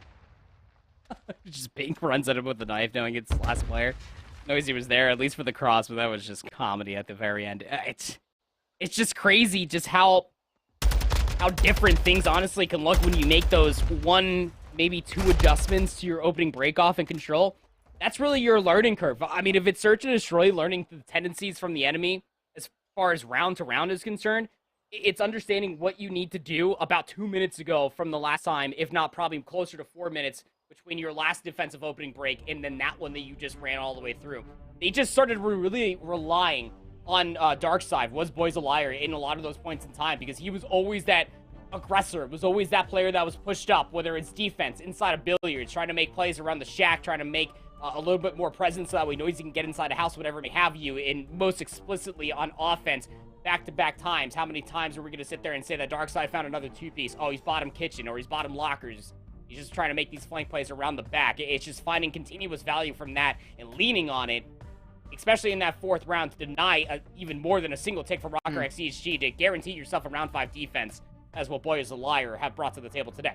Yeah, those defenses are really convincing, as you say, especially those last 2 where Rocker Academy just continually felt oppressed, and it was just like play after play after play coming out, especially from Darkside. I think early on in the first couple of rounds, like he was just being so annoying. The amount of 2-pieces that Darkside got, we'd have to get like a counter of some sort going back on the VOD there, because they were just so integral to so many of those early round plays coming out from Boys a Liar. And now we kind of talk about the overall context of this series, right? Boys a Liar now 2-1 up over Rocker X ESG.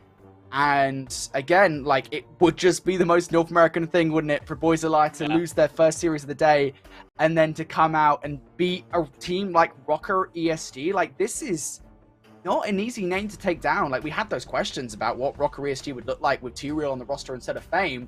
And, I mean, for the first series of the day, it looked like they'd be okay. But now, I mean, Boys Alive coming out and really putting the hammer down. I mean, it's not any shade to be thrown either at T-Real or Real, but if there's one thing that you have to be looking at when it comes down to losing Fame as far as this Rocker X ESG roster is concerned, it's their AAAR setup. This is something that we've always ended up talking about, why these longer maps like Embassy, Asilo have always worked so well for Rocker Academy in the past. And that's because Fame, I mean, most characteristically so, has been playing a lot with an AR his entire life. So, you know, for him to come in as a second SMG, third AR, that's something that they've always been able to really rely on for Asilo Control. You do not have that safety net this time around. Boys of Liar just absolutely found themselves an opportunity to exploit just that. The aggression just was too much to bear those last 2 rounds of play. Yeah, Boys of Liar now looking pretty good off the back of that 2-1 lead, looking to close things out. Here's another look at the series that's going on. Concurrently, we also just saw the end of a map number 1 between Reborn and Decimate Gaming. Reborn are going to take that one. And this Reborn roster has been, like, just generally speaking, I think, really interesting to see on the whole. Of course, Neptune and Spark, the remains of the LAG Academy roster, which split up after Season 2. And Proloot, of course, the Elite Season 2 champions on Decimate Gaming. Mohawk as well, who comes out of, I think, a temporary retirement to rejoin alongside Spark. Of course, those are like 2021 champions back together again. Man, this is a really promising roster, this Reborn team. Just missing you, Saints. Just missing you. Yeah, we are. As far as that Path to Pro roster, NYSL Academy, God, it brings back just absolute memories, doesn't it? 27 and 16 for Pro in that map number 1 casual stuff, as he's looking to continuously showcase why Vegas should not have dropped Byron Proloot. But, you know, nonetheless, I think that this is going to be an interesting one, to say the least, for what this Reborn roster is honestly going to look like. You know, you already brought it up. We have not seen Mohawk in quite some time. You know, Spart, Neptune, they've been playing on that LAG Academy continuously. Proloot, playing with that Decimate squad, kind of got a run for their money versus that Detroit Defiance team back at Texas. That's Rancor Super. Beacon was playing along with Parasite, and they lost that, I believe, in a map 5. So, I mean, I'm very happy to see that the boys are back together along with Neptune. I just want to be able to break down some of their respawns because I just feel like you're going to have 2 cracked out SMGs just running amok through whatever backline they're up against. Yeah, it's kind of funny, right? Because we were, again, talking about, like, what is going to be, like, the number 1 team? Who's going to come out as favorites at the end of week number 1? And I know it's still very early doors, but you look at, like, the composition of this team, and just like LAG Academy, in a way, even though LAG Academy kind of weren't able to deliver on that promise, LAG Academy 2.0. Let's just clarify that. We're not talking about the 1.0 that won Raleigh. We're not talking about that roster, but the one that Neptune and Spark were just on. Like, this roster has such promise, man. I mean, like, it's bringing the 2021 champions back on the same team again. Like, that's just such an exciting prospect to me. And, you know, I just love seeing them together again. Even if Mohawk hasn't had the best season so far, which, of course, you know, he took a step away for a little bit as well over the last few weeks. It's a really exciting roster, and this could well be one of those teams that are like, hey, look, this roster on paper should well be a competitor for the title here in Season 3 of Challengers Elite. It's just, like, actually delivering on that promise. A map 1 victory versus a roster like Decimate is a good start. I think that's a really good start for what we expect out of this team. Yeah, hey Siri, play The Boys Are Back in Town by Thin Lizzy. I doubt you even know what that song that is, Brody, but if I played it for you, you would probably The Boys understand. Are Back in Town? Are you serious? Are you serious? At this point, Brody, you didn't know what Peanuts nor Charlie Brown was before we started talking at the beginning of the year, so I am not going to give you any benefit of the doubt. But is that the one that goes like, the boys are back in town, the boys are back in town? That's the one. I like it. I was looking directly at the camera just to see your little smile of the back of me singing a little. I'm terrible singer, mate. But someone's gonna clip that, put it on Twitter. I'll have my breakfast. Yes, I do know the song. Voice of an angel. Absolute voice of an angel. I don't know if you actually saw it in that Decimate matchup versus Reborn. See what map 3 was? I didn't. Was it an Expo? Ah. Yep. Yes! That is. Oh mate, we're way too happy. I'm pretty sure. You know what's interesting is that going back, I'm looking at the vetoes. Yeah, Decimate chose that, which is just interesting because I mean we saw them versus Weewoo on Expo in their first series, and they got eviscerated 3-0. So I don't know. We got some time before we get there, though. We got a Fortress Search and Destroy to get through first. Yeah, we'll see, man. We'll see. Yeah, we're gonna see it regardless. Let's just have a look at let's just have a look at this first and foremost. Search and Destroy and Fortress, as we said. Reborn now going to plant the bomb in a bit of a weird position, but of course it can work out. Gives you a lot of angles to look at the bomb from, as long as you're making sure you've got control of munitions site. Now 3 for 3 we go. Blank starting to come on through now from Spa and Proloot as well. Neptune making his way through close. That timing has to be good. Unfortunately, Neptune hits it just a tad too late as Flames has time to react. Spa also going to fall foul to Estriel now. And Proloot, I mean, look, all he's got to do is defend this bomb. Has some eyes on it, but the closed doors is really the problem. And now the opening of those doors will let Decimate know where he is positioned. Proloot going to push this. Just needs to make sure through the open doors. Oh. Proloot, please get a shot. Oh, he's got it in the end. Oh my god. We've seen too many crazy, stupid stuff today. I did not want to see that. Just Flames just holding his right stick just as far right as it could possibly go. The man was just breakdancing on top of the stage. Look at him. Estriel for the cover fire. Proloot will get the kill in the end, but I don't know. It was just what a weird ending of the first round of Fortress Search. Be out here, though. Decimate, of course. It's also some really good search and destroy prowess that could equally be matched, if not double down on, when thinking about this Reborn roster. That was what was their coin of success, truly, for that Cold War season, was their search and destroy prowess. And planning for that bomb, playing for the exits as well, has worked out quite wonderfully for them. DC will find first blood. This is min-map control. Yeah, a lot of control here, I think, just for Decimate, generally speaking, right? I mean, they've got that fabled B push now in hand as well. That's exactly what's going to happen. Mohawk and Neptune aren't going to stop this. It's about their reaction at this point, and I think this entire round for Reborn is just reactionary.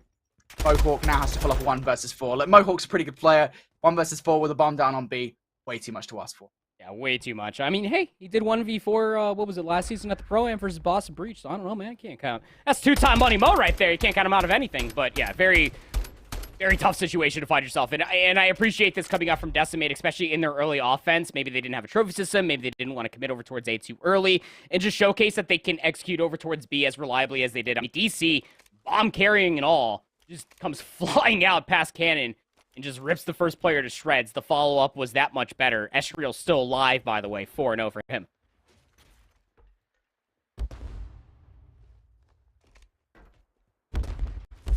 Decimate really want to work off that early round advantage here from Estriel at 4-0. Flames draws first blood. A lot of map control now in for Decimate. Vehicle gets some good shots in towards Mohawk as well. That's going to force him away. Neptune going to get tagged by the stun, as is Vehicle, to be fair. That nade should be just outside of the range. That one from Mohawk will not. The double chow should be good. No! No! Oh, what is going on today? Mohawk with a team nade, Vehicle to take down Mohawk as well. Everything is just falling apart here for Reborn. Yeah, I forgot to tell you, the next track on After the Boys Are Back in Town is the Benny Hill soundtrack. Very tough. I'm not saying that. I would honestly... I'm happy that you said that, because I do not want to hear you try. Decimate, though, able to win two in a row there. I believe that we're about to be switching over towards our map for it between Rocker, X ESG, and Boys a Liar, because this series really isn't going anywhere anytime soon, but that one we will give you updates on if map 2 ends before this map 4 does. Boys a Liar with a 2-1 lead over Rocker X ESG. Things I did not think I was going to say. Yeah, Boys a Liar. They are about to pull off one of the earliest upsets we have here in North American Challenges, and Noisy now on the double. We're going to garner some time here around this administration hardpoint. Bink and Darkseid now on a slice of the pie as well, and they will get it as they fight their way in for the back 30 seconds or so. Real is going to give this a look. He's already been tagged up by a nade down to 50 HP, so realistically speaking, he doesn't have a high chance of actually breaking through. And, well, off the back of that, Zero will take him down to make sure that doesn't occur. So, big back 30 now for Boys a Liar. I think for Rocker ESG now down by about 40, 50 points or so. This rotation needs to be huge. I take this with a grain of salt. Of course, we did end up seeing this map being played by Rocker X ESG earlier. They almost 100-point club strays. They won 250 to 111. But Boys a Liar making a very, very strong argument for they are a better Embassy Hardpoint team as they just come blistering through the back door of Kitchen, SMGs in hand. Still have some numbers here, but you know that Rocker X ESG, they will fly in for the double chow. 2 Real Real. Gonna be good for the cleanup. Still a lot of time here at 5. Rocker ESG. And a good job so far at holding the vast majority of this time. Zero wants to look, just decimates Panda. Rihanna, the last one, left alive inside the hard point, has to try and fight for an off angle here to do something. To be fair, he picks up 2, brings Zero down to 47 HP as well. So that's a realistic go of things there. Not good enough just yet. Now needs to rely on reaction kills coming through from Godorex and Panda, and they do. Now 20 seconds, still fought over here. Rocker ESG, 3 players from Boys Alive making their way up that ramp side. Panda will tag 1, looking for the second now. Unfortunately, not enough shots landing. Bink going to penetrate both players there through the bodies. And now, as those kills come on through, Boys Alive, they will finish the first set with about a 40-point or so advantage. 35 to 91 in towards the second set we go. And if you're Rocker X ESG, you are on the favorite side of the map, more or less, but there's not a whole lot of gestures that you can offer for Boys of Liar just to soak up P1 time. Nobody inside top paper. Nobody checked for Zero. He's still over here, by the way, top paper. I think Godorex might have an inkling that he needs to check it. The sun will open up the door. Didn't even see him behind the photocopier. What's going on up here? Oh, Godorex! Too early with the slice. No dice. And Trade's going down over towards the middle of the map as well. Bink now on 18 and 10. Has had a stellar game insofar. Now want to do more damage, really puts the heart to Rocker ESG here in this one. Recognizing that somebody's still on top paper, and Bink, almost snaps it towards the second there. The first kill is egregious enough. Rocker ESG know that that's an important 10 seconds to grab. Now for them in here in this game, they're still down by about 40 points or so. That hasn't really changed going in towards this second kill, but they are in control of it. Very difficult Hardpoint to be able to piece together in abundance of time. In this setup for Rocker X ESG is lacking one simple part of some crucial information. That's the middle of the map, but some nades well-timed and well-placed for Rocker X ESG. Find the intro damage, and 2 Real trying to get the trades required. Last player alive is Panda on the Godheady. He will get that kill to be able to step on for some time as well.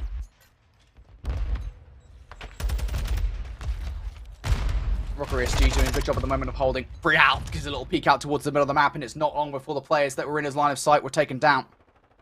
20 seconds left now. Boys are liar. They are going to go for it. Now needs to be the time, and I don't think even the last remaining player in the form of Zero is going to be able to do anything over there. So Rocker ESG off the back of a good hold on parking lot should be able to take the lead away from Boys are liar here. Rotation paramount for Boys are liar to keep themselves the lead in this game. Godorex looking to make his way up that orange side, just so frustrating to deal with. He's going to try and trade things out now as a teammate goes down, but Zero for the double, such a cool early time. Wow, Zero just staying alive there just really is a testament to how good he honestly is. 20 and 11 will inevitably be traded out. Just too many numbers up towards the top side of P3 to deal with. Rocker X ESG, barring some heroics from Boys of Liar, somehow find their way to be broken back inside of P3. And look at the spawns for Boys of Liar. You got one player. Good shout out here from our observers is Bink. He can try to contest this hard point, but the rest of his teammates cannot get out past pots. Cruise Missile going to be called in to maybe try to find an entry, but Bink cannot deliver on the trade. Yeah, trophy system protect Rocker ESG from that cruise missile. With 20 seconds left now, you really want to be careful about how much you actually put in this pattern through the wall. Just decimates dark side away from the hill. Now, scrap time should be Rocker ESG. This narrative has completely flipped on its head. Over the last couple of kills, we went from Boys of Liar having a 40-point advantage to Rocker ESG having a 50 to 60-point advantage over their opponents. Now, go towards rotation already. Boys of Liar facing down. Rocker ESG knocking at the door, both around the backline, through side door, and through the hallways as well. Bink and Noisy opened up proceedings with a couple of kills in their favor. Godorex will trade out for one, but as a teammate dies around him, Godorex finds himself stranded. And if anything, I think if you're Godorex in this position, just try and draw some of these players towards you. That is what happens, but Zero is actually able to deliver on that 1v1. It's a big, crucial moment for Boys of Liar. You took up this 30 seconds. Not only would you flip the lead, but you have successfully brought yourself back from the depths that is Rocker X ESG on the second set thus far. Enter around up top. Has a trophy system. You wouldn't necessarily think of with the way that he's flying at you with the Vaznev. Oh my god, 4 dead. Just like that, Rocker X ESG. They will secure the back 20 seconds, but even more so than that, Brody, look at the mini-map. Boys of Liar are split as far diagonally as they could possibly find themselves. Scrap time being soaked up for Rocker X ESG, and they hold the rotation towards new. Dark side for the double. That's a good start towards this next hard point. Too real. Gonna get the regen here. They have a little bit of time to work with. To be fair, they've got a somewhat small leader's advantage. They don't want to get too aggressive. Zero, a nice play though. Smart T-Real in that position. It's going to be the pinstripe kill feed. Ultimately, Noisy's the one to break it with a two-piece thing. Follows up with another one. So Boys Alive get the first real good look here at time over towards Kitchen. Rocker ESG spawning inside administration building. Noisy now on 4 in a row. Really looking to cause some problems. That's 5 in a row for Noisy now. 3 fires for the second, but it is a second that will not be there. Instead, now repositioning towards orange side. This 6th kill could be crucial, and he will get the cruise missile. Now over towards the hill as well. Noisy is an absolute different beast. It was 12 and 19. Now a 7 spree will bring him back to even. Noisy just playing on every single quarter. How about another 3 for Tyler Noisy? Has number 4 in towards the back. Can't get away with his life. But that spree within its own self, emphatic to the success that Boys Alive had on this hill. Yeah, Boys Alive just 22 seconds shy victory here as we go into the third and final set. Rocker ESG not that far behind, to be fair. Don't want to count him out just yet.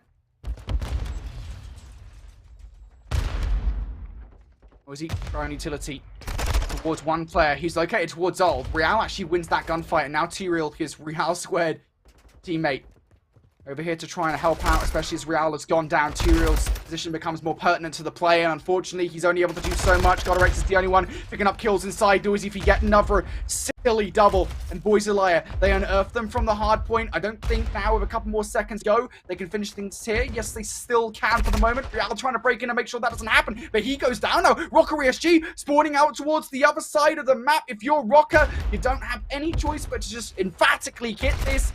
Mid-map coverage being provided right now, but Godorex and Pana will break it. Break it. They're going to find themselves, what? Consolation 3 seconds? But even more so than that, now look at Boys Alive. They just need 6 seconds. Gotta be Noisy calling in the cruise missile, I'm sure of it. Yeah, T-Real's trying to press it. He finds 2. The cruise missile gets called in. There's no trophy system to keep themselves safe. It's Real on the opposite side that calls in a cruise missile himself, finds 2, and Rocker in the time. Yeah, do they know? Do they know where Boys Alive are pushing their way through? Real is about to get caught off guard here by Zero, who has just been a constant annoyance. There we go. Zero finally going to capitalize. T-Real's taking down one on the other side, though. Trades in favor, technically speaking, of Rocker ESG, but Zero is this player to be concerned about. He's already picked up 1, down to 38 HP. Just needed to distract, and unfortunately pre-aims towards the wrong side. Rocker ESG, they get it done despite the antics of Zero inside admin, and we're going to a game 5, but Boys Alive, they made him sweat. Oh, did they ever, Brody? Goodness me. You could pick and choose a handful of different points of this map, and you could just try to coin what was the difference maker. But there at the final moments, I mean, it certainly says something of what T-Real just did. 19 and 28, I'm sure that people are probably going to harp on it. It's not the sexiest KD ratio coming out of an SMG. But man, he was pushed all the way up over by the trailer. The cruise missile gets called in, and he continues to push all the way in, not only to maybe find some safety from the barrage that was going to be the cruise missile above him. He finds Noisy mid-tablet. He then finds a second outside the backside of Kitchen, and then that works out wonderfully for Real, who calls in the cruise missile for a 4 dead. There was only 1 player off the respawn. As you were saying, are they going to be aware that everybody from Boys Alive spawned on the north side over by Potts and just can hit all the way through admin and maybe try to work a flank? And they absolutely delivered. That damage onto Zero meant that he was 30 HP and could not contest the hard point. What a performance from Real. 3,500 damage with the submachine gun in hand. Just really trying to rival what Godorex is bringing to the table as far as these respawns are concerned. But 31 and 25 for the kid. Good heavens, man. Yeah, that's crazy. What a crazy game. I was convinced, to be honest, that Boys Alive had that. Like, I was fully ready to say, right, that's it, Boys Alive. They've just shocked ESGX Rocker. First big shock of the season, but Boys Alive, they come out and deny. Rocker, excuse me, come out and deny, and Real, obviously, as you say, I mean, 31 and 25. Again, this map suits Real and his fast play style so damn well. He's so frustrating to deal with, and we saw that, I think, especially towards those last few hard points. Godorex also has to be talked about at 27 and 22, continues to be that AR monster on this map as well. On the other side, I've got to say it, like, Zero, we talked about this, I think, last season, when we talked about Hype Esports and their 3rd placement, but, like, Zero, last time he was in Challengers, like before he got back on the London Royal Ravens, this is like towards the end of the 2021 season, wasn't that impressive. Like like that hot tub meta roster, like I don't think Zero was able to compete that well, and that was over in Europe. Right now, though, Zero is looking better than ever. Like, this is incredible. Zero is doing it every single map. His KD has been but that was Cartier. This is That 0. was Cartier. Yeah, we had Cartier in Season 1. Now I got Trey 0 back, baby. Let him go. Yeah? He's frying. All jokes aside, I mean, here, with that one round win that we saw Reborn win, by the way, that was the only round that they won. Oh, lovely. Okay, well, to be fair, like... Dude, Estro just went 12-1. Hey, Estro went... I don't know, like, what would... You know, he did get that 7 spree, so I imagine he had a cruise missile that would definitely annoy to deal with. Eco to be also fair, had a lot of 7 the... spree too, look. That's true, and that's not surprising considering we just saw Decimate play this map and Beagle, even though they lost, I mean, they were doing... Beagle was doing those things, right? Yeah. I would say, though, I think, like, what? I don't know how many rounds we ended up seeing there, like 3 or 4. From early on, it looked like Reborn were just kind of getting a little bit unlucky in some of the rounds. Like, there were some really unfortunate situations, like that Mohawk teammate. It didn't help. So, yeah, fair play to Decimate. They actually tied that series up, and a massive victory for them. Again, Decimate, I mean, we've been talking about Reborn, what they're capable of, but maybe they're going to be one of these big teams to come in and say, hey, look, we should be talked about as one of the top North American rosters. Well, I mean, Decimate are as well, right? I mean, you look at this roster, it's just like players like Estriel and Flame specifically, like not even talking about like the veterans, as it were, of Diamond, Con, and Beacol, and it's just an impressive team. It really is. It just really feels like that this Decimate roster has a certain skill ceiling that we honestly don't know how capped it is. I mean, the same could be said about this Reborn roster. I mean, when you look at them on paper, that is a Challengers Core 3 champion from a year. Plus Neptune, who's been flying. So, I mean, I don't know, man. But what I do know is that we got a map 3. And it's going to Expo, baby. Let's get it on. I love how hyped we are to see Expo. The second one now. Fresh, it's new, I love it. Yeah. It's nice, right? It's like, you know, when you get like a fresh banana or something. Yeah, you didn't know about that earlier. Anyway. They all got a 3-0 while they were on this map, so let's see how these teams get on in the swing game in this series. Already aggression being made by Decimate on the attack over towards B. Beagle's making a very slow capture and a lot of coverage being provided by Flames as well as they pick up a couple of kills between them now. A couple of players now on this point as well, so the progression will go significantly faster. I think Reborn here doing the smart thing. B is already gone. Don't invest any more into it. No, there's just no reason to. I mean, once you find a couple of trades, lives are even up 25 apiece. If you cannot get back inside top glass, you are not going to be able to recontest that B zone. So chalk it, set yourself up over by A. Mohawk is pushed as far west as he possibly could go with keeping a line of sight essentially for the exits over by Spa. That's where Neptune is located at. Just trying to find a couple of these players exiting from the previous zone itself. But it's straight trades across the board. It's gonna be Reborn, excuse me, that come out on top of it. Reborn looking to hold on here, just to keep Decimate at bay. They will be spawning all the way towards the top left side of our mini-map.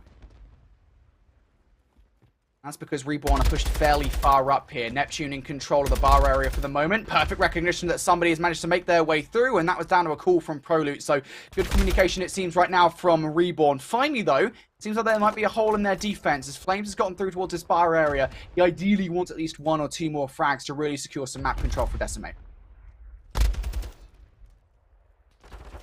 Reborn just... I mean, ever since that BXQ came all the way through, have really not lost too many lives. And of course, I say that, and a 3-for-1 trade just comes across your screen. So, presence across the map is here. Flames has been here for about 2 kills over by this very open landmark over by the tree, but inevitably will be traded out. And these straight trades, again, are going to benefit that of the defensive team of Reborn. Decimate cannot find their way to get on this A zone, bro, to stall out this clock. They're definitely trying, but again, it's Reborn pushed all the way up. It's quite problematic. And finally now, as a couple of players do go down, Mohawk has a lot to do here. Unfortunately, not able to deliver on the first kill on towards Fecal. Zestriel trades things out. Kills now starting to come through from Reborn. They're just looking for really the first tick. Would be nice. Fecal's about to get that. There you go. How much more can you get as well? Coverage being provided by Flames, and now Fecal in this under area. Again, this is the problem for teams on the defense, is that this under area is just so hard to take players out of. There's corners where you can just hide in. Flames and Fecal utilizing them at the moment as this tick almost all the way through. Couple of players now trying to contest. Prolute on the other side. Estriel to finish things off, though, and there it is. Decimate for the cap. Yep, one good push. It's really all it takes to be able to get that A zone in your favor. And there is that slight contest spot you saw there at the very end that you can try to maybe give yourself a fighting chance, but off the respawns, offensively, have the advantage in that position of the map to be able to watch these defensive players try to work their way through that narrow choke point and try to contest that zone.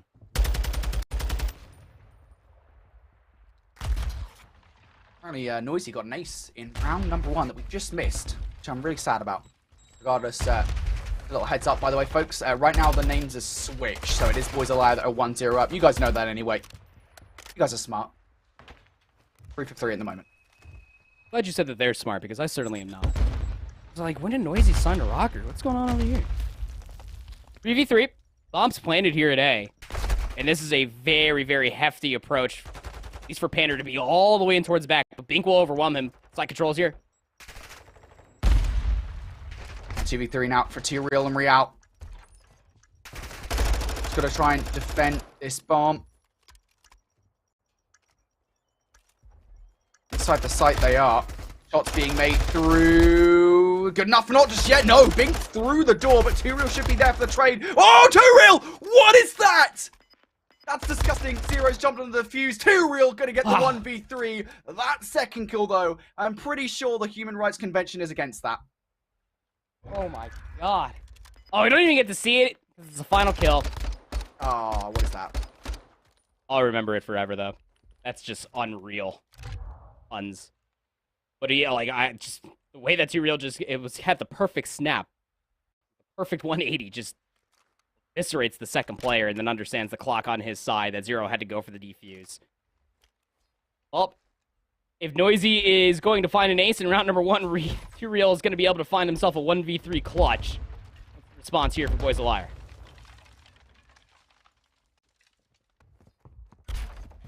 Boys a Liar.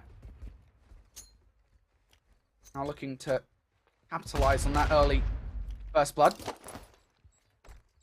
The question is, how much damage can T-Real do on this transition for players on the offense? I don't think enough, really. Noisy only down at 82 HP. That trophy system well placed to prevent any incoming utility from doing more damage. And well, off the back of the plant, Noisy gets a kill as well. Continues to have a stellar start in this one. 0 for another kill. Panda 1 versus 4. This is really tough to pull off.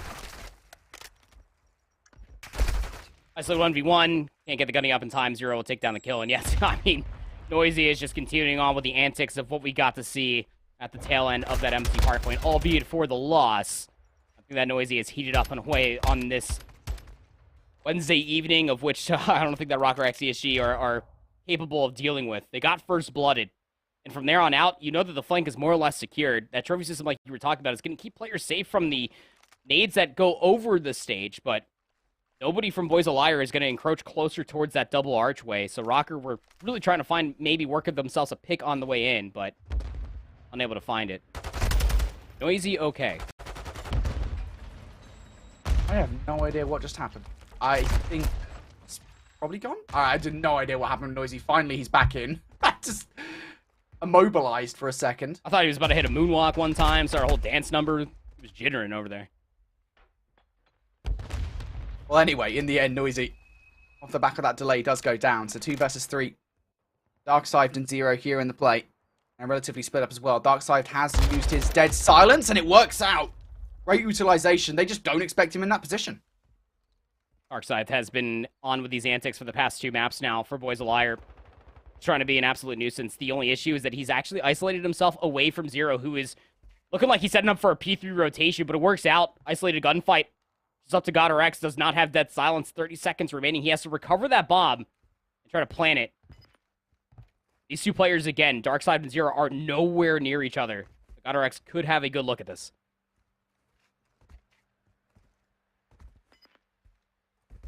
Yeah, God or X with 20 seconds left. I mean, even if he chooses to go towards B, he's going to be in danger. Zero over here might well fall. Phantom, nope. Zero is actually going to win a crucial 1v1. Again, like, theoretically, he wins that 1v1 God or X. He still has to go get the bomb and get the bomb down. Like, they just played that extremely well, Boys Alive. Absolutely. I mean, in a 2v2 situation like that, you want to make sure that nobody can get over towards that B bomb side. Even in a 2v2, that bomb side is just so difficult to try to retake. Mostly just by brute force, either through maps or through the double archway. And well, if you could just put it into context with how narrow those 2 choke points are, that's exactly why you have Zero rotating back over towards the B bomb site. Deny that rotation from Rocker X ESG. 2-round lead here for Boys a Liar.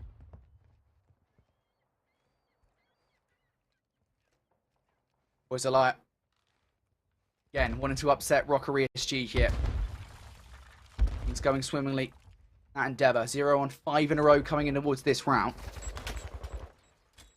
Try and preserve that if they can. Noisy with the first tag. And, well, nicely capitalized from Zero. Devil nades are good. And that will achieve Zero that 6th kill required. Now Noisy going to get the bomb down. Shots are in, but not enough to take him off the bomb. And they all exit for free. This is seemingly looking like the last offensive round for Boys of Liar. They find that first blood. Bomb gets planted. Rocker X ESG trying to double mount up here inside of munitions. But this is just wasting so much time. That's the key, isn't it? Boys of Liar pushed all the way back here, that Rocker ESG have no choice but to clear that back line. And, well, it's not going well at all, is it? Just so many corners to check. Way too many corners, to be frank. Your gun can only point in one direction at once. And don't let what the scoreline is telling you at the moment mislead you. It is Boys of Liar now 4-1 up. And it just really says a lot that when you get first blood like that defensively on a map mode combination that is Fortress, Search, and Destroy, you lose a lot of creativity as far as your retakes are concerned. Nobody from Rocker X ESG can commit towards that south lane. Maybe try to commit towards the flank and maybe get a pinch. They have no point of entry to get inside of munitions because Rocker X ESG are just never dealing with the players on the backside of the gallows and the backside of rails. 6 spree for Zero as a spree as long as he's not on score streak.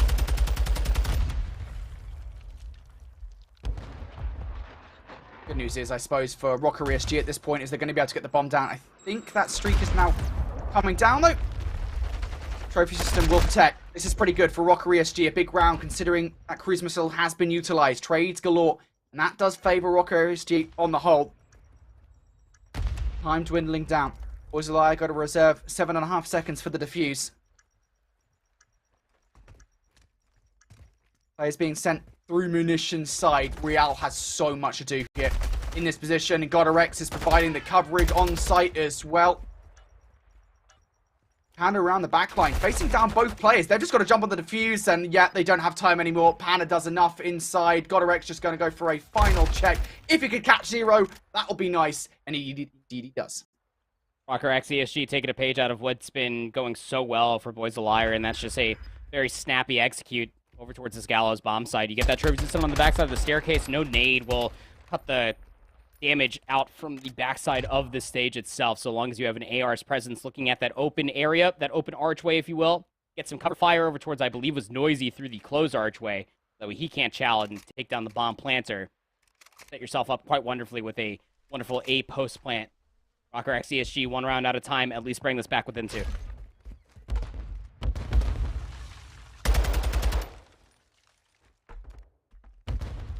Was a light. Now looking for the push over towards A once again. Last time around, it was a double nade. It got rid of the player over by closed. Panda is positioned a little bit further away this time, so that won't work.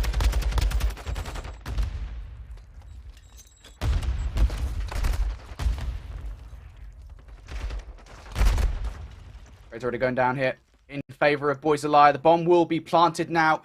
And those numbers just way too advantageous for Rocker ESG on the defense here. They've got to try and sandwich themselves between these guys. Bink has been spotted out here. So this 2 versus 2 is realistic, but as Zero trades things out now, they know where Godorex is.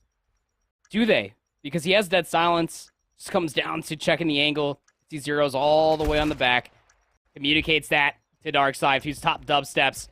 Godorex has to split his eyes in 2 to watch both of these angles. He doesn't have all the time in the world. The round is all but fallen by the wayside, and Boys a Liar, again, just undeniable as far as their A-bomb executes are concerned. Just ESG Rocker just are constantly getting blooded. They have no map control, and just when they finally start hitting through that back dubstep side, it is clinical. It's not anything too special. It's just Darkside that is always top rails to shut that down. Either he's playing inside one of the cuts, or he's going to be top rails to shut down that flank from potentially coming all the way through.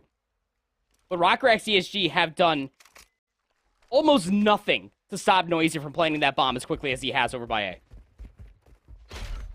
Yeah, it's a continual disappointment, I think, for Rocker ESG, right? Now they're just 1 S&D round away from being upset. And first blood in for Noisy. He's done so much here in this S&D. Second for Noisy. Third for Darkside. Panda down for the count. And Boys a Liar have done it. They take away the search and destroy from ESG Rocker. And they provide them really their first upset of Season 3. 2-3-5 for Boys a Liar. Going to be able to take down Rocker X ESG. I mean, that's an upset whether you look at it or in one way or another. Yes, Rocker X ESG just went through a roster change, but even from top to bottom, this is an upset. Just from namesake alone. This is a new roster as well. Keep in mind, you for Boys a Liar, and they delivered in such a massive way. I mean, Zero had himself a whale of a performance. I mean, 10-3 for an AR. He was the sole reason, not necessarily the sole reason, but one of the main reasons why Noisy was always able to get those bomb plants over by A, why those crossfires were always set up so pristinely, and quite frankly, why Noisy was able to plant that bomb and then also get away with his life. If Noisy's running dead silence a lot of the time, where do you think that trophy system is coming from? Well, it's going to be from Zero on the backside of the staircase, silly. So just keep that in mind every single time of just how much Noisy was able to find offensive, defensive like, and how much was actually enabled from Zero's 10-3 performance.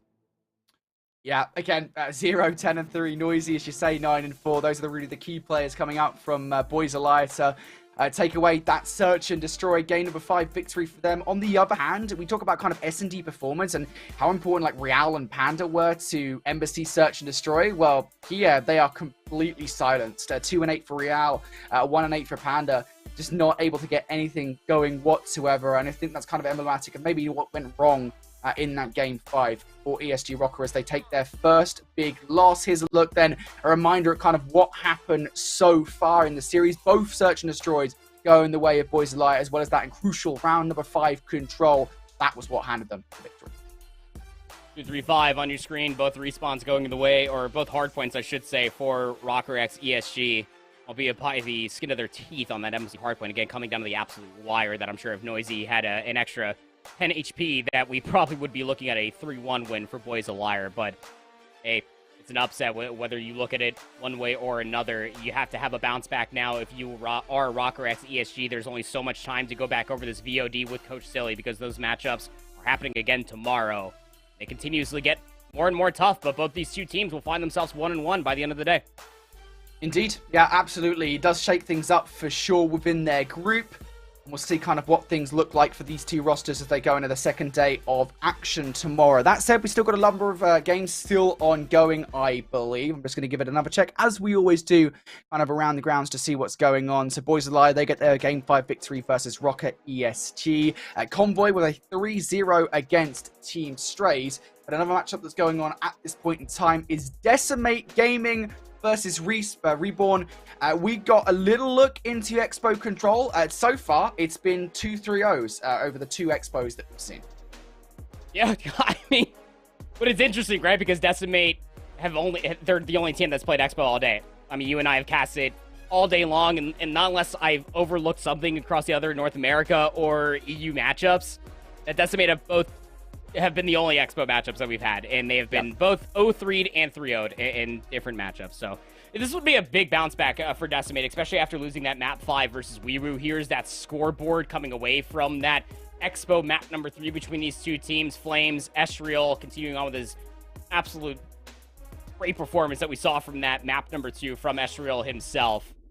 Just continues on with it. 40 engagements on a map like Expo with an SMG in hand is no easy feat, but you could see what was kind of lacking on the opposite side. I mean, a 9-20 for Neptune could be maybe lack of practice, lack of understanding as far as this map and how it may play out. Could be the difference maker in between the value that was found from SMGs on 2 different sides. Yeah, for sure. Reborn, again, you talk about kind of those players that maybe just didn't have a good time with things. You know, I think for them, it was probably just a blip overall. We'll see kind of how things move forward in towards this series. We've got Hardpoint coming up next, of course. And Reborn did win that one versus Decimate, even though we didn't see it was off screen. So maybe they'll force us into a game number 5 here again. This could well be a very important match. Like, we really can't understate this. Again, we talked about kind of the power behind these two new rosters, and this could well be a very important match for where these guys finish up in terms of this group. Again, we're still looking to kind of figure out who is on top of the power rankings, as it were. Here in North American Challenges at this point in the season. Again, this is just like, what, day number 1, effectively, so a lot to be done. Just want to give a quick shout out, by the way, as we move forward into this match to Scump, who apparently has just read our channel. Thank you, Scump, so much, mate. We appreciate you. Shout out to the king, man. Map number 4 underway. Both these two teams are actually 1-0 on the day so far. I mean, you have Decimate that were able to beat Weewoo 250 to 204. On the opposite side, I do believe that it was don't remember who the matchup was, but regardless of the matter, both teams are 1-0 on Embassy Hardpoint. You feel like that this is a map mode combination that will end up being pretty beneficial for how these two teams like to play the map. For sure. Reborn at the moment will get the early advantage off the back of this. Now looking for the remaining 15 seconds or so. Diamondcon and Flames, though, providing some great coverage in and around this hard point. This isn't terrible for Reborn. They do have control of the rotation for the moment, but Flames is able to get a kill that, frankly, he should never get on 5 in a row. Will be cut just shy of that 6th kill for the cruise missile. But all in all, Decimate Gaming, off the back of that early kill from Flames, are able to actually transition here over towards the next hard point. In possession of it for the time being. Decimate don't have all the space provided, but you don't really need it. I mean, DC is just posted up over by the palm trees itself. Actually gets a squad spawn coming through from Beekle, who is able to hit all the way through P5, and there's just no way you would expect this if you are Neptune. Yeah, Beekle for 3 off of the respawn. Flames 6-1. This is a successful P2 if I've ever spelled one. Yeah, looking pretty good here. Our Decimate, more kills going in their favor as well. Beekle now on 4 in a row. This is looking pretty good for a potential transition too. Reborn do have to be careful because Vehicle's activated this dead silence. Might be able to get in behind enemy lines. He's already gotten past Mohawk. They're not going to expect him here at all. You never quite expect Vehicle in these positions. How much more damage can he do? He picks up another one. Vehicle for 7 in a row. Are you kidding me? Not done. You want so much more. The sun's going to come through. He doesn't have a trophy system to keep himself safe from these nades. Stunned up again. Spart's going to start climbing this ladder. DC is over here, keep in mind you to try to help things out, and Estriel through the middle as well is able to find himself just another handful of kills. He was top admin. All of Reborn were struggling to find themselves a point of entry inside of P3, and there's still so much time to fight over and Decimate. Their lead will grow. Yeah, Decimate, this is so good. Vehicle still going. Oh, no, do not get that 10th kill. Goodness me, I don't know what I would have done, honestly, if he would have got that 10th kill. Estriel, unfortunately, YYs himself into a gunfight that he's not quite ready for, so Prolute should be able to finish things off. And Reborn, off the back of those kills, should be able to get a respectable amount of time off that kill. The back 30 will put them into the conversation for this game, but still, I mean, Decimate, this leader's advantage they've grown off the back of those first 3 hard points is huge. This needs to be a very quick break from Reborn. And so far, a couple of kills do come through. Prolute around the backline. He has a 1v2 to handle. And Vehicle, well, he is going to trade things out. But Vehicle's journey far from over here towards the next hard point, unfortunately, does go down to Mohawk. Can Estriel clean things up? No is the answer, as Mohawk doubles up. So Reborn now actually in a good stead for this administration hill. They're more or less trapped to turtle up on the inside. The only player that's maybe in a practice spot to shut down more reinforced is going to be Spart. And he does take down Estriel, so Pot's control is there. And how about the respawns coming in for Reborn? Just fully flood back through the 2 different hallways. Just completely snuff Decimate's positioning out. And do not allow them a point of entry inside of P4. Still a lot of time to fight over here, keep in mind you. But you got to get past the mid-map gremlins that are Reborn, and at least you're able to find those trades, sure. But by the time you get over towards P4, you're looking at, what, maybe 12, 10 seconds or so, even if you win those gunfights. So that's what you see. Decimate splitting their affairs. Estriel Vehicle already rotating over towards P5, while their comrades try to break for scrap. Yeah, that was a massive help, just generally speaking, for Reborn, right, to keep themselves in the conversation for this game, especially after what a Vehicle and Flames are able to produce on the first set, excuse me. Now, we look over towards the next hard point. Decimate will be the first team to touch.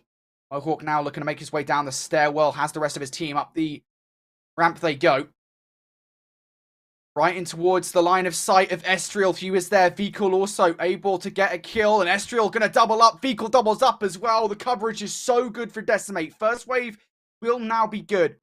Reborn spawning out over towards that tennis court side, and Vehicle with this reposition might be able to catch a couple of players off guard, honestly. Stun does connect. Those players just run right over him. Neptune is just peeking out. Vehicle actually going to lose that gunfight. And now for Decimate, or for Reborn, excuse me, they can actually capitalize on this by pinching from both sides. But Diamondcon and Flames, they're ready for it. Estriel in the corner. He's ready for it as well. Estriel for the double. And Decimate, I mean, look, we just had a great response from Reborn on the last hill. But Decimate just comes flying back into it. Once again in the lead with this one. Yeah, Decimate just reminding Reborn about how the first set of those hard points ended up really trailing out. 131 up against 86 going in towards the second set. Vehicle, I mean, having himself a whale of a performance so far, 15-9. Cannot say the same for their former teammate of Mohawk, who at one point was about double negative, has now brought this up to a respectable 7 and 12, but there's a whole lot lack of productivity from at least Reborn's side as far as what they're going to be able to find. Yes, Neptune is 16 and 11, but where's the follow-up? It always feels like every time that Beagle is making these influential plays, he's backed up by Flames, who's at 13 and 7. And Reborn still down in this one. Flames, as you say, on 3 in a row, looking to try and build towards a potential streak in this situation. He's going to be stunned up, down to 9 HP. Just too much to handle there as Mohawk doubles up. But again, I mean, the thing is about Decimate in their current form, yes, they hold like a slight advantage, but they continue at this point in time to just find the necessary trades to keep Reborn away from the kill. And it is DiamondCon who is now able to double up for yet again another crucial 10 seconds. Decimate now in with an opportunity to try and break early on towards his pack and not kill, but Estriel down to 46 HP. Doesn't exactly have the best weapon to challenge Spark. Gonna have to try his best, though. Estriel's got the beamer on him. Spark can get headshot multiplier, but DC's there for the assist. Gonna be able to take down Spark. Now the space could honestly be provided. There's only one player that maybe has slipped the net, and that's gonna be Prolud. He's trying to find a future amount of trades, but Beagle calls in that cruise missile, is able to find at least one that's immediate information where all of Decimate need to be looking towards, but caught YYing, Estriel gonna get taken down. So numbers exist here for Decimate here at P2. Yeah, first wave of gunfights going in Decimate's favor as well. This might well be the dagger, to be frank. Of course, we can't call it this early on, but I mean, you're now starting to get to that point where Decimate are building themselves an insurmountable lead. Reborn now need to make sure this rotation goes swimmingly. Prolud already facing down trouble from both two players sitting inside the middle of P1. Equal now looking for the regen before making this push from behind. Dead Silence has been activated here, so they won't hear him coming.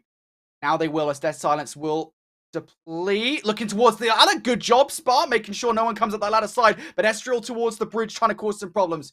Now DiamondCon next up to back here for Decimate, and one by one they go. One by one they fall. The trades are good for Reborn at this point. And the biggest difference right now as far as this early stage of P3 is concerned is that you don't have Beagle up here on a 10 spree. It's Prolud, though, to snake the head glitch. Finds himself on a 3. Reinforcements right behind him as well. He has the safety net of a trophy system, 3 players around this hardpoint itself. This is a big 30 seconds for Reborn to soak. Yeah, you got to be careful as well if you're Decimate. 25 seconds left. They're still aggressing through that bridge side. They need to make sure they transition well enough towards the rotation if they don't get this time. Neptune and Spark going to get a 4 in a row. And this is what I was talking about, Andy. Look at the positions now of Reborn as a foursome. Decimate spawning up by Cafeteria. This is worst case scenario. Yeah, I mean, look, if you're Decimate, you spawn parallel to this hardpoint over by P5, more or less. And once you ended up showing where this hit was coming from against Reborn were able to eat that information alive. And as you were talking about, Berta, they convert that into tennis court positioning. They convert that into scrap for initial time between 3 and 4 itself. You got one player that's putting together a little bit of a flank ski that's going to be Beagle. Around the back, Prolud is looking at it. But this is buying so much time for Decimate to get reinforcements closer to the hill. Yeah, Decimate still aggressing. One player sat in the corner is going to be Neptune. He can't really do much in that position again, despite the fact that he is having the best go of things out the entirety of the Reborn roster. Even that is too much to ask of him at this point. So Decimate now in for a crucial back 30 seconds or so. Decimate going to approach this one both from the back line and that side door area. Fecal, though, he's ready for it, in for the first kill. Flames also there for the help. He and Fecal have just been piecing up this game every single kill. 23 and 17 for Fecal, 25 and 13 for Flames. They are two massive reasons why Decimate are where they're at here in this game. The former teammate 1v1 there at the end for 7 seconds of scrap time. Get your SMGs out. You're going to play inside of the kitchen, and Decimate have the early setup. All of Reborn, you can take a look at the mini-map, is actually starting to manifest their push on the south side of the map. So Flames has so much to do. He's already lost 2 teammates. Beagle on the opposite side is here to assist things, but it's just constellation trades. Did it buy enough time for reinforcements to come through? Just 25 seconds away from victory here in this series. Our Decimate. DiamondCon going down, though. The doors wide open. Vehicle not able to piece up this time. Estriel now next up to bat for the roster. Can only pick up one himself. So the trade's in favor of Reborn. DiamondCon gives this one last look. Gets in, but even that is not enough. Prolud now for a double of his own. Reborn continuing to fight tooth and nail in for this game. Fecal still hanging about. I don't think they're going to expect him to be in this position. Prolud goes for the check, but Fecal eviscerates him. And now looking for more is Fecal. Yet another 2-piece from him. And Flames will be able to capitalize for what is ultimately a very crucial 10 seconds. Flames turns around for the double as well. That is a pretty nice closer to what could be the end of this game. Look at the spawns as well. Decimate are going to be on the more favorite side of the map. Flames is still piecing 29 and 16. You can start flooding your way all the way through orange, especially off of this information. Beagle for 2. That surely could be the final nail in the coffin. Yeah, it should be. And how many times are we going to say that here in this game? Because Vikal's 2 pieces have been paramount to this entire positioning from Decimate. Couple more kills to get it done. They're still having a fight for it. Neptune goes down. Diamond Con, could that be it? Yes, it will. Another double to close out that game and the series as Decimate take it home. Man, I mean, it started off fast. It was furious through the middle of that portion where Reborn was really starting to claw their way back from a very steep deficit, let's just put it that way. What was Beagle's early 10 spree, then almost got one up by Flames as he goes 30 and 18. Just going tit for tat along with Beagle. Has 51 engagements. The heck? Javi got his trainers on. He's running across the map and is finding himself in every single engagement. It is just absurd what Beagle was able to put together, not only just in this respawn, but also going back to that Fortress Search and Destroy. That was the coming of the age story, the turning point, if you will, for Beagle to really find himself the timings and the overall aggression that we know and love for Beagle to bring to the table with that SMG in hand. So Decimate are going to be able to win out that matchup, so they'll finish off 1-1 as far as the day is concerned. And this was, again, a much-needed win, I will say that much. On the other side here for Reborn, they will be in the same boat. A lot of teams 1-1 here, Brody. Yeah, it's NA challenges, right? I think it was last season where we had like 4 or 5 teams 1-1 at the end of day one. The entire Group B was 1-1. It was all, it was all of them. That was insane. It's NA. It's just North America, especially like post the massive bout of roster mania that we had. Like, it's not a surprise, to be honest, to see it. That being said, I think Decimate Gaming here, I mean, proving their dominance in this series. Things looked a little rough after map number 1 where they lost it, albeit it was a close Fortress Hardpoint. We only got to see the end of the game. I was a little bit concerned of kind of how Decimate would react. They reacted pretty well, especially looking at that Fortress Search and Destroy, which was indomitable. And then, of course, the Expo control as well, which albeit, you know, we'll put the asterisk on there. Teams are still learning that. They literally learned last night that they were going to be playing it. Embassy Hardpoint was also pretty good from Decimate Gaming. I'm impressed, I gotta say, from this Decimate Gaming roster. Even though the first series of the day didn't go their way, the second, I think I'm much more convinced by this team.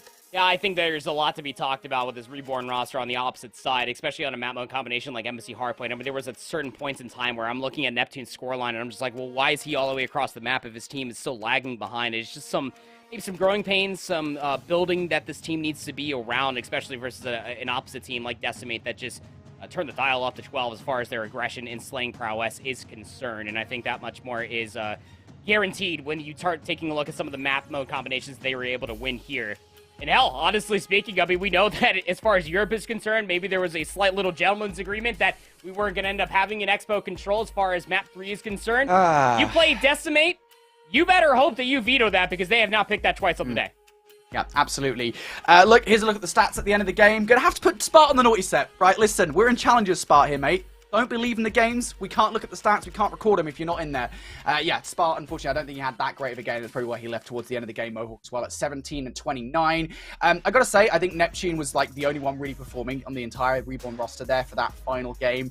30 and 26, even he doesn't end that game with the most impressive scorelines. On the other hand, though, like, we've got to say it, Andy, the amount of times that Vikal and Flames got 2 pieces, even Diamond Con and Estriel were getting in the action towards the end of the game. But, I mean, Vikal and Flames, man, their 2 pieces were just so crucial. There's so many crazy situations won in that game.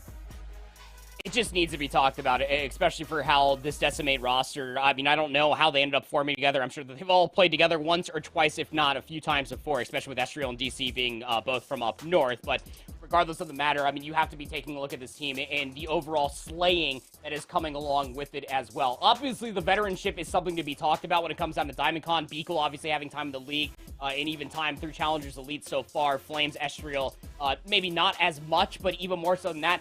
This team is very, very fast, and they are aggressive at that. And when they start feeling themselves across the map, oh, you will know, because Flames is going to pull out that third SMG, and we're going to have a little bit of a conversation of what just happened on that Embassy Hardpoint map 4. Yeah, absolutely. Well, I think that's it for our matches we have on broadcast, at least. I don't think we have any observers in the last 2 matches that are still ongoing right now. We've got Orbit versus Hive X ESG, which is still ongoing. I think Orbit are 2-1 up in that series. And then Boston Academy also still ongoing with Wee Woo. So we'll see kind of what happens with those last 2 matches. But we can show you guys the standings as it currently sits at the very least. Obviously, as we said, there are a lot of teams that remain 1-1 at the end of day number 1. Rocker ESG, surprisingly, one of those teams, Omit as well, despite their 3-0, also sits 1-1. Convoy Gaming, the only team of the lot that finished flawless at the end of day 1. Only dropping a single map on the day as well. I mean, you remember this Convoy Gaming roster. They were undeniable throughout the entirety of Season 2 of the Elite itself. The only map that they lost was a Fortress Search and Destroy versus Omit in their first series. Strays simply cannot catch a break today, as it may be. They did have to face the number 1 and number 2 team in between Rocker X ESG and Convoy Gaming, so something might be a conversation as far as what Strays are able to put together for the rest of their group play is concerned, but they are down in no man's land, and that no man's land is where you do not want to be. 1-6 map record, 0-2 series. Yeah, now here's a look at Group B then to see what teams are 2-0 and such. Again, we're still waiting on the results of 2 matches, so this is highly incomplete. But we could well end the day still, I believe, with all of the teams 1-1, right? That could happen? That could happen. I'm pretty sure that could happen. Mariachi's playing at a Hive XSG. I believe it's that roster that's currently going head-to-head with Orbit. So there is still a chance that we could have yet another situation just like Season 2, where all the teams finish at 1-1. Right now, all we do know is officially Decimate Gaming and Reborn, both of those teams 1-1 at the end of the day here with Group B. Yeah, big bounce back for Decimate again after losing that Map 5 affair versus WeeWoo. That team formerly known as Smog Alpha. I mean, if they get picked up by an org, I'm all here for it, but I'm also totally here to cast WeeWoo for an entire season of the Elite, right? Regardless of the matter, yeah. After losing that map number 5, Decimate are able to bounce back in a big way. You can only really kind of look at the rest of the evening. I mean, if you're still playing a match, obviously finish that out, give us our stats, smile, but even more so, you have such a small turnover rate for you to be able to sign off the game after your first group play matchups. Try to clean off what you possibly can, because those next series of matchups are less than 24 hours away. Yeah, absolutely. Well, that's going to do it, I think, for day number 1 of action here. Right now, I believe there is still action going on at twitch.tv/WeAreClutchGG. We have some observers in Get Games. I believe we still have that going on. So if you guys want to check out some more Call of Duty, go do that right now. It's a fun time over there. But for myself and Andy, thank you for joining us for the entirety of the day. It's been a really long one for us. We've enjoyed every single second of it as we kick off Season 3 of Challenges Elite. Reminder, folks, we're in the back half of the 2023 season now. The things are looking pretty spicy. Again, join us some more Call of Duty challenges tomorrow, with Europe starting from 7 p.m. GMT, BST, whatever UK region we're in right now. We'll see you tomorrow.